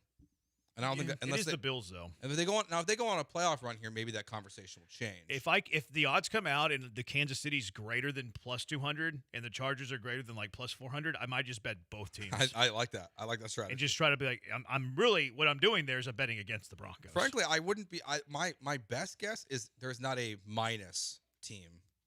There's not a minus 105, a minus 110. See, I think Denver is going to be like minus 110. I was thinking like plus 110, like very right there. That's going to be interesting. Plus 125, like maybe I'm mishandicapping that division, and I'm not going to get the odds that I want. We'll see. I think honestly, it's almost like the Yankees thing, where the Yankees always have good playoff odds because they know that so many people are just going to bet on them. Yeah. So I feel like they're going to juice the Mahomes odds, like maybe. The Chiefs win the division, just because if you give Mahomes plus 200.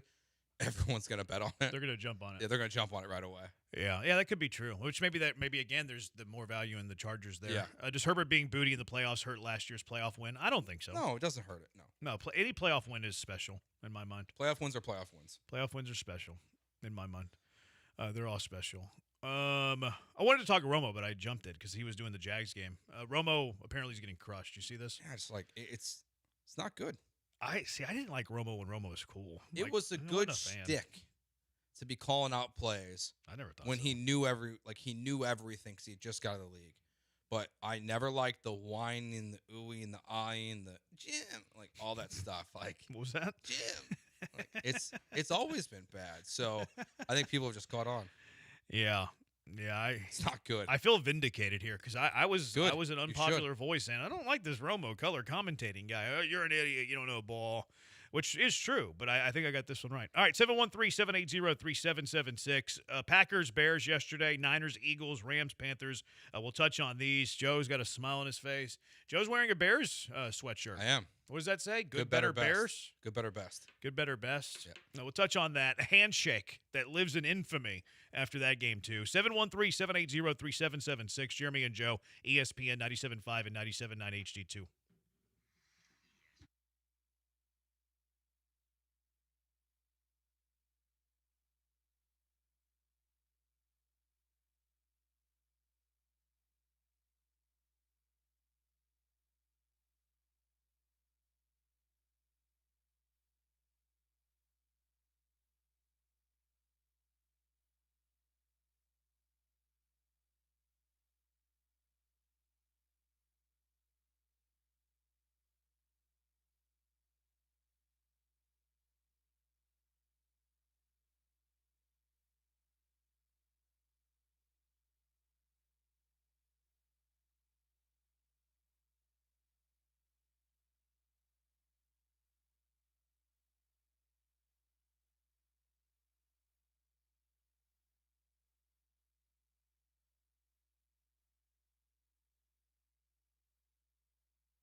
It's Jeremy and Joe, broadcasting live from the Huntington Bank Studios. Here's Jeremy Branham and Joe George. He's Joe. I'm Jeremy. 713-780-ESPN. Packers, Bears. Packers are up 15 after 3 quarters, Joe. Yeah. And your Bears able to get it done. Bears don't quit. How confident were you? Not. When did you become confident? When DeAndre Swift scored. Okay. I thought they were going to win. Pretty good. But when Caleb threw that pick on 4th and 1, Mm-hmm. instead of, Ben Johnson just running the ball like he should have in that moment. It's a heavy box. Yeah, he gets a little cutesy for me. I was joking. Mostly. But when Swift scored, I thought they were going to win. Okay. Yeah. Yeah. To be honest, I was so distracted from that game at the start of the 4th quarter. Why? Bregman. Oh, that's right. It's just bad football for 3 quarters, and all of a sudden I'm like, oh, my favorite player that's played for the Astros is now going to the Cubs. I was very thrilled. Did Bregman turn the tide in Chicago? He tweeted "Go Bears." He did. He put it on Instagram right away Before the game was over. After the game. Oh, after the game was over. Yeah. That was kind of funny. But I thought when Swift scored, I was like, okay, they're gonna do it again. Like they're gonna do something that makes no logical sense and keep having these massive comeback victories. It makes I don't understand what's happened this season watching them. They just win these close games. Yeah, and they're just shooting themselves in the foot. They've led for 0 plays. They're pulling a Mixon? Yeah, potentially. Allegedly. They've barely had the lead in these games. Yeah. I think they haven't won. I believe I have this correct. They've run 0 offensive plays. I believe you have it correct too. With a lead in the 3 Packers games they've played this year, and they've won 2 of them. That's crazy. That doesn't make any sense. But It was incredible. It was that was the best Chicago sports night of my life since 2016. How did you think Caleb played? In the first half was not good, but the second half he's like, this is everything you want him to be. That 4th and 8 throw is one of the most impressive throws in the history of the NFL. Yeah, he's not on the ground. he's not on the ground, Jeremy. It makes no sense how he completed that pass. No, he can make the sensational. That's why I think Ben's great for him though, is because you hear me preach this all the time. Like, give me simple over sensational, but you still would like the few moments of sensational whenever play breaks down, and he can give you that. I think Stroud can give you that too. But where I think that Caleb is really going to take off with Ben Johnson, and we've seen it this year, is that he's going to start to master the simple. It's not going to be perfect. Yeah. Like he still misses a wide open out route from on a 3rd and 5 by overthrowing his dude by 10 feet. Like, it's not going to be perfect, but he is much better in that area. I think that's why he's had a good sophomore year relative to his rookie year. Yeah, and I think it's as excited I am about Caleb, I am baffled by how good Colson Loveland is at football. He's good. He is they've been crushed for all year since the moment the pick was made. Yeah, about taking Loveland over Warren. And not that Warren couldn't probably be doing the same thing, honestly, because he was incredible this year for Indianapolis, when they had especially a at the start of the season. But Loveland was a monster in this game. It was impressive. Who do you like more? Long term? Sure. I think Loveland. Really? I think he's better. I think he's better in the. I think he's more dynamic. Yeah, I think he's better in blocking. Yeah, and look, Ben Johnson obviously likes that. Yeah, he had the big block on the Swift touchdown. I think Warren's gonna be a better fantasy guy though. Not that matters in the real world of playing football, but it matters to me as one who looks to get to 1,000 best ball drafts. Yeah, at this moment, Underdog promo code Killer B. At this moment, he's still he's really their best option, especially if Alec Pierce is gone from Indianapolis. Warren's going to be the go-to guy. I would. Him and Pittman. Jonathan Taylor's not bad. I was thinking from a pass catcher. Yeah, right. Pass catchers. Yeah, I would say he's probably better than all of them. Yeah, I think he is. I think he's better than Pierce. Now, Pierce will explode, obviously. Aggie Mad, is Caleb better than CJ? Another junkie has the I'd rather have Stroud than Caleb or Drake hype firmly died here. Yeah, probably. I think Caleb and Drake are both better than Stroud. Yeah, I think there's just such – Caleb and CJ now are just such different quarterbacks. Like one, you're trying to play in the system and have high completion percentage – and move the ball in chunks and let your defense win you games. And the other one, you're having to go for it on your own 32-yard line, and completion percentage doesn't matter because he's just chucking the ball down the field like Brett Favre at this point. They're just such different quarterbacks in the style they play. I think you could win with both of them for sure at this point. So my guess is at the moment people are nationally will lean Caleb, but I think CJ is I wouldn't dismiss him from this conversation. Yeah, I think Caleb and Drake are better than CJ, and it's not to like belittle CJ. I think CJ is good too. I'm not trying to, bring him down. What was up with that handshake afterwards? They don't like each other, man. Yeah, it was a little brackish handshake between the two. It's look, Ben Johnson's playing into the bit. Yeah, it's a bit. Like that's all it is. Like it's a bit, and he's been in on it since the day he met with the media. Because like if you go back to his first press conference, he's like speaking glowingly about Dan Campbell and Kevin O'Connell, and then he has this big smirk on his face and says he liked beating Matt LaFleur twice a year. And so like it's icy, but it's good. Like it's. Do you think there's like legitimate disdain there? There is now. If there wasn't before, there is now. I mean, he's yelling, "Bleep the Packers," and the Bears are tweeting it out. He said, "Hate those guys." Yeah, and he doubled down today. It's a pretty good idea, though. Like, it's whenever you get hired in Michigan and you're like, Ohio State sucks. It's like whenever you get hired at Ohio State and you say Michigan sucks. Like, it lends you to the fan base. Oh, yeah. And it does. I mean, it's made him an icon already, basically. And I think it's good for the sport just to have a rivalry with, like, real juice to it now, it feels like. It's good. Junkie, I just started listening, so this may be off topic, but did you guys think Al Michaels was in rare form Saturday? Almost like he sounded like the old Al Michaels. He was pretty good. I thought in the second half, like when the game, and I guess early too, like when the Packers were moving the ball at will, I'm trying not to be blind because of the result of the game. Yeah. I thought it was the best Allen Kirk have been all year. I actually think so too. Like I thought that he turned the clock back. Maybe it was just he was excited for the game. Yeah. Maybe it's like this is an awesome game, great matchup. It's postseason. Yeah. Like you elevate your game because the game's elevating you, as opposed to like some random Thursday game. Yeah, but there's also this back and forth that they were having about the even the halftime meal. Like they were bantering. No veggies though for Al. No veggies, but they were giving each other grief during the broadcast. And I was like, oh, this is actually enjoyable listen. But yeah, Al was, I think, the best it's been. I do too. A couple years. Yeah, honestly. I thought so too. I actually agree with that take from the junkie. That's a sound one. All right, 713-780-3776. Let's hit these other NFC games. How about the Eagles going down? How about the Rams almost getting upset on the road against Carolina? 713-780-3776. Jeremy and Joe, ESPN 97.5 and 97.9 HD2.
He's Joe. I'm Jeremy. I am happy. Junkie wants to know, Joe, can we get a BS flag check? Oh, great call. Did Joe listen to the Red Clay Strays? Throw that thing. You didn't listen? Penalty on me.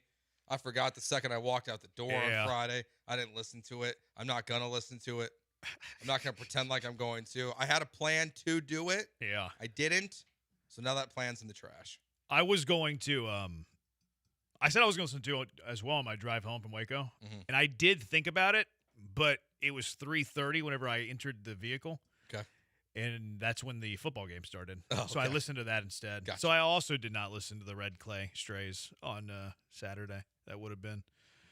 I was going to cut this Nick Cayley sound because I was going to throw a BS flag on Nick Cayley, but we had lunch today with Monument Chevrolet. Aaron, Jeff, Chris, all the fine people over there. Great lunch. Dell was there. Brenda was there. Great people. You should go see Jeff Ross, by the way, if you're in the market for a new vehicle. He's the GM over there at Monument Chevrolet. He wants you to go up to him, the GM. Like, how many GMs of dealerships do that? That's the type of people you're dealing with over at Monument Chevrolet. But we had a great lunch. But I was going to cut up a Nick Cayley sound. I couldn't get to it. He was on with Vandermeer and John Harris. He did like the little thing that they do on Texans All Access. You know what? Actually, it was his press conference. I just got around to listening to his press conference today. And Sarge asked Nick Cayley. He asked him, like, hey, are you noticing the excitement that the city has for the Texans, embarking on a playoff run? I'm paraphrasing. And Cayley goes, no, I haven't seen the light of day. I threw that BS flag. Oh, good call. I threw that BS flag so quick. I don't believe him. Was he sleeping at the facilities? They practice outside. Like, when are they practicing? You liar. What do you mean you haven't seen the light of day? They're like, maybe the light of day outside of the practice field. Yeah. But you're practicing at high noon. The sun is out. Like, BS flag so quick on Nick Cayley. Yeah, that's a good call. That's a good challenge. He's committing more penalties than illegal shifts at his offense. That guy can't stop committing. That guy's committing penalties at the podium. Yeah, that's a big one. Unbelievable, that guy. Anyways, Niners beat the Eagles. Somebody said earlier, did you see this girl that hasn't got any of these NFL games right? I don't think I got any right. I think I got one right. I got Rams over the Panthers. I think I've lost every other playoff game. Because, no, I had the Bears. I did have the Bears over the Packers. I had the Rams, I had the Bears, but I had the Eagles. So I lost, I guess I went 1-2 in the NFC. I had the Chargers, and I had the Jags. So I went 0-2 in the AFC. Yeah. So I have not had a very good wild card weekend. No, and you and Brian in our drink bet both lost your Super Bowl champs. Yeah, we're not looking good there. Hopefully I don't Oh, no, Brian last. picked the Rams. No, he lost his AFC representative. Yeah. Yeah, I'm going to need the Texans to make a run here. Yeah. Because I already lost my Super Bowl champion. Can I ask a quick clarification on this? Yeah. So, because we said the bracket doesn't matter. Right. If So you pick the winners from the rounds. So, like, I have Bears and Rams. So, I get a point? Yeah, a point Okay. for each. All right. Okay. And then you get 2 points to whoever you have advance. Okay. So it's more who do you have advancing to wild card weekend. Yeah, so divisional if the round Rams weekend. advance, then I get a point because they play the Bears. Oh, yeah. So you have both of them advancing? I had both of them Oh, so you're guaranteed a win there. Yeah, okay. Yeah. But anyways, what do you think of this Niner-Eagle game? Bang, bang, Niner gang. I mean, the Eagles' problems have been their problems all year. With this one, it's like, but Saquon Barkley ran the ball well in this one for the first time. It felt like all season. A.J. Brown's just, see ya, dude. Yeah. See ya. I don't, like, he's not going to be an Eagle next year. I feel very confident about that. And not because of the interaction on the sidelines. Right. It wasn't just A.J. Brown. There was someone else, too, that wasn't rushing off the field that they were yelling at. It just happened to be a confrontation with A.J. Brown. But everything going back to the book last year, and then in this game to have big critical drops like he had, it just not good. I famously don't like Nick Sirianni. I think he's the biggest jabroni. I think I like A.J. Brown less. Because, like, if you're going to be that noisy as a diva wide receiver, you better go make plays. You better go make plays as an unlikable diva wide receiver, and he's dropping huge passes, Mm-hmm. third down conversions, big chunk plays. If he doesn't have a case of the dropsies yesterday, they probably win that game. Agreed. So yeah, I'm over A.J. Brown. If I were an Eagle fan, I would be like, see ya, A.J. Brown. And plus, he was like hugging teammates on his way out. He didn't meet with the media afterwards. Yeah. I think the writing's been on the wall for a long time, like you said. And if I'm the Eagles, I'm like, see you and take this OC with you, and we're gonna bring in a new OC and maybe spend a little bit more on offense, maybe some weapons for Jalen Hurts, but not a great exit for the Eagles. Could have easily won that game, though. Like, that was a coin flip game. Brock Purdy made some plays down the stretch. Eagles did not make plays down the stretch. They were driving, too. Like, they got it into 49er territory. They had an opportunity to win that game, and they just couldn't quite get over the hump. Yeah, it just wasn't their year.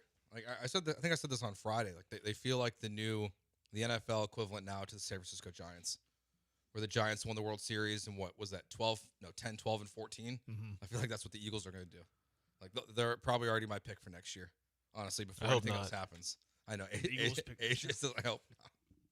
But they weren't very good, and the 49ers made big plays when it matters. Demarcus Robinson comes out of nowhere in this game. Juwan Jennings, another postseason touchdown pass. It's second now.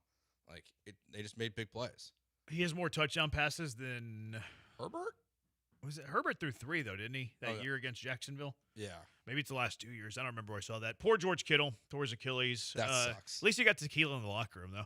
Like, is he the first? Well, he's definitely not the first player in history that's been drinking in the locker room before the game ended. But there's probably not too many players who've been drinking in the locker room before the game ended. I mean, not ones that like get a bottle of tequila brought down from the owner's suite, right? Because that's what happened. Like I know we talked about Ty Rossini a ton of times. Yeah. On the show. I saw that. I was like, that's garbage. So I thought the same. There's thing. no way that's true. Well, I believed it to be true. But I thought that she goes, I think, and it might have been. Like, that's not, what are you saying here? And then like, as a reporter, you're saying, I think, and it might have been. Like, if you're going to do it, do it. And it was gone, apparently, by the time they got there. Do you think he plays again? Kittle? I think he'll play again. But I like, it's going to be tough at his age to be anywhere near the same George Kittle. Yeah, but that's 20. Oh, he's not playing next year. 27. He's not playing next year. Have you seen the conspiracy theory that's going around? I don't have any time for that. About some like electrical plant that's by the practice facility. It's like right across the street. And it's the reason why it like wears down your joints and everything. See, I'd be more worried about like their children than like his Achilles tendon. Yeah. No, I'm not putting any stock in that. But like you're seeing like Chase Daniels like acknowledging it. I'm like, guys, like they have bad luck. No, they've had bad luck for like 4 seasons. Every team, though, has injuries. I feel they seem extreme. He's 32 right now, so he's going to come back at the age of. I mean, he won't play next year, I don't think. So he'll be 34 when he comes back. I think he'll play again, but I think we've seen. I mean, obviously we've seen the peak of George Kittle. Yeah, like they're going to be in a position where they might draft a tight end. Yeah, they might. I mean, when he plays again, it might not be as a 49er. Yeah, he is under contract through 2029. How many of those did they have an out? It drops down it drops down to dead cap of they can get out of it after next year. Yeah, 18 after 27, so they can get out of it. I don't think Jake Tunges is that bad either. No, I don't. I think he's fine. He's played well. He played well against the Bears when Kittle was out. Yeah. So I think they'll be okay without Kittle, and they just keep finding a way. I'm gonna be on that guy in best ball. Tunges early. That's a good call. So I think his ADP will skyrocket pretty quick. Like the only thing you have to be worried about is they draft a tight end. True. You do have to worry about that. Junkie AJ Brown, a Cowboy next year? No chance. No chance. They have a receiver, and then they have to decide what they want to do with Pickens. They're going to sign him. AJ's a big Cowboy fan. For what Patriots? I don't think so, man.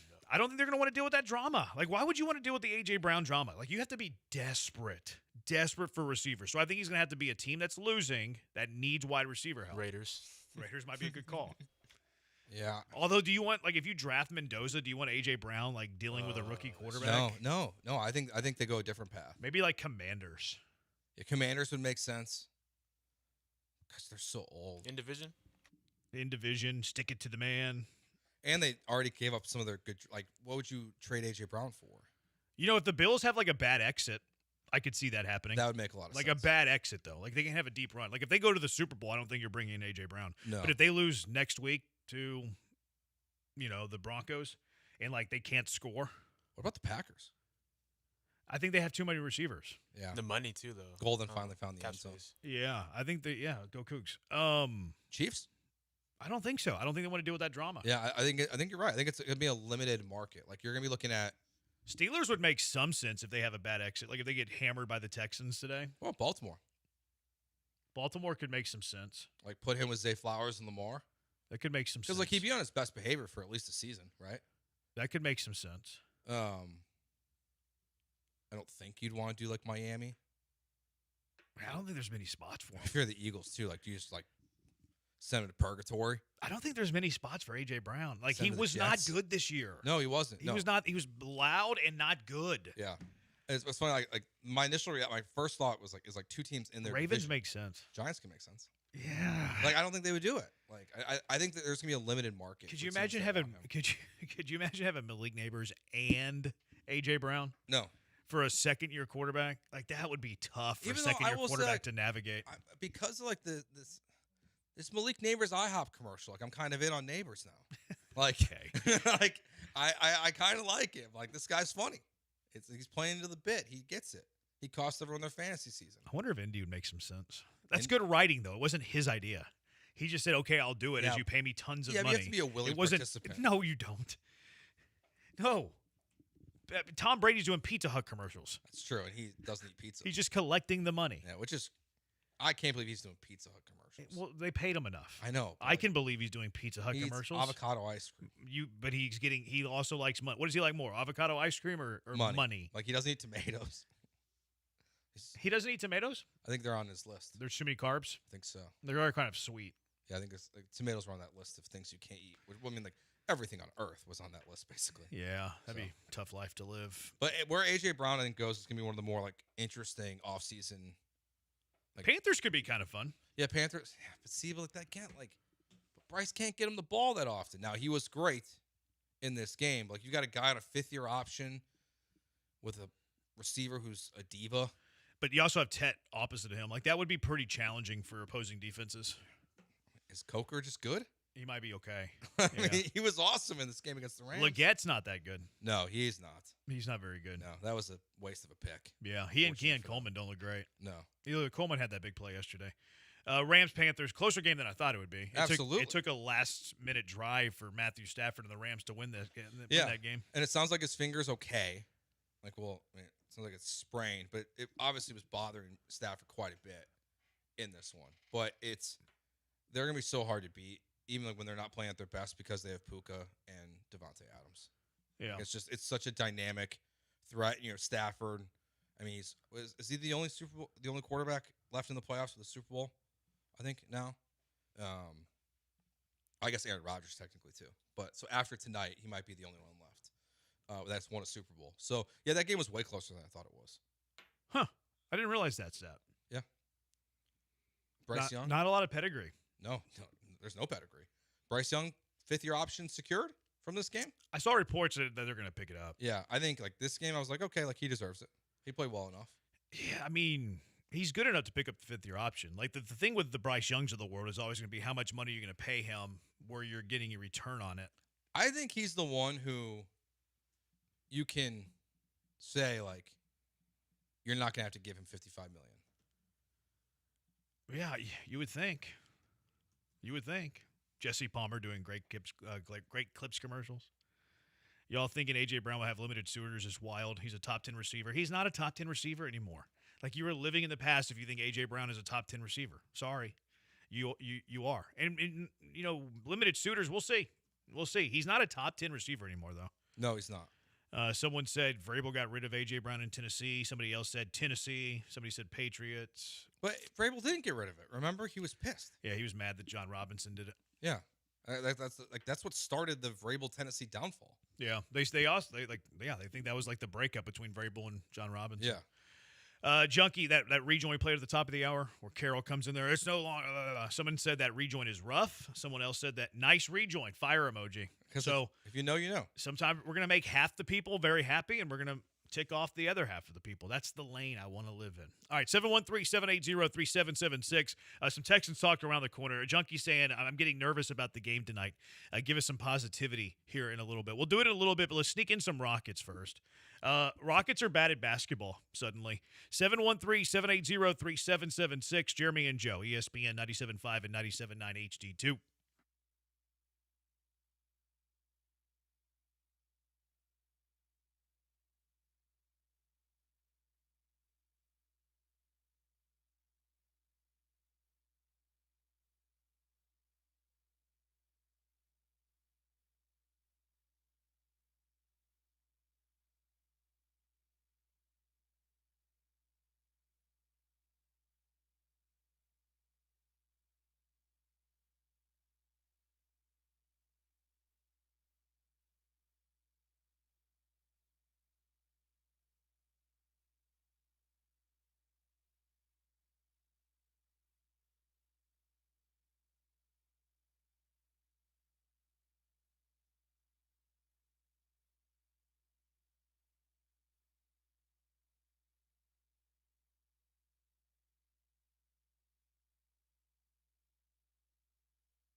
You're back with Jeremy and Joe, broadcasting live from inside the Huntington Bank Studios. On ESPN 97.5 and 97.9 HD2. We'll get to Texans Steelers in about 10 minutes. Before we talk about the Rockets, Joe, Houston went into Waco, beat the Bears 77-55. 16 consecutive road wins, Joe. That's incredible. It's the most. It's the longest streak in the country. Also, the 9th win in a row for the Cougars on the year. 15-1, 3-0 in Big 12 play. 77-55. What were your 3 top takeaways of the win in Waco? I think at this point, I have a big picture takeaway. Okay. I think there's some disrespect happening here. Oh. You just laid off the stats. Yeah. I was looking at the bracketology today. Yeah. 3 seed. Okay, that's fine. But, like, number 7 in the country? Still? Yeah. Feels disrespectful. Who would you have them ahead of? Pretty much everyone. I just wanted to be able to play here at home at Toyota Center. The South, they would play, if they're in the South Regional, the Sweet 16 Elite 8 matchup is at the Toyota Center. Yeah, we'd like to see South region. A little bit better 3-point shooting in the game. 28% is tough. Yeah. I mean, they scored 77 points, Joe. Yeah, but you still shot 11 for 39 from 3. Do you care about shooting or do you care about points per possession? I care about points per possession. Okay, but, just seeing. Like Uzan. Uzan. Yeah. Damn it. Yeah. I was so confident. I'm not sure who that guy is. He went 1 for 10 from the field. Yeah. In the game. So they didn't shoot the ball particularly well, but that's why it doesn't matter because they play great defense and they suffocate teams. All right, so I heard the top 7, they're ranked 7. You feel like that's disrespectful. Yep. You want to see them shoot the ball a little bit better. Yeah. And then what was the third one? They suffocate people on defense. Oh, they suffocate people on defense. Yeah. Okay. Anything else? Anything I missed? Let's see. JoJo's shooting the ball better. Okay. JoJo's touch is starting to come back a little bit. Sanak had a good shooting game. Okay. Kingston Fleming's got into foul trouble. Did not score in the first half. Had 10 in the second half as they cruised by. It's going to happen with Emmanuel Sharp played well. Yeah. Isaiah Harwell, I thought, had a good game. He's starting to come on a little bit. He knocked down a few threes, played good defense. Saw a mock draft that had Kingston go in 5th. Looks like he's going to be a lottery pick. Yeah. Yep. Yeah, I think you got it there, Joe. All right. I think going pretty good. Junkie can't wait to see U of H lose in Lubbock, though. How'd it go last year in Lubbock? U of H is a basketball school, says another junkie. For now. Yeah, there's and that's no disrespect to the basketball really good team. Program. Great program. No disrespect. Yeah, they're both. I mean, they're great coaches. Calvin Sampson's a great coach. Willie Fritz is a great coach. I'm a Willie believer. Me too. Big time. I really believe in Fritz. Yeah. I think he's done. I mean, he's done a great job. He's done a great job. They're on the rise. The transfer portal has done Houston good. Basketball. I mean, they've been. The Houston basketball has been the winningest program in the last 2 years, the last 3 years, the last 4 years, the last 5 years, the last 6 years, the last 7 years, and the last 8 years. Great coach. They win. All right, Rockets, meanwhile, have not been winning. No, they stink. They have not been playing good basketball.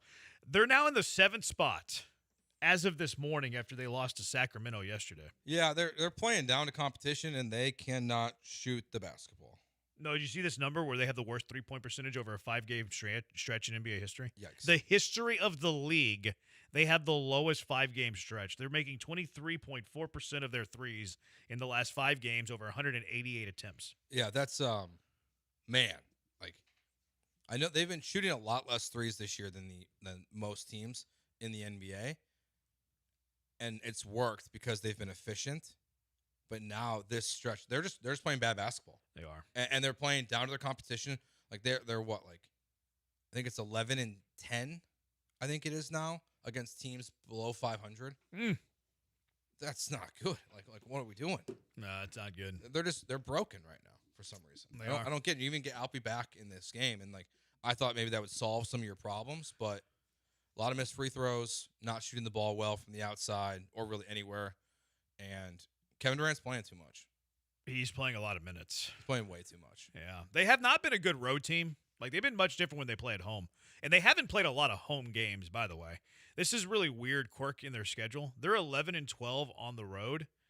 They're 11-2 at home. They've played 10 more away games than home games. Yeah. Like, how is that possible? Yeah, and it's not like a, weird, like how San Antonio has the road trip every year. They're just not at home. So I think, like, I remember the last trip that they didn't, like, they kind of limped home. Like, they didn't play well down the stretch, like, of their last road trip. Didn't have a great road trip, and they came home and they started playing good basketball again. So I do think it's a team that's probably looks different at home versus road. They haven't played many home games. They've played 10 less home games than road games. So I do think that the standings can be, and look, the standings are what they are. I get that. But I think once we start to see the schedule balance out, they're going to start to make a climb again in the Western Conference. Now, do they have flaws as a team? Their shooting hasn't been very good. That's something that's concerning. The point guard has been something that we've talked about since Fred Van Vliet hurt his knee. That's still an issue, obviously. It's still January 12th. I'm not going to flip out on what the standings look like 36 games into the season, especially whenever you have this discrepancy between away games and home games. But yeah, this isn't this turnkey championship contender that we all thought it would be. I think in large part because they don't have a real true point guard. And they're playing bad basketball right now. No Tari. Alpi admitted yesterday that he wasn't 100%, which I don't love that you're bringing him back when he's less than 100%. Agreed. You're right about Durant. The team's just not shooting the ball very well. Reed Shepherd got benched yesterday because he couldn't defend. Like, everything's going wrong right now.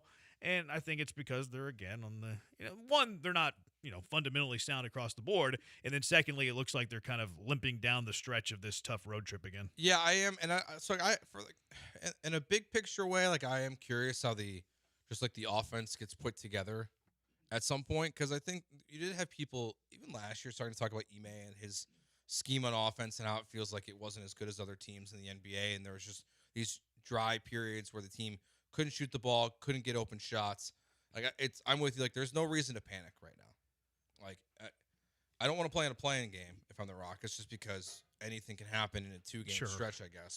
I would bet that they're not in the play-in. I would bet that they make a top 6. I agree. Like, I think they'll pass Phoenix again. I think they'll pass Phoenix. I think they'll pass the Lakers. I think they'll pass the Wolves. So, like, it's just, they're just playing bad basketball. And, even with Reed getting benched, it makes sense. And if he's not shooting the ball around like 40% from the 3-point line, he's unplayable. I agree. If you're not giving me any return on offense, you can't play. Yeah, and that's how Ime is going to treat him. It's how he treated Jalen Green before Jalen Green started playing defense. Like, anyone. Like, if you don't shoot the ball well and you're a negative on defense, you're not going to play on the Rockets. Not helping us. And this is the same coach who benched Alpi last year and Jalen Green in fourth quarters and didn't play basically the entire starting lineup. So, like, it's to be expected. But they're playing below what their standard should be right now. And maybe tomorrow's a get-right game. Like, the Bulls are kind of a roller coaster basketball team. But I mean, didn't you think Sacramento was a get-right game? I mean, the last 3 games should have been get-right games, honestly. 2 versus Portland and Sacramento. He lost to Dallas again, too. Like, they're not a good road team. No. They're really not. And if I want to see, like, if this playing down thing continues. Because to me, like, that is a reflection of kind of your culture you have in a way that, like, we haven't seen. I don't doubt their culture. I just want to, like, you can't keep losing these garbage basketball teams. They're on the road, though. I know. Yeah, but you're going to play on the road. Only half the time. Well, maybe a little bit more than half. 4 times if you're in a 7-game series. That's true. Marcus Spears reported that the Rockets drove to the Golden One Center from San Francisco after not being able to find a hotel in Sacramento last night. I don't get it. I looked it up on my maps. It's a little over a 2-hour drive. If they went the toll road, it's 2 hours. If they didn't go the toll road, it could be 2 hours and 20 minutes. How does this happen? So logistics can be tricky, man. Like there's certain things that wipe out hotel rooms that you wouldn't even think about. Like there could be like a little cheerleader competition that wipes out the rooms in a in a city. Mm-hmm. Like I think this thing kind of happens. I think the Rockets are getting crushed right now because they're not playing good basketball. So it's easy to they didn't find a hotel. They're not a serious organization. It was something probably fluky. Like, I imagine their traveling secretary is pretty good at doing what they do. Like, I have to believe that if they're employed by the Rockets. So I think it's something fluky, and it's easy to pile on while they're on a losing streak. You never know. Like, maybe they just overlooked the schedule and just missed the game. No chance. No chance. No chance. It's just strange. Like, I don't know if I've ever heard about this before. You've never heard of people not being able to find a hotel in a city? Like not a basketball team, I feel like. I'm sure it's happened. This is not the first time this has ever happened. Right. We just don't know about it. We travel. I've been in some situations where we stay like 30 minutes from the city, never 2 hours. Like, New Orleans. I think women's basketball way back in the day. Played in New Orleans like during All-Star weekend. So, like, you're not getting a hotel in New Orleans. So I think we stayed in, like, Metairie. But that's not far. Like, that's, like, in the suburbs of New Orleans. You know what I mean? 2 hours is kind of far. 2 hours is far. So I'll throw this out there. Like, I don't know what's between Golden State and where Sacramento and San Francisco. Like, I don't know what that drive looks like. I've never done that drive. Maybe if you have, you can let us know. So one of the caveats is, like, the Rockets aren't staying, like, in Fairfield Inns. You know what I mean? Yeah. Like, they're going to stay in bougie hotels. So I wonder if there's not many bougie hotels between San Francisco and Sacramento to where maybe wasn't every hotel was booked, but all the bougie hotels were booked, and there's nothing between San Francisco and Sacramento that's bougie enough for them to stay in. Because, like, they have to have their meeting rooms, they have to have their meal rooms, they have to, like, stay in really nice hotels. Yeah. So Good whenever security, all that we read stuff. they're not able to find a hotel, it's probably like 4 hotels in all of Sacramento that are bougie enough to host an NBA team. And then, by the time that they started looking, it was already booked up. I just want a little more information. More information would be nice. I would just like to know why it happened. Yeah. It's like a junkie says it's more of a bad look on Sacramento. I agree. There's probably not that many hotels in Sacramento that are NBA team worthy. And the few that were got booked somehow. Yeah. So maybe the Kings were like, hey, look, the Rockets are coming to town. We got to make sure we, make life difficult for them, and they just book the hotels themselves. Someone said from there it's solid suburbs the whole way. Maybe it's just not nice enough hotels. I can't imagine. I'd like to imagine the Rockets having to all pile like 4 deep into several Toyota Camry Ubers to make the 2-hour trip from San Francisco to Sacramento. That's the other thing. I'm sure they had like a beautiful bus. But that beautiful team But bus. the image that the texter provides is way better. funnier. Yeah. And now I'm just going to think that's how they got there. Like Clint Capella has his feet out the window because it's too crammed. Yeah. And honestly, maybe they just drove themselves. It's like a little road trip. Yeah. Get a bunch of one-way rental cars. What's the Buc-ee's in California? At this point, there just might be one there. I'm not sure. Yeah, good point. They're expanding so fast. They are. All right, 713-780-3776. Ocho, he said, man, Jabari's getting crucified by Rockets Twitter. My ceiling for him day one was Robert Horry, but I'm not sure he'll reach that. He's had a bad stretch of shooting. We got criticized the other day for saying that he needs to rebound the basketball more. He's camped out in the corners. You can't crash from the corners? Like, tell me you don't know basketball without telling me you don't know basketball. Well, he's camped out in the corners and the perimeters. Well, crash! What am I missing here? He deserves to get crushed with the way he's been playing. Yeah, he had been playing well. He's probably been, of all the things that have gone wrong in this recent stretch of basketball for the Rockets, he's been the worst. Mm-hmm. And now Reed got benched. Yeah. Jabari didn't, but there's a different level of expectation. One of those guys is in his second year in the NBA. Yeah, one of those guys is a top 3 pick, and the other guy's a top 3 pick. Yeah, well, one of those guys got paid. That's true. That's fair. I'm just being a jerk. I know. Downtown Sacramento is only has a handful of decent hotels. That's what happened. Yes. There's only a few hotels in Sacramento that are nice enough to host the Rockets. There's some weird convention going on, like you said, some like cheerleading competition or something. Like Sturgis is there. Yeah, like a Sturgis rally, some cheer competition. The weirdest things, man. The weirdest things can book up a city's hotel. All right, 713-780-3776. Texans odds, reasons for hope, reasons for concern as the Texans get ready to face the Steelers in Pittsburgh later tonight. Jeremy and Joe, ESPN 97.5 and 97.9 HD2. One of those concerns for you, it might not be football related. Maybe it's your home and your property tax, though. Property taxes keep going up and up. It's annoying, I know, and we know that the protesting that property tax is complicated. We know it's time consuming. You don't want to mess with it, right? You don't want to hire a lawyer. You don't want to challenge. You don't have time to challenge, like going to the courthouse during the day. Like, you don't want to do any of that stuff. So you don't have to. All you have to do is get OwnWell in your life. OwnWell.com. Head to OwnWell.com. Sign up in 3 minutes, and they can save you tons of money. I used OwnWell last year.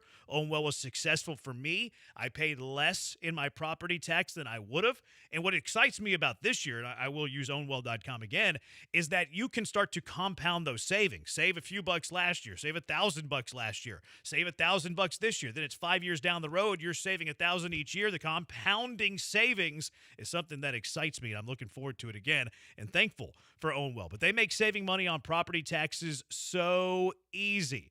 140,000 Houston properties use OwnWell. OwnWell has also lowered property taxes for more than 500,000 Texans. You can be one of them. What are you waiting for?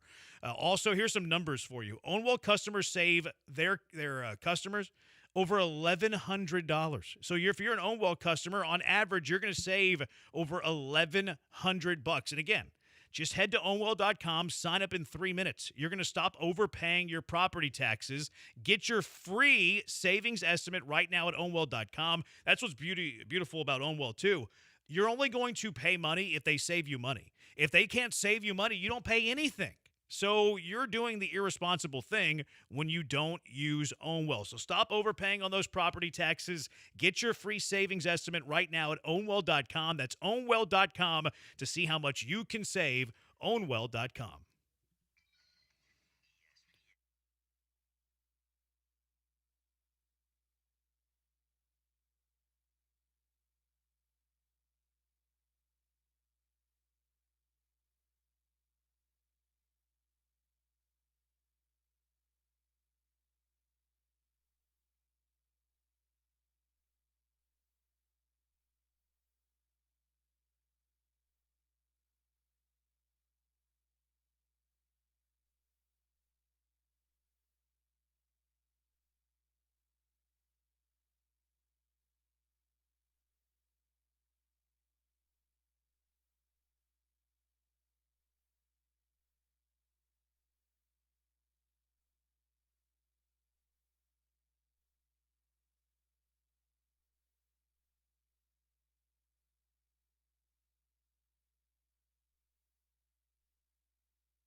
It's Jeremy and Joe, broadcasting live from the Huntington Bank Studios. Here's Jeremy Branham and Joe George. He's Joe. I'm the Huntington Bank bad boy. 713-780-3776. So this junkie, he says that the Golden Globes were last night. The Golden Globes are at Beverly Hills. That's 6 hours away from Sacramento. Yeah. That's like all-time bad take. You know what? You just made the list there, junkie. Good call. You're going to be on Bad Take Boulevard later this week. I don't think what is happening 6 hours away from Sacramento is the reason that there's no hotel rooms in Sacramento. Mm-hmm. I don't think so either. I feel like that's the safest thing to say. You just made the list! You just made the list, junkie. That's really, really bad. This junkie's stealing my takes, too, here, by the way. This is the Texans' time to get 40 years of Houston frustration off the books. Take care of the nemesis Steelers from the 70s and 80s, New England from the 90s through the mid-2010s, and then the Buffalo Bills for the last 10 years. I like it. This was the path I drew up last year to cure Houston football heartache. It was, and the path is there. It's there. It's yeah, there. What had to happen has happened. Yeah, and I think the Texans will play next Sunday in the noon, the 2 o'clock. If they were to win. I think they'll get the 2 o'clock game if they're. You think they'll get that over the? You think the Bill or the Rams Bears will be the prime time? Yeah, because I think Steelers Patriots will be prime time. Okay, so that's what they're waiting for. I feel like, yeah. I guess it could be flipped. Huh. I was just trying to figure out why they just hadn't announced the times for next week yet. Yeah, there has to be a reason. Yeah, it's just dependent on the results of tonight's game. Greg says that they also weren't live last night, the Golden Globes. I didn't realize they filmed that beforehand. I didn't realize it wasn't a live show. I don't really watch that one too often. My wife was watching a little bit of it. I don't watch any of that stuff. I just don't care. If I'm not doing anything else, I'll watch some awards with her.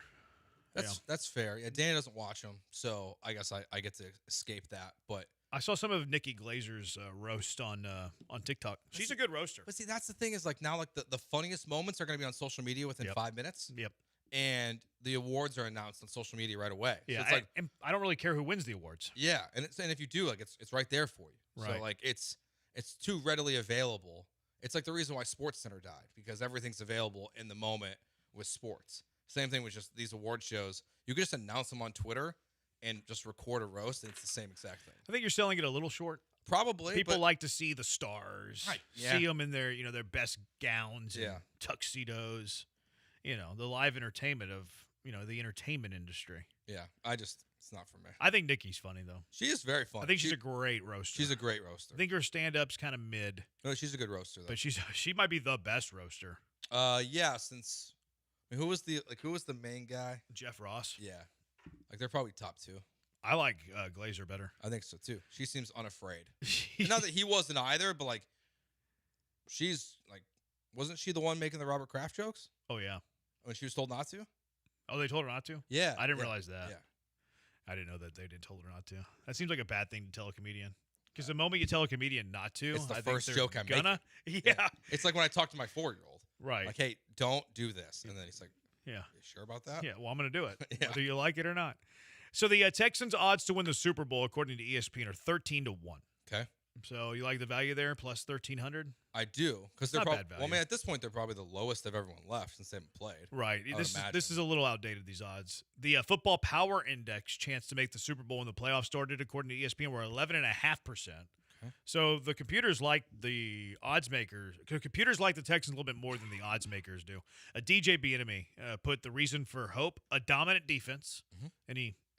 Any I guess No, problem there? That's the number one reason why there's hope. That's why there's hope. They have a top defense. It's the reason why if the Texans win the Super Bowl this year, it's going to be because of their defense. Who do you think is going to be the starting safety tonight, opposite of Kalen Bullock?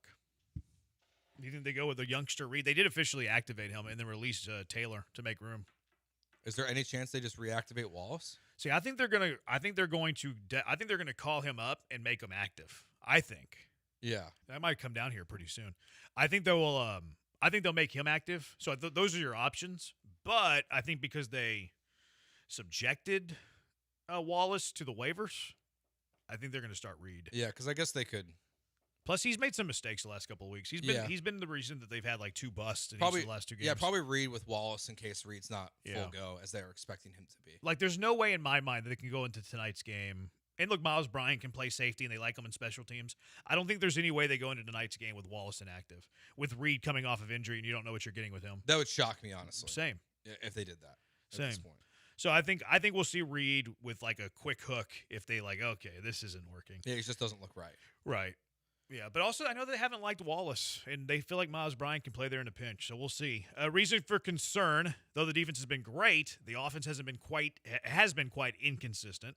They're averaging 22 points per game, putting it towards the middle of the NFL. The Texans have moments when the offense will go long stretches without scoring, which puts pressure on the defense to be perfect. I think specifically it's for them to have success in the playoffs. If they've gotten to this point, it's worked. Being able to bank on Kaimi, making a ton of field goals this season, you're going to have to convert more touchdowns to make a real Super Bowl run. That's the analysis you'll get right here on ESPN 975. Like even like the Patriots game last night. Like the Patriots had 1 touchdown, it worked for them. But like you just can't constantly be just kicking field goals. And I get points per, if they're scoring 3 points every possession, that's good. But you're just going to be playing much better teams. And it starts with tonight. Like you're going to have a good pass rush that's going to be able to get after you a little bit, but like they have to convert in the red zone. Yeah. So it's definitely a huge cause for. I'm with you. I think the Texans offense has to score points. Yep. And the more the better. Need points. Now the red zone offense has not been good. I'm messing with you. The Athletics reason why the Texans will win the Super Bowl: defense. The reason the Texans won't win the Super Bowl: offense. Wow. So we're noticing a theme here. Many people believe in the Texans defense. They might not believe in the Houston Texans offense. The NFL did a Mythbusters on all of these teams. Myth, and I think DJ wrote this one too. It doesn't have his name on it though, but I'm pretty sure it's him. Most of the stuff on ESPN with the Texans is him.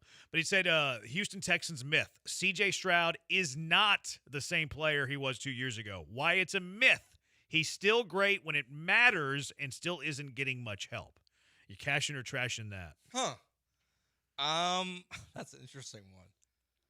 I think I have to trash it. 7th best QBR in the fourth quarter, 7th best on third downs in the entire league. But outside of those situations, not great. Those numbers surprised me. The offensive line has ranked 30th in pass block win rate, ahead of only the Lions and the Chargers. So the offensive line, while better, still has not been good according to pass block win rate. Yeah, so then, but they're saying like the sack numbers that have dropped dramatically this season is all because of Stroud. And scheme. Getting rid of the ball quicker. Yeah. That's crazy. I didn't realize that the unit was ranked 30th in pass block win rate. And also, Joe, they're dead last in run block win rate.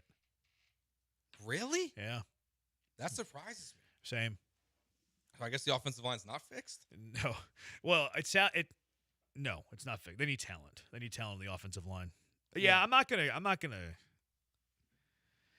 I think CJ is still very similar to who he was his rookie year. I think a lot of it's volume and style. I think I cashed that. I don't think he is regressed. No, I don't necessarily. His numbers have. I don't think he has. Yeah, but he hasn't progressed in the way that you've hoped. But to this point, like doesn't have a lot of help around him in terms of other things. Like it's a new system. These numbers show the offensive line stinks apparently still. Still stinks. Like they have to. I'm curious what they draw up tonight. Like just like if they have something in their bag that they've been holding on to, or they can just find a way to execute better than they have so far this season. The third numbers, like third down numbers, are like that. That's huge in the playoffs. Yeah, NFL. Go ahead. My bad. No, just to cut you off. Like you convert on third down in the playoffs, it helps you a ton. So if they can continue that trend, that's a positive. NFL.com, biggest weakness for all these playoff contenders for the Texans, they list the offensive line. They also cite 30th in pass block win rate, 32nd in run block win rate. Said the poor run blocking stymied the Texans' run game, regardless of who is in the backfield. Bad in short yardage situations, which I test on that. The red zone conversion rate, which you mentioned, 46%, 30th in the NFL, partially a result of the inability to run the ball when the field constricts. This is also like the Steelers, the Steelers have some warts on their defense. Like their secondary, I think, is very mediocre. I don't think their secondary is very good. Actually, I think they're beatable through the air. The problem is, are you going to have time to beat them through the air? Because I do think their defensive line is very good. T.J. Watt obviously is a freak, and it didn't look like he missed a beat whenever he came back last week from getting stabbed in the abdomen. And then Alex Highsmith is a stud, and Cameron Hayward, although old, is like having some of his better years in the twilight of his career. So like it's the one area. Like the Texans are really bad offensive line. Steelers are really good at defensive line. Steelers can be beat in their secondary, but is their offensive line going to give Stroud enough time to allow for that to happen? That to me is going to be like the biggest chess move of the game in my mind. Yeah, I think the other two that I look at for tonight's game is from the other side of it. Like the Steelers team, like DK Metcalf, we saw the last 2 weeks outside of the fourth quarter in the Ravens game where they started figuring things out. But there was also a lot of blown coverages in that. They're like They rely on DK Metcalf so much. Like you're Stingley and Lassiter. Oh, that's another question I have. Actually, we're going to do Texans Mailbag Monday a little bit later, but I guess I can tease it. I'll just do this one now.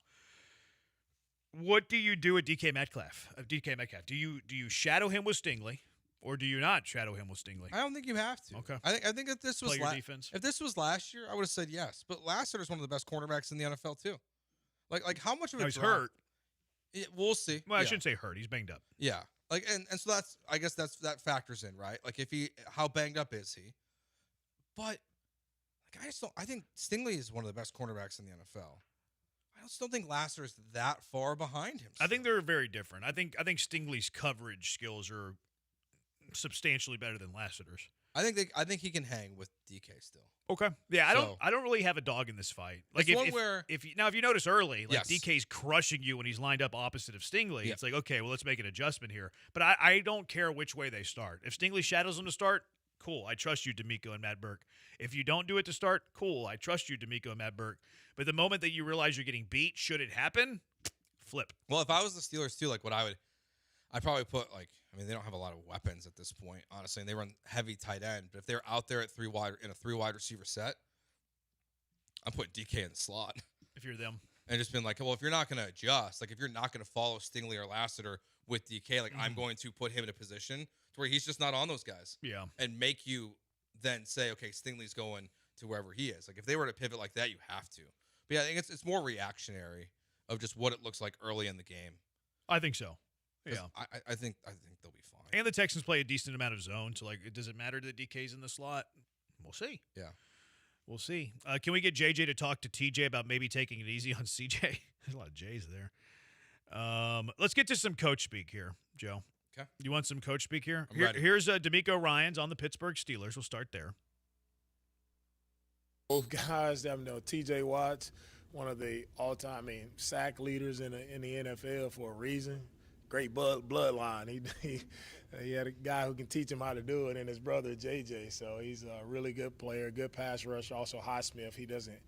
Highsmith doesn't get enough credit, I think, for the production and how disruptive he is as a pass rusher as well. So you want to play good defense, you have to have two good pass rushers, and they have that. Coach speak level 1 to 10. How much? 10 being super coach speak, 1 being like, yeah, that's right. Like a 2. Yeah, I think it's like a 1. I think Yeah, pretty fair assessment of their defense. Yeah, I think it's the one thing where how are you gonna lie about them? Yeah, like they're really good. Yeah, I think you nailed it, Cap. I think you got that one right. Here was D'Amico on Aaron Rodgers. Hall of Fame quarterback. Yeah. He's won the Super Bowl. He's been at the highest level, right? And he's done that because he's such a cerebral guy that we talked about earlier. He's very smart. Understands disguises, understands coverages, knows the weaknesses of those coverages and where you're supposed to be. So for us, as you face them for our defense, guys just have to understand it's not about Aaron Rodgers. It's just about playing your defense, how we play defense. Make him have to deal with us. Yes, they're that's good good players. Enough They got a good team. Coach Speak 10, not Coach Speak fair 1. I was a 1 until the very end there. Got a little coach speaky. Yeah, I guess I was like a 3. See, I think they're talking about Aaron like it's still prime Aaron Rodgers, which is what you have to do. But that's the name of the game here. I think it's coach speaky, but still can beat you.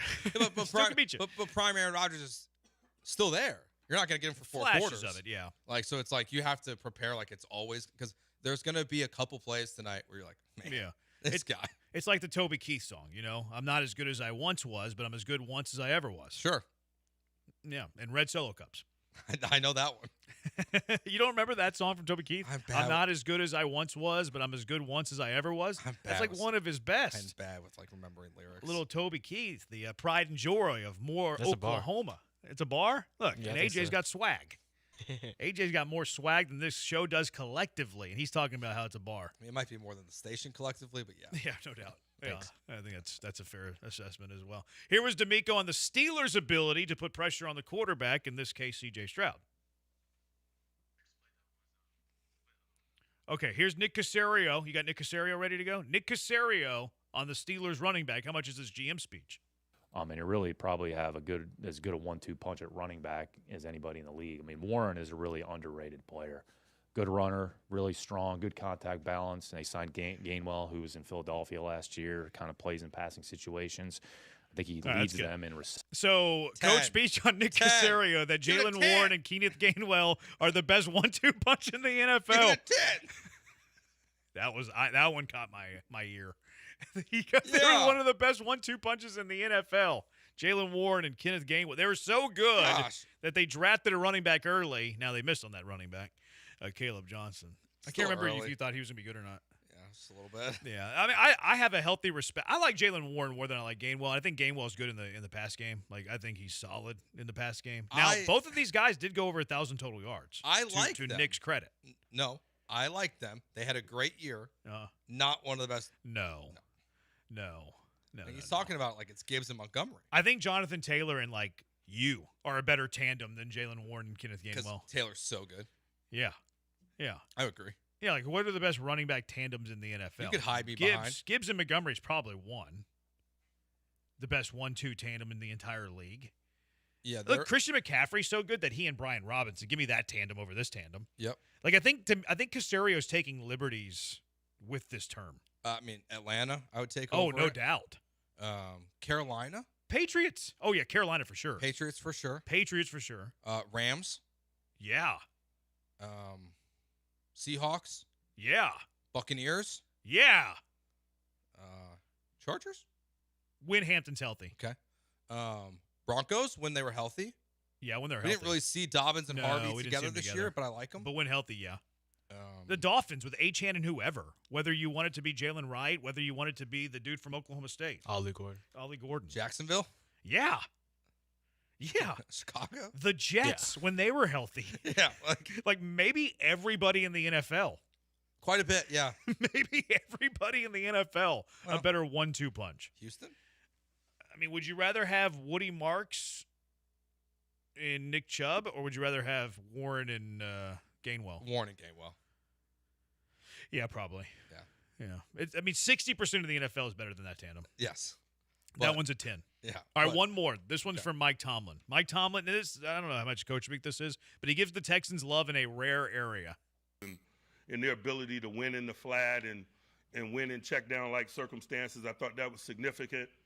I thought also, as the game wore on, our third down conversion rate, and particularly our ability to win. Scratch it. That's not that's not the one. But Tomlin said that he's really impressed with Davis Mills. I just wanted to play that because I, too, am really impressed with Davis Mills.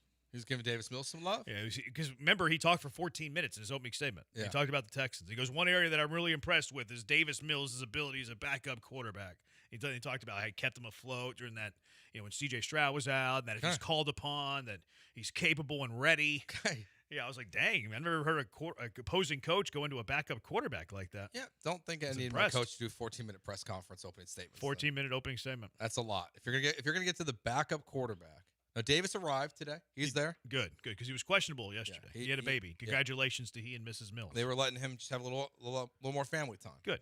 But he's there in Pittsburgh. Yeah. Flew on his own. I mean, I would have been scared if they had Graham Mertz. DJ for Davis Mills? What? You give a private jet for Davis Mills, right? I think. Yeah, right. Like, is he flying commercial the day of game? I doubt it. No, and that's what people said. I bet you that. Well, I don't know. Could you imagine? I don't know. Like you're walking past first class because the team plane's big, massive. They're not flying the team plane back. Mm-hmm. I wouldn't think. I wonder.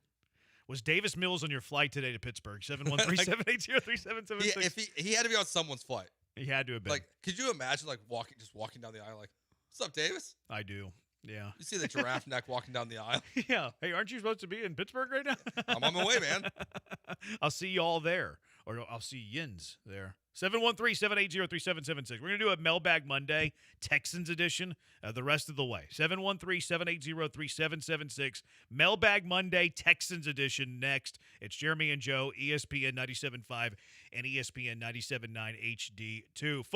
Aren't the football playoffs so much fun? Wild Card Weekend has been the best. It has been awesome. One more game in Wild Card Weekend, I guess you can call it that. And the best place to get in on all the gridiron action during football playoffs?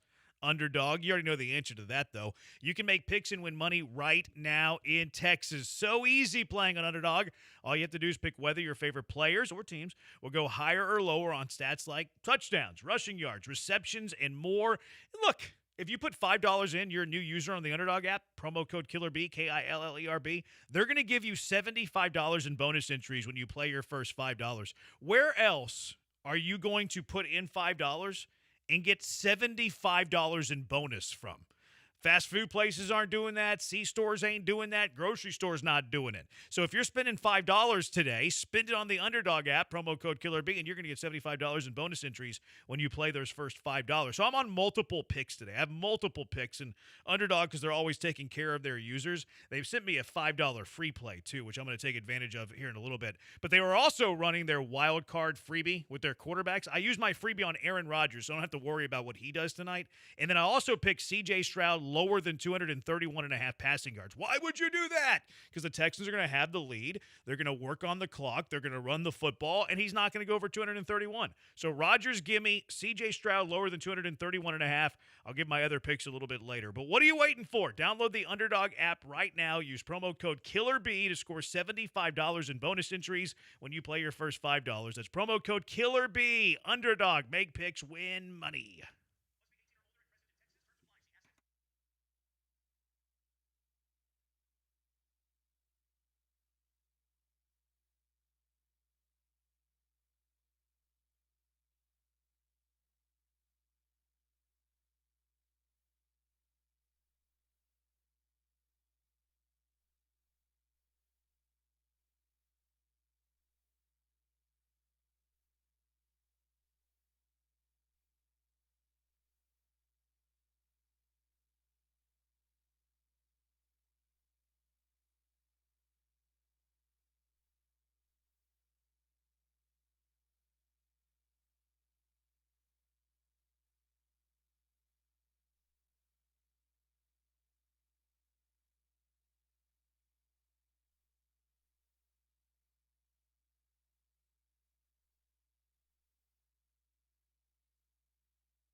He's Joe. I'm Jeremy. Mailbag Monday on a Monday. Texan style the rest of the way. 713-780-3776.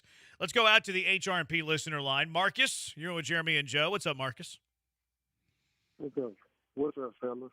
I hear a lot of people talking about DK Metcalf, but with the way our defense can't control or contain pass catching tight ends, I think Pat Freiermuth, if we don't contain him, then it might be a long night for us. And I want to see what you guys have to say about that. Yeah, I mean, I think I agree. I mean, really, all of their tight ends, because they're in 13 personnel a lot this team. They had an injury with one of them. Was it Washington? Mm-hmm. I think he broke his forearm, something like that. But Jalen Petrie this season, like that's where one of the areas where he seems to have progressed the most is in coverage against tight ends.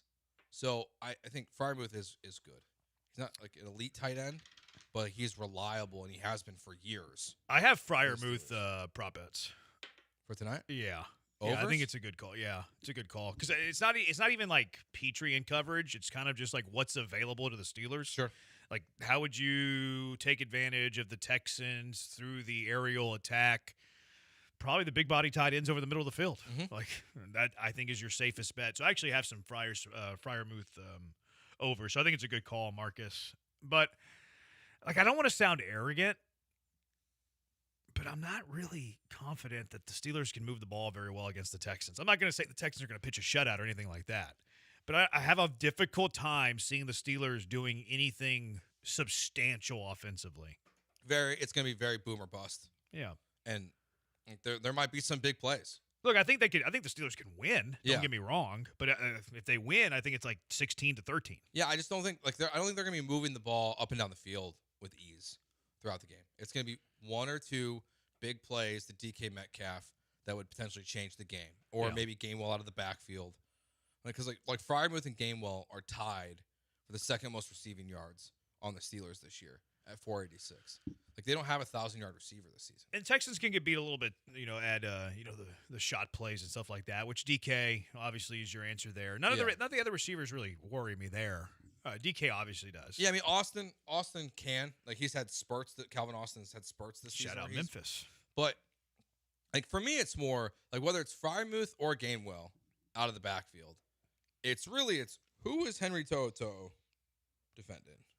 Because that's the weakness. Where is he at? If they're in zone, I think that's what they'll take advantage of. This junkie said which linebacker is the worst in pass coverage, Keith. Without knowing the numbers, I think it's To'oTo'o. Yeah, that's what my eye test tells me. Same. Is that he's I don't bad. think Aziz is great at coverage either, but I think he's better than To'oTo'o. I think To'oTo'o just gets flat-footed a lot.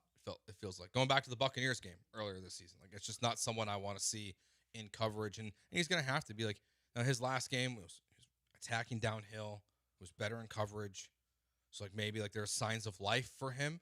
And if you think back to Texans playoff history now with D'Amico, it's 2 years of it. But like think back to the Browns game where they knew certain looks that Joe Flacco and the Browns wanted. Sure. D'Amico coached it up to Christian Harris, who's pick 6. So like there's like that's where maybe in this moment with extra time to prepare a little bit, like you're really locked in, you can find a way to take advantage of a moment like that. 713-780-3776. Back out to the HRP listener line. Keith, you're in with Jeremy and Joe. What's up, Keith? Hey, guys, big game tonight.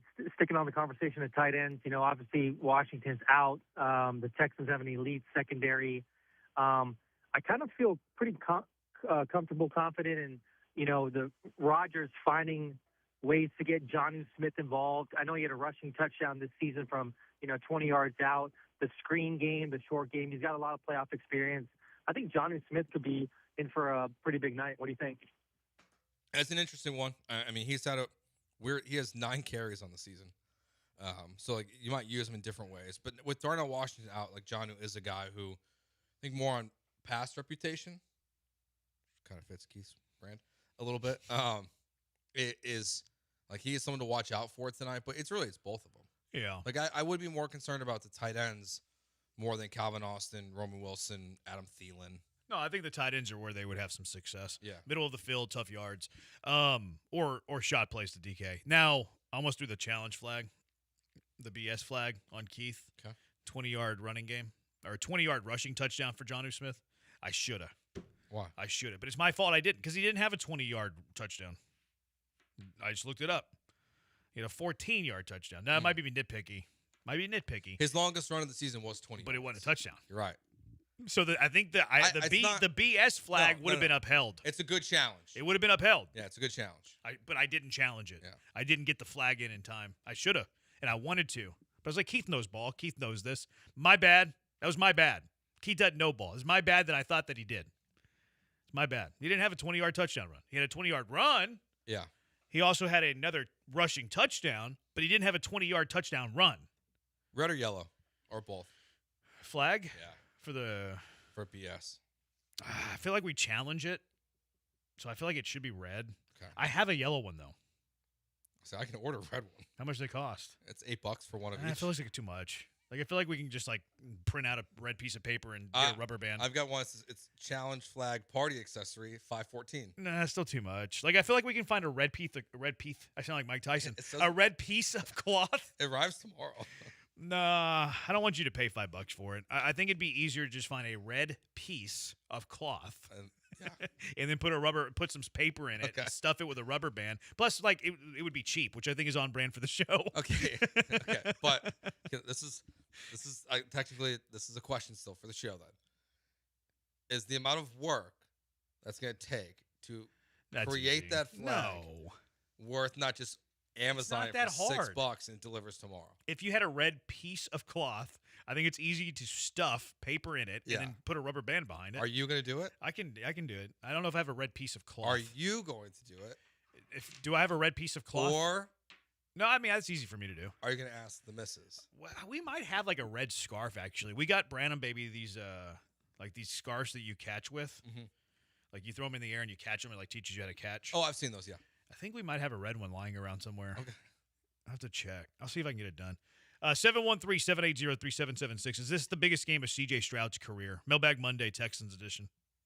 Is it the biggest game of C.J. Stroud's career? No. Not even close. No. It's at best third. The two divisional round games are way bigger. And I would say it's that first playoff game. You would get your first. Oh, that would be playoff bigger win. too? Okay. It's bigger? So you would go two divisional round games, first ever playoff game, bigger than tonight. Now, tonight's road. He's never won a road game. Yeah. Texans have never won a road playoff game, for what it's worth. Yeah, so it elevates past last year. So it's fourth. Okay, I'm good with that. Yeah. I'm good with that. I'll put the debut. That's how Rob Gronkowski says it. I'll put his debut playoff appearance ahead of tonight. And then, of course, the divisional round games are more important than tonight. Yes, absolutely. So we're trashing that one. 713-780-3776. Someone says the BS flag should be brown or baby poop green. No. Yeah, that would look gross. I think it's got to be red because it's got to stand out. All right, 713-780-3776. Mailbag Monday, Texans edition. Texans Steelers coming up a little bit later tonight. More of your questions, 713-780-3776. Jeremy and Joe, ESPN 97.5 and 97.9 HD2. I've been telling you this for a long time. Monument Chevrolet is the best. We had lunch with Jeff, Chris, and Aaron a little bit earlier today. They are the best people. It's why Monument Chevrolet, their culture is top notch. That's what they believe in. They believe in having a great culture. Jeff was telling us a story about their car salespeople, and he said that they have a high retention rate with them because they give them better benefits than any of these other places because they feel like those are the people that the face of the dealership, and they're right. They're not going to take advantage of you. They're stellar. They have a great culture, which I think is represented and symbolized by the car salesman. And 2026 is here, as we all know. What are your resolutions? If one of them's upgrading your ride, then look no further than Monument Chevrolet. They're the place to upgrade your ride. They're going to take care of you. They're not going to hassle you over pricing. A lot of people do these markups after the fact. They advertise one thing, and all of a sudden they mark you up way big on the backside. Monument Chevrolet doesn't play those games with you. And they're ready to start the new year strong. They're offering exceptional deals on new vehicles like this week. How about the Chevy Trailblazer? It's sporty good looks, excellent fuel-efficient car, spacious interior, and the Trailblazer provides style and savings. And this month, you can get special financing with 5.49% APR for 60 months. You can't find APRs that good, but you can at Monument Chevrolet. Tell them your budget. They'll work hard to meet it, whether you're looking for a durable, dependable Silverado or a compact, stylish Trax. Monument Chevrolet has the vehicle you want at the price you want. Visit Monument Chevrolet at Beltway 8 and 225 today, or just ask for Jeff. Mention Jeff. He's the general manager at Monument Chevrolet, and he wants you to stop in to say hello to him. What other places are doing that? Say hello to Jeff. Tell him that we sent you, and you're going to get a fantastic deal. Chevrolet, together, let's drive.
You're listening to Jeremy and Joe, live from the Huntington Bank Studios. Here's Jeremy Branham and Joe George. I need to conjure up an Underdog pick sheet. Promo code Killer B. $75 in bonus entries when you play your first $5. Promo code Killer B. They just sent me a free $5 entry. Okay. So I'm why not just make one? Yep. Let's do a receiver one because I have quarterbacks in my QB wildcard free play. Could do a Kaimi. 1.5 field goals. Okay. I kind of like the higher there. 1.5 field goals for Kaimi. See, the thing with Kaimi is I worry a little bit about him with the outdoors and big moments. I think he hits it. It just might take him 3 tries to get it. Okay. I'll go higher, Kaimi. Yeah, I like that. Let's do a DK Metcalf. 55.5 receiving yards. Higher or lower. Or 4.5 receptions. I like 4.5 receptions. You like the higher? Yeah. I think they try to get him the quick game a little bit. All right, we'll do 4.5. Let's do a Nico. He's got 4.5 receptions or 71.5 receiving yards. I think I like the receptions. I like both of them, but I think I lean to the receptions. They're going to throw to him. Let's do both. Okay. So 4 pick. I learned a lot. I didn't know you could do that. I got a 4 pick. I got the $5 bonus entry, too, so I'm not even paying for this. Okay. So you going to keep going? Nah, I think I'm good there. You start to add some stuff, it gets harder. Got any Schultz in there? So I have another pick 'em, and I'll do it here at 543 where I already have Schultz. Okay. So I'll do this. We'll go DK higher 4.5 receptions. Kaimi higher 1.5 field goals. Nico higher 4.5 receptions. Nico higher 71.5 receiving yards. Okay. And I'm doing this on a $5 bonus entry. Okay. Underdog's always giving you bonus stuff for free. How would you win? Promo code Killer B. I'm just going to do the $5 bonus entry. Okay. I can win $17.60. Nice. What's that, about 3.5 units? Pretty good. Yeah. Roll it over to next week. There you go. Just keep rolling it. Let it ride, baby. That's how easy it is on Underdog. Promo code Killer B. $75 in bonus funds, bonus entries your way when you play your first $5. All right, Mailbag Monday, Houston Texans style. Blaine, by the way, is putting a lot of it. Blaine was good at arts and crafts as a kid. He's putting a lot of thought into our challenge BS flag, our BS challenge flag. He said put some sand in or something instead of paper, so it has a little weight, which makes it a little bit better. Okay. He said add on. We all have an old red T-shirt in the closet that could be cut up real fast. That's a great point. I have a lot of red in my closet that's too. True. That's true. So yes, I have a plenty of red cloth. I don't know why I didn't think of that. And he said to use a zip tie and cut the tag end off. Okay, I do have a bunch of red T-shirts from a previous radio station that I can't wear anymore. Oh, then maybe you can just do it. I would just rather pay for it. Just you have a bunch of red shirts you can't use. Go cut one up, a little amount. Go put some dirt in it. Shovel up a little bit of dirt. Put it in there, and then put a zip tie around that sucker. I was going to ask you a question, but I know the answer. What? I was going to ask you, if I make the challenge flag, can I get out of the bottle I owe you? No, of course not, because I'll just make the flag. That's why I stopped myself. Someone said that Week 18 rookie year win versus the Colts tops tonight in terms of importance. That's a good call. I like that. Yeah, it's a good call. Make the playoffs, so it's because they were both win or die. Now, is that go in front of the Browns game? Maybe. So go divisional round. Because it was on the road? And it was, if you miss it, you go home. Well, if you miss the Colts game, you go home. Yeah. Yeah, divisional. I think I would go Colts. Yeah, that's fine. And then Browns. That's fine by me. What's Joe Flacco? Yeah, that's fine by me. Okay. We just need C.J. Dilfer to manage the game tonight. Don't need Podcast Stroud to get out of his lane. Why are we calling him Podcast Stroud? He hasn't been Podcast Stroud for over like a year and a half now. Jonathan Alexander did have an article today where C.J. Stroud lost his smile. That's why he was struggling, because he lost the joy he had for the game. But he found his smile, and he found his joy. If the Texans win tonight and against the Patriots next week and the Bills win, we will host an AFC championship game. What are the odds? I mean, pretty long, right? Because you're, minus 125 today or so? If you go play at New England next week, what do you think you are money line? Probably plus 180? Yeah, probably roughly. And then if you host the Bills, you might even be a home underdog. Oh, with the Bills, well, that doesn't matter because he's asking what are the odds of that happening. Bills also have to win at the Broncos. Yeah. The Bills are favored in that? The opening line. I'll see. So they're minus 130 probably? So you do the math on that. Yeah, Buffalo is, minus 1.5. It'd be a three-team parlay where you're getting minus 115, plus 145. You tell me what the three-team parlay would bet on that be. Probably plus 450, plus 500. So it's probably plus 500 if that were to hit. Yeah, that sounds about right. So we'll go there. There you go. Those are the odds. Real quick math. And I have no idea if I'm right. How little points would the Texans have to score, or how bad would the offense have to look tonight for them to fire Nick Caley? Oh. Okay, so I think your defense has to play phenomenal. You lose 9-3. I would go single digits. Single-digit points. So if they score 9 or less? In a loss. In a loss? 9 or less in a loss. Yeah. That's, especially with some of these offensive guys out there. I always like to look at these coaches, like especially play callers, as positions on my team. Like I don't see how an offensive coordinator, defensive coordinator is any different than a defensive tackle or right guard. Like if you can upgrade at that position, why aren't you doing that? Yeah. What are you waiting for? So if I can upgrade the OC just like I can upgrade my right guard, I want to do it. Absolutely. And I think there's a lot of play callers that are out on the open market that are better than Caley. So if they're giving me an excuse by scoring 9 points in a loss in a wild card game, goodbye. Yeah, I think See you later. Yeah, to me, like there are, and it's a totally fair conversation. Some would say. Well, I mean, I'd rather have it before than after. Honestly. Yeah, I don't like doing the whole hypothetical thing. Yeah. Or I do like doing hypothetical. No, but I don't like to do the reactive thing. I don't think that, I think Chargers fans should have been having this conversation about Greg Roman going into yesterday's game. Eagles have been having this conversation. Exactly. Texans were having this conversation a year ago. How we forget. Yeah, and we all think the Chargers, the Eagles should change their play callers because of what happened this season. The Texans fit in the same boat. If they lose tonight because of Nick Caley, it's totally fair. I think single digits is fire-worthy. Now, I don't know. I don't think they will. Yeah, I kind of think they won't. Unfortunately, but I think it's worthy. Yeah. And honestly, I could extend that to the next round, too.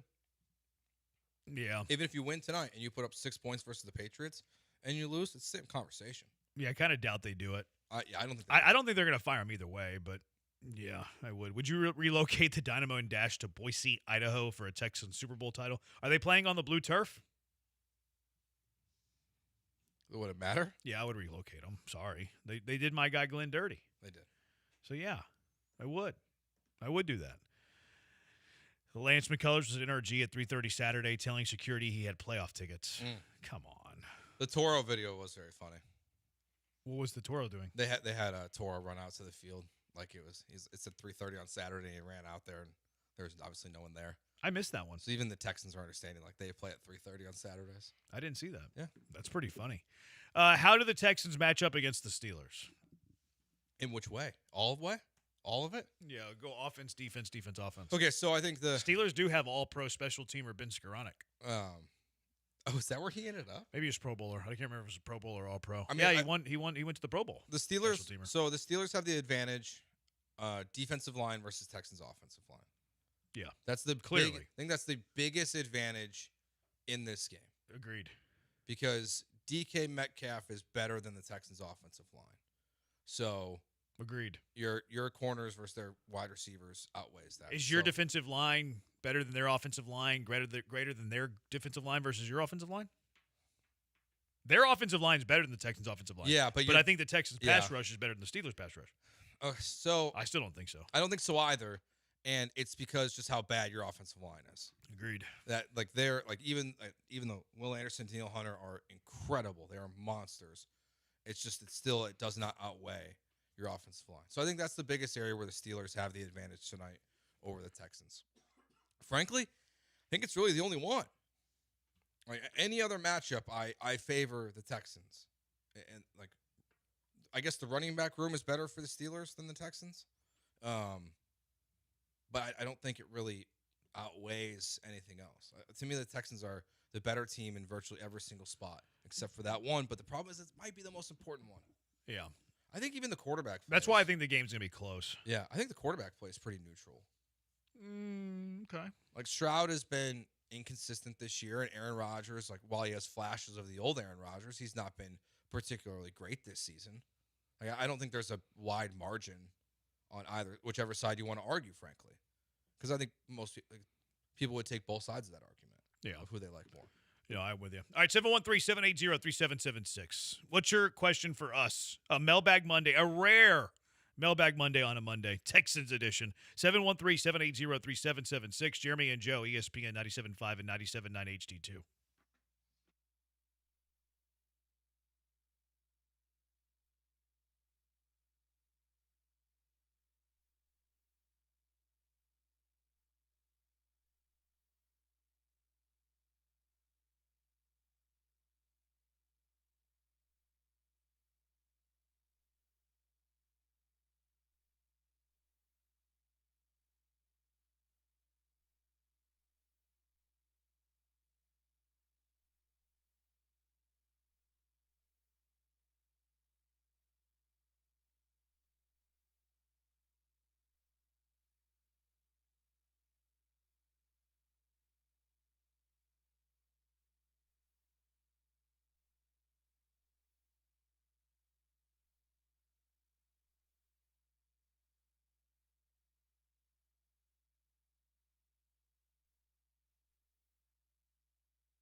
You're listening to Jeremy and Joe, live from the Huntington Bank Studios. Here's Jeremy Branham and Joe George. He's Joe. I'm the Huntington Bank bad boy. Which Texans were robbed by the AP for the All-Pro teams? Mailbag Monday, on a Monday, Texans edition. Who were the final guys on there? So they got 3 on the first team. They got Will Anderson, Derek Stingley. Who was the third? The third was Daniil? No. It wasn't Daniil. No, they only had 2 on the first team. They had Daniil Hunter on the second team, and then Jalen Petrie, I believe, on the second team. No, Petrie wasn't on there at all. He got votes. He didn't, because apparently they sent out an email saying that he was a slot corner, and that changed his vote. They had 3. They had on the first team. They had 2 on the first team, 1 on the second team. They had Will Anderson on the first team, Derek Stingley on the first team, Daniil Hunter on the second team. They had 3. There's clearly one snub here. I have one. Who's yours? Kaimi. Yep. Dude literally tied the NFL record for the most field goals made, and he did it in playing less games. Yeah. I think that was the biggest snub. Yes. I think Daniil Hunter is snubbed from first team. Yeah.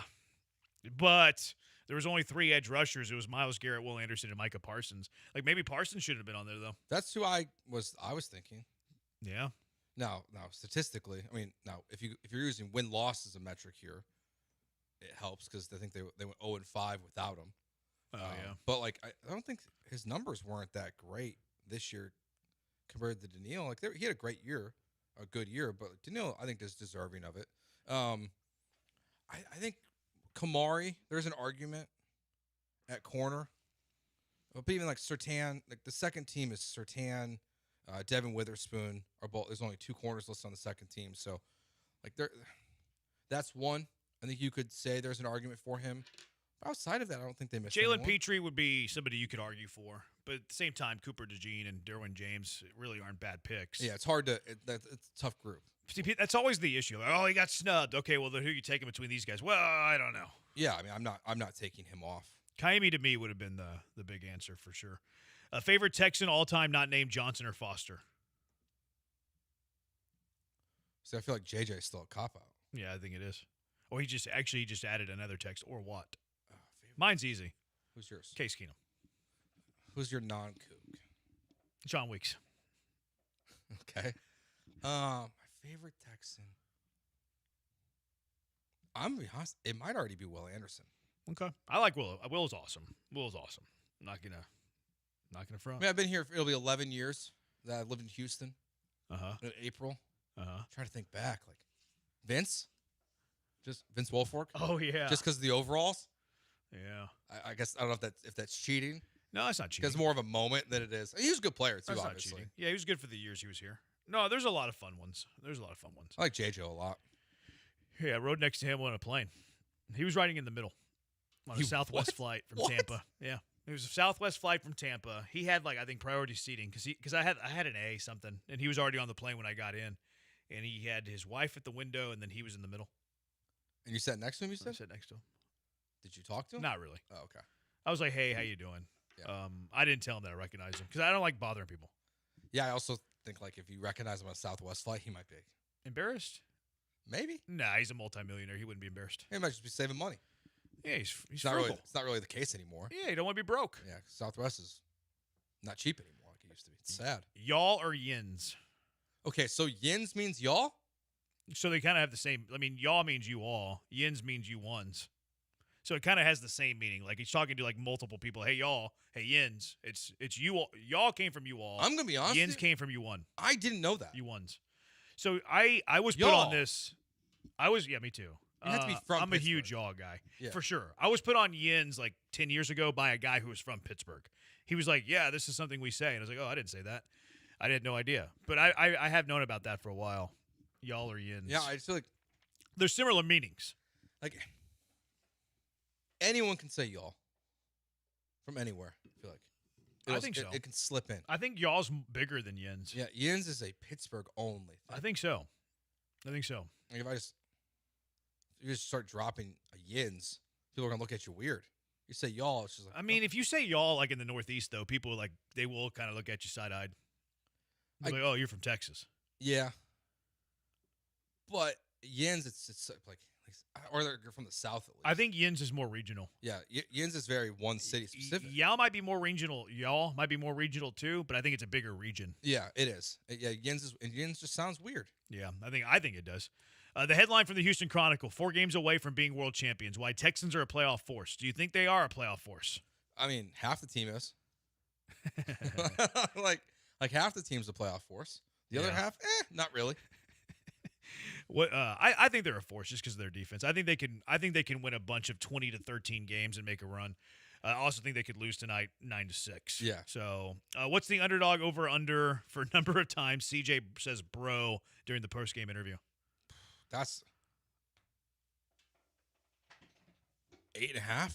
I'm not sure what the number is, but whenever you make the bet, promo code KillerB, KILLERB. Brian Cushing was a beast and fun to watch. Somebody said D-Hop. Charles James, the sock guy. Shire, love his fiery attitude. Do you pronounce it tomato or tomato? Tomato? I say tomato. Okay, you ever met anyone that says tomato?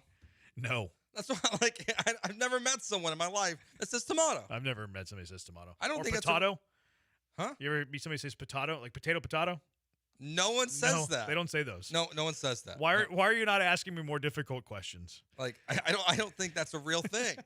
I think it's a saying that people say, but I've never met someone that says it is more of a saying. Tomato. It's not definitely a legit not question. Potato. It's not a legit question. No, definitely not. Someone says be careful saying yins. What's the word there? How can we mess that up to be bad? I don't know. I don't either. What am I not seeing here? Did Nick Caley squeeze the most out of this Texans offense? I hope not. I hope this is not the most you can squeeze out of this offense. There's got to be more to squeeze. I do think that Nick Caley has had his hands tied a bit. I don't think that the offensive line.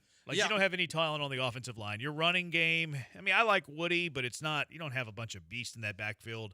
And then I also don't think that C.J. Stroud took to his exact offense as quickly as he wanted him to. I think the San Francisco game was kind of a line for where it really started to take off. Yeah. For C.J. If they could run the ball from the 1 yard line, how much better is this offense this year? They just need to have busted plays. Clearly, just figure out a busted play to get it in from the 1 yard line. A fake busted play tonight. Run it through the legs of snap it through the legs of C.J. Stroud. Love it. What was the other busted play? Oh, he went. What was the Togi eye? Oh, yeah. He missed his handoff. Yeah. Do you think you see a pass to Blake Fisher tonight? I don't think we see a pass to Blake Fisher, but I think we see a carry to Togi eye. Okay. Because I think we see some tendency busters. Because they've been scouting themselves. What are our tendencies? Where can we throw a counter punch to where Pittsburgh's not ready for? Is a tendency throwing the ball to Blake Fisher? Yeah, it'd be bold to run that for the first time. Yeah, I'm not sure how I feel about it. Especially if you're the better team. If you think you're the better team and you're the favorite in this game, I don't really love the idea of hey, let's be super gimmicky and super trick play. I'm cool with tendency busters, but maybe you run a route the opposite the way that you've been running it. Maybe your slot guy goes deep and your outside guy runs a drag. Yeah. Maybe you do differences there in route concepts, not in terms of giving the ball to an offensive lineman. Yeah, I just go back to Saturday. I mean, if it wasn't for Javon Dexter thinking he had to squish a football, look what the Packers did. Throw into a tackle in that situation. What is that play call from Matt LaFleur? I don't want to see Nick Haley do that tonight. They haven't really run trick plays all season. No. I mean, they do not really trick plays. They'll do some end arounds or receiver screens. Yeah. That's not a trick play. I think this is the wrong time to bust them out for the first time this year, unless you've literally been saving them for this moment. I think that's overrated. Okay, even if it wasn't overrated. I think saving trick plays is overrated because it's specific to the defense you're facing. I agree. But let's say you believe in saving your trick plays. Okay. Is this the team you save it for? No. Or do you save it for next week versus New England? You save it when you're an underdog. Yeah. Not when you're a favorite. Yeah, this isn't the game whenever to you're do a favorite, you line up and play football and go beat the team. Yeah. In my opinion. No, I agree. Who wins a last longer? Nick Caley or Matt Burke? So last longer is a poker term, who lasts longer in the tournament. So who lasts longer is a coordinator for the Texans. Well, honestly, during the season, I would have said Caley. Wins a last longer? Because I thought you thought Caley would have been here longer than Burke? I thought Matt Burke was going to get some interviews. But you thought Caley was going to get fired. Yeah, well, but yeah, I know. I wanted him to get fired, but I kind of by the middle of the season, I just kind of accepted defeat on that he wasn't going to. I thought Matt Burke, there was a shot he was going to get a head coaching job this year. And I know there's still like the requests will really start to trickle in for him after tonight's game, regardless of the result. But so Burke now is here longer. But I think they both could be gone next year. I think Kaylee's gonna be here longer because Burke gets a head coaching job. Yeah. Yeah, like if Matt Burke is the play caller for the second year in a row, let's just call it a top 3 defense, I think he gets a job. Yes. I think he gets a head coaching job. So I'm going to go Nick Cayley wins the last longer between the 2 Texan coordinators. Even though this is, I guess, a little off topic, but there's 8 openings this year. Yeah. How many do you feel like we have next year? Probably 8. So much. I think there's like an average of 8 the rest of the years we're alive. Yeah, because that's probably kind of high. Maybe it's closer to like 6. No, but it used to be like 4. Right. And it's been around. It's been between 6 and 8. I think the last 3 years. I think the average number, like if we just went the next 10 years, I think the average number would be 6. Yeah. So okay. Yeah. So yeah, next year would make sense. Because at this point, I don't think he's going to get a head coaching job. No one wants a defensive coach as a junkie. That's not true. Texans have one. It's not true. Salah's getting interviews. Brian Flores is getting interviews. Yeah. I don't think I think that's overrated. I think it's highly overrated. Yeah. Give me a culture guy. Give me a leader. Mike Vrabel. Yeah, Vrabel's not a Vrabel, D'Amico, like they're defensive coaches. Yeah, but they showed up and changed everything. You guys were hyping up Bobby Slowick for head coaching spots, and now he's in Miami running a Dick's Sporting Goods. No, we wanted him fired last year. I don't think we were hyping him up. Well, I think this is a reference probably to 2 years ago. I wonder where he ends up. Probably a similar position to what he's in now. Yeah, I wonder where, though. Back in San Francisco, probably. Well, that's a good call. Back in San Fran. Or wherever Mike McDaniel Or wherever Mike McDaniel ends up. And he's interviewing with the Lions tomorrow. They just reported. Oh, Lord. I don't think he's going to be a head coach. I really don't. No, I think the Lions OC job is perfect for him. Oh, the Lions. Yeah. I thought for some reason you said something else. I have seen him get head coaching interviews, though. Yeah, he's interviewing with the Titans. Lions would make some sense. Yeah, you just Slowick follow him wherever. Would make a ton of sense. I have a buddy from England that says tomato. That's it, Blaine. Maybe it is a European term. Tomato. Oh, okay. Like the King's English. Sure.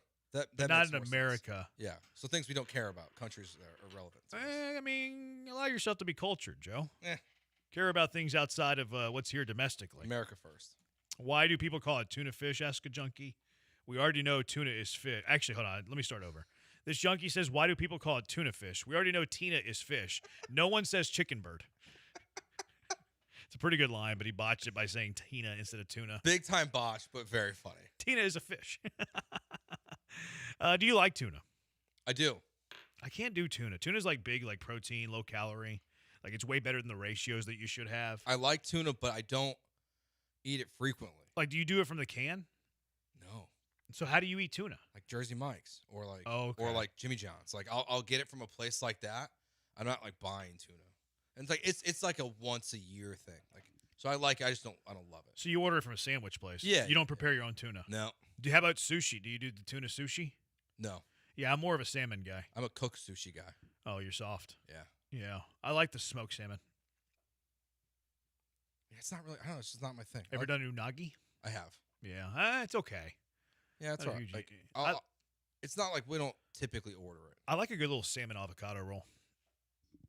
Just simple. Yeah, salmon avocado. Yeah. Good cut of salmon. Good cut of smoked salmon might be one of my favorite things in the world. Yeah, California rolls mine. Like start there. Gosh. No, start there. You're a basic white girl. And then I like the rock and roll usually. That's what it's with called. The shrimp. Yep. Yeah, that one's basic white girl, but it's very good. Yeah, I can't get mad at you for that one. No. Between my coffee and my sushi, you get white mocha frappuccinos. Basic white girl. I'm not going to deny it. You're a basic white girl with your coffee and my sushi. I wouldn't call what you drink coffee, and then I wouldn't call what you eat sushi. Although I like the rock and roll. Yeah, like I just I fully acknowledge. I don't hide from it. I mean, that's one of the best ideas ever. Let's fry up a shrimp. Yeah. Let's put some tasty eel sauce on it. Let's surround it with avocado and rice, and then let's dip it in a tasty, savory soy sauce. Yeah, it's one of the best things in the world. Yeah, they're so good. Yeah, I like crunch rolls. That also has shrimp in it, right? Yep. Yeah. Also a little basic. That is, yeah. You need to introduce some raw sushi in your life. Yeah. You need to do a little raw sometimes. Yeah. AJ, do you like sushi? Say that again. A little Actually, raw never tried in your it. life. You never tried sushi. How old are Any you? sushi? Nah, just in general. How old are you? 23. 23. Yeah. Yeah, we need to get age some sushi. Yeah. We need to like we can't just like indoctrinate them with like unagi or No. like No, you gotta start slow. or Right. some like sashimi. You know, we got to probably do the basic white girl stuff or at first. Probably, yeah. And then work your way up. I've been trying. I was Do you do the wasabi? No. Yeah, I don't really like the taste of wasabi. Do you do the ginger? No. So I haven't done ginger up until recently. I've started to do the ginger. Okay. A big fan. Yeah, it's not Cleanses the palate. It's not the spice for the wasabi. I just don't like the taste. I don't either. You know, so one time before I knew what wasabi was, I thought it was like, you know, guacamole. And I took a bite of it. So maybe that's why I don't like wasabi. Maybe it just conditioned me. Maybe that's our next bet. Maybe that's our next bet. Instead of a beer bet, we eat bad. I don't like eating we do bad like stuff. it. No, just a bite of wasabi. Have y'all watched the Culinary Class Wars on Netflix? You I guys, have not. you Have not. and Pac-Man, Joel, made me eat tuna out of a vending machine. That was kind of your idea. Not really. You were very you quickly like walked the plank on that.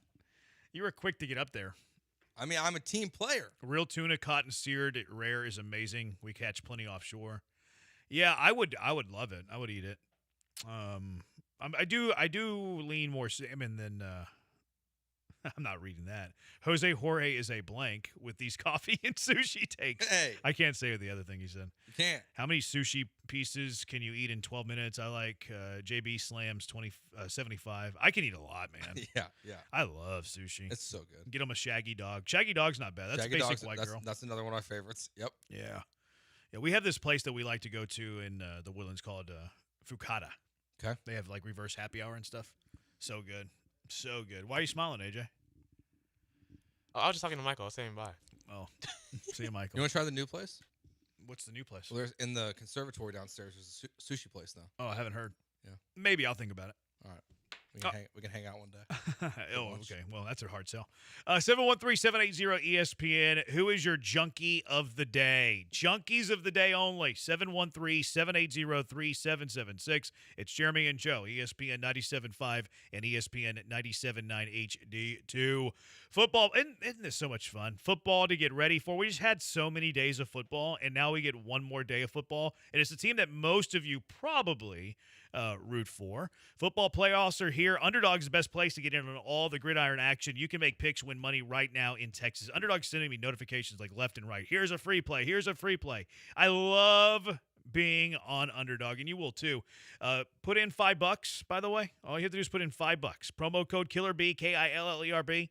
They're going to send you $75 in bonus entries when you play those first $5. Where else can you turn $5 into $75 like that? Underdog, promo code KILLERB, KILLERB. But all you have to do, so easy. You get all your picks right. You get up to 5,000 times your cash. Now, you got to get a lot of picks right to do that, but I believe in you. Playing on Underdog is easy. Just pick whether your favorite players go higher or lower on stats like touchdowns, rushing yards, receptions, and more. We made some picks earlier, live on air. Promo code KILLERB, KILLERB. I gave you that my quarterback picks a little bit earlier. So here's the one that I really like, though. Just 3 picks, no big deal. 6-time payout, no big deal. Kenneth Gainwell. Higher than 33.5 receiving yards. I think they're going to throw it to him out of the backfield. I like Gainwell higher than 33.5 receiving yards. Dalton Schultz. I think he's going to have a day, not a crazy day, but a day. 42.5 receiving yards for Schultz. Higher there. And then Pat Freiermuth. Higher than 34.5 receiving yards. So that's what I like. Those are my picks. I believe that you know ball. Go prove it right now on Underdog. All you have to do is download the Underdog app today. Use promo code KILLERB. Score $75 in bonus entries when you play your first $5. Promo code KILLERB. Underdog. Make picks, win money.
great job, AJ, today, filling in for Brian McDonald. Brian will be back tomorrow. What's coming up after us, Joe? I don't remember. It's national. Just national tonight. Yeah, there's no coach's show tonight. They moved it. Oh, Buckyball. They're playing well, the Aggies. Playing well, the Aggies. They make a tournament this year? They playing that well? I think I saw them on the bubble in Lenardi's most recent thing. They play tomorrow, right? They play, Yes. I don't know who they play tomorrow. Tennessee. Oh, is it at home? No, it's probably in Knoxville. It's because they wouldn't play at 6 o'clock at home. Yeah, they play Tennessee tomorrow. Yeah, it's in Knoxville. In Yep. But great job, AJ. ESPN National coming up later. But we're going to be watching the Texans. Let's be honest. Let's call it like it is. 713-780-ESPN. This Junkies of the day. Real quick. I think this is a nomination. Real quick. Texans inactives. They have made inactive Braxton Berrios. He hasn't been the same since he got his heart broken by Alex Earl because she left him for that dancer on Dancing with the Stars. Graham Mertz, no surprise. Jawar Jordan, he's hurt. Elijah Huzzy, the undrafted corner. Christian Harris, who's been inactive a couple times. They hate him. This is his last year as a Texan. And then Drew Scruggs. Yeah. Maybe that tells you the offensive line's healthy. It must be. It's the first time he's been inactive all season. Tells you the O-line's healthy, which is good. Yeah, it's a good thing. I take that as a positive. I agree. Now, not like a positive from like the drafting of Drew Scruggs. No. But positive for tonight. Yes, for tonight, yes. Positive for tonight. All right, John, what's your prediction for tonight, by the way? Texans win by 10. See, I have it 20-10. Yeah, I was going. But I think it's going to be a tight game. I think it's going to be a tight game. Texans score like a late field goal, late touchdown to extend the lead to 10. Yeah, I got 23-10. 23-13, sorry. I got 20. Math. I have 20-10 math. All right, Junkie of the day. Now, we still don't know the reason, but the Rockets didn't have a hotel in Sacramento. So until I get a reason, you're Junkie of the day. And RIP Live Golf. Why? As the guys are starting to come back. Brooks Koepka. Oh, they'll keep doing it. Coming back to PGA. They have all the money they want to keep doing it. But like the good guys are leaving Live. So I didn't care before. Now I definitely don't So care. Brooks already said he was leaving. Who was the other one? I think there's a couple other. I haven't seen the full I list. saw Bryson's like negotiating some stuff. I nominate this junkie on the text line that said mix the wasabi and the soy sauce and dip your sushi. You're welcome. Like that's some earth-shattering information. That's how you eat sushi. That's like, hey, lift your cup when you drink. Like, open your mouth to put food in it. Thank you for changing my life with that. Any other junkies of the day that you have? No, that's all. The other one I have, Zorhal Talby. 2 hours, 5 minutes, 45 seconds. The first American in 2 decades to win the Houston Marathon. Now, he just got his citizenship. He was previously running for Morocco. So does this count? How long? What has just got his citizenship? Like within the year. Because last year he ran for Morocco. I'm going to say no. Yeah, I don't know. It was kind of cheap. Yeah, I don't feel like that counts. I don't think he bleeds red, white, and blue. I don't think so either. And then this poor guy at the Carolina football game, he was selling beer out of his cooler on the premises, and the police made him pour it all out because it's illegal. That sucks. I know. All that good cold beer. Let him sell his going beer. down the drains. No good. Couple of text lines. Cubs are junkies for overpaying Bregman. Facts. Wrong. That was an overpay. I agree. He's not going to live up to that contract, Joe. Don't care. Hate to tell it to you. At least today. He's not gonna be good. And then Josh from Seabrook, junkie of the day, the Eagles, namely Nick Sirianni and Kevin Petula for being frauds and hacks. But AJ Brown complaining too. All right, what wins?